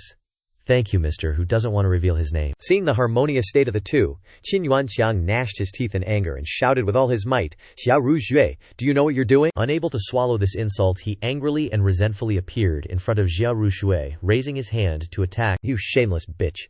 Today I'll teach you a lesson in place of the young master. She fearfully retreated backward. However, just as she was waiting for the pain to come, Qin Yuanshan's action suddenly stopped. Then a fist appeared out of nowhere, landing straight on his wrist. It turned out that Ye Chen had blocked in front of her with lightning speed, stopping Qin Yuanqiang's attack, causing him to grit his teeth in anger. You're going too far. Insulted like that, Qin Yuanqiang glared at him with a face as dark as thunder, his eyes seeming to want to devour him alive. Not letting him say another word, he slapped him straight across the face. Qin Yuanqiang flew backward uncontrollably after the slap. He then crashed straight into a nearby table. With just one slap on the face, Qin Yuanqiang was bruised and bloody, glaring at Ye Chen with hatred. You bastard! Again, not letting him say another word, he rushed over, intending to give him a powerful kick. Immediately afterward, the table went flying, and a small collision occurred, sending dust flying everywhere. Ye Chen stepped on Qin Yuanqiang, looking down with a contemptuous sneer. What is the Qin family? Even if your family head comes, the result will be the same. After the small scuffle ended, the people present had dark faces and fearful eyes, unable to believe it. God, is that Ye Chen crazy? He dares to say those kinds of words to the Qin family? If the Qin family head really comes here, there will definitely be bloodshed. Ignoring those whispers, Ye Chen on the other side was still fearlessly threatening without missing a beat. You should be glad that today is Rushu's birthday, otherwise you would already be dead. I don't want your blood to stain every corner. After finishing speaking, Ye Chen paused for a moment and then shouted, Get lost. With those words, he raised his leg in Qin Yuanqiang's frightened eyes. Not giving him time to recover, he kicked him straight out. After that kick, Qin Yuanqiang spat out a mouthful of blood, his body falling backward uncontrollably. He fell straight to the ground with a thud. Even after falling to the ground, Qin Yuanqiang struggled to get up, stubbornly declaring, You little brat, just you wait. I will report to the family head and ensure you die a horrible death. Hearing those words, Ye Chen closed his eyes and flicked his fingers, ordering, Humph, Wu Xiangming, get rid of that Qin dog and make it quick. I don't want Ru Shui to see blood. Wu Xiangming agreed without hesitation, understanding perfectly. As soon as he agreed, he vanished in a flash, his face excited, ready to act. Then, Wu Xiangming flew out, and very quickly, Qin Yuanqiang's scream of terror echoed everywhere. Hearing that scream, the crowd was filled with question marks, wondering, could it be that he is truly not afraid of the Qin family's revenge? Wu Xiangming taking action again? Is this wanting to push the Wu family to its end? You must know that the Qin family's anger is not something he and the declining Wu family can withstand. Xia Rushue's mother, witnessing the whole process, was gradually softening and no longer opposed it so vehemently. At such a young age, he already has such great power and strength. The forces behind him must also be not small. Rushue being with him might not be a bad thing. However, she still had worries in her heart. It's a pity he is about to die in the Qin family's rage. Snapping out of her thoughts, Xia Rushue's mother spoke slowly, requesting, Ye Chen, please come with me for a moment. Being asked like that, he hesitated, not saying anything. A moment later, the two appeared in a living room. She slightly bowed her head to pour tea for him, not forgetting to ask, Would you like some tea? This is a special red tea from our family. Outsiders can't drink it. Oh, you're pouring tea for me. That sentence made Jia Rushu's mother a little helpless. What? Are you afraid it's poisoned? Noticing the unease, Ye Chen smiled and replied, why would I be afraid? Any poison you can find couldn't possibly kill me. Hearing those words, she looked at the still, steaming cup of tea, feeling helpless. You truly have confidence. After the two had settled down, Jia Rushue's mother seriously said, I can't deny that what you've done recently has opened my eyes. I admit I misjudged you before. You are indeed a talented child. Before those words, Jiang Cheng crossed his arms and bluntly said, did you call me here just to talk about this? Knowing that he had realized what she wanted to say, Jia Rushue's mother didn't hide anything, and went straight to the point. Of course not. Do you know about Rushue's engagement with the Qin family? Being asked like that, Ye Chen slightly lowered his head and truthfully replied, engagement? Why have I never heard her mention it? That answer disappointed her. She raised her hand to rub her forehead a few times, then explained, that was a long time ago. The Xia family is a large family in Jiangnan province, but they only control a portion of the economic lifeline of Jiangnan. You must know that any family that wants to grow and survive for a long time must have martial arts power to protect them. Not stopping there, Jia Rushue's mother pondered for a moment, then added more information. But this is the Xia family's weakest point. Although the Xia family has a few grandmaster experts, it's still not enough. In recent years, Rushue's father has always been looking for a martial arts family for a marriage alliance, and only the Qin family agreed. It can be said that the Qin family is the only way out for the Xia family. After explaining everything, she hesitated, using all her words to subtly persuade him. I know you hate me. After all, I have done a lot of things that make people dislike me, but it's all for the Xia family, and also for Rushue. If we and the Qin family didn't have this engagement, relying on the Zhu family and Wu family behind you, I would be willing to let you and Rushue be together. Afraid that Ye Chen would not agree, Xia Rushue's mother used all her reasoning to find all sorts of reasons, but it was too late. Next, the Qin family will definitely launch a crazy revenge. If the Xiaohu family and Wu family don't want to be destroyed, they absolutely cannot help you. After speaking, she raised her hand to rub her face, sighing. I'm saying these things for your own good. Leave Rushu. While the matter hasn't reached the Qin family yet, quickly leave Jiang Cheng. Go to a place where no one can find you. This is the only way you can survive. Before that information, Ye Chen crossed his arms and tilted his head, asking a question full of ignorance. The Qin family of Jiangnan province is very powerful, compared to the Martial Arts Association of Jiangnan province. Which one is more powerful? Being asked like that, Xia Rushue's mother raised her hand and pointed out, the two are different in nature. The Martial Arts Association is a special organization, involving many interests of martial arts families. The Qin family and Wu family are both involved in it. There is completely no comparison. If we talk about influence, the Jiangnan Martial Arts Association is much stronger than the Qin family. Having been explained everything, he breathed out a sigh. Ha! I understand now. Without another word, Ye Chen stood up and turned to leave. This little fox. Watching his departing figure, Xia Rushue's mother proactively suggested, you want to leave already? I can arrange a private plane for you. Before that suggestion, Ye Chen delivered a blatant sentence. The world may be big, but there isn't a single force that is qualified to make Ye Chen submit. If that Qin family dares to come looking for death, I don't mind uprooting his entire lineage. After speaking, he slammed the door shut and left. Witnessing the entire process, Jia Rushue's mother had not yet been able to recover. After the end of the birthday party, Ye Chen returned to his familiar villa. In the familiar room, he sat there, wearing a simple outfit, silently closing his eyes on the bed. Ye Chen maintained that state for a while, then raised his hand to rub his forehead, frowning and lamenting. I've been really tired lately. I need to get a good night's sleep. Just as he finished speaking, someone came over. Hearing the sound of footsteps, Ye Chen opened his eyes and raised his head to observe. Sun Yi, wearing a seductive pink nightgown, knocked worriedly on the door, looking at him. You're not asleep yet? Before that question, Ye Chen honestly replied, about to sleep. Can't you sleep? Hearing that answer, she silently went to sit next to him, saying a sentence full of hidden meaning. Ru Shu said she won't be coming back tonight. Ye Chen blankly didn't quite understand but still replied, I know. Seeing that, Sun Yi spoke, I want to talk to you about today. Mentioning this issue, she opened her eyes, her face slightly red, seriously asking Ye Chen a deadly question. Ru Zhu kissed you today, right? What are your thoughts? Being asked like that, Ye Chen noticed something unusual, quietly glanced in another direction, choosing to avoid the question. It was all right, nothing special. No sooner had the answer been given than Sun Yi leaned in and gave him a light kiss on the corner of his lips. The kiss didn't last long before she pulled back. In Ye Cheng's frozen bewilderment, she asked a straightforward question. Who's better, me or Ru Shu? Once again put on the spot, he lowered his head, choosing to avoid the question, hesitating. How do I put it? Immediately after, Under Sun Yi's pouty, glaring gaze, Ye Cheng raised his hand, giving a textbook answer. The locations of the kisses are different, it's hard to say. You both kissed my cheek, let me ponder it. These teasing words made Sun Yi a bit angry. She stepped forward to hug him, gently scolding, "You hate it. No more sweet talk. Tell me who's better."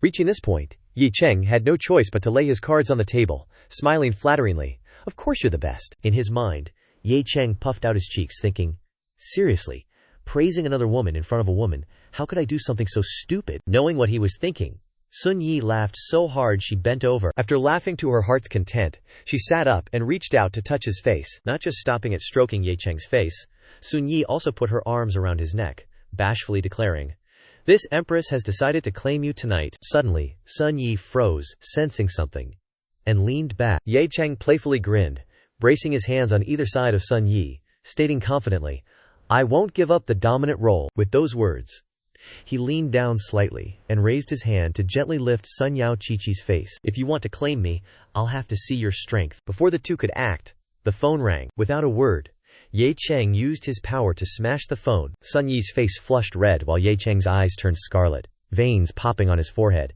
His hands still radiating that familiar golden power. HMPH. How could such a good thing be interrupted? Having dealt with it, Ye Cheng excitedly grabbed her shoulders, saying, "Let's continue one more time," when the phone rang again. This, being interrupted so many times, he couldn't swallow his anger, raising his hand to activate his power, shouting, "What again? I'll destroy this damn phone."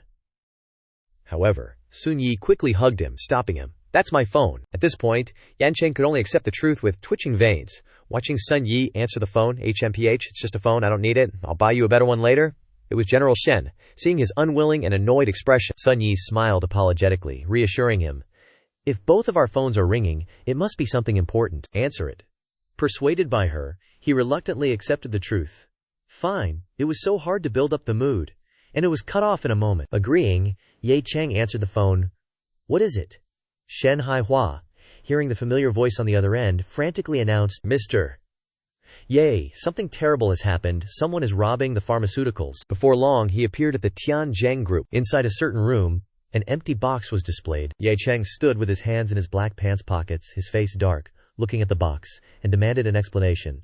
What exactly happened? As soon as the question was asked, Shen Haihua hurriedly announced with a solemn face.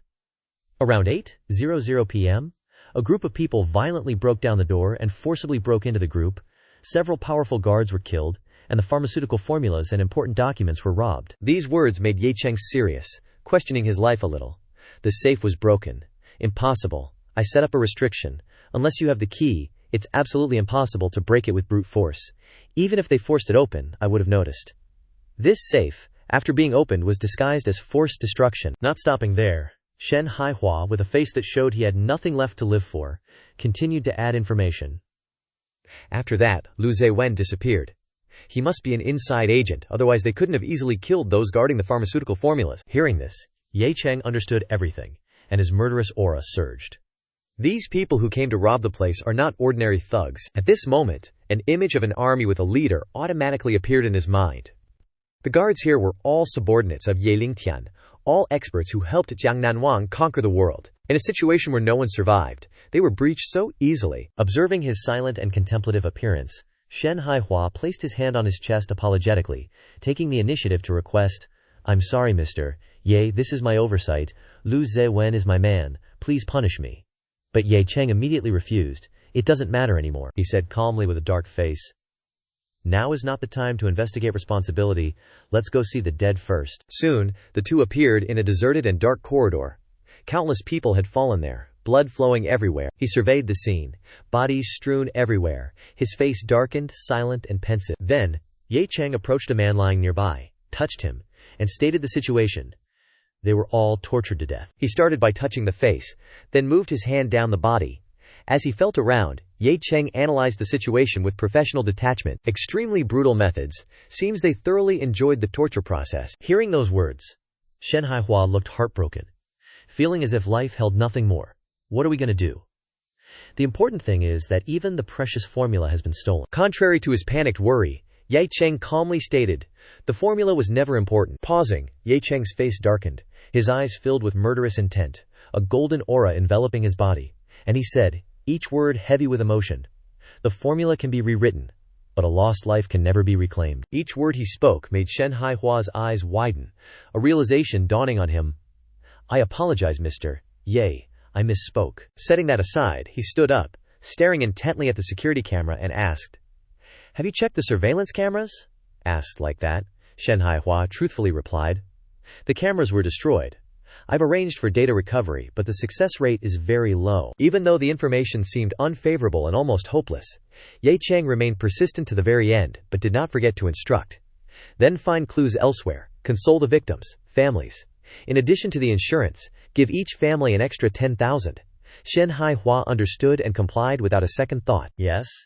After agreeing, he looked at Ye Cheng before him, combining it with what he had said just now. Then he exclaimed a bit emotionally, 1 million. Does Mr. Ye truly see his subordinates as people? While observing, he suddenly froze as he noticed something. Ye Cheng bent down and reached out to touch the clenched hand of one of the fallen men. Then, from within that hand, he extracted a strange badge and realized with astonishment what it was. This is a family crest. Recognizing what it was, Ye Cheng couldn't help but crack a satisfied smile, worthy of being Ye Lingtian's subordinate, leaving us a clue at the very last moment. With this, we'll know who's responsible. Shen Haihua, hearing those words, could only ask in confusion, who is it? In another corner, Ying Jing's phone rang incessantly. The phone rang so many times that he had no choice but to answer it. I'm Ying Jing, how did you get this number? To that question, Ye Cheng on the other end of the line replied leisurely, not forgetting to make up an excuse. Ye Cheng here, my phone is broken, I borrowed Shen Haihua's phone to call you. The other end accepted the explanation and asked directly, all right, what's the matter? Receiving the approval, he quickly sent an image of what he had just found, and then stated his request. Investigate something for me, I've sent you the image. Ying Jing on the other side immediately had an answer upon seeing the image. Isn't this the Jia Hui of the Martial Phoenix Society? Hearing that strange name, Ye Cheng couldn't help but ask. Knowing what he was curious about, Ying Jing immediately added information. The Martial Phoenix Society is a dark force overseas, not only with influence throughout the country, but has repeatedly extended its reach into Huaxia. The leader of the Martial Phoenix Society is called Bei Ye, invincible in the Bentu region, with 10,000 disciples. Not stopping there, he paused for a moment and continued to explain. In their country, Bei Ye's existence is almost godlike. Speaking of which, the image of himself facing a group of people alone appeared in Ying Jing's mind. He paused for a moment and then added, I once fought them in their country, and although we drove them out, we also lost 7 men. The people of the Martial Phoenix Society are not ordinary people. Not long ago there was news that a group of islanders came. If I'm not mistaken, they must be people from the Martial Phoenix Society. Mentioning this, an image of a magnificent hotel appeared, Ying Jing softly adding additional information. They are now at the Rizhao Port Hotel. I heard there's investment from the Martial Phoenix Society. Hearing only this, Ye Cheng smiled knowingly and made a request. Send me the address of that hotel. The other end didn't think much and agreed right away. Okay, Shen Haihua, who was behind him, heard the entire conversation and couldn't help but worry a little. Mr. Ye, you want to go to the Martial Phoenix Society? To that question he smiled evilly, quietly activating his power and answering evasively. The country is the foundation for everyone's survival. These people were already living quite well, yet they came from afar to Huaxia to offer their lives, so I'll lend them a hand. At this time, in a familiar building on the highest floor, a group of people were gathered. The leader was a bald man, holding a beautiful girl in his arms and smoking a cigar, laughing triumphantly. Shu Tianjun, I didn't expect that this time we came to Huaxia, we would have such a great harvest. It must be the emperor's blessing from the empire. As soon as these words were spoken, the blond man next to him immediately retorted, Shang Yuanjun, your words are wrong. The emperor can only bless ordinary people. We must be grateful to Lord Bei Ye. However, the bald guy wasn't giving up either, and immediately switched targets. Chu Tianjun was right. They should be thanking Lord Qi Ye. Sensing an opportunity, the bespectacled man, all smiles and flattery, tentatively spoke up. My lords, surely I deserve some credit in this matter. What about what we discussed earlier? Faced with his hesitant words and implied question, the bald guy laughed heartily and affirmed, Lu Zewen, rest assured, we've always been generous to loyal servants of the empire like you. Finishing his sentence, he stood up, put his arm around the man's shoulders and declared, Isn't it just the citizenship of the Great Sun Empire and 30 million United States dollars? It will be done shortly. Those words displeased the man, who gritted his teeth and voiced what he truly wanted. Can't it be done right now? Even just a portion as an advance? I betrayed the Tianzheng Corporation. I can't stay in Huaxia anymore. At least give me enough money to escape. Those words angered the bald guy, who placed his hand on the man's head and yelled, "Are you teaching me how to do my job?" Unable to swallow his anger, the bald guy grabbed his head and slammed it into the ground, shouting, "What right does a slave have to bargain? Do you think we'd cheat you?" Successfully knocking the man down, the bald guy pressed his advantage, relentlessly cursing him. "Moreover, what if we don't give you any money? Serving the empire is your honor." Hearing those words, the man gritted his teeth in resentment. "Damn it, I shouldn't have trusted those two traitors. Now I've betrayed my country, and all of Huaxia is closed to me. My life is ruined." Observing that resentful expression, the blond guy sneered. "Ah, still harboring resentment. A dog with insufficient slave mentality is useless. Get rid of him." Immediately after those words, two men approached, causing the man to retreat in fear. Wait a moment. Afraid they wouldn't show mercy, he crawled forward trembling and begged, I don't need anything. Please spare me. Don't kill me." Witnessing this scene, he felt not pity, but even more contempt. "The lowly people of Huaxia, you deserve to die." Hearing that, a voice spoke out in rebuttal. A correction. That voice, making them wary. The owner of that voice, Ye Chen, had appeared by the window at an unknown time. "The one who is lowly is the one kneeling there. Don't drag Huaxia into it." Finishing his sentence, he looked up at the group with a mocking gaze. "And you are a bunch of dwarves even lowlier than insects." At this moment, at the Jiang Cheng Port Hotel, Ye Chen landed coolly and roared, his voice filled with authority and killing intent, his eyes as cold as if they could pierce through everyone in front of him. "Who gave you the courage to cause trouble in Huaxia?" The group exchanged glances. The atmosphere suddenly became tense, as if his appearance was an impossibility. Beyond the realm of the ordinary, Akita-kun blurted out, his eyes filled with shock. "Boy, how did you get up here?" Looking around, he frowned, his voice full of doubt. "This is the 18th floor. How did he get up here?" Lu Wenzhe saw Ye Chen, his eyes immediately lighting up, as if he'd seen a life-saving straw. He staggered forward, his voice panicking as he cried out, "Mr. Ye, save me, quickly save me." Uhara-kun strode forward aggressively, the corners of his mouth curling up in contempt. "Mr. Ye, so you're just someone from Huaxia?" His voice was filled with provocation, his sharp eyes sweeping over Ye Chen as if to overwhelm him with arrogance. Uhara-kun growled, his eyes cold and full of killing intent. "Sever that brat's limbs and bring him over here." The command was like a thunderclap, and the subordinates immediately rushed forward, the light of their blades flashing in the air. Ye Chen stood there, his cold eyes sweeping over the group, the corners of his lips lifting in a faint smile. He calmly spoke, his voice deep but full of authority. "Want to die?" Akita-kun trembled, his eyes filled with fear as he faced Ye Chen's terrifying aura. His whole body seemed to freeze, not daring to move, cold sweat running down his spine. Uhara-kun saw his subordinates being scattered, a look of shock mixed with anger flashing in his eyes. He stepped forward, his voice low and cold as he asked, "Are you the boss here?" Uhara-kun gritted his teeth in anger, his eyes burning with fire as he looked at Ye Chen. He shouted, "When did you get behind me? Who is this guy?" Ye Chen coldly stared at Uhara-kun and his subordinates. His deep, hoarse voice rang out, "Forget it. You're all going to die today anyway." The declaration was decisive, carrying coldness and certainty, like a stern warning of their fate. Ye Chen shoved his hand into Uhara-kun's mouth. He looked at Uhara-kun with cold eyes, his voice deep and mocking. "You seem to talk a lot, Tubby." Ye Chen didn't say anything more, his eyes were as sharp and cold as ice before he suddenly made his move. A dry cracking sound echoed as Uhara-kun's front teeth burst out of his mouth, fresh blood staining his lips. Uhara-kun's face instantly contorted in pain, his eyes wide with confusion. He knelt on the ground, his face pale with agony, blood flowing from his mouth, his eyes filled with fear and helplessness. Akitaku reminded him anxiously, "Be careful, that guy is a martial artist." The others, unaware of the danger, still rushed forward recklessly. Ye Chen stood there calmly observing, his hands relaxed, but full of inner strength. Without a word, he swiftly grabbed Uak's arm, stunning many of those around him. He forcefully tossed him into the middle of his comrades, creating an unexpected and powerful scene. Uhara-kun flew into the crowd, catching them off guard and sending them reeling back, panicked by Ye Chen's strength and decisiveness. The space fell silent, tense to the point of suffocation. Akita-kun was sweating, his eyes wide with shock. He thought to himself. With just one hand, Ye Chen lifted Shang Yuanjun, who weighs almost 300 kilograms.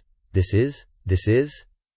His voice trailed off in confusion, realizing that Ye Chen's extraordinary power far exceeded anything he had ever known. He stepped forward with a sinister smile, his eyes full of challenge, baring his teeth as he spoke with disdain. "Fantastic. After being in Huaxia for so long, all the opponents I've met have been mediocre. I've heard about some very powerful grandmasters, but I've never encountered one." He stared at Ye Chen, sizing him up. "But this man is different. There's no doubt that this man is a Huaxia grandmaster," he continued, his voice sarcastic. "Mr. Ye, My subordinates have embarrassed me. Akita-kun approached with his sword, issuing a challenge. I am Akita-kun, of the Takeda-ryu sword style from the Empire. Your strength has opened my eyes. Consider it a sincere tribute to you, that I personally send you on your way. Ye Chen was furious, radiating a burning power. He looked at him with a faint smile. Enough nonsense. You stole the prescription and killed my people, didn't you? He quickly denied it. It was Kawasaki Darren who did it. Anyway, that great one is very interested in how much pain a person can endure. But I won't hand you over to Kawasaki Darren, he arrogantly declared. You will become a lost soul under my blade. While he was still boasting, Ye Chen jumped high, his foot touching his golden hair, and then kicked him squarely in the face, causing him to spray blood from his nose in pain. His face was still bewildered, not knowing what was happening. Ah, Ye Chen growled angrily, his eyes full of determination. Hey Blondie, immediately call that Kawasaki guy over here, or I'll let you experience the ultimate level of suffering that a person can feel. Akita-kun lay prostrate on the ground, trembling as he said, You Huajia people are despicable. Attacking from behind. I was careless and didn't dodge. Wait, what do you want to do?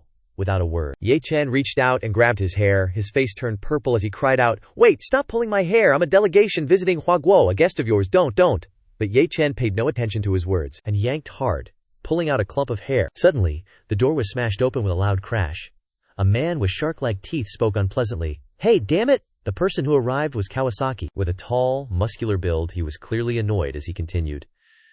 Do you know you've disturbed my sleep? Akita-kun turned to look at him with pleading eyes, begging, Kawasaki Darren, save me. Ye Chen put one hand in his pocket and clenched the other tightly around the man's hair. He asked indifferently, You're Kawasaki, you killed my people. Kawasaki, not at all afraid, replied with an amused smile. So that's how it is. You're Ye Chen, he bluntly admitted. That's right, I killed your people, he brazenly said. Right, let me tell you something interesting. At this moment, he was completely unaware that Ye Chen's face had darkened, and he scoffed coldly. Kawasaki's expression turned even more deranged. He seemed to take immense pleasure in killing his men. Actually, before I killed them, I wanted to chat with them about you, but strangely enough, none of them would say anything.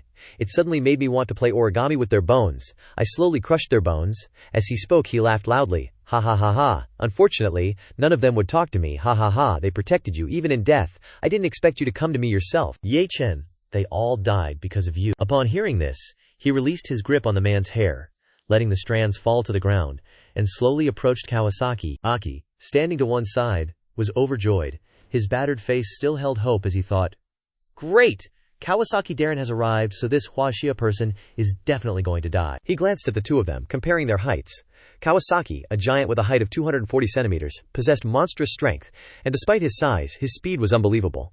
He could tear through iron gates with his bare hands, was extremely violent, and was a killing machine in the martial god society. No one except Lord Beiyi could control him. While Akita-kun was gloating, Ye Chen leaped into the air. He kneed Kawasaki in the face, cursing him. You really like torturing people, don't you? Even someone as large as Kawasaki couldn't withstand it, and his entire body began to stagger. He relentlessly beat him. I'll crush every inch of your bones, you disgusting island freak. You've had your fill of contaminated water from the nuclear waste. Witnessing this scene, Akita-kun sat on the side, his face blank and bewildered, sweat pouring down his face in terror. The supersized Kawasaki was now just like a large ox lying prostrate at Ye Chen's feet. He lay motionless on the ground. With no strength to resist, Ye Chen loudly urged, Hey, get up from me! He grinned sinisterly, saying, I suddenly feel like trying a game of paper folding. Seeing Kawasaki stand up, Ye Chen seemed to go crazy, his face darkening as he praised, Ha ha, you can take a beating, huh? Well, let's play a little longer. As soon as he finished speaking, he struck him repeatedly. Treating him like a punching bag, Kawasaki couldn't take it anymore and spurted blood from his mouth. Akita was agitated, his face full of panic. He stared at Ye Chen, his mouth moving. How is it possible Lord Kawasaki has absolutely no power to fight back? His voice faltered. Horror and doubt were evident on his face. His eyes no longer had the confidence they once had, but were now filled with fear at Ye Chen's strength and determination. Kawasaki's huge body flew past Akita-kun, who exclaimed in bewilderment, Just who are you? Ye Chen's hand reached out, grabbing Akitaku by the neck. Lifting him up, he said coldly. You're next. He panicked, and hurriedly begged. Wait, it's all a misunderstanding. He put on a smiling face and began to pretend, saying, Everything that happened before was a test for you. We will compensate you for all the losses caused to you. The Martial Emperor Society has always been looking for powerful forces in Huaxia to cooperate with, and Mr. Ye is obviously such a figure. Hearing this, Ye Chen's face darkened, and he asked coldly, You said compensation, Akita-kun.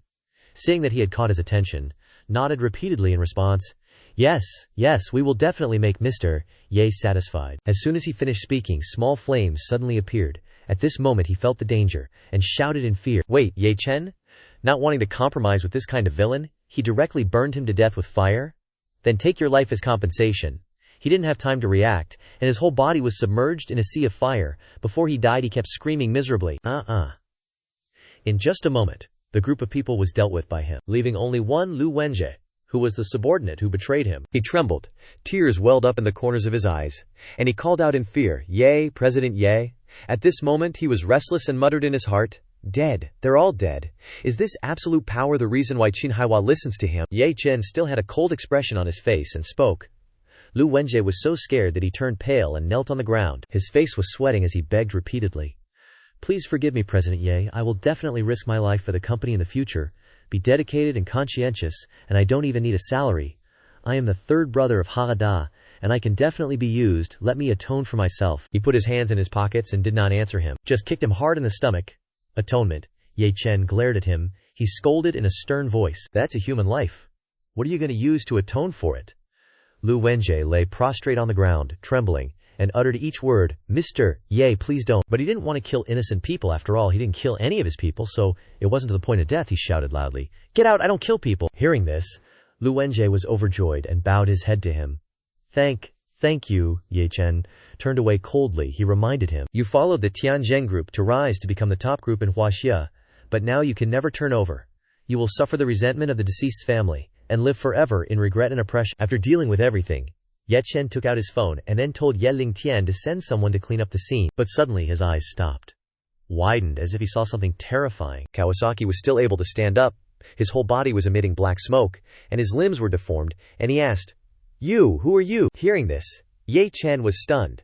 Standing still, he turned around in a panic, staring intently at the person, thinking to himself, "Why is he still alive?" Kawasaki said like a lifeless corpse, "Dead. All dead." Seeing his strange behavior, he observed carefully and suddenly realized, no, he's not alive. Behind Kawasaki was another soul. He had used some kind of magic to control the corpse.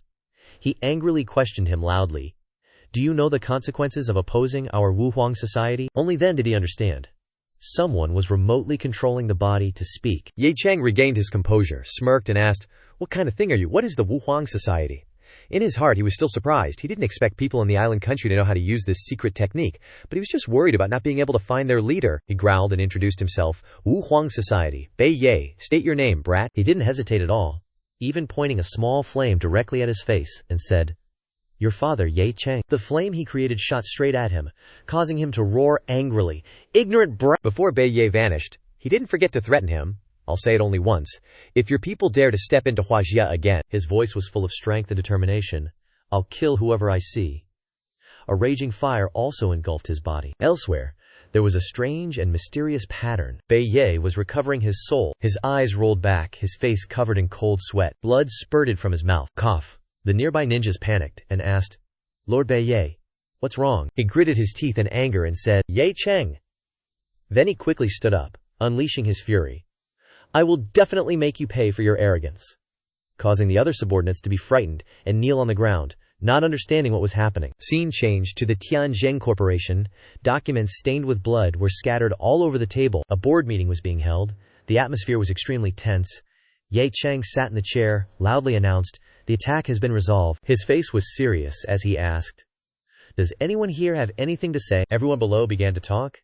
"It hasn't been long, mister. Ye has already brought the documents back." Some people were shocked to realize that the documents were stained with blood, making them curious.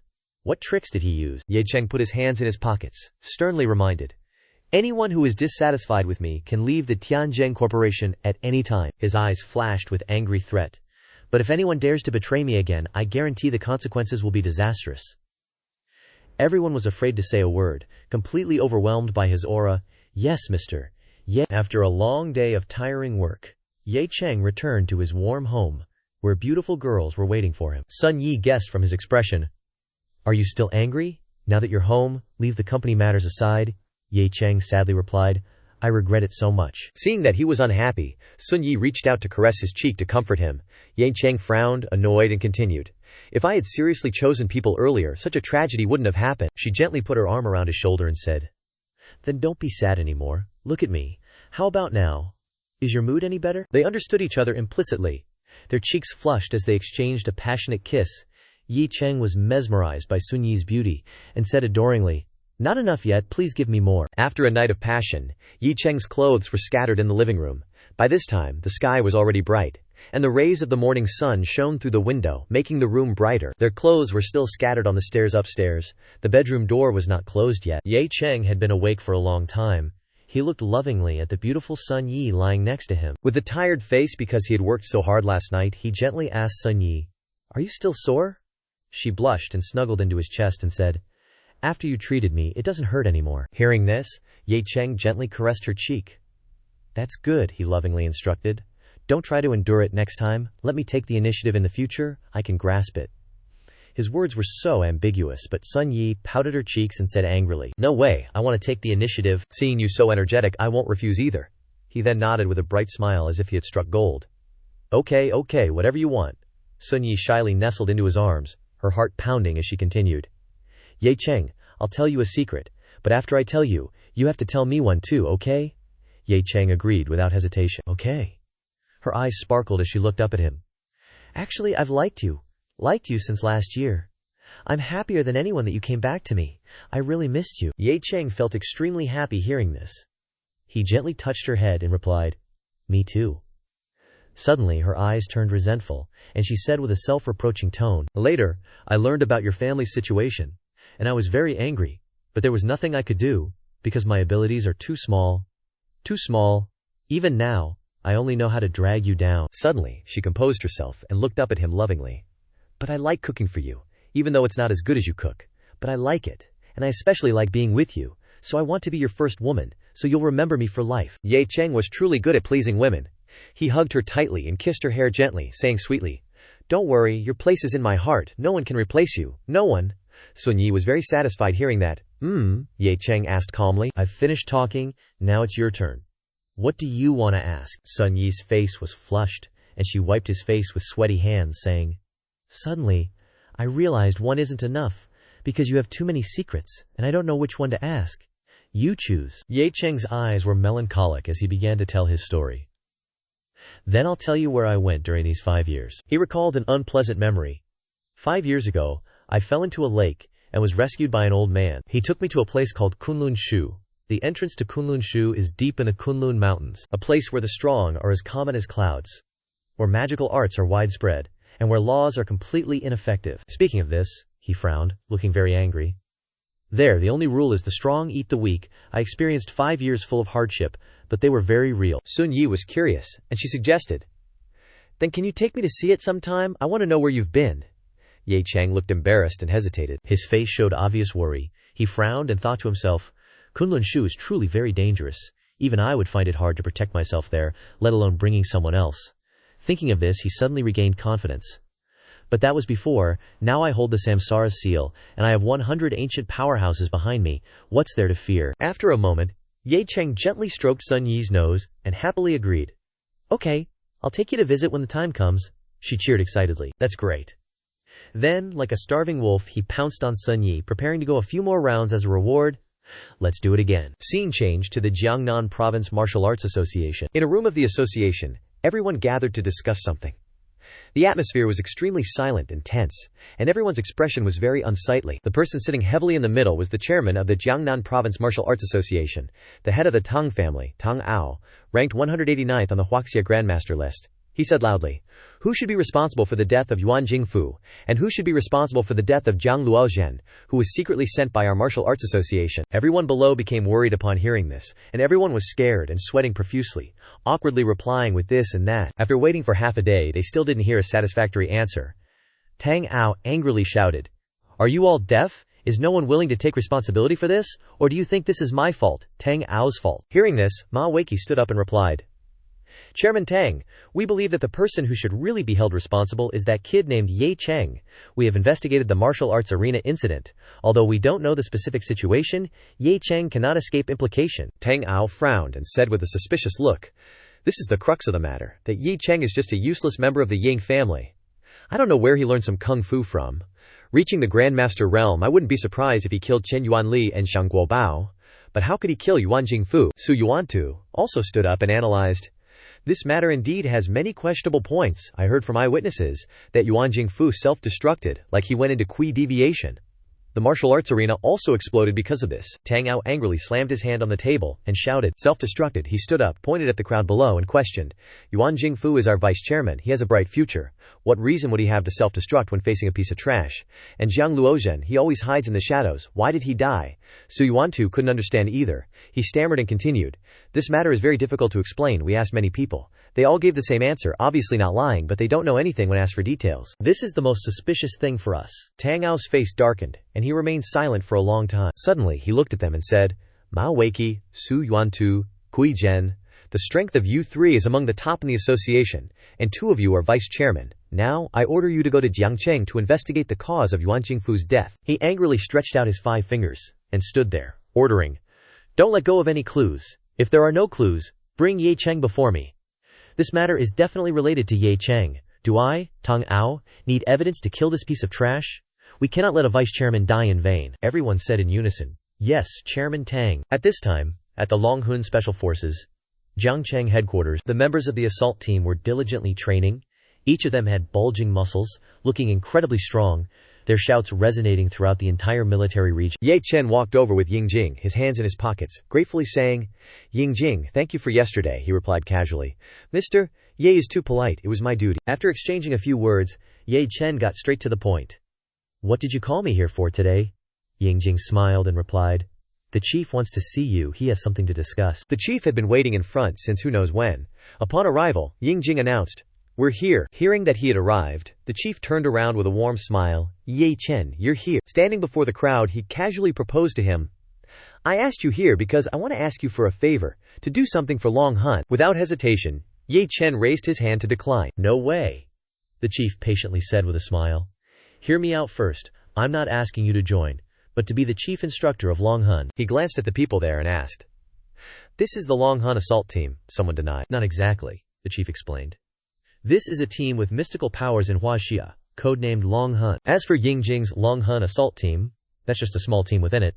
Long Hun only takes orders from Chief Number 1 of Huaxia, vowing to protect the dignity of the Huaxia nation to the death, and handling all special matters within Huaxia." He scratched his head, looking at him suspiciously, and asked, "Such an important force, are you sure you want to entrust its training to an outsider like me?" The chief frowned, confidently replying, "Of course I'm sure." He even flattered him to the skies. "I can say with certainty, with Mr. Ye's strength, no one in Huaxia is more suitable than you." The chief even approached him intimately, placing both hands on his shoulders to reassure him. "Of course, I know Mr. Ye doesn't like to be tied down, so you only need to come and train them when you're free. As long as Mr. Ye agrees, I guarantee the people around you will receive the protection of the Huaxia military." With such a tempting promise, he asked in surprise, "Oh, what level of protection?" The chief quickly explained. "For example, in the shadows, unbeknownst to Sun Yi and Xiaoru Xue, there will be top snipers. If they encounter unavoidable danger, the military will directly take them down," he said with a very firm expression. "Of course, this is just one part of it. Long Hun will also arrange for experts to be stationed near them. Any slight movement will be reported to the Long Hun system. This way, Long Hun can react as quickly as possible, and will also inform you immediately." Ye Chen stroked his chin and thought, "This treatment is basically equivalent to that of an important leader. Although I don't expect them to be able to deal with grandmasters with strong power, it can at least buy me time, which is a great help." The leader continued to manipulate him psychologically with harsh words. "During this time, Sir Ye has made too many enemies. The Jiangnan Province Martial Arts Association, the Qin family, the Dao Nation's Martial Emperor Society, plus some hidden organizations. These may not be a threat to you, but they are different for Miss Xia and Miss Sun. You can't be by their side every day." Ye Chen pondered further. He didn't immediately agree, but suddenly asked, "What does the chief instructor of Long Hun need to do?" The chief said passionately, "The method is entirely up to Mr. Ye. The key is to make them stronger. If they're strong, Huaxia is strong." Seeing that this was too easy, Ye Chen didn't hesitate anymore, and clenched his fist to show his determination. "I agree right away. All right, if you trust me so much, I'll give you the promise you deserve. As long as I come once, I can make these people kill 10 more strong opponents on the battlefield." The chief was startled to hear this, and he thought to himself, That's a bit of an exaggeration. Being strong yourself and making others strong are two different concepts. Then he stood in front of everyone and announced, "Everyone, you must have heard what I just said to Lei Shuwei. From now on, I, Yi Chen, am your chief instructor." Everyone looked at him with unconvinced eyes, each with their own thoughts. Through the back door. What else can we hear? What's this kid's background? Why is he being begged by someone who looks like the deputy chief? Is he worthy? You have to know that we not only know how to use guns but also ancient martial arts. What is he? Suddenly, one of them stood out, disdainfully saying, "Chief? I'm not convinced." The others also started to loudly object in unison. "I'm not convinced either. What is the basis for him to be the chief instructor? We can't entrust our brothers. Lives to a kid like that." Standing before them, Ye Chen was extremely excited and enthusiastically accepted the challenge. "If you're not convinced, then let's fight. You can make a move. If you don't like the look of me, you can all come at once." Hearing him say that, they looked at each other with angry eyes. "Too arrogant," someone even said. "He can be arrogant, but we can't be shameless. Bullying the weak is too embarrassing." The person next to him coldly snorted in admiration. "Ignorant kid." The chief also stood up to announce. He was quite confident in Ye Chen's strength if he dared to say that. He naturally had the ability to do so. "You can make a move. Don't worry about my attitude. If you can defeat him, I'll immediately tell him to get lost." Jiu Dashi didn't know any better and rushed forward. He grinned smugly. "Humph. Bullying the few makes Long Hun lose its reputation. I, Jiu Dashi, alone am enough." He braced himself, ready to strike, and shouted loudly. Ye Chen coiled his legs and leaped high, not saying much but eagerly advancing. "If that's the case, then I'll teach you all the first lesson. Focus your kia at the tip of your toes. Gather momentum in your dantian." The two pairs of legs met, clashing together with a sharp sound. Ye Chen, unfazed, continued his instruction. "This is the correct way to use power." The battle unfolded with extreme intensity. Dust swirling and obscuring everything, as onlookers watched with bated breath. Jiu Daishi, drenched in sweat, his face filled with worry, thought to himself, "Heavens, how can someone have such powerful ki? I can't block it at all." Ye Chen lightly spun around, but unleashed a powerful kick, sending him flying a great distance. Jiu Dashi cried out in pain. "Ah!" Then crashed heavily into the wall, surely breaking several ribs. The others, witnessing this scene, were utterly astonished, their mouths agape in shock. Heavens, he defeated Jiu Daishi with his own signature leg techniques. Some couldn't stop praising. "He's strong, extremely strong." Ye Chen stood tall and imposing, his tone provocative as he said, "With just this level of skill, even if you all come at me together, it's nothing. If you still want to salvage any face for Dragon Soul, then use any means necessary to defeat me first." The remaining people, hearing this, angrily charged forward. "Bastard, you're going too far. We just said a few words and you're flying high, huh?" Some even declared boldly, "Today we brothers will open your eyes." Ye Chen, without a hint of worry, bent his knees and stomped hard on the ground, his face beaming as he said, "Very good, you have some fighting spirit. In that case, I'll broaden your horizons." Saying this, he clenched his teeth, tightened his fists, and prepared to unleash a punch. After getting ready, he charged forward and shouted, "Heavenly Slaughter Fist!" The punch generated a terrifying power like a vortex. It struck straight at them, and before it even touched them, they were sent flying far away. One by one, they all lay scattered on the ground. He frowned, a sneer playing on his lips.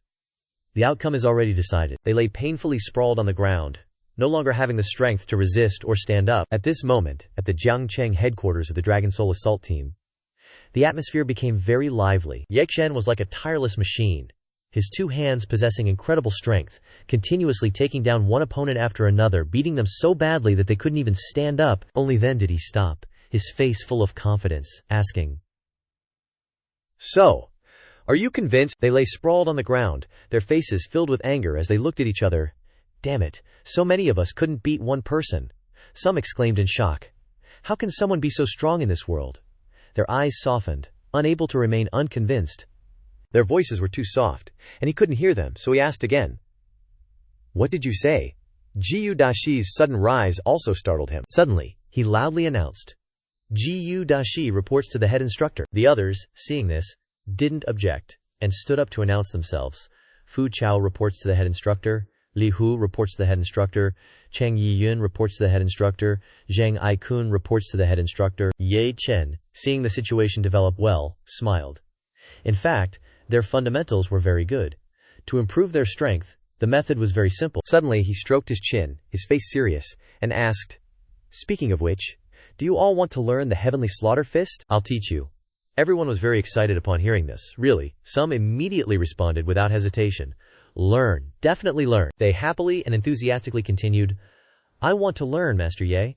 I want to be able to take on 10 like you. Ye Chen stood there striking a cool pose, slowly saying, don't rush, I'll teach you 2 moves first, improving your practical combat abilities first. In his mind, he calculated, if I can gain their support, the structure of my power will be initially completed. He began to connect the people he had worked with. Jiangnan Wang is responsible for controlling the hidden underground forces in Jiangnan province. The Tianzheng group provides financial support for me. Plus Dragon Soul, under the control of military leaders, I can deal with the vast majority of situations. He was extremely satisfied with the present. This way, I have the ability to protect the people around me, and at the same time have the capital to compete with that Long family, who took everything from me. Ye Ken frowned, meticulously reconsidering his plan. Ye Lingxian was helping him, and the Long family from the capital was being obstructed by a force, and even a figure like Lei Shui had no clue. The waters in the capital run deep. The martial arts families hidden within the capital, even the high-ranking powers have to show them respect, just because they stand at the pinnacle of Huaxia. He clenched his fist, showing strong determination. To resist them, he must accumulate his strength to trample them under his feet. On the side, a person was standing before a pile of rubble, seemingly where once stood a magnificent city. Mei Wei Qi's group stood there with astonished expressions, not believing their eyes. He, with a horrified face and cold sweat breaking out, speculated, the destruction of the martial arts arena couldn't possibly be the work of Yuan Jingfu, could it? Su Yuan Tu, standing next to him, agreed. These traces indicate that it was crushed from the inside by an extremely powerful force. It's hard to imagine an ancient martial artist being able to do this, he exclaimed in terror. Are you implying that Jiang Cheng has an expert we don't know about? Kui Zhen looked at the two of them in confusion. No way. Could it really be a cultivator who took action? Isn't that just a legend? Ma Weiqi lowered his head in helplessness. Not sure. The possibility is very low, Su Yuantu calmly interjected. In the 5 years that Ye Chen disappeared, he must have received some kind of fortuitous encounter, otherwise there's no way he'd have the ability to kill a sect elder. Mei Weiqi furrowed his brow, meticulously outlining the plan. There are too many doubts in this matter. The guildmaster has also instructed that without direct clues, we can't accuse that brat. Let's start with him. Scene change. At Yi Chen's luxurious villa, a sumptuous meal with all kinds of flavors had been prepared. Ye Chen picked up his chopsticks and tried a piece of fish. He praised Zhao Rushu wholeheartedly. I didn't expect a lady like you to even know how to cook, Sundi said. This is also my first time seeing Zhao Shu cook. Xia Rushu praised, flared her nostrils. She winked at the two of them. You can praise me more. I've been learning at my grandmother's place these past few days. Ye Chen looked at her teasingly. The taste isn't bad. It's hard to imagine it's your handiwork. Rushue frowned, annoyed, and asked, do you know how to talk? What about my skills? Sundi suddenly remembered something and asked him worriedly. Ye Chen, where did you go yesterday? He recalled the fighting scene from yesterday, not wanting them to worry, and said, I went to some unknown base and helped someone out. I'm going to visit Hengzi later. Do you want to come along? Sundi Shu next to him said, I already made plans with Rushu to go shopping next time. Rushu also smiled and echoed in coordination. That's right, it's been a long time since I've been back. Don't leave me behind. Seeing this, Yi Chen didn't force it. Okay, there will be plenty of opportunities in the future. Anyway, I'll go first. You two enjoy your meal. Stepping outside, his eyes paused as if he saw something. An unfamiliar supercar was parked. He wondered, there's a car I've never seen before in front of the house. The young man in front saw him approaching and gave a salute, then said in a serious tone, Greetings, Chief Instructor. Are you going out? At this moment, he recognized him and thought of that gruff superior, someone from Long Hun. It seems that although Lei Shui has that kind of appearance, he's still quite thoughtful. Ye Chen didn't refuse this treatment. He coolly got into the car and ordered the young man to go to Jiangbei University. Don't call me Chief Instructor outside, call me Mr. Ye or Ye Chen. The young man obediently accepted the order. Yes, Chief Instructor. Very quickly, he arrived at Beijiang University and went into the male dormitory. He sat on the bed, and Hengzi chattered non-stop. Brother Chen, the thing you gave me is so amazing. I'm now cultivating at the first level. I feel like my body is full of explosive power. His whole person radiated an aura like in legends. Seeing this, Ye Chen was speechless. His face drooped helplessly. He could see it now. Ye Chen visited Hengzi at Hengzi's apartment. Hengzi was displaying the power that Ye Chen taught him, and marveling, continuously thanking Ye Chen. Hengzi was full of vitality. He kept moving non-stop with the magical power that Ye Chen bestowed upon him. Ye Chen sat below the bunk bed. He watched Hengzi and smiled, then raised his hand. Ye Chen summoned pills that floated in the air, and he added, Take one of these pills every week. Ye Chen got up from the bed and said emptily, The first time you take it, you'll feel a little uncomfortable, but you must endure it and circulate that cultivation method, and you'll have unexpected gains. Every word Ye Chen said was rhythmic and went deep into Heng Zi's thoughts. Heng Zi was determined to refine the elixir. Heng Zi raised his hand and clenched it, saying to him, "Yes, Brother Chen, in order to protect my family, I will definitely become strong." Ye Chen was stunned, his face froze stiffly, thinking of Heng Zi's previous appearance, and said with a faint smile, "Before that, change your face back first. The image has changed completely." After the conversation with Heng Zi at the boarding house, Ye Chen left. He had just stepped out of the building, walking rhythmically on the deserted road in the late night. Suddenly, Ye Chen saw someone walking towards him from a distance, going in the opposite direction. The stranger approached and asked, "Excuse me, young brother." Hearing this, Ye Chen stopped abruptly, a confused look on his face. Unsure of what the person in front of him wanted to ask, a man stood before him, the same stranger from before. The man spoke up, "Excuse me, how do I get to the male dormitory of this school?" Hearing that, Ye Chen nodded, pointed the way, and simply said, "Just go straight along this road." Having said that, Ye Chen continued walking on his own path. The man watched his back with a murderous gaze and said, "Thank you, young brother." Ye Chen waved his hand, indicating it was nothing, and added, "Don't mention it." But Ye Chen lowered his head and said in a deep voice, "I feel like what you wanted to ask wasn't just this, was it?" As soon as he finished speaking, the man who had asked for directions leaped forward, preparing to assassinate him. It turned out he was Su Yuan-tu, of the Southern Jiang martial arts. Ye Chen, anticipating everything that would happen, calmly continued walking, and finished the sentence he had just started. "Shameless old thief." Su Yuan-tu's strike created a sharp, sword-like light, slashing straight down at Ye Chen, yet Ye Chen easily dodged it with a simple action, a light jump. The old man Yuan-tu's attack caused the ground to shake, creating a large crack in the road, filled with smoke. The old man Su Yuan-tu stood still and said seriously, "To be able to dodge that move, you're indeed not simple, young man. You're Ye Chen, aren't you?" Hearing the old man in front of him say that, Ye Chen coldly, with a look of disdain, asked him, "What do you want from me?" The old man Su Yuan-tu, hearing that, angrily said, "HMPH, brat who doesn't know the immensity of heaven and earth, forget it, now you just need to answer me one question." The old man frowned and raged. What exactly happened that day during the martial arts competition, and what was the real cause of Grandmaster Yuan's death? Ye Chen, hearing the old man in front of him mention Yuan Jingfu, the person he had defeated, smiled faintly and said, "Haha, so you're trash from the Martial Arts Association." The old man Yuan-tu, hearing Ye Chen insult the association and himself, became even angrier. He pointed his finger directly at him and said, "Bastard, even if Yuan Jingfu is dead, as a member of the Martial Arts Association, we're not the kind you can insult as you please." Ye Chen still fearlessly laughed scornfully. "I'm sorry, the trash of the Martial Arts Association I'm talking about isn't just that despicable person Yuan Jingfu." He pointed directly at the old man Yuan-tu and said, "What I mean is, it includes you." The old martial artist Yuan-tu, hearing that, shouted, "You dare insult our Jiangnan Province Martial Arts Association?" With that, the old martial artist was enraged, his blood boiling, rushing to his head. Su Yuan-tu's body ignited, yet Ye Chen still added, "Everyone in your damned martial arts association is trash," the old man roared. "Regardless of whether you tell the truth about that day or not, today I will make you pay the price." Hearing that, Ye Chen said, "Wasn't it just Yuan Jingfu? I killed him, so what?" The old man Yuan-tu stood still upon hearing that. Then Ye Chen continued, "Besides, let me tell you something else," the old martial artist Su Yuan-tu continued, responding to Ye Chen. "What is it? Tell me quickly." Then Ye Chen directly jumped up, unleashing a strike directly at the old martial artist Su Yuan-tu's head. His strike was lightning fast, unrecognizable, not even feeling the pain of death before departing. Ye Chen's expression changed. He became bloodthirsty, laughing and saying, "After assassinating Yuan Jingfu, you were also killed by me." So the old man Su Yuan-tu was struck down by him, lying prostrate on the ground. Ye Chen, still leisurely, took out his phone and called someone, saying, "Xiao Deng, come over here for a moment and help me clean up some trash." Xiao Deng on the other end of the line immediately replied, "Yes, Mr. Ye." Suddenly, he noticed something nearby. He turned around and saw that the old man's phone had fallen out and was ringing. The ringing continued, and out of curiosity, Ye Chen walked over and picked up the phone. He answered the call, and a voice came from the other end. "Hello, Yuan-tu, how's it going? Have you met that good-for-nothing from the Ye family yet?" Holding the phone, Ye Fan stood up straight, listening silently. "If the opponent resists, absolutely do not kill him. Association leader wants him alive." Hearing those words, Ye Chen still stood still, not answering, in order to scout out the situation and see what they wanted from him. Ye Chen, hearing their intentions, laughed inwardly.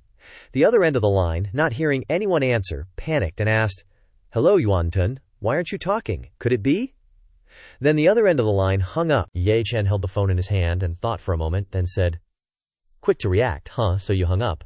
but I have many ways to find you people. From the distance, a blue car was heading towards Ye Chen. With Xiao Deng inside the car, Xiao Deng spoke up, Mr. Ye.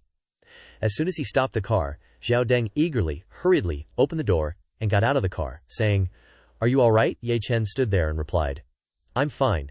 Help me investigate the location of the most recent call from this phone." With that, Ye Chen threw the phone towards Xiao Deng. Xiao Deng reached out to take the phone, looked at it, and said the phone was still on. Quickly grasping the situation, Xiao Deng immediately replied, "Yes."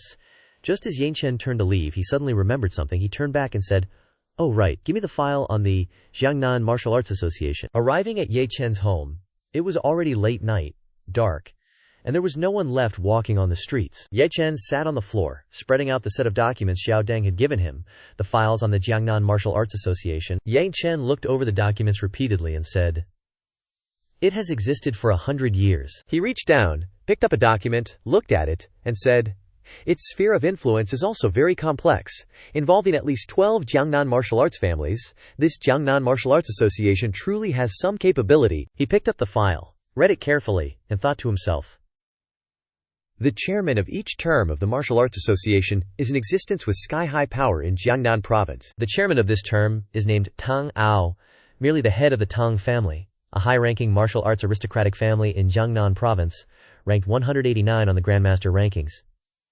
His strength is not something people like Yuan Jingfu can compare to." Reading the document, Ye Chen fell into deep contemplation, and these were figures from 2 years ago. He wondered what Tang Ao's current strength was. "My current strength is probably in the top 300 of the Grandmaster rankings, but whether I can reach the top 200 is still uncertain." After a long period of thought, he raised his hand and summoned a strange object, like a crystal, which emitted an unusually beautiful light from its entire body. Ye Chen looked at the crystal and said, "For me, the person I need to pay attention to right now is this Tang Ao. I need to make another trip." With that, he began a new cultivation hunt. He stood before the graveyard, amidst the night, the moon high and piercingly cold. Ye Chen approached a tombstone, and he thought, "The other tombstones haven't awakened yet. Is Chen Jingtian currently my biggest trump card? But to meet him, my current realm isn't enough." He stood still, continuing to ponder, "I must quickly raise my strength and bring forth Chen Jingtian. The Martial Arts Association is already beginning to suspect me. I need to find a way to buy time before the confrontation." After a while of thinking, suddenly, a notification sound rang from his phone. Xiao Deng had sent a message. The content of the information was as follows: "Mr. Ye, this is Xiao Te. The location has been identified at the Tiangxi Hotel in Jiang Cheng. Through our investigation, we found that the 3 people who checked in are Ma Weiqi, Su Yuanzhu, and Kui Zhen of the Jiangnan Martial Arts Association." Just as Ye Chen received the message from Xiao Deng, he immediately pulled out his phone to call someone and said, "They dare to wait at the hotel. Have they not realized that one of them is already dead?" The person on the other end of the phone, hearing Ye Chen's words, replied, "It doesn't look like they have, but they've probably found out, but dare not believe it." The person on the other end, worried about Ye Chen's safety, blurted out, "Young Master Ye, they are very strong. Do we need Dragon Soul to participate?" Hearing this, Ye Chen immediately replied, "No need, I can handle it." As soon as he finished speaking, he put the phone down beside him. Ye Chen crossed his arms and closed his eyes, pondering, "Even if I kill those 2 today, the Jiangnan Martial Arts Association will continue to seek revenge, perhaps even more wildly. Currently, I need time. I must think of a way to prolong it." Ye Chen raised his hand to cup his chin and thought, "That's right, the information Luo Yuntian left for me, it just so happens to contain a method for enslaving others. If I can take one of them as a slave, everything will be much easier to handle." The sky was pitch black, with countless glittering and shining stars over Jiang Cheng. At the Tiangxi Hotel. Inside a room at the Tiangxi Hotel, Kui Zhen and Ma Weiqi were talking about Su Yuanzhu. Ma Weiqi spoke up. "Why hasn't Su Yuanzhu contacted us yet? Could he really be in danger?" Hearing this, Kui Zhen added, "No, that's not right. How could a small place like Jiang Cheng have such a formidable figure?" Ma Weiqi felt uneasy. He touched the phone on the table and continued, "Su Yuanzhu's last known coordinates show him near Jiangbei University. Go there and see if you find anything unusual." Hearing Ma Weiqi's words, Kui Zhen unconsciously brought both hands to his chin, deep in thought. There's no aura of Su Yuanzhu. Either he was purged or he left early. I'd say the former is more likely. Something must have happened to him. Hearing Kui Zhen's words, Ma Weiqi grew even more anxious. He picked up the phone and said, "If that's truly the case, it means Ye Chen definitely has a master protecting him. Even we might not be able to handle this. We must immediately report to Chairman Tang." Outside the building, a golden-orange beam of light appeared, heading towards the 2 people inside the room. The beam shot forth like a flash, streaking straight ahead. The beam of light, created by someone with destructive intent, aimed to prevent Ma Weiqi from calling Tang Ao to report. Thus, the light beam targeted the phone in his hand. Ma Weiqi was stunned to see the phone, right in his hand, struck from a distance and shattering into 2 pieces. The phone was completely destroyed. Ma Weiqi yelled, "Ah, so it was Ye Chen who did this." He landed, sitting directly on the railing outside the room, and said, "Although I killed one Su Yuanzhu, you two are still fighting one. Is this situation truly a call for outside help?" Ye Chen looked at the 2 old men with a hint of disappointment and continued, "A bit lacking in martial morality, aren't we?" Ma Weiqi and Kui Zhen were utterly astonished and dumbfounded to see Ye Chen appear in Jiang Cheng, both exclaiming, "Ye Chen, that guy, this brat!" Ma Weiqi recoiled his hand, then extended it again, and a sharp knife shot out from his sleeve. The knife was like an assassination weapon. One hit would spell the end. Ma Weiqi refused to listen further to Ye Chen and immediately made his move. He drew his hand back, assumed a combat stance, then forcefully thrust his hand forward, simultaneously channeling his internal energy into the attack. This sent the small knife whistling rapidly, flying at the speed of light, to the point where the naked eye could no longer clearly distinguish it. As Ma Weiqi launched his attack, he yelled, "Die!" Ye Chen stood opposite him, and despite seeing himself in a dangerous situation, he remained calm, standing still, looking directly at Ma Weiqi's attack. Then his eyes widened as he said, "Freeze!" That was his skill. With just a glance, Ma Weiqi's knife was completely blocked with ease. The strike, which was thought to be able to hit Ye Chen thanks to its high speed, was completely regarded by Ye Chen as a commonplace blow, and child's play. He didn't even need to use his hands, feet, or anything else, just his eyes were enough to stop the strike easily. Next, Ye Chen controlled the knife with his mind. He continued, "Return." And just like that, the sharp little knife turned and headed straight for Ma Weiqi. Yet, his strike to return the knife created an even faster speed than before. The sharp knife was once again near Ma Weiqi, but this time as an opponent. Seeing the knife returning at an extremely high speed, Ma Weiqi shouted, "I'm done for, I can't dodge it." Seeing Ma Weiqi in a bind, Kui Zhen immediately pulled out his family heirloom staff as a weapon and held it firmly, saying, "Soul-suppressing staff." Kui Zhen directly brought his red staff to block the path of the knife. The knife collided with the staff and was deflected in another direction, without causing any harm to Ma Weiqi and Kui Zhen. Kui Zhen and Ma Weiqi sensed the unease and said to each other in their minds, "This kid is indeed a cultivator. A cultivator's methods are strange, and they have many trump cards. We must be careful in dealing with him." The 2 old men, Kui Zhen and Ma Weiqi, stood close to each other, protecting each other in fear. Seeing that Kui Zhen's staff had deflected the knife, Ye Chen became very interested in the staff.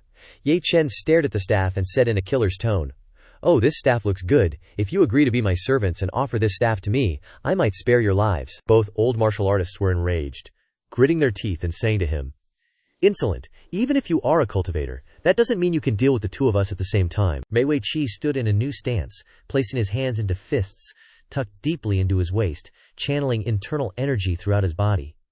A blue light radiated from Ma Weiqi's body. Then he shouted and made his move. Then, Ma Weiqi continuously threw powerful punches, a flurry of punches, so fast that it was impossible to see where Ma Weiqi was punching from to dodge. Yet, those continuous and agile punches were deciphered quickly by Ye Chen. He easily saw through and dodged those punches with ease. His movements were no less impressive. Right when Ma Weiqi was advancing with a punch, Ye Chen dodged it easily, then moved in another direction. Following that, Ye Chen tightly gripped Ma Weiqi's wrist. He used his strength to hold Ma Weiqi's hand tightly. Continuing after that, Ye Chen spun Ma Weiqi's hand like a top, as if Ma Weiqi were a toy of his. Not stopping there, Ye Chen continued to grab Ma Weiqi's head and slam it straight into the ground, while raising his fist high. In the distance, running over was Kui Zhen. In Kui Zhen's hand was the staff that Ye Chen had his eye on. Closing in, Kui Zhen jumped high and raised the staff, shouting, "Ha ha!" Seeing this, Ye Chen reached out to block the staff. Kui Zhen poured all his strength into the strike, internal energy flowing throughout his body. Bursting outwards, he shouted, "Soul-suppressing staff, nether souls!" Then, a series of monstrous spirits appeared, looking terrifying with their forms. Seeing this scene, Ye Chen was shocked, because he thought it would be easy to deal with, and didn't expect monstrous spirits to appear. Ye Chen's eyes widened in surprise. All the demonic spiritual energy flew over and invaded Ye Chen's body. He cried out in pain. "Uga!" Seeing Ye Chen being possessed, Kui Zhen jumped up, holding the entire staff high and striking straight down, laughing mockingly as he charged forward. "Ha ha, I told you, under the ancestral soul-suppressing staff you are nothing." Yet following that, a hand wrapped in spiritual energy reached out. grabbing the staff directly without hesitation. Kui Zhen was shocked, his eyes wide and his mouth agape in surprise. Ye Chen said to him with a smile, "Just now, I was just taking one of your moves to test its strength. I've seen more weapons like this than you have." With that, Ye Chen snatched the staff from Kui Zhen's hand and continued to counterattack. He held the staff and punched it straight into Kui Zhen's face. He spat out blood. His strike was extremely powerful, and, with the power of the weapon, the strike was even stronger. After testing the strike, Ye Chen stopped, looked at the staff, and said, "As expected, it is a spiritual object. It needs to be stimulated with spiritual energy. Although it can't be considered a good thing, it's still a bit of a waste to let you use it." Ye Chen poured true energy into the staff, and said to Kui Zhen, "Let you see its true power." With that, Ye Chen held the staff with both hands, and struck Kui Zhen's head hard. Kui Zhen flew far away, as if Ye Chen was playing baseball. Of course the staff was like a baseball bat, and the rapidly flying body was understood as a baseball. One hit sent Kui Zhen flying very far. Flying all the way, Kui Zhen collided hard with the wall. A loud noise rang out, and the wall was broken. Kui Zhen's strike pierced through to the next room of the Heavenly Joy Hotel, where a couple's fun was disturbed by Kui Zhen. Kui Zhen sat slumped on the ground, blood gushing out continuously. He must be very tired, constantly panting. The two people in the room, upon seeing Kui Zhen being teleported in, screamed in terror without even getting dressed, running around yelling, "Ah, murder!" Kui Zhen collapsed to the ground. Trembling, Ye Chen approached him, the sound of his footsteps causing Kui Zhen to be filled with fear. Ye Chen stood before Kui Zhen, then pointed the club in his hand directly at Kui Zhen's face, and said, "Die with him, or become my slave. Your choice." Ye Chen pointed at Ma Weiqi, coldly asking, "Slave or death?" Hearing this, he was terrified and broke out in a cold sweat, thinking to himself, "If I die, the Ma family will surely plummet from grace. My life's work will be devoured by others, and my clansmen will be bullied and retaliated against by enemies. For the sake of my clan, I have no choice." With this thought, Ma Weiqi kowtowed earnestly and cried out, "Mr. Ye, I choose the second path, willing to be your slave. Please, Mr. Ye, spare my life." Ye Chen said with amusement, "Seems you know what's good for you. Raise your head, and I'll infuse a drop of essence blood into your forehead." He extracted a drop of fresh blood from his fingertip, muttering to himself, "From this day forward, if you dare to have any thoughts of resistance." Ye Chen flicked his hand forcefully, causing the drop of blood to fly out instantly. He sternly yelled, "Your soul will be scattered." As soon as he finished speaking, the drop of essence blood quickly entered Ma Weiqi's forehead, causing him great fear. He seemed to fall into a heart-stopping hallucination, as he saw Ye Chen's murky eyes staring intently at him. Ma Weiqi kowtowed repeatedly in terror, saying in a flustered manner, "This old slave dares not. Since ancient times, the weak have been slaves to the strong. This old slave, Ma Weiqi, is willing to obey Mr. Ye." His eyes widened, thinking to himself, "I can feel it. As long as I dare to betray him, a single thought is enough to scatter my soul. Such terrifying magic." Ye Chen quickly turned to leave, his voice cold. "Within a month, I don't want the Jiangnan Province Martial Arts Association to cause any more trouble. You know what to say, right?" Weiqi replied tremulously, "Yes, I know." He was doubtful, thinking to himself, how strange. Why a 1-month deadline? Could it be that if he's given a month, he's confident he can deal with the president of the association? That evening, at Ye Chen's villa, he fondled the club in his hand, saying with excitement, "Unexpectedly, this trip yielded a surprising harvest. Currently, I don't have a suitable weapon, so this soul-suppressing club can barely suffice for now." Ye Chen muttered to himself, "Once I've accumulated enough strength for another month, I will personally go to the Jiangnan Province Martial Arts Association. Tang Ao is ranked 189th on the Grandmaster board. I want to see just how strong he is." Suddenly, a knock on the door echoed from outside. He wondered in doubt. "It's so late, who could it be?" Ye Chen quickly went to open the door, and was extremely surprised when he saw the person in front of him, softly saying, "Jin Ling Yan." Ling Yan's face was pale as she trembled, asking, "Ye, Mr. Ye, may I come in?" Ye Chen replied calmly, "Come in." After she had sat quietly on the chair for a while, he asked with doubt, "What exactly happened? Did something happen to the Jin family?" Jin Ling Yan didn't answer, but slowly took off the fur coat she was wearing. Her coat was removed, revealing a green jade necklace with dragon patterns, and then whispered, "Mr. Ye, you'll know just by looking." Seeing this, Ye Chen asked in astonishment, This jade pendant, where did you get it from?" He carefully observed the shining green jade pendant, thinking to himself, "There's extremely dense spiritual energy within this jade pendant. Wearing it can increase cultivation speed by at least 3-fold. This thing would be a treasure, even in Kunlun Void." Jin Ling Yan explained in a measured tone, Mr. Ye also knows that my Jin family is in charge of the special auctions of Jiang Cheng, and we occasionally receive some strange auction items. She recalled the memories of that time. The night before last, my father's friend came from Xiangjiang, bringing this item to Jin family, saying he wanted to auction it at the auction the next day. But yesterday he suddenly changed his mind and called, saying he wouldn't sell it anymore and wanted to take the item back that night. Ling Yan calmly continued. My father naturally agreed, but after waiting all night, he still didn't see him, and he couldn't get through on the phone. Feeling suspicious, my father paid a visit to his house. Unexpectedly, she cried out in panic. Their entire family has been wiped out, Jin Lan Yan recounted in fear. The corpses show that the methods used by the perpetrator were extremely cruel, their strength terrifyingly powerful. What's worse is that even the people your father has been in contact with these past few days have died one after another. The cause is very likely this jade pendant, she earnestly said to Ye Cheng. Our Jin family's current strength is probably not enough to protect this item, but we can't just hand it over to someone else. Therefore, my father wants to entrust this item to Mr. Ye for safekeeping. In Jiang Cheng, it seems that only Mr. Ye has the strength to do so. If something happens to the Jin family, this item will belong to Mr. Ye. He quickly accepted, replying, All right, I agree. So what do you plan to do next? Ye Cheng thought to himself. Jin Lanyan has helped me a lot, and this item is of great use to me, so I can't let it go. She picked up the downcoat, whispering, My father has already arranged for a plane. The Jin family will temporarily leave Jiang Cheng. Jin Lanyan stood up and gently reminded. During the safekeeping period, Mr. Ye can feel free to use the jade pendant, considering it as the safekeeping fee we're paying you. She smiled sadly, saying, Perhaps this meeting is our last. Jin Lanyan reluctantly departed. Goodbye, Mr. Ye. Ye Cheng nodded slightly, replying, May fate bring us together again. After seeing her off, he closed the door. Suddenly, a voice called out from behind him. Ye Cheng, Jia Rushui asked doubtfully, Was there a beauty here just now? Sun Yi said irritably.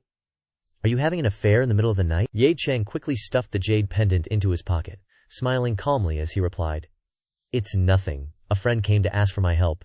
Sorry for waking you two up. Ru Shui, while searching for food in the refrigerator, said, Oh right, are you going to the Tianzheng Corporation tomorrow? It's been a while, hasn't it? Because there's an upcoming product press conference, there will be many reporters from home and abroad. She leisurely drank her milk and continued. We need to create a buzz for the product that's about to be launched. Sun Yi earnestly said, You have to go, because I'm the spokesperson for the corporation at the press conference. If you're not there, I'll be so nervous. Ye Cheng patted her head, saying gently, Okay, I'll go. All right, I'll take some beautiful photos for you two while I'm there. Sun Yi immediately smiled, happily nodding slightly, replying, Yeah, the lights were still on in Ye Cheng's villa at that time. Ye Cheng carefully observed the green jade pendant engraved with a dragon pattern. He muttered to himself. To think it would scare the Jin family, one of the top-tier martial arts families in Jiang Cheng, to such an extent that they would abandon their family business and flee abroad. The background of their opponent is not small, Ye Cheng said softly. But whether they truly have the skills or not, we'll only know after a fight. This jade is quite interesting. Let's try it out first. With that, he channeled his spiritual energy into the jade pendant. It quickly emitted a strange light. The light surrounding it also enveloped Ye Cheng's entire body, causing him great surprise. After a while of experimentation, Ye Cheng realized that it was indeed a good item. He looked at the jade pendant floating in the air with interest, thinking to himself, This jade pendant can at least increase my cultivation speed tenfold, much more powerful than I imagined. Suddenly, a jade stone flew from somewhere. The power of the jade pendant was quickly absorbed by the stone, causing Ye Cheng to exclaim in confusion, What's going on? The jade pendant gradually descended and slowly cracked. In an instant, it shattered into pieces due to the influence of the black stone. Ye Cheng, witnessing the scene before him, asked himself doubtfully, What's going on? The jade pendant's spiritual energy is being absorbed by the black stone. The stone gradually approached his face, causing him to widen his eyes in surprise, thinking to himself, The spiritual energy is so dense. The effects of the jade pendant have been transferred into the black stone. Ye Cheng looked deep inside the black stone and saw a scene with hundreds of graves being built side by side. He pondered. Even the reincarnation burial ground within it has changed, overflowing with endless spiritual energy. His face turned pale as he muttered to himself. Speaking of which, Yan Yichen picked up a small piece from the green jade pendant and muttered, This treasure is now in pieces. How am I going to explain this to Jinling Yan? Ye Chen immediately thought of a backup plan. When the time comes, I'll give her some pills or something. She'll probably be happier. The very next morning, at the vast Jiang Cheng Corporation. The hall was bustling with people coming and going, extremely crowded. The guests had already started drinking and chatting happily with each other. Jiang Cheng's number 1 and number 2 committees had also appeared, chatting with Xia Da. Over on this side, Zhu Lu was also laughing and chatting animatedly with Ying Jing. The paparazzi and reporters had also arrived in full force. Seeing this, Ye Chen happily said, "There are quite a few familiar faces here. Excellent, excellent." Jia Rushu excitedly spoke up. "Now that everyone's here, it's our turn to shine." He nodded slightly in agreement. A moment later, on the stage, Rushu began the introduction. Today, Jiang Cheng Corporation is launching a total of 2 types of products, Sun Yi continued. They are the blood coagulation longevity pill and the intermediate youthful restoration elixir. She calmly continued. The blood coagulation longevity pill can improve the physique of the elderly, allowing them to regain their vigor. The intermediate youthful restoration elixir can improve the skin, so from now on no scientific technology will be needed for taking photos and videos. The group of women below immediately clamored. "May I ask if this is about to undergo testing? Are there any side effects? Is this effect really true?" Sun Yi replied tactfully. "I can understand your feelings. Next we will use a drawing method. Please invite 5 reporters to come backstage for a trial, to directly verify the effectiveness of our products." As soon as she finished speaking, a series of hands were raised, shouting, "Me, I want to go up, I want to try it once." Perfect. The selected people quickly opened the product caps and dripped a little onto their hands. They slowly rubbed it on their faces. After trying it, all 4 girls saw that their skin was rosy and glowing. They praised endlessly. "The wrinkles have been reduced a lot. Hua Xia is truly amazing." Sun Yi smiled and continued. "It seems everyone is very satisfied with the trial product, so you must be very interested in where to buy the product, right? We have confirmed the specific sales time as," she thought to herself happily. "Great, the progress is going very smoothly." Suddenly, a voice rang out from below. "Hold on, I have a question." Sun Yi looked in that direction with a very puzzled expression. A woman in an orange kimono, holding a microphone, calmly asked, "Hello, I am a reporter from the Nihon Martial Arts Daily. I have some questions regarding your Jiang Cheng Corporation's products. With such miraculous effects, is the composition safe? To eliminate doubts and verify safety, please give me a sample to take back for testing." Hearing this, Ye Chen was furious, thinking, "You guys are living good days. You want samples before we even start selling the product? Are you afraid you won't know how to research it? Those islanders have bad intentions." Sun Yi replied awkwardly. "I'm sorry, this involves business secrets. We cannot comply." The reporter then seized the opportunity to ask a series of pressing questions. Does your attitude show that Jiang Cheng Corporation is afraid of testing? Or is there a problem with your product itself, even with extremely large side effects? Everyone below started discussing in an uproar. "That's right, it's such a magical medicine. Okay, the core technology is very suspicious. The effect is too good, making people suspicious." Sun Yi explained awkwardly. "We have passed the inspection of the Drug Supervision and Inspection Bureau. The safety is definitely not a problem. Please believe us." Seeing that the situation was not good, Xia Ruzhu thought to herself, "This is bad. Sun Yi is hosting a press conference for the first time, and it's easy to panic when facing unexpected situations. I have to salvage this." Suddenly, a person stood in front of Sun Yi and said in a deep voice, "Leave the rest to me." Seeing this, the female reporter frowned and asked, "Who?" Sun Yi saw Ye Chen and shouted happily, "Xiao Chenzi, answer calmly. As for your concerns about the safety of the product, I can explain it to you." Ye Chen said clearly, "Next, I will answer your questions." The female reporter said with an assertive tone, "May I ask who you are? If we can't get the genuine ingredient list today, we won't accept this." He picked up the lotion bottle and replied calmly, "Didn't I just say? The Drug Inspection Bureau has already checked it. Our products are absolutely safe. You want our ingredient list so badly? Don't tell me you're trying to steal our formula." Seeing this, the female reporter started shouting rudely, "I don't care. There's no skincare product that's so magical, it must be special effects." "Are those people models you hired? Otherwise, how could they all become young after just one application?" Ye Chen asked back angrily. "Are you trying to act shamelessly here?" She stuck out her tongue and challenged. "So what about the Drug Inspection Bureau? I only look at the ingredients. If I'm not happy, then hit me." As soon as she finished speaking, Ye Chen leaped forward. He took some lotion from the bottle and slapped it straight onto her face, without any unnecessary movements. Seeing this, Sun Yi's face turned pale as she whispered, "Xiao Chenzi, that was impulsive." The female reporter immediately covered her face and started yelling loudly, "He's hitting people! Jiang Cheng Group is hitting people!" Ye Chen said calmly, "Who wants to hit you? I just wanted this guest to try our product. I just helped this guest apply the product we're about to sell on her face, right? Now, the customers can see the effects of our product more directly." The female reporter immediately took out her phone to look at herself, the right side of her face, where the cream had been applied. became smoother and more radiant. She exclaimed in astonishment.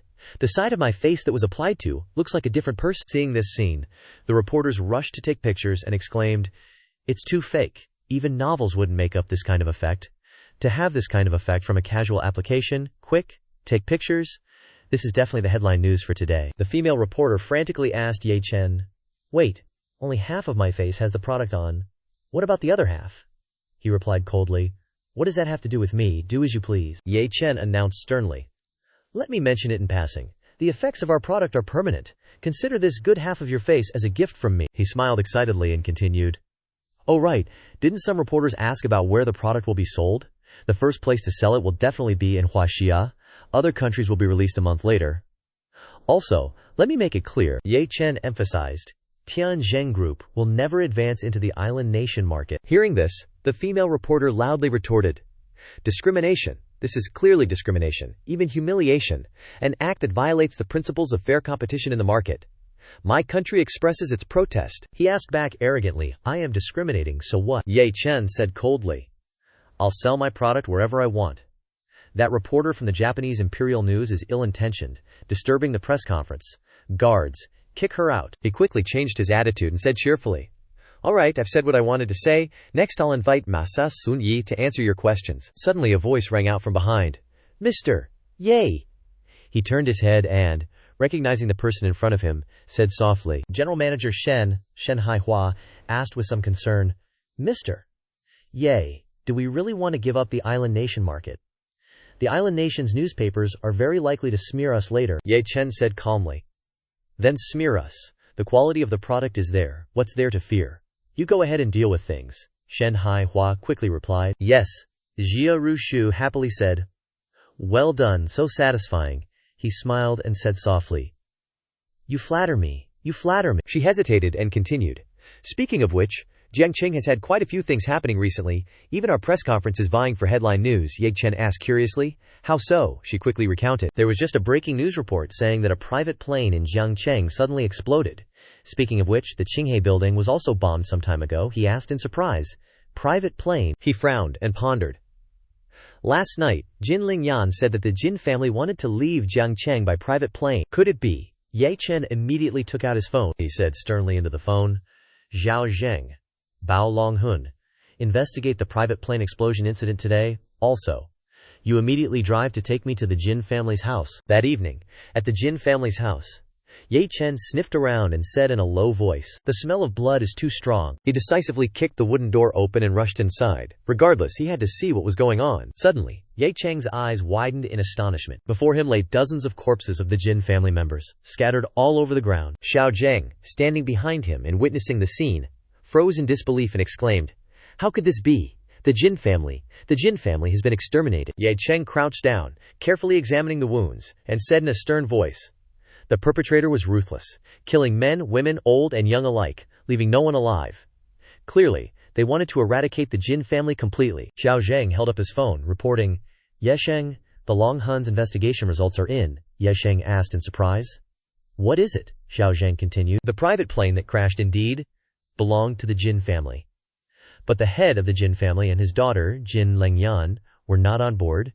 It was an empty plane." Hearing this, Ye Cheng breathed a sigh of relief, thinking, "It's fortunate that Jin Lengyan is safe. Her father must have anticipated something, and used an empty plane to divert the enemy's attention." Xiao Zheng added in a somber tone, "But Long Hun discovered a body in the outskirts, identified as Jin Lengyan's father, Jin Xiangming. The traces of the fight indicate that he fought for a long time to hold off his opponent. Jin Xiangming's limbs were all broken." Ye Cheng asked anxiously, "Was Jin Lengyan found?" Xiao Zheng replied, "The report is negative. Jin Lengyan's whereabouts are currently unknown, and we are continuing the investigation." He calmly stepped further inside, softly saying, "All right, I understand, Zhao Zheng. You can go back first." Zhao Zheng quickly obeyed. "Yes, Ye Xiansheng." Ye Cheng revealed a sharp glint in his eyes, and said in a deep voice, "I'll handle the rest." In front of the Jin family's residence, the scene reeked of blood, with bodies scattered everywhere. Ye Cheng looked at the scene before him, frowning in displeasure, and sighed. "To go to this extent for a jade pendant, is your life really worth so little?" He raised his clenched hand and opened it, revealing shattered fragments of green jade in his palm. Looking at the jade pieces in his hand, he said angrily, In principle, I shouldn't interfere in the Jin family's affairs, but I have received their benefits and consumed all the spiritual energy within the jade pendant they entrusted to me." As soon as he finished speaking, he crushed the remaining shattered jade in his hand, his voice firm. "This matter must be taken care of." Golden spiritual energy emanated from his hand, enveloping him. He looked at the radiating spiritual energy, pondered for a moment, and said, "The jade pendant was originally given to me by Jin Lengyan, and it retains her aura. It can be used for spellcasting." Ye Cheng raised both hands, performing a hand seal. The jade fragments floated in the air, and the spiritual energy radiated even more intensely, he chanted. Following the original source, creating all things, purifying the turbid origin, calming the restless banner, perceive the life force, locate her within 1,000 miles. As soon as he finished the incantation, a scene formed by spiritual energy appeared before Ye Cheng, depicting an orange lake. He looked at the lake and muttered, "Coral Lake." At Coral Lake, the water flowed rapidly and turbulently. On a rock, there were two figures. Getting closer, he saw a young woman falling to the ground, and a tall man standing opposite her. The young woman was teary-eyed, covered in scratches. She was the daughter of the Jin family, named Jin Lengyan. Her face showed fear as she thought to herself, "I'm done for." The man had a bushy beard and wore a mask with two horns on his head, his eyes gleaming. Looking at Jin Lengyan, he said in a deep voice, "A small martial arts family in Jiang Cheng dares to resist Yan Jinxi." He put his hands on his hips and continued, "There's only one choice if you want to live." She panicked internally, stepping backwards, thinking, "He's a pervert." Suddenly the man reached out his large hand. He grabbed Jin Lengyan by the neck, lifting her high into the air. She struggled to breathe, her face turning pale. He didn't care, threatening loudly, "Where's the jade pendant? Tell me, or I'll snap your neck." Jin Lengyan's face was now devoid of color. But with unwavering courage she sneered, saying firmly, "The Jin family only values integrity in business. You not only disregarded the rules but also killed my entire family. Even if I die, I won't tell you the whereabouts of the jade pendant." With that, she spat forcefully on his head. Humiliated by her, his pride wounded, he was furious, throwing her violently to the ground and yelling, "You stinky woman, tired of living." Jin Lengyan was in terrible pain from the fall. She endured the pain, struggling to sit up. She raised her hand to wipe the blood from the corner of her mouth and defiantly retorted, "Go ahead, kill me." The masked man suddenly smiled slyly. He looked at her and said, "You think that just because you don't reveal the whereabouts of the jade pendant, I won't dare to kill you?" He bent down, doing something, he said leisurely, "But killing you is too easy.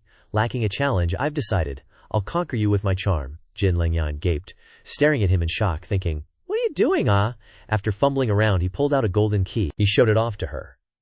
The invincible magic key. He took off his robe, now only wearing his underwear. He raised the key and pointed to the iron belt with a lock on his body, then laughed and said, "As long as I use this key to unlock the seal on my belt, I will transform into a handsome masked man. Any woman will succumb to my charm." His voice became increasingly lewd. "I want you to become my woman." Jin Lengyan's face turned pale. She looked at the man laughing lewdly, disgusted, and murmured tiredly, "Help, there's a pervert." He held the key, preparing to unlock the belt. Standing, be complete. Transform. Before he could finish speaking, footsteps came rushing from behind. Ye Cheng jumped up and gave him a god-level kick. He angrily said, "You damn pervert, die." The key slipped from his hand and flew out. The key clattered a few times and fell into the rushing water, disappearing from sight. Jin Lengyan was stunned. She opened her eyes wide in disbelief. She stammered, Yi Cheng, approached her, and asked with concern, "Can you still stand?" She reached out her hand and unconsciously said, Yeah. The man rushed towards where the key fell, regretting in panic. "My key." Jin Lengyan blushed shyly. She didn't dare look him in the eye. She asked, "Yi Sheng, why are you here?" Ye Cheng questioned. "Why didn't you come to me? You should know very well that in the entire Jiang Cheng, only I can protect you." Jin Lengyan placed her hand on her chest. Bowing her head slightly, she explained sadly, "This is a tribulation of my Jin family. I don't want to implicate Yi Sheng," Yi Cheng thought to himself. She could have revealed her whereabouts in exchange for a chance to live, but she didn't. She is a friend worthy of my sincerity. He sighed helplessly and said to her, "Hi, why did you have to do that?" Ye Cheng turned to leave, he said as he walked. "What about our deal?" Jin Lengyan looked confused. She hummed, and he continued to explain, "I've taken that jade pendant, and I'll avenge your family." She ran after Ye Cheng and said, "My Jin family has been exterminated. According to the agreement, the jade pendant already belongs to you." Before she could finish speaking, he waved his hand and cut her off. Okay, I know. The horned masked man didn't know where. He pulled out a sharp dabio. He blocked their path, stomping his feet angrily and said, You little brat, do you know what you've done? Now the key has fallen into the river. Not only can I not transform now, I can't even go to the toilet. Ye Cheng looked at him speechlessly. He disdainfully said, As expected, a pervert. He got into a fighting stance, raising his large sword and saying, But now I know the jade pendant is on you, brat. Since you've delivered yourself to my door, then don't blame me. He jumped up, swinging the dao towards Ye Cheng. He still stood calmly. Extinction God / When the dao was about to touch Ye Cheng, he raised a bare hand to block it. The masked man was stunned. He couldn't believe his eyes, stammering, No, impossible, you can catch a blade with your bare hands. Ye Cheng curled his lips, smiling disdainfully. You dare to use this kind of junk to slash at me. He exerted a little force, and the man's dabio shattered in two. He wailed, tearing up, My dabio! He took out his weapon for him to see, then said, Let me show you what a real weapon is. The other side looked at the object in his hand, stunned, saying, Soul-suppressing staff, why is it in your hands? He stammered hurriedly, waving his hands and saying, Wait a moment, let's talk about this. I surrender, you can't kill me. I am a martial arts genius of the Yan family. Killing me is equivalent to offending the entire Yan family. Moreover, my uncle Tang Ao is the chairman of the Jiangnan Provincial Martial Arts Association and also my master. Killing me is no different from courting death. Ye Cheng smiled slyly. He mocked, Oh, Tang Ao, then I have to give him face. The masked man nodded quickly. Yes. Looking at the entire Jiangnan, no one is qualified to offend my uncle. It's good that, giving him face is a wise choice. As soon as he finished speaking, Ye Cheng raised his soul-suppressing staff. Getting into a fighting stance, he smiled and said, This time, don't even think about dying comfortably. Ye Cheng raised the soul-suppressing staff in his hand high. His face darkened. He used the elusive technique, with lightning-fast speed that the naked eye could not see, to beat the masked man black and blue. He was as fast as the wind, so he couldn't counterattack. He cowered, groaning painfully. Ouch, my mother, my uncle is Tang Ao, don't hit me anymore. Ouch, my mother, don't hit me anymore. If you hit me again, I'm about to awaken. After a while of being beaten, the masked man finally collapsed, unable to resist. He held the soul-suppressing staff against his face and praised, Well done, as expected of a martial arts genius, you can take a beating. The large masked man trembled, reaching out his hand to beg Ye Cheng, Stop, Tang Ao is my uncle, you can't. His appearance now looked extremely miserable. His whole body was covered in bruises, and one of the horns on his head was broken. He raised his hand to beg. The fur trim on his chest also trembled with every word he said. Right, that woman of the Jin family also has a jade pendant. I'll give it all to you, now you let me go, we'll pretend nothing happened. Ye Cheng growled. You said pretend nothing happened. The surrounding atmosphere suddenly changed, becoming gloomy. The masked man's back went cold, breaking out in a cold sweat, raising both hands in surrender, trembling, stammering, Yes, I guarantee my uncle will definitely not make trouble for you. He trembled, feigning fear, but deep down he was scheming. Behind the mask he sneered, thinking, Hook, line and sinker, so you fight well. What good is it? In Jiangnan Province's martial arts world, family power matters. A fool like you, as long as I survive, my uncle's connections will find a way to kill you. Just as he was plotting, Ye Cheng suddenly raised the soul-suppressing staff and whacked him hard on the head. He cried out in agony. Ah! The unexpected blow sent him staggering backward, unable to react. His mask cracked open, revealing part of his face. Blood dripped from the top of his head, down his chin, and onto the ground. His eyes were filled with horror. He hadn't expected Ye Cheng to go this far. Tears welled up from the pain as he glared at Ye Cheng and shouted, Are you crazy? If I die, my uncle won't let you get away with this. The setting sun cast a glow on the distant horizon, silhouetting Ye Cheng. He looked like the embodiment of truth. He coldly stared at the fatty on the ground and asked with a snarl, You talk about calculations.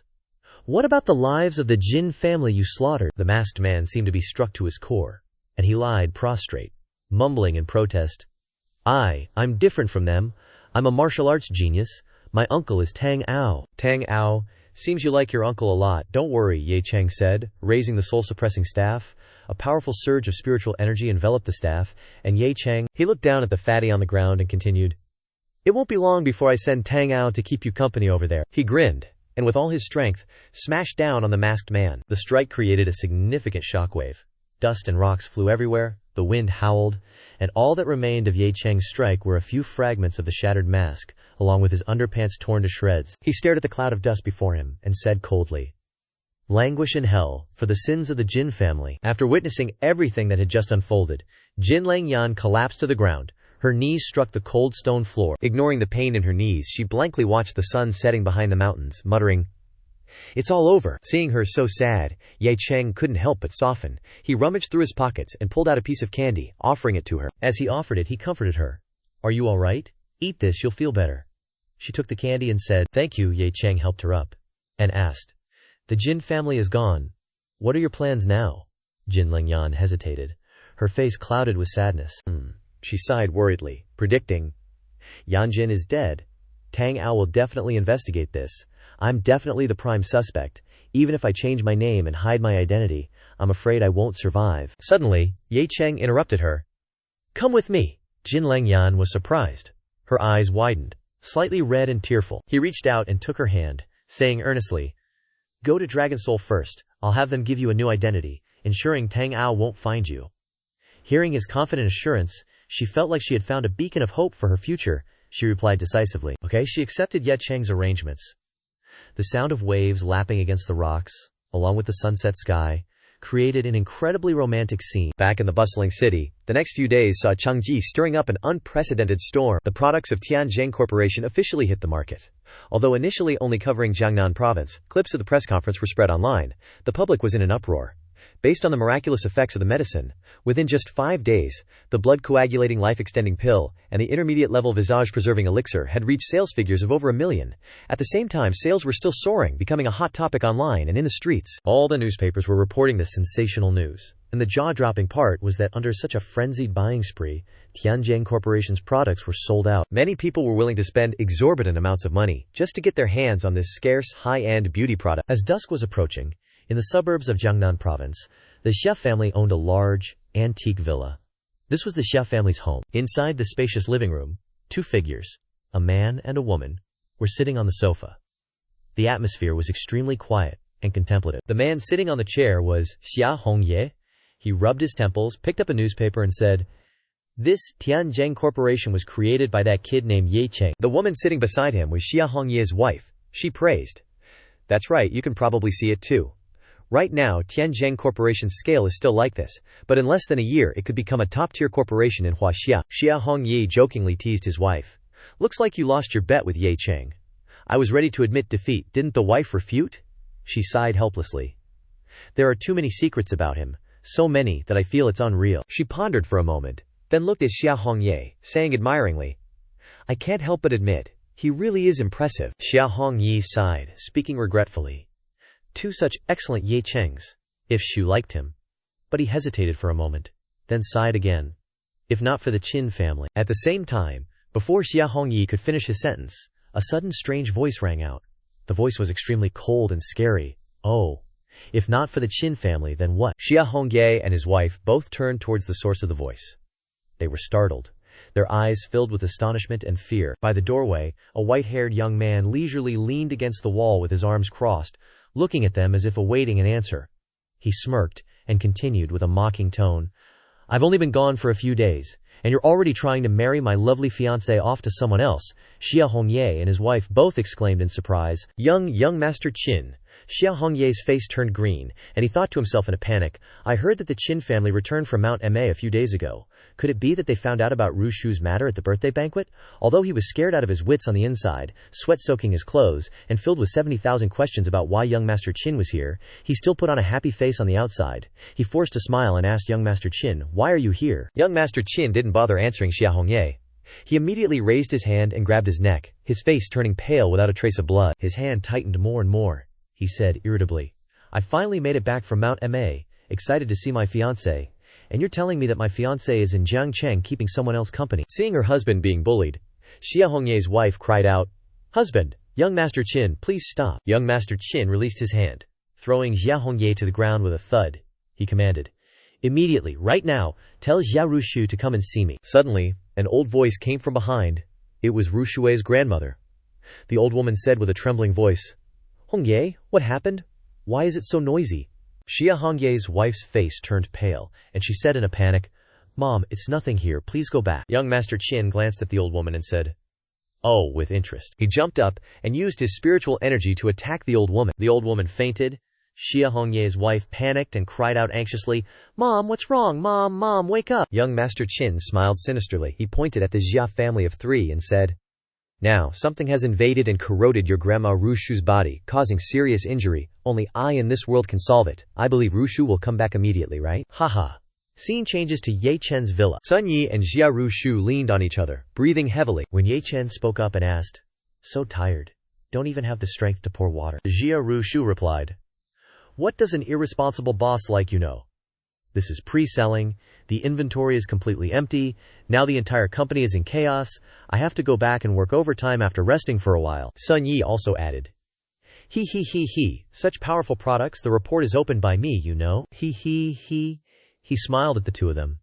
All right, you two have worked hard. Quickly drink some water." After the two drank water, he also sat down on the sofa and drank water. Holding the glass of water, he pondered, "After all, it's medicine made by cultivators. It's only natural that it sells so well. The problem lies in what's behind it." Thinking of the people behind. Unlike Jiang Cheng, Jiangnan Province has more complex powerhouses. Tan Ao may be the leader of Jiangnan Province on the surface, but there are definitely stronger existences within. He looked up blankly. Dominating Jiang Cheng is just the most basic first step. The next step should be looking at the entire Jiangnan Province. At this moment, Jia Rushu's phone rang. Ring. She answered the phone. "Hello, Dad." After listening, her eyes filled with tears, she hurriedly said, "Sorry, I'll go back to the Jia family for a trip." Sun Yi watched Rushu. The door closed. At this time he reacted, and asked Sun Yi, "What's wrong with her?" She replied, "I don't know, but she didn't even take her bag. I'm afraid something big happened." She also left in a hurry. "I'll go out and see what happened to her." Hearing this, he picked up his phone and made a call. "Ye Ling Shoshan, help me investigate what happened to the Xia family recently. Report to me as soon as you have news." The other end of the line replied, "Due to the relationship between the master and Xia Rushu, we have always been monitoring the Xia family. Just now, Xia Rushu's parents took her grandmother to the hospital. It seems that something happened to her grandmother." Hearing this, he thought again and again, "That's not right. I met her grandmother at her birthday party. She was in good health, but it's hard to avoid old people from falling." At this time, the other end of the line continued. "In addition, there are a few things to report to the master. The Qin family in Jiangnan Province has returned from Mount Ma. They are very likely to cause trouble for the master because of the birthday banquet incident. At the same time, the situation in Jiangnan Province is unstable recently. There are several forces hidden in the dark secretly operating which may erupt at any time." He replied, "Jiang Cheng is ultimately too small. It's time to move to a more expansive place." The person on the other end asked, "Hallmaster, since you're coming here, should I send a car to pick you up?" He chuckled softly and said, "No need. Dragon Soul has cars. You stay put and don't reveal anything for now." Placing the phone on the table, he gazed at his hand, emanating power, lost in thought. "The black stone's absorption of the jade pendant has greatly increased my cultivation speed. The reaction from the second tombstone fragment is much stronger. It should activate in the next few days, barely enough to be considered prepared." Sun Yi hurriedly pushed the door open. He looked up, quickly extinguishing the flame in his hand. He asked her, seeing her appearance, "You couldn't catch up to Rushu?" She caught her breath and said, "That's right, Rushu left in a car. By the time I could get a taxi, she was gone. She's not answering her phone either." She added, "Also on the way back, Shenhai Hua called and said the Tianzhen Group is preparing to open a subsidiary company. The location is in the center of Jiangnan Province, and he wants to invite me to manage it. What do you think, should I go?" He smiled and said, "Go ahead. It just so happens I also want to go to Jiangnan Province. Let's go together." He pondered. There's a natural order in the dark. Everything follows the grand scheme. Scene changed to the second day in front of Ye Chen's villa. The driver asked, "Mr. Ye, shall we depart now?" He replied softly, "Let's depart for Jiangnan Province." After some time, they arrived in the city center of Jiangnan Province. The car drove to the Azure Mountain Villa. The driver looked around and couldn't help but exclaim, "Heavens, this villa is too luxurious. This isn't something you can buy just with money." "As expected of Mr. Ye to have such an impressive house," he said meaningfully. "I owe it all to a friend." His implied reference was to Ye Lingtian's arrangement. He turned to ask Xiao Zheng, "Want to come in?" He shook his head, refusing. No, I still need to report to the Dragon Soul headquarters in Jiangnan Province." He turned the car around and drove off. "Mr. Ye, see you later." Just then, his phone rang. He looked at the screen. Wu Ding Ming. "After Rushu's birthday party, I told him to return to Jiangnan Province. It's been a while since we last spoke." He answered the phone. The voice on the other end said, "Hello, Mr. Ye, are you still in Jiang Cheng?" There's something I don't know whether I should say," he replied. "I'm in Jiangnan Province. What's the matter? Just say it." He walked as he listened. Mr. Ye, the Wu family head wants to meet you. I'm afraid he's not coming with good intentions. You can choose not to meet, and I can stall him. Hearing this, he continued to think. At the birthday party, Wu Dingming sided with me and offended the Qin family. It seems the Qin family has retaliated against the Wu family. The Wu family will naturally shift the pressure onto Wu Dingming. If he's calling me, he's probably not able to handle it anymore. He continued to the other end of the line. I know the address. I'll head over there immediately, he thought seriously.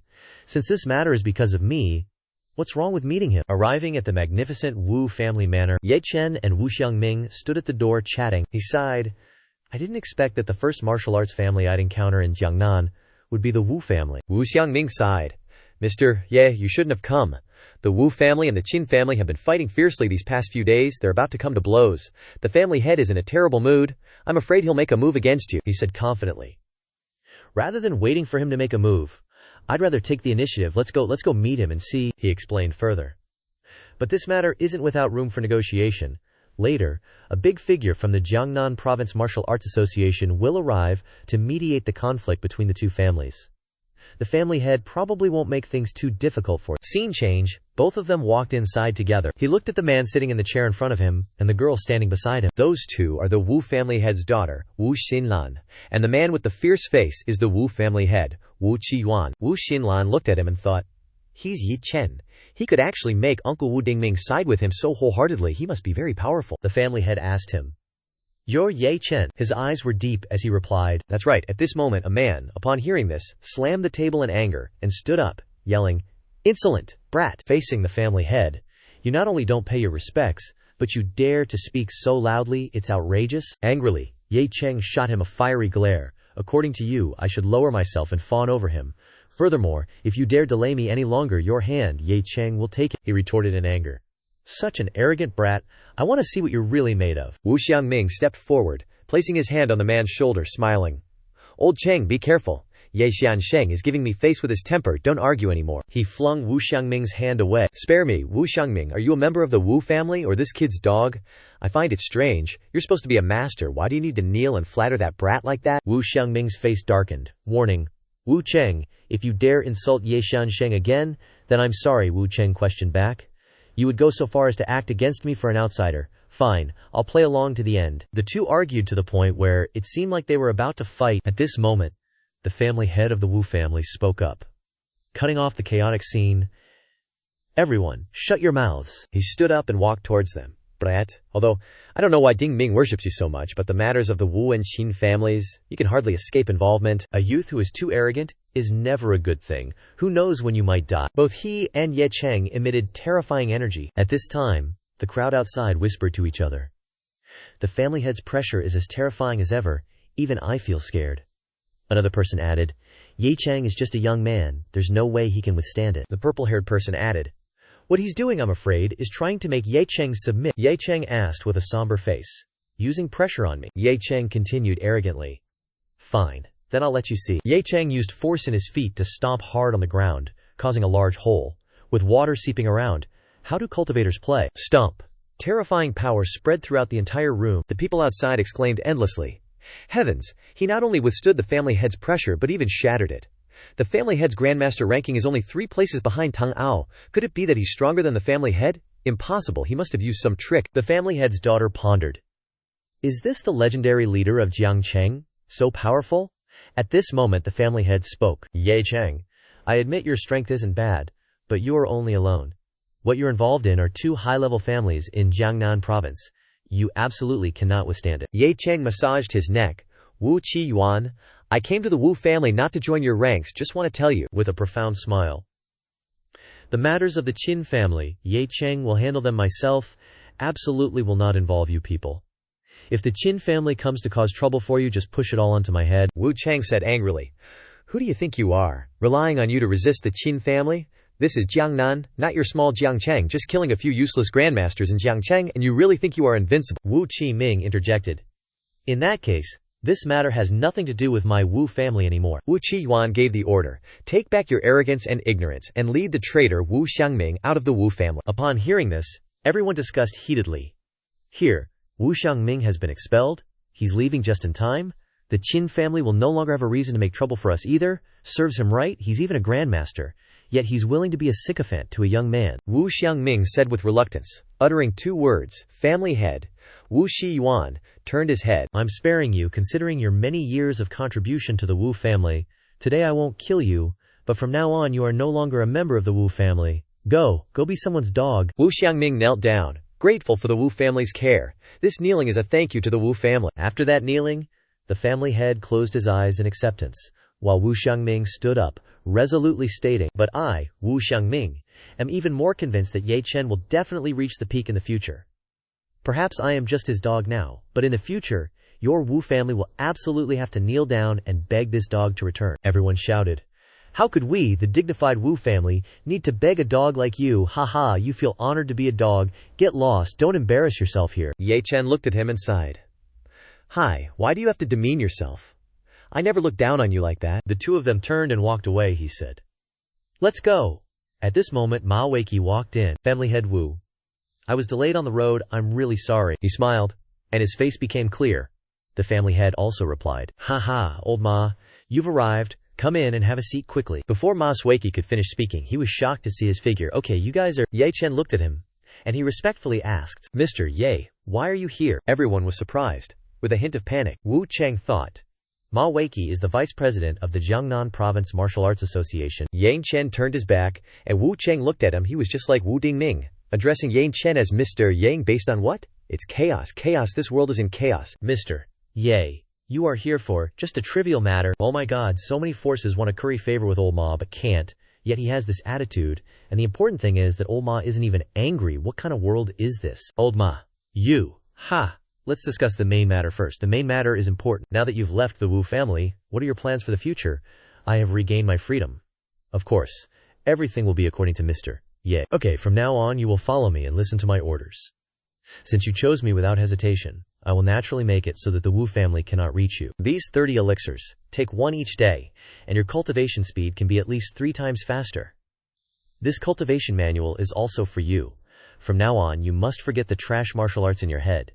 Cultivate this technique. I guarantee you, 1 month later, when Wu Qiwan of the Wu family meets you, he will be like a mouse meeting a cat, only able to be trampled under your feet.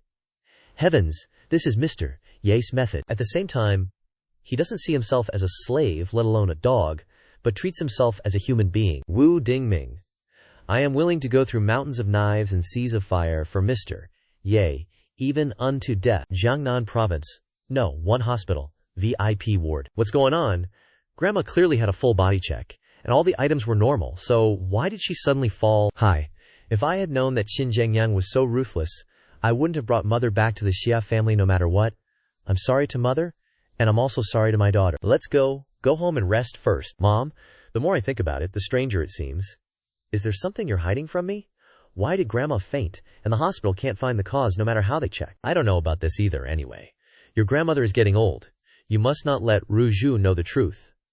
Otherwise, with her personality, she would find Qin Zhengyang to settle the score, even if it cost her life. Hi, it's not easy for my fiancée to come home, but instead of visiting me, she came to see this damned old woman. It really breaks my heart. See, could it be that you are Qin Zhengyang? That's not right. Even if you are a young master of the Qin family, you are not allowed to insult my grandmother. Please take back what you just said. Do you really think I don't know? You have a relationship with another man in Jiang Cheng? If it weren't for the fact that you are still a maiden, you would be a corpse by now, and you still dare to speak loudly to me. I came here to tell you that the engagement originally scheduled for 5 months later is cancelled. I have no more patience. In the next few days I will go to Mount Kunlun to find someone, and my return will be the day of the wedding. During this time, if you dare to step half a foot out of Jiangnan province, I guarantee that not a single member of your Xia family will remain alive. The reason for your attitude towards me is simply because of that little bastard, Ye Qin. Indeed, he touched someone from my Qin family, and soon I will bring his head to you. Consider it a decent betrothal gift, wouldn't you agree? Haha, Qin Zhang Yang. Jia Ru Shu. Even if I die, I will absolutely never become your woman. Ming Kui Villa. Ru Shu isn't answering her phone, and I don't know what her situation is like. Never mind. I'll call her a bit later.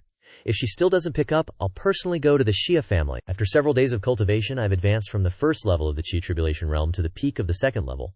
Once I break through to the third level, I should be able to activate the second tombstone. Who's there? Please let me hide for a moment. Those people are coming soon. Impossible. If you dare to take another step closer without permission, I guarantee you'll end up a corpse. It hurts so much. I'll trade this medicinal pill with you. Just let me stay for one night, please. This medicinal pill for one night? I have no interest in medicinal pills. Go. Ye Lingtian already said that the situation in Jiangnan is chaotic, and this girl will obviously cause trouble. I cannot lack vigilance. Foolish kindness will only lead to one's own death. Then where did she run off to? She must be somewhere nearby. Search carefully. This is bad. Those people are about to find their way here. I'll trade this sword for your protection. Just this once, I beg of you. This is a spirit sword. Although it's broken, its grade is by no means low. Its rank is immeasurably higher than the soul-suppressing rod. This girl is indeed not simple. Once it's repaired, I'll be able to use it. No problem. From now on I will shield you. The smell of blood. It seems this girl has been through a battle, and the powerful aura around her doesn't seem weak. Why did you seek me out? I wanted to take a chance. This room emits the aura of a powerful expert. As long as I have your consent, I can surely escape this predicament. So that's it. It seems your perception is quite strong. Take it off. Wait, did you just say take it off? That's right. Don't you feel uncomfortable always having your face covered? You, what do you want to do?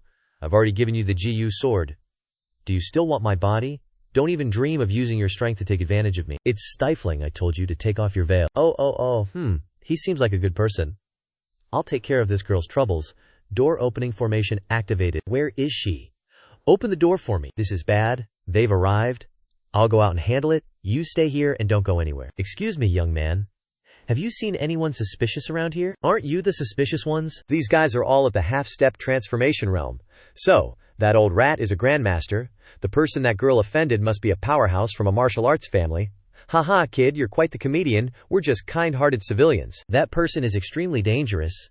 To protect you, let my men inside to take a look. It's decided. Zhao Bi, ooh la la, you little punk trying to die. You dare hit my brother. I don't recall inviting you into my home. This is the boundary. Anyone who dares to step over it will be killed without exception. Wait, little brother. We're from the Shu family of Jiangnan province. Tonight, our family head was killed by a woman. We're chasing her here, and naturally, we can't leave any house unchecked. Offending the Xu family isn't a wise choice. Open your dog eyes and see what this is. This is the Dragon Soul badge. Moreover, it seems the rank isn't low. This Taoist priest. We sincerely apologize for disturbing your rest. Military personnel cannot be searched. Get lost. Don't let me see you again. Yes, haha, that's settled. TH. Thank you. What's your name? Lu Han Shuang. Thank you. Now, I just need to wait until dawn. Take off my clothes. What did you say? I said quickly take off your clothes. As I expected, your goal is my body. I'd rather die than submit. What are you thinking? The poison in your chest has already spread to your internal organs. If you don't treat it, you'll surely die. I wouldn't want you to die in my house. You know medicine. My medical skills are even higher than my martial arts. Sure enough. Illness knows no boundaries. Illness knows no boundaries isn't just for treating injuries. I can't have impure thoughts about the state of the injury. Are you done looking? Is it really necessary to look so intently? It's more serious than I imagined, but not difficult to treat. I originally wanted to give you some medicine to detoxify you. It seems I can directly use my hands to force the poison out now. Use my hands. Wait, what do you mean, I'll do it? Wait, no, don't. More external force is needed to soften the hardened area. Illness knows no boundaries. Illness knows no boundaries. There's a slight cool sensation amidst the numbness of my whole body. So comfortable, he's just treating my injury, don't overthink it. Ahahaha. Rest for one night. Leave here tomorrow morning. After this, we owe each other nothing. TH. Thank you, he's gone. Lu Han Shuang will repay the 3 favors I owe you. Or maybe I won't. Either way, the feeling wasn't bad. This feeling, this sword, is indeed extraordinary.